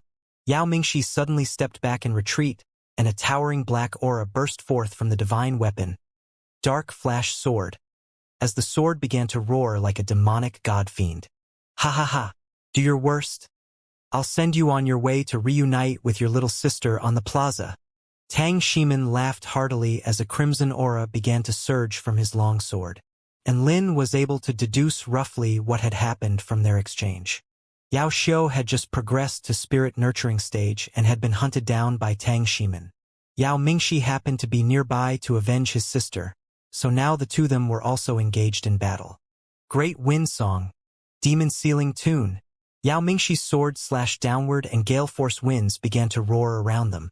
A black sword projection suddenly descended upon Tang Ximin like rippling water, within which was a golden light which seemed to be imbued with an extremely potent power of sealing. Nice! Tang Ximin roared as he wielded his longsword. A massive crimson sword projection also appeared from his longsword to meet Yao Mingxi's black sword projection. Boom! The two devastating sword projections collided, tearing the very air around them apart in a radius of several hundred feet. In the end, it was Tang Ximin's sword technique that proved to be more powerful. The crimson sword projection vanquished the black sword projection, and even the golden light within the black sword projection was obliterated. Yao Mingxi was struck by the residual power from the crimson sword projection, and he fell to the ground with blood spewing forth from his mouth. Tang Ximin grabbed this opportunity to close in for the kill, and Lin was spectating the battle with relish when he suddenly detected a powerful aura approaching him from behind. Yo! And Lin, you preparing to land the killing blow again? A clear, crisp voice sounded from behind him with a teasing undertone. And Lin looked behind him to discover an extremely beautiful woman flying toward him on her six-feathered staff. And Lin was getting a little bit flustered. He hadn't even had the chance to devise a plan to eliminate Tang Ximin yet, and the appearance of the top threat, Lu Qianhuan, was undoubtedly only going to complicate the situation. Do you think a powerful prodigy like me would still stoop to such underhanded tactics? And Lin repressed his panic and replied with a calm expression. Haha, you're the guy known to kill steel. Aren't you ashamed to say things like this? A radiant smile appeared on Lu Qianhuan's face, as she also looked down at the battle below with interest. Lu Qianhuan didn't seem to have any intentions to battle him, to which Lin internally heaved a sigh of relief. A thought then suddenly occurred to him. Lu Qianhuan, how about I leave Tang Ximin for you to land the killing blow? Lu Qianhuan faltered slightly at his suggestion before replying with a suspicious expression. I don't want to. And Lin blinked in confusion. Why would you refuse such a lucrative offer? Hee, I'm not stupid. You're the most dangerous one out of everyone here. You're planning to swoop in and eliminate me after my battle with Tang Shimin, right? Lu Qianhuan analyzed slowly with an all-knowing expression. And Lin was at a loss for words. Lu Qianhuan continued, I'm still waiting for you to battle Tang Shimin, after which I'll find an opportunity to eliminate you. And Lin suddenly felt extremely exhausted. He didn't know what to do anymore. He looked on as Yao Mingxi was eliminated by Tang Shimin. Their battle was already over, but if he continued to waste time, then Tang Shimin was going to escape. And Lin gritted his teeth. You eliminate Tang Shimin for me, and I'll spend a whole day playing games with you. Lu Qianhuan's purple eyes flashed as she turned to him with a confused expression. Have you gone mad? What do you stand to gain from Tang Shimin being eliminated by me? Are you really planning to finish me off after I'm weakened by my battle against Tang Shimin? And Lin looked at Lu Qianhuan with a sincere expression. Do I look like the type of person that would land the killing blow on you? What happened to our friendship? I just want to find an excuse to play games with you. Lu Qianhuan mumbled under her breath. Who are you trying to fool? She averted her gaze, but a light blush had already appeared on her intricate features. Tang Shimin had just battled Yao Xiu and Yao Mingxi in quick succession. His sleeves were torn, his entire right arm was stained by blood, and there was even a sword wound on his stomach. However, these injuries weren't really going to hamper him much. The only thing that came as a surprise to him was that he had expended more vital energy than he had anticipated. 5th year, Class 1, Lu Qianhuan, please enlighten me. A woman with short, pink hair descended from the sky atop her six-feathered staff, and her loud challenge instantly sent a shiver down Tang Shimin's spine. Tang Shimin looked up at Lu Qianhuan before he looked at Lin, who was standing in the distance, and his chest constricted. Lu Qianhuan, why are you bullying me? Tang Shimin, how can this be called bullying? The operative word in the term free-for-all battle is free. We're free to fight whoever we want, and we're free to land the killing blow on whoever we like. That's true freedom. Lu Qianhuan lifted her chin slightly with a light smile. That still sounds like bullying to me. Tang Shimin's lips twitched. Quit the chit-chat. Seeing as we've been comrades in the past, I can refrain from using my sword. Lu Qianhuan's staff was already glowing with a brilliant white light. Tang Shimin sighed and drew his sword. A crimson sword projection instantly tore through the ground below and descended upon Lu Qianhuan. Lu Qianhuan's body instantly transformed into a cloud of white mist, which floated off to the side to evade the sword projection. The cloud of mist then quickly condensed back into the form of Lu Qianhuan as a white ball of light shot forth from her staff. Tang Shimin instantly fell back in retreat. Boom! The ball of light exploded with a resounding boom, creating a massive dust cloud in its wake. Tang Shimin detected Lu Qianhuan's presence through his divine sense and instantly slashed out a dozen sword projections. The crimson flaming sword projections tore through the dust cloud with peerless might and created a series of rifts in the ground below. The energy imbued within the sword projections also dispelled the dust cloud, but Lu Qianhuan was nowhere to be seen. The hair on the back of Tang Shimin's neck suddenly began to stand on end, and he turned around without hesitation before using his longsword as a shield. A pillar of pink energy shot forth like a blast from a laser cannon before striking Tang Shimin's longsword. Devastating power exploded forth, creating a massive crater of over 1,000 feet in radius on the ground below. And Lin sat on his brick and surveyed the battle from above with a calm expression. Lu Qianhuan was even more proficient at the mist Immortal technique than he was, thereby allowing her to appear and disappear at will. In Tang Shimin's currently weakened state, he probably wouldn't even be able to put a scratch on Lu Qianhuan. The battle was still underway, but Tang Shimin was clearly well on his way to a loss. In the end, he managed to inflict a light wound on Lu Qianhuan's arm by unleashing an extremely fearsome crimson sword projection. But he was also struck down by a final spark and eliminated as a result. Lu Qianhuan flew back to Lin's side on her staff. And Lin furrowed his brows as he caught sight of the wound on her arm. Is that injury serious? If I told you it's a very severe injury, would you finish me off? Lu Qianhuan countered with a smile, and Lin rolled his eyes. Am I that type of person? Stop wasting time. Heal your injury and let's go play some games. Where are we going to play? Lu Qianhuan asked. Same place as always, Black Rock Peak. On the White Jade Plaza, Yao Mingxi was in the process of bandaging up Yao Xiu's wounds. There was a particularly deep sword wound on Yao Xiu's body which had stained half her green top red. Yao Xiu looked at Yao Mingxi with a guilty expression. Sorry, big brother. I'm so useless and I even dragged you down with me. Nonsense. It's only because we were unlucky this time. Senior Tang Shimin is the strongest student in 4th year, and he's one of the contenders for the top few spots on the Immortal rankings board. He's certainly strong enough to be able to progress to the last day, so there's no shame in losing to him. Yao Mingxi spoke as he bandaged up his wounds. Right at this moment, a golden light began to flash in the air beside the two of them. Tang Shimin's body plopped down beside Yao Mingxi. His chest had been charred black, and he appeared to be in a particularly miserable state. Yao Mingxi and Yao Xiu both turned to look beside them before falling into a shock daze. The three of them stared at one another and the atmosphere suddenly became quite peculiar. Pfft. Ha ha ha, big brother.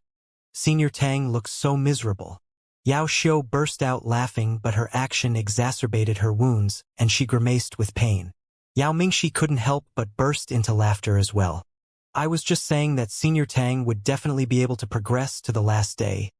Who would have thought that you come back so soon just to prove me wrong? Tang Shimin chuckled in response. Sometimes, life works out in strange ways. The three of them had been engaged in a brutal battle not too long ago, but they were now laughing and chatting together like great friends. Within the forest of 1,000 peaks, and Lin and Lu Qianhuan came to the Black Rock Peak and began to play League of Valor together. What ensued was another one-sided beating which we won't elaborate on here. All he could do was distract this top threat while he devised a plan to help Su Xiaolan.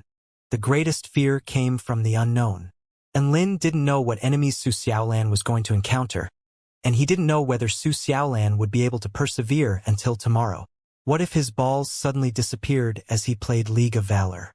Just as Lin was distracted by the mortifying thought, his champion, Yasuo the Unforgiven, was once again killed by the meteorites summoned by the opposing champion, Ari. A melodious cry of delight sounded once again. The next day, both of them yawned in unison after spending a whole night playing League of Valor. And Lin looked over at Lu Qianhuan with a smile, who appeared particularly beautiful under the glow of the rising sun. All right, I've kept my promise. Lu Qianhuan nodded. You did indeed. Our friendship lives on. And Lin paused for a moment before continuing. I want to make a deal with you. You eliminate a few people for me, and I'll spend another day playing games with you. How about that? Lu Qianhuan was a little perplexed by this offer. Who could be so strong here that you need my help to beat them? I'm trying to be more humble. You know how I am. I'm just a humble person who hates flexing and bragging. And Lin replied with a serious expression. Lu Qianhuan rolled her eyes. Quit the bullshit. You've been acting really strange. Just what are you up to? Don't tell me you're actually trying to find an excuse to play games with me. You wouldn't even play with me when I offered you spirit stones in the past. And Lin hesitated for a moment before looking toward Lu Qianhuan, where he was greeted by her quizzical and anticipatory gaze. I want Su Xiaolan to come first on the Immortal rankings board while I drop out of the top 100. And Lin took a deep breath before deciding to tell Lu Qianhuan the truth. Lu Qianhuan was slightly taken aback by his answer, but a smile soon appeared on her face. Such a strange answer really does sound like the truth. If that's the case, then I'm probably your biggest obstacle. Lu Qianhuan tucked a few strands of stray hair behind her ear and stared at the man before her. Why did you tell me the truth? You don't stand to gain anything from it. Because we're friends, I don't want to lie to you and use you, so I decided to be honest. And Lin revealed his genuine thoughts. A ripple flashed through Lu Qianhuan's eyes and a slight smile appeared on her face. Seeing as you treated me like a friend instead of treating me like an idiot, I'll help you as a friend. Really? And Lin almost jumped up in excitement after hearing her words. Lu Qianhuan replied with a dainty smile. Of course I'm not lying to you. To be honest, what you're trying to do sounds like a lot of fun. You might think it's fun, but this will heavily impact my happiness for the rest of my life, so nothing can go wrong here. And Lin spoke with a solemn expression. Happiness for the rest of your life? Are you going to take this opportunity to confess your love to Su Xiaolin? Lu Qianhuan exclaimed in shock. What are you thinking? And Lin hurriedly denied. It has nothing to do with that. It's related to something else. Lu Qianhuan tapped her forehead with a slim finger. Something else? Happiness for the rest of your life. Could it be something to do with your dick? Is your dick in peril? And Lin's body swayed unsteadily as he drew a sharp intake of breath. Holy fuck! How the hell did her brain function to be able to guess something like this? This operation is related to Su Xiaolin. So how about we name it, Help You Win and Save My Dick? Lu Qianhuan suggested. And Lin resisted the urge to cough up blood and began to discuss the next steps with Lu Qianhuan. Lu Qianhuan had to avoid using her sword in order to ensure her combat capability score remained lower than Su Xiaolin's. As for achievement score, she could just avoid battles with the small fries and only pick off the main threats to Su Xiaolin. That should keep her achievement score to a minimum. They were then faced with another serious problem. Could Lu Qianhuan really defeat the likes of Shen Yuancheng, Su Qianyun, and Zhuo Qiubing without using her sword? Perhaps she could do so if she was only landing the killing blow on them, but if she were to face them in a fair and square battle, her chances for victory appeared to be quite slim. Well, if I use my full power to defeat Zhuo Qiubing, then allow myself to be defeated by Su Xiaolin, even if her combat capability score is lower than mine, her achievement score will work out to be a lot higher, so there's still a very good chance she could rank number 1 on the Immortal rankings board. Lu Qianhuan suggested, and Lin nodded with a conflicted expression. You certainly could fight at your full strength for one battle, then throw the matchup against Su Xiaolin. But this isn't something that you have to do. I feel guilty making you do this. Lu Qianhuan patted Lin's shoulder with a grin. Well, it can't be helped. I'll have to make a sacrifice to ensure your happiness. And Lin was extremely touched by Lu Qianhuan's gesture and immediately retrieved the remaining half of a mooncake from his storage ring. This mooncake was given to me by Chang'e. I ate half of it and am now giving the remaining half to you. Thank you so much for your help. The soft light of the moon emanated from the mooncake, and its emergence immediately sent the light, aromatic scent of osmanthus flowers wafting throughout the black rock peak. Lu Qianhuan drew a sharp intake of breath. This is a real fucking mooncake. Not bad, and Lin, to be able to get your hands on one of these. And you're certainly a good pal, to think you'd split it with me. And Lin waved his hand nonchalantly. It's no big deal. Lu Qianhuan took the mooncake from Lin and looked up at him with a gentle gaze. Do you want some more? I can split you half of this. No, I've already eaten half. This half is for you. And Lin shook his head with determination. From the moment he had given the other half to Yishi, and Lin had decided that he would reserve this half for Lu Qianhuan, and now was the perfect opportunity to give it to her. The two of them sat side by side atop the black rock peak as they looked up at the rising sun. A golden hue slowly began to replace the dark shroud of the night that had engulfed the forest before their eyes. Lu Qianhuan nibbled on her mooncake and was full of praise at its exquisite taste. The sun gradually rose into the sky and the two of them began their operation. And Lin and Lu Qianhuan began to scour the forest of 1,000 peaks for their targets. All the teachers responsible for judging combat capabilities soon discovered that the two of them had no intentions of engaging in any battles and instead seemed to be searching for something. They were quite perplexed to see this, but it wasn't as if they were breaking any rules, so there wasn't really anything they could do about it. The two of them had flown for close to 8 hours and basically searched through every corner of the forest of 1,000 peaks, but they were still unable to find any of their 4 targets. How rotten is our luck? Su Xiaolin? Shen Yuancheng, Su Qianyun, Zhuo Qiubing, we haven't even seen one of them. Lu Qianhuan sighed in exasperation. That means there's a good chance they're gathered in a small area. We have to hurry. And Lin was getting quite agitated. No one could remain calm when they were faced with the threat of becoming a eunuch. Thus, they scoured through the southern region of the forest of 1,000 peaks. and Lin saw Lu Debao battling a 10th stage Dao body student on the way and was momentarily overcome by emotions. Lu Debao was basically a walking pile of free points back in the day, but that was no longer the case. Lu Debao's Divine Sun technique imbued each of his attacks with the purest power of the sun. His opponent was a student proficient in ice category spell techniques, and he could only rely on his agile movement techniques to avoid Lu Debao's attacks. In the end, he still fell to Lu Debao's Iron Fist. After spectating this match, and Lin continued his search. This time, they came to the western region of the Forest of 1,000 Peaks. Night slowly fell, and the two of them each swallowed a fasting pill so they could do without rest and continue in their search. There were still battles taking place on the ground below them, and the loud rumbles of spell techniques being unleashed could be heard from time to time. And Lin suddenly detected a faint vital energy fluctuation as he flew along. In the east, he immediately turned to fly toward a certain mountain peak in the distance.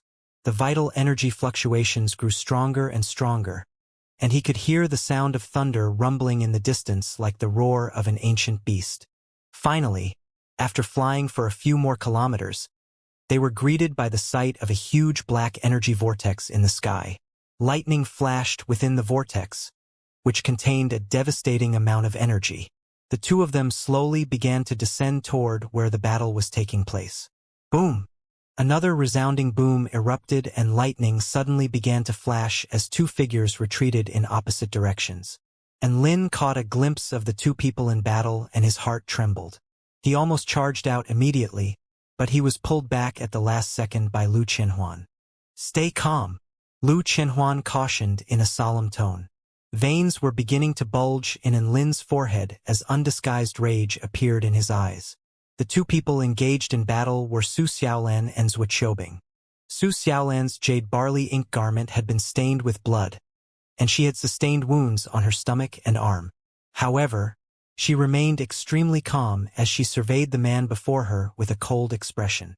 Zhuo Qiubing wore a suit of lightning armor, and he too was in a bit of a sorry state, but his injuries were not as severe as Su Xiaolan's.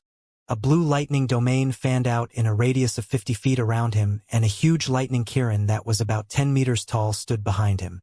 The two of them each took a step forward and clashed together again.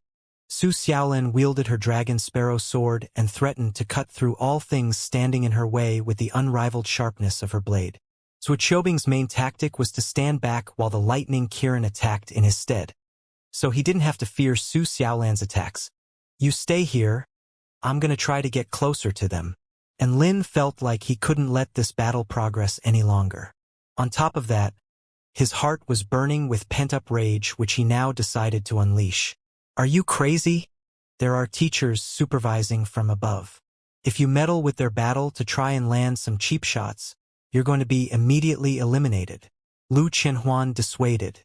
"I've got something up my sleeve," and Lin reassured her. His body then completely melted into the darkness, and even his aura had disappeared. This was the inheritance of the Shadow Demon. Within Lin's current cultivation base, not even a teacher would be able to detect his presence under the cover of the night. Lu Qianhuan's mouth fell open in shock. She didn't expect Lin to be able to completely disappear and even erase his own presence right before her very eyes. In the air above, Earth Immortal Wu Tong was surveying the battle below him with keen interest, and he didn't notice the person approaching in the darkness. And Lin slowly closed in and stopped about 1,000 feet from their battle. Fury coursed through his veins when he saw the injuries on Su Xiaolan's body. Even though he knew it was quite normal to sustain injuries in the free-for-all battle, he still couldn't help but be overcome by rage upon seeing Su Xiaolan's wounds. Boom! Su Xiaolan slashed out a lightning flame's dual sword projection and sliced the lightning kirin cleanly in half. Zhuo Qiubing retreated a few steps, and the lightning within his domain suddenly became a lot denser. The bolts of lightning squirmed like countless lightning snakes before materializing another lightning kirin. "Surrender, Su Xiaolan. You've already defeated Su Qianyun, and that basically guarantees a spot in the top 5 on the Immortal rankings board. You've already been weakened during your previous battle and are in no condition to fight. You'll only be piling more pain on yourself if you continue to fight me, and for what cause?" Zhuo Qiubing spoke coldly. Su Xiaolin wielded her long sword, and her lithe and graceful body became completely engulfed in flames. Her aura became explosively more powerful as her eyes turned gold and powerful dragon might emanated from within them. So you choose to battle me when I've been weakened and you try to convince me to surrender when I'm down. Do you really think I'm a pushover? I won't back down from this battle no matter what. Su Xiaolin's voice was cold and full of determination, and Lin faltered slightly after hearing this. His rage grew even fiercer. So Su Xiaolin had just defeated Su Qianyun. Immediately following which this bastard's Wuxiobing came to land a killing blow on her. Fuck! How dare he! This Wuxiobing was trying to land a killing blow on Lin's balls. That's the nature of the free-for-all battle. No one here would care if you had just been weakened in a previous battle or not. Wuxiobing began to make his way towards Su Xiaolin with a cold expression. The lightning Kirin began to gather power behind him as its body slowly increased in size from its previous 30 feet to 50 feet, and the power of lightning imbued within the Kirin was also many times more powerful than before. And Lin was struck by a sense of déjà vu as Wuxiobing's words reminded him of what Lu Qinhuan had said to Tang Shimin the previous day. However, it felt completely different hearing these words being uttered by Wuxiobing. Wuxiobing crossed his arms as lightning began to crackle within his eyes. The lightning in his domain surged violently and thunderclaps could be heard from miles away. I attained this domain as well as this Kirin technique after observing classmate and Lin's trial tribulation. The spell technique itself is imbued with the power of heaven and earth. Be on your guard. Classmate Su Xiaolin. Su Xiaolin recalled back to Lin's trial tribulation, and she raised her chin like a proud phoenix as a slight smile appeared on her face. Your Kirin is not very impressive. It's vastly inferior compared to his. And Lin was a little ecstatic to hear Su Xiaolin's words. It was the greatest feeling to hear someone compliment you behind your back, as those were the most genuine compliments. However, he immediately came to his senses.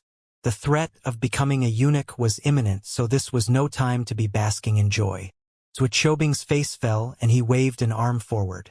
The lightning Kirin immediately lunged toward Su Xiaolin and descended with the devastating power of heaven and earth. Su Xiaolin faced the Kirin without even a single hint of fear in her expression, as she slashed out a lightning fire dual sword projection of over 1,000 feet in length, which lit up the entire sky and crashed toward the lightning Kirin. Earth Immortal Wu Tong stood in the air above with a pen in his hand and heaved a light, forlorn sigh. It looks like this battle is about to be over. The power within the lightning Kirin exceeds that of the sword projection. It's a pity that Su Xiaolin used her trump card against Su Qianyun. It appears that the trump card can only be used once in a short span of time and can no longer be replicated against Wuxiobing. Otherwise, she has a good chance of securing a victory here. The sword projection of 1,000 feet in length tore through the ground and descended upon the lightning Kirin with unstoppable force. A light smile had already surfaced on Wuxiobing's face. He knew that his victory had been assured. All the blood had drained from Su Xiaolin's face, but her expression was still dignified and proud. She refused to lower her head even in the final instant before her elimination. Right at the moment when the sword projection made contact with the lightning Kirin, the lightning Kirin suddenly began to run away in the other direction as if it just encountered something extremely terrifying. Su Xiaolin's mouth fell open in shock. Wuxiobing's expression also mirrored hers. The lightning Kirin ran away with the sword projection right on its heels before pouncing towards Wuxiobing. Stop! You're going in the wrong direction. Wuxiobing roared with a hint of fear in his voice as he unleashed his lightning domain in an attempt to control the lightning Kirin. The lightning Kirin didn't stop. It broke through Wuxiobing's domain before shattering his lightning armor. Immediately afterward, the sword projection imbued with the power of the dragon, and the phoenix descended upon Wuxiobing with devastating force. Boom! Flames rose into the sky and lightning flashed to light up the night. Wuxiobing was enshrouded in golden light as he plummeted from the sky and crashed heavily onto the ground. His defeat judgment seal had already been triggered, and he could only look around with a vacant expression. Why would my lightning Kirin be afraid of your sword projection? Su Xiaolin made her way slowly towards Wuxiobing. She blinked lightly as she looked around her, but didn't discover anyone else within the general vicinity. However, that power was something she was all too familiar with. Perhaps it's because the true dragon and the divine phoenix rank higher than a Kirin? She suggested with a smile. Bullshit. Did you see my golden void lightning Kirin? It had the power of the heavenly Tao. How could it be afraid of dragons and phoenixes? Zhuochobing gritted his teeth in rage. But your Kirin isn't a golden void lightning Kirin. Even if it was, it would still be just like a little puppy in the face of Enlin. Su Xiaolan shook her head with a smile. Zhuochobing's chest constricted at her words, and he spat out another mouthful of blood before disintegrating into specks of golden light and disappearing from the forest. Su Xiaolan heaved a light sigh of relief, and her body swayed slightly as if she was going to collapse from exhaustion. There was a faint ripple in the air not too far away from her, but the rippling soon subsided. She looked around at her surroundings once again, but couldn't find anyone this time either. Forget it, maybe this is the will of God. Zhuochobing had attained his domain through observing Enlin's trial tribulation, but he then tried to use his power against one of Enlin's friends, thereby resulting in a backlash from using the spell technique. Su Xiaolan shook her head with a smile and began to meditate in order to recover from her injuries. Enlin nodded in agreement from nearby. Trying to use lightning to bully Su Xiaolan? Did Zhuochobing really want to die that badly? Enlin was able to manipulate even the golden void lightning Kirin. So Zhuochobing's Kirin was naturally easy to manipulate. Just as Enlin was nodding with satisfaction, Earth Immortal Wu Tong was staring down at Su Xiaolan with a stupefied expression. What just happened? Had he missed something? Earth Immortal Wu Tong ran through the battle again in his head but was still unable to comprehend why the lightning Kirin would run away. Had it really been scared off by Su Xiaolan's power? He then suddenly thought back to the day where a certain male student had stirred up an even more bizarre spectacle. Could it have been student Enlin? No, that can't be. I didn't see Enlin at all. He scoured the landscape carefully but would only see a woman about a kilometer away playing on her phone. That person was, of course, none other than Lu Qianhuan. It couldn't have been Lu Qianhuan. Perhaps Enlin had imparted his lightning manipulation mystic technique upon Su Xiaolan. Sigh. These students really are getting more and more ridiculously powerful. Earth Immortal Wu Tong sighed lightly before scribbling down some numbers. Su Xiaolan combat capability 1050, achievement 920. He then looked over at the statistics of Lu Qianhuan, who was the second seed in this free-for-all battle. Apparently, she had only engaged in one battle for the whole duration of this event so far. Lu Qianhuan, combat capability 860, achievement 380. Student Lu Qianhuan didn't take advantage of the situation to swoop in and battle student Su Xiaolan while she was injured. Instead, she chose to play games on the sidelines in order to afford Su Xiaolan time to recover before challenging her to a fair battle. Such a moral compass should be an example for all students. Earth Immortal Wu Tong nodded in approval. Enlin took one last look at the woman silently meditating under the moonlight before heading off toward Lu Qianhuan. This shadow state consumed a lot of vital energy to maintain. Even though his sea of vital energy was almost twice as large as a normal soul formation stage cultivator, he still couldn't keep it up for long. Lu Qianhuan was thoroughly absorbed in her gameplay when an unnatural breeze blew by, making her body tremble in anticipation. Who's there? Her eyes widened as she looked to her left but didn't discover anyone there. She then received a light tap on her right shoulder. She turned to her right, but a person suddenly popped up on her left. Ah! Lu Qianhuan shrieked before slapping toward the person on her left. Slap! The person was knocked flying by her slap. Boom! The person crashed into a mountain, where his body created a large indentation. Su Xiaolan opened her eyes from a kilometer away and looked toward the source of the commotion. Her brows furrowed as she heard a familiar voice ring out in the distance. Holy fuck! I was just playing a prank? Are you trying to kill me? Enlin massaged his red and swollen cheek as he glared at Lu Qianhuan. If he was still a spirit-nurturing stage cultivator, his face would have probably been disfigured from that slap. Lu Qianhuan humphed coldly at the sight of Enlin. That's what you get for trying to scare me. And Lin heaved a forlorn sigh. If a guy played a prank on a girl on Earth, the girl would probably just scream and at most aim a delicate kick at the guy. However, playing a prank here earned him a near-lethal slap to the face instead. What a stark contrast. Earth Immortal Wu Tong also turned his gaze toward the source of the commotion and discovered two people not too far away. Is that student and Lin? Are Lin and Lu Qianhuan about to fight? No, it doesn't look like they intend to battle one another. They seem to be chatting instead. That's strange. Why wasn't I able to sense his presence with my divine sense? When did he end up here? Earth Immortal Wu Tong furrowed his brows in bewilderment. Forget about it. It must be because I haven't been sleeping well lately and my brain isn't functioning properly. Yes, that must be it. Meanwhile, Lin and Lu Qianhuan were both secretly spying on Su Xiaolan through the use of telescopic immortal spells. Lu Qianhuan whispered to Lin, "What do we do next?" Lin paused for a moment before replying, "We just have to eliminate Big Brother Cheng now. Why don't we just follow Su Xiaolan and when she bumps into Big Brother Cheng, you can eliminate him before challenging Su Xiaolan?" Lu Qianhuan nodded. "No problem, we'll do exactly as you say. This is so exciting. I bet no one would have expected Su Xiaolan to take the top spot on the Immortal Rankings board. If I had known this was going to happen, I would have made a bet at the university." She mused to herself with a regretful expression.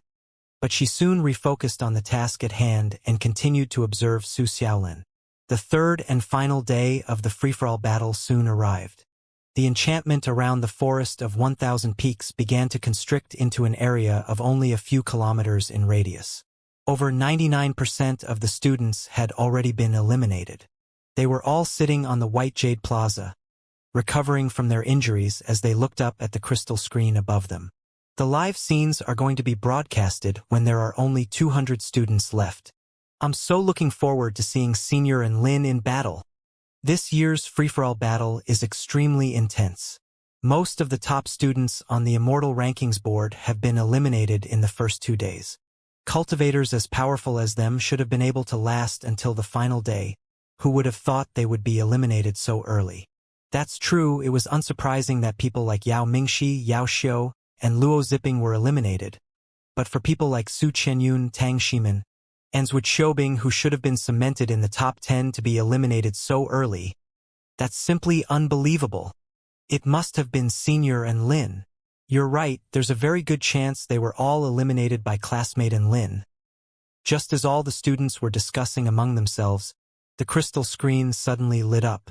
Raucous cheers rang out across the entire plaza as the students all turned their attention to the crystal screen.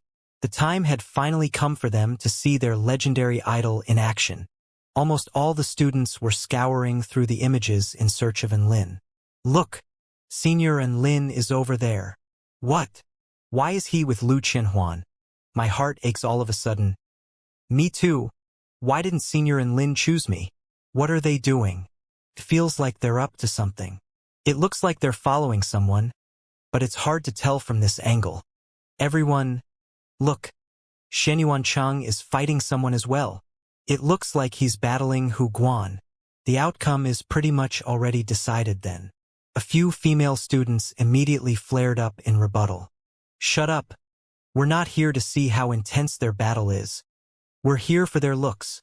Despite Shenyuan Cheng's fearsome combat prowess, all the female students were far more excited to see his handsome face. Hu Guan's fists rained down upon Shenyuan Cheng with mountainous force, but Shenyuan Cheng's sword was like flowing water which was extremely agile and graceful, allowing him to evade Hu Guan's attacks with ease while inflicting a series of wounds on his body.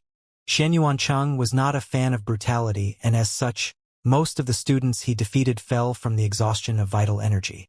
When they collapsed to the ground, having depleted all their vital energy, Shenyuan Cheng would lightly tap their defeat judgment seal with his sword to eliminate them.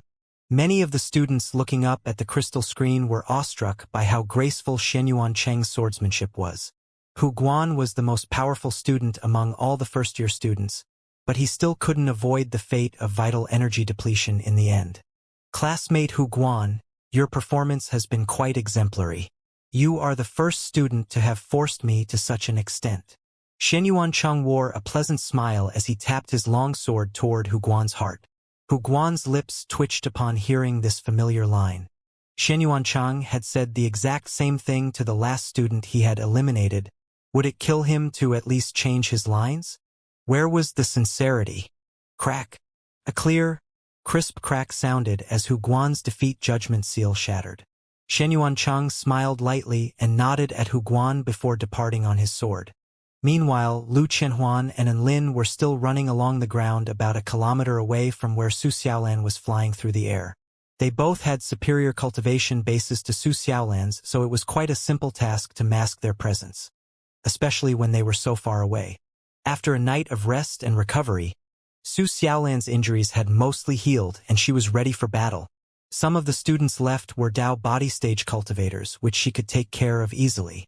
There were also many spirit nurturing stage students which required a bit more effort, but she still took them down without much trouble. And Lin looked on as Su Xiaolan swept through the competition like a force of nature and thought to himself that his mission completion was in the bag. It had to be in the bag. Otherwise, he could lose the balls from his bag. The enchantment was still constricting and the battles became fiercer. All the students following Enlin's progress were extremely confused. What the hell is Senior Enlin doing? It has been a whole hour. Why isn't he fighting? He's just running and stopping while looking in a certain direction. What the hell is going on? How can mere mortals like us know what God and is thinking?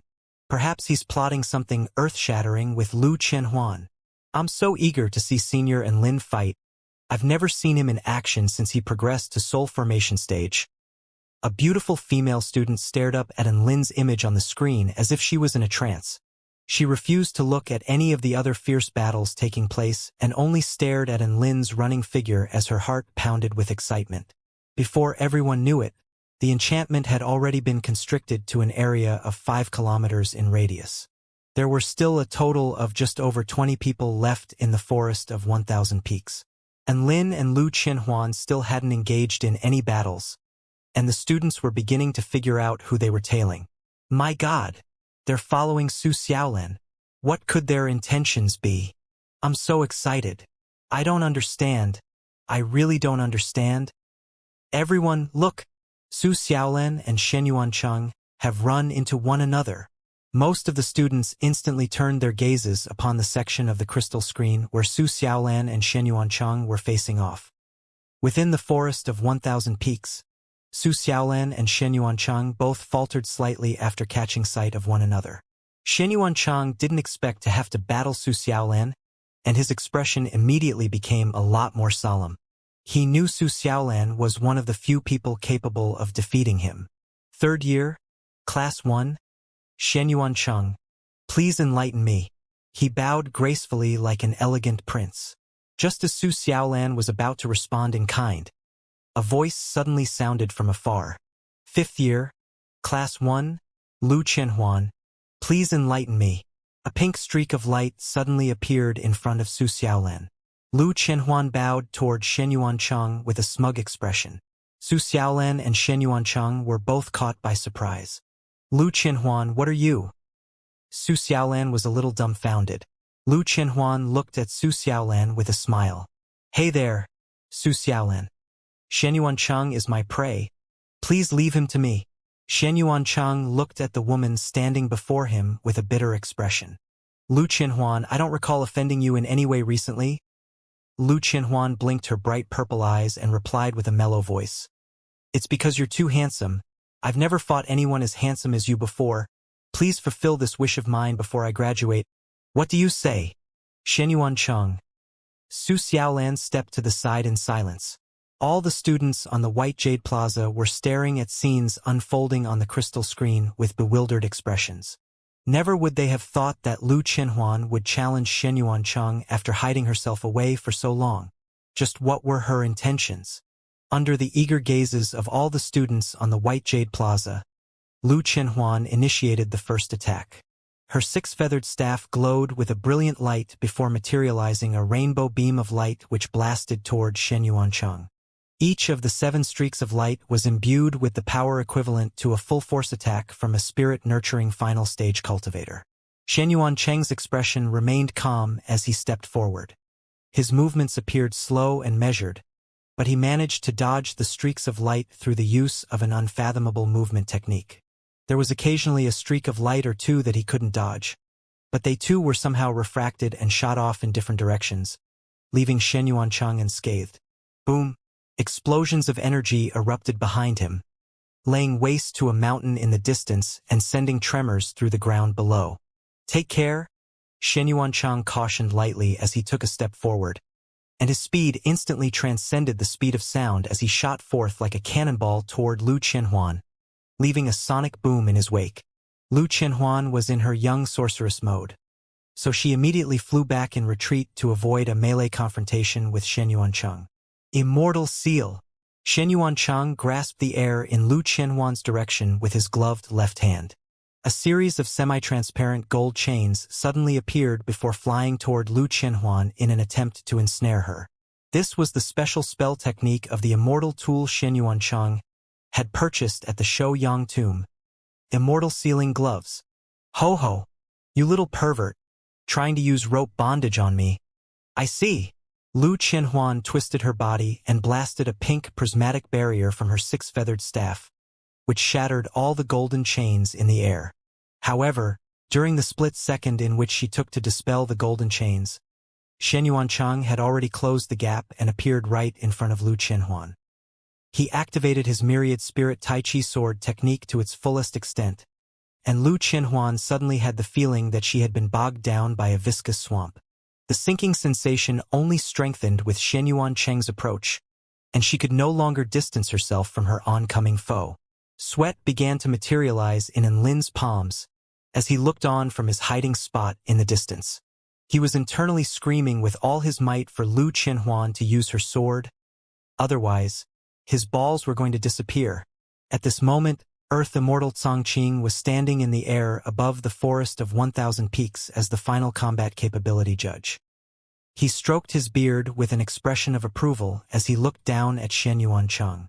Student Shenyuan Cheng's Tao of Myriad Spirit Tai Chi has already merged with his intent realm. There's a hint of ferocity and determination within the more subtle aspects of his sword techniques. He's like a seasoned veteran on a battlefield, and he's surely not far away from soul formation stage. At this moment, a spatial ripple suddenly appeared beside him. A man with thick, bushy brows and a glorious mustache then appeared beside Earth Immortal Changqing. I feel like student Shenyuan Cheng must have observed something in the mortal world which has helped him to attain enlightenment.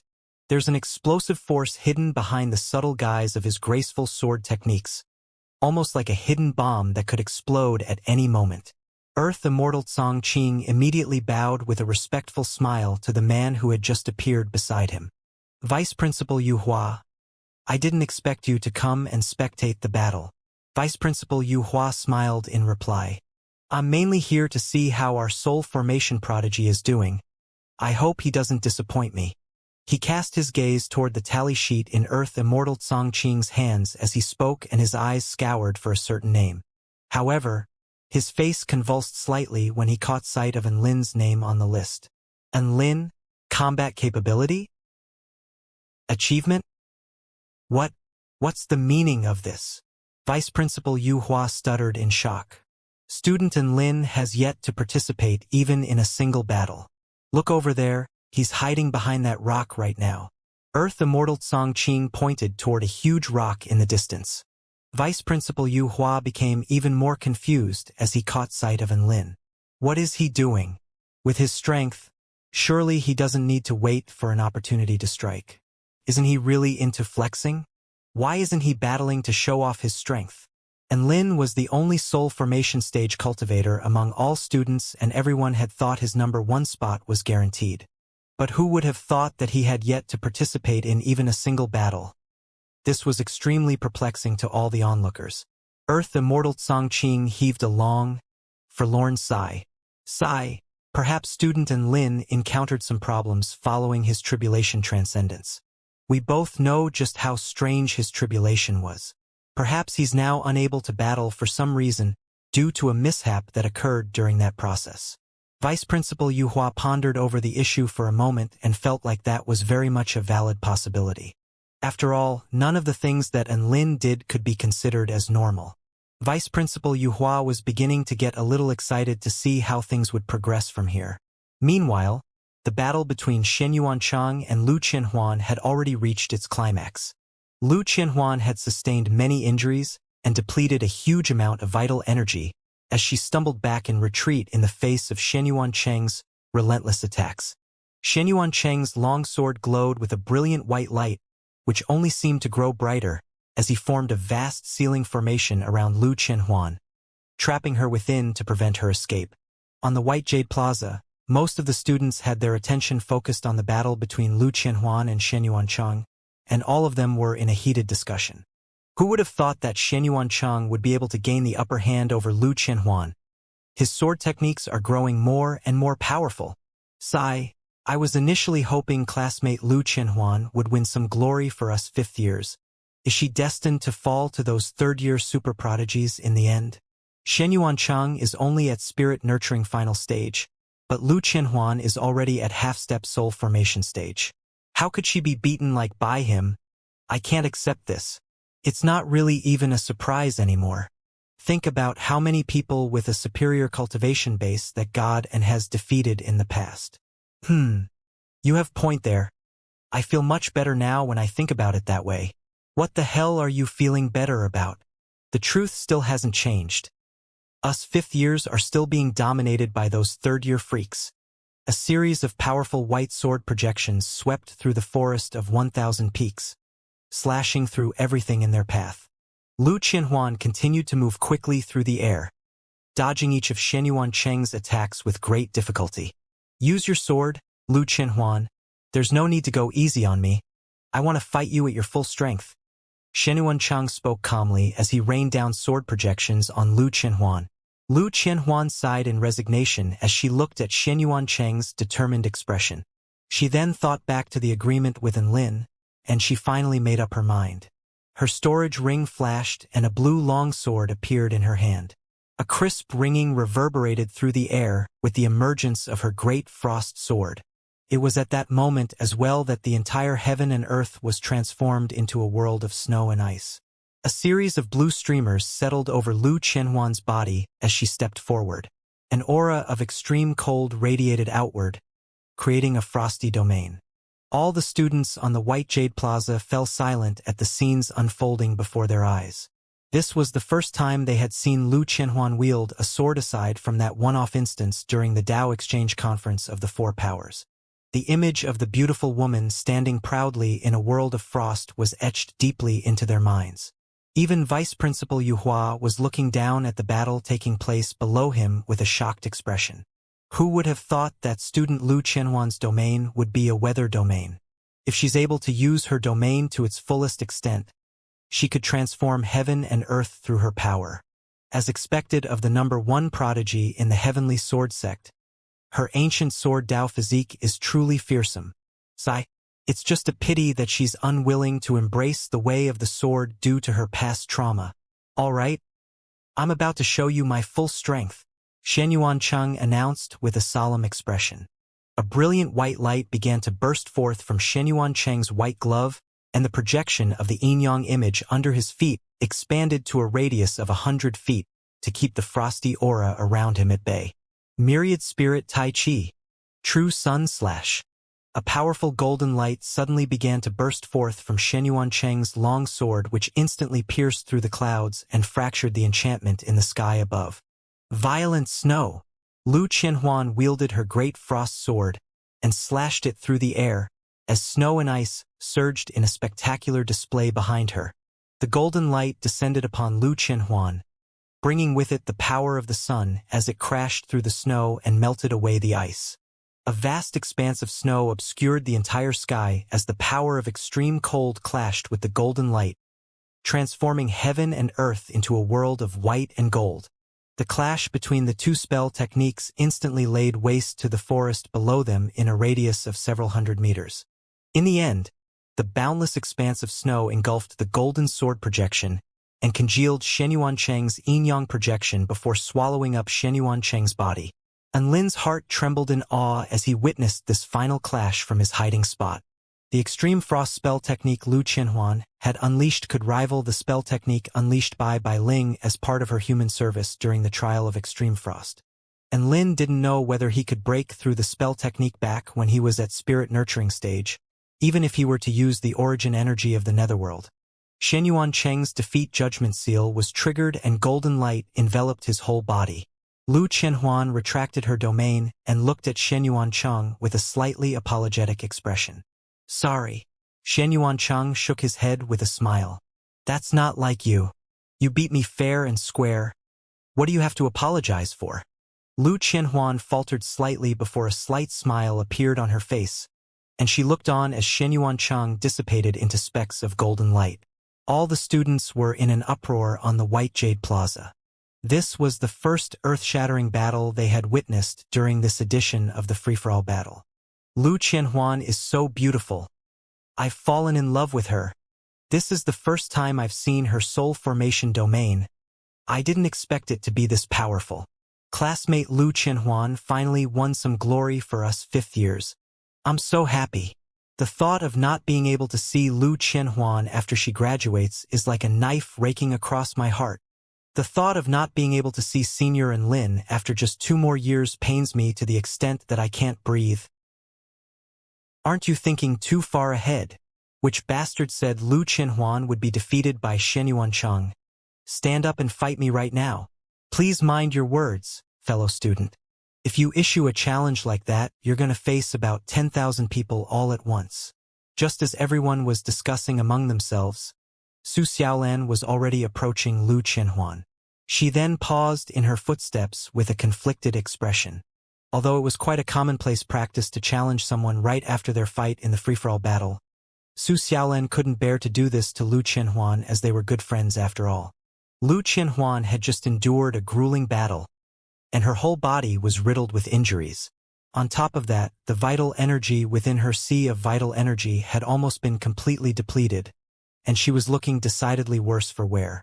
She turned her gaze upon Su Xiaolan and issued a challenge with a sword in hand. Classmate Su Xiaolan, it's your turn now. Please enlighten me. Su Xiaolan hesitated for a moment before shaking her head with a firm expression. Lu Qianhuan, I don't want to take advantage of this situation. You take a rest first, and we'll fight a fair battle once you've recovered. Lu Qianhuan. What was with this stubborn personality? Why would she wait for her opponent to recover instead of swooping in and landing the killing blow? Her head began to throb as she looked at Su Xiaolan, who was looking back at her with determination in her eyes. What the hell was she supposed to do? She had already unleashed her full strength for everyone to see, so it would be easy for everyone to tell if she threw her battle against Su Xiaolan. If she were to do that, Su Xiaolan would definitely think she was being looked down on and request for her to fight at full strength. The situation would completely spiral out of control then, but if she didn't throw the match, there would be no guarantee that Su Xiaolan would be able to defeat her.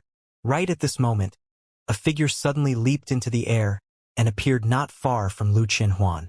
And Lin made a sudden appearance, and the boundless power emanating from his body gave him a sense of invincibility. All the students on the White Jade Plaza immediately stirred at the sight of their idol, and some students were even shrieking in elation. Golden light burst forth from Lin's right hand as he manipulated lightning with his left. I'm the most powerful being between heaven and earth. My opponent is none other than this whole world itself. Lightning merged into his golden fist projection as he roared. Darkness of origin. Fuse. Lightning amplification technique. His golden fist projection was imbued with the boundless power of the earth, while the black lightning he wielded was imbued with the unmatched power of death and destruction. The combination between the two amplified one another, and the whole space around them began to tremble under their combined power. Overwhelming power burst forth, giving Lu Qianhuan and Su Xiaolan a sense of asphyxiation. And Lin's eyes were bright with a maniacal gleam. He had already stowed his heavenly ice silk garment away into his storage ring and relinquished all defensive measures for this exact moment. He turned to look at Lu Qianhuan before pummeling his fist viciously into the ground. Nuclear lightning fist. The golden fist projection descended toward the ground as the black lightning blossomed like a lotus flower. The golden fist projection then began to contract before it exploded. Boom! An ear-splitting boom erupted and everything was obliterated by a vast expanse of scorching heat and flashing lightning. The ground below began to tremor violently as the devastating destructive force hurled huge clumps of rocks and soil into the air before manifesting itself as a giant mushroom cloud. And Lin was engulfed by the fearsome mushroom cloud, but a relieved smile lingered on his face. There was a rule in the free-for-all battle which stated that a challenge was only considered official when one side made a self-introduction. Battles which took place without prior introductions from either party were considered to be unofficial, and the outcome wouldn't contribute to anyone's combat capability score and achievement score. No one among Enlin, Lu Qianhuan, and Su Xiaolan had made a self-introduction, and Enlin's attack was technically aimed into the ground instead of any particular person, so none of the kills he racked up here would contribute to his scores. Su Xiaolan had defeated the half-step soul formation stage Sui Qiubing as well as the powerful Su Qianyun, so her combat capability score would definitely be comparable to Lu Qianhuan's. From an achievement score perspective, Su Xiaolan's score would definitely be higher Lu Qianhuan's, as Lu Qianhuan had only been engaged in 2 battles up to this point. Hence, if Lu Qianhuan was eliminated, barring any unforeseen circumstances, Su Xiaolan was pretty much guaranteed the top spot on the Immortal rankings board. The earth-shattering explosion engulfed Enlin, along with Lu Qianhuan, who had her lips pursed in displeasure, and even Su Xiaolan, who was standing a bit further away with a dumbstruck expression. Su Xiaolan's expression was mirrored by all the students looking up at the crystal screen on the White Jade Plaza, as the whole plaza descended into a deathly silence. A long while later, a student finally broke the silence. "What is Senior Enlin doing? My IQ can't keep up." Such a devastating technique is always exciting to watch, even though it hurts the user just as much as their opponent. So Senior Enlin basically self-detonated and took Lu Qianhuan as well as Su Xiaolan with him. Su Xiaolan was a bit further away, so she'll probably survive, but Lu Qianhuan is pretty much a goner. It gets weirder the more I think about it. Enlin and Lu Qianhuan followed Su Xiaolan around like a duo of thieves for a few hours. Then Enlin pops out and unleashes a powerful technique to eliminate both himself and Lu Qianhuan. What in the actual fuck are they doing? The entire plaza fell silent yet again. Perhaps God and's intentions really are too mysterious for us mere mortals to understand. A student murmured. Everyone else around him nodded in agreement. They were completely dumbstruck. There were clearly so many better ways to approach the situation. Why would he self-detonate? What was the purpose behind all of senior student and Lin's prior actions? This was like watching a mystery and suspense film. Vice Principal Yu Hua and Earth Immortal Tsang Qing both looked at each other from above the enchantment. They found the other person to be just as confused as themselves, and so they turned their gazes back onto the scene where the explosion had taken place. The dust slowly settled to reveal that Lu Qianhuan's defeat judgment seal had already been triggered, and she soon dissipated into specks of golden light. And Lin opened his eyes and was struck by sharp pain throbbing all throughout his body. He saw the massive crater before him and the dust and debris flying in the air, but he didn't see the golden light that would take him back to the White Jade Plaza. Demonic Star Flame, Great Holy Flame, Setting Moon Flame, and Heavenly Void Flame. All 4 divine flames had enveloped his body in a protective cocoon. And Lin. The divine flames automatically protected their host during this time of peril and prevented his defeat judgment seal from being triggered. Su Xiaolan opened her eyes with great difficulty and stared at the aftermath of the cataclysmic explosion that had just occurred with a blank expression of confusion on her face. What the hell was Enlin doing? She was extremely confused. Su Xiaolan gritted her teeth and stood up, but her body swayed lightly and she coughed up a mouthful of blood. Her body had been severely injured by the sudden explosion, but she still forced herself to make her way toward the epicenter of the explosion. It was there that she discovered Enlin, whose skin had been slightly charred while his clothes had almost been blown into shreds. Enlin's injuries were a lot more severe compared to hers, and if it wasn't for his powerful physique as a soul formation stage cultivator, his defeat judgment seal probably would have been triggered a long time ago. "Enlin, are you all right?" Su Xiaolan was initially planning to ask him why he did what he did. But for some reason, what came out of her mouth when she finally saw him was instead a concerned inquiry about his health. And Lin shook his head with a smile and stood up while using his evil-slaying sword as a crutch. He turned his gaze to the woman who was slowly walking toward him to find there was a distance of less than 100 meters between them. And Lin gritted his teeth and stood up before pointing at her with his sword. He certainly looked like he had seen better days, but his voice remained clear and determined. Third year, Class 1, and Lin. Please enlighten me. Su Xiaolan's footsteps faltered as she looked at Lin with an incredulous gaze. She chewed down on her lower lip and raised her chin with a proud expression. I refuse to battle you. And Lin was slightly taken aback by her words before continuing. As long as one student introduced themselves during a free-for-all battle, they have the power to force a battle. You can do that, but I can also choose to run away. Do you think you'd be able to catch me in your current condition? Su Xiaolan replied with a solemn expression. And Lin, I will catch you. No matter where you go, I will find you. And Lin looked deep into Su Xiaolan's eyes, as if he was announcing something that was set into stone. Su Xiaolan's heart trembled. His words were clearly extremely corny and inexplicable, but she suddenly found that she couldn't bring herself to leave. Why did you do all this? Su Xiaolan asked. Eliminate me. I can't win against anyone in my current condition. It would be the best possible outcome for me to be eliminated at your hands. And Lin walked toward Su Xiaolan with slow but steady steps.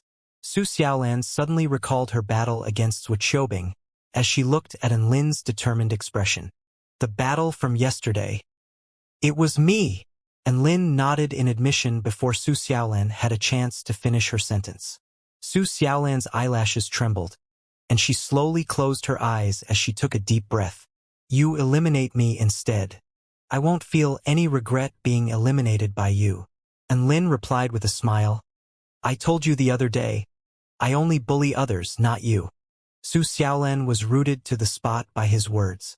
The words that Lin had spoken to her that day in the cafeteria slowly surfaced in her mind. We'll see. We can't all reserve number 1 like you have. Please go easy on me when the time comes. Earth Immortal and Lin.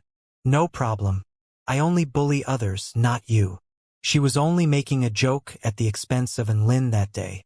Lin's reply was so nonchalant, and even though she was a little ecstatic that Lin would say something like that to her, she had thought that Lin's reply was nothing more than a joke made in response to her joke.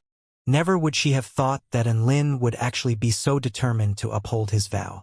Tears welled up in Su Xiaolan's eyes as she looked at Lin.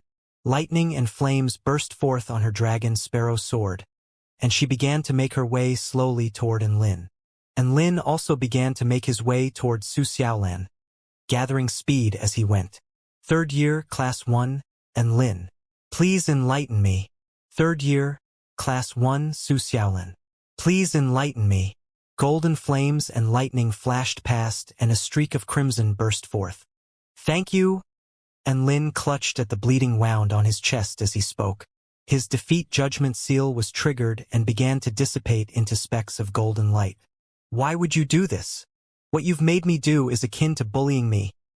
Su Xiaolan lowered her head, and the dragon sparrow sword trembled in her hand as a golden tear illuminated by her sword dripped down from her face. And Lin looked at Su Xiaolan to find that her beautiful features were stained with blood. He wanted to wipe the blood from her face with his hands, only to find that his arms had already dissipated into golden light, and he was soon enveloped by darkness. Go fuck yourself. You piece of shit system. He cursed the system 10,000 times over in his heart. All the students stared up at the image on the crystal screen, feeling like their brains had disintegrated into mush. Is this the legendary love-hate relationship? Senior and Lin was defeated just like that? I can't accept this. How could this happen? Sigh. I was so looking forward to seeing Senior and Lin in action during this free-for-all battle. Who would have thought that things would end like this? I seem to have suddenly understood something after seeing Su Xiaolan's expression. Just as all the students were caught in a heated discussion, a golden light flashed and Lin appeared on the white jade plaza. All the students turned to look at him with different expressions. Some looked at him with a scorching gaze, others with confusion etched on their faces, and there were also a few who took pity upon him. And Lin took a deep breath and sat down on the ground. He closed his eyes and ignored everyone as the healing spell formation took effect on his body. Above the enchantment enveloping the forest of 1,000 peaks, the teacher responsible for combat capability evaluation, Song Qing, was scratching his head in exasperation. Vice Principal Yu Hua was also completely dumbfounded. He came just to see Lin's new strength as a soul formation stage cultivator. But what spectacle was he treated to instead? Song Qing, what do you think of all this? Vice Principal Yu Hua asked. I think there's something fishy going on here. Earth Immortal Song Qing replied with a solemn expression. Vice Principal Yu Hua glowered at him. Cut the crap. We all know there was something fishy with that battle. Earth Immortal Song Qing wiped away the sweat pouring from his forehead and analyzed in a low voice. I think student Lin has given up on himself. Either that, or he was trying to hide his true strength, so he could be eliminated from the free-for-all battle via self-detonation. Vice Principal Yu Hua rolled his eyes. Then he could have just self-detonated as soon as the event began. Why would he intentionally involve others in the explosion? Earth Immortal Song Qing hesitated for a moment before replying. Could it be that he did all of this for Su Xiaolan? Not just Lin, but even Lu Qianhuan as well. It looks like they were both trying to help Su Xiaolan. Sigh. I don't understand young people nowadays anymore. Vice Principal Yu Hua sighed with exhaustion and resignation. Earth Immortal Song Qing looked at the few names of interest on his tally board. Su Xiaolan, combat capability, 1180. Achievement, 1320. Lu Qianhuan, combat capability, 1310. Achievement, 680. Xianyuan Cheng, combat capability, 1030. Achievement, 890. Lin, combat capability, 120. Achievement, 0. Lin's combat capability score was given based on his running speed, as well as the speed of his sword strikes. If it wasn't for Earth Immortal Song Qing's keen observation, he would have ended up with a combat capability score of 0. Could it be that Lin no longer has the power to even make it onto the Immortal rankings board? Should we tweak his combat capability score a bit so he can at least squeeze his way into the top 100? Otherwise, the stark contrast may deal too heavy a blow to him psychologically. Earth Immortal Song Qing muttered to himself. Vice Principal Yu Hua immediately aimed an enraged glare at him. As a teacher, your evaluation can't be swayed by your emotions, understand? Earth Immortal Song Qing heaved a forlorn sigh. I know, but I can't help but feel bad for student Lin.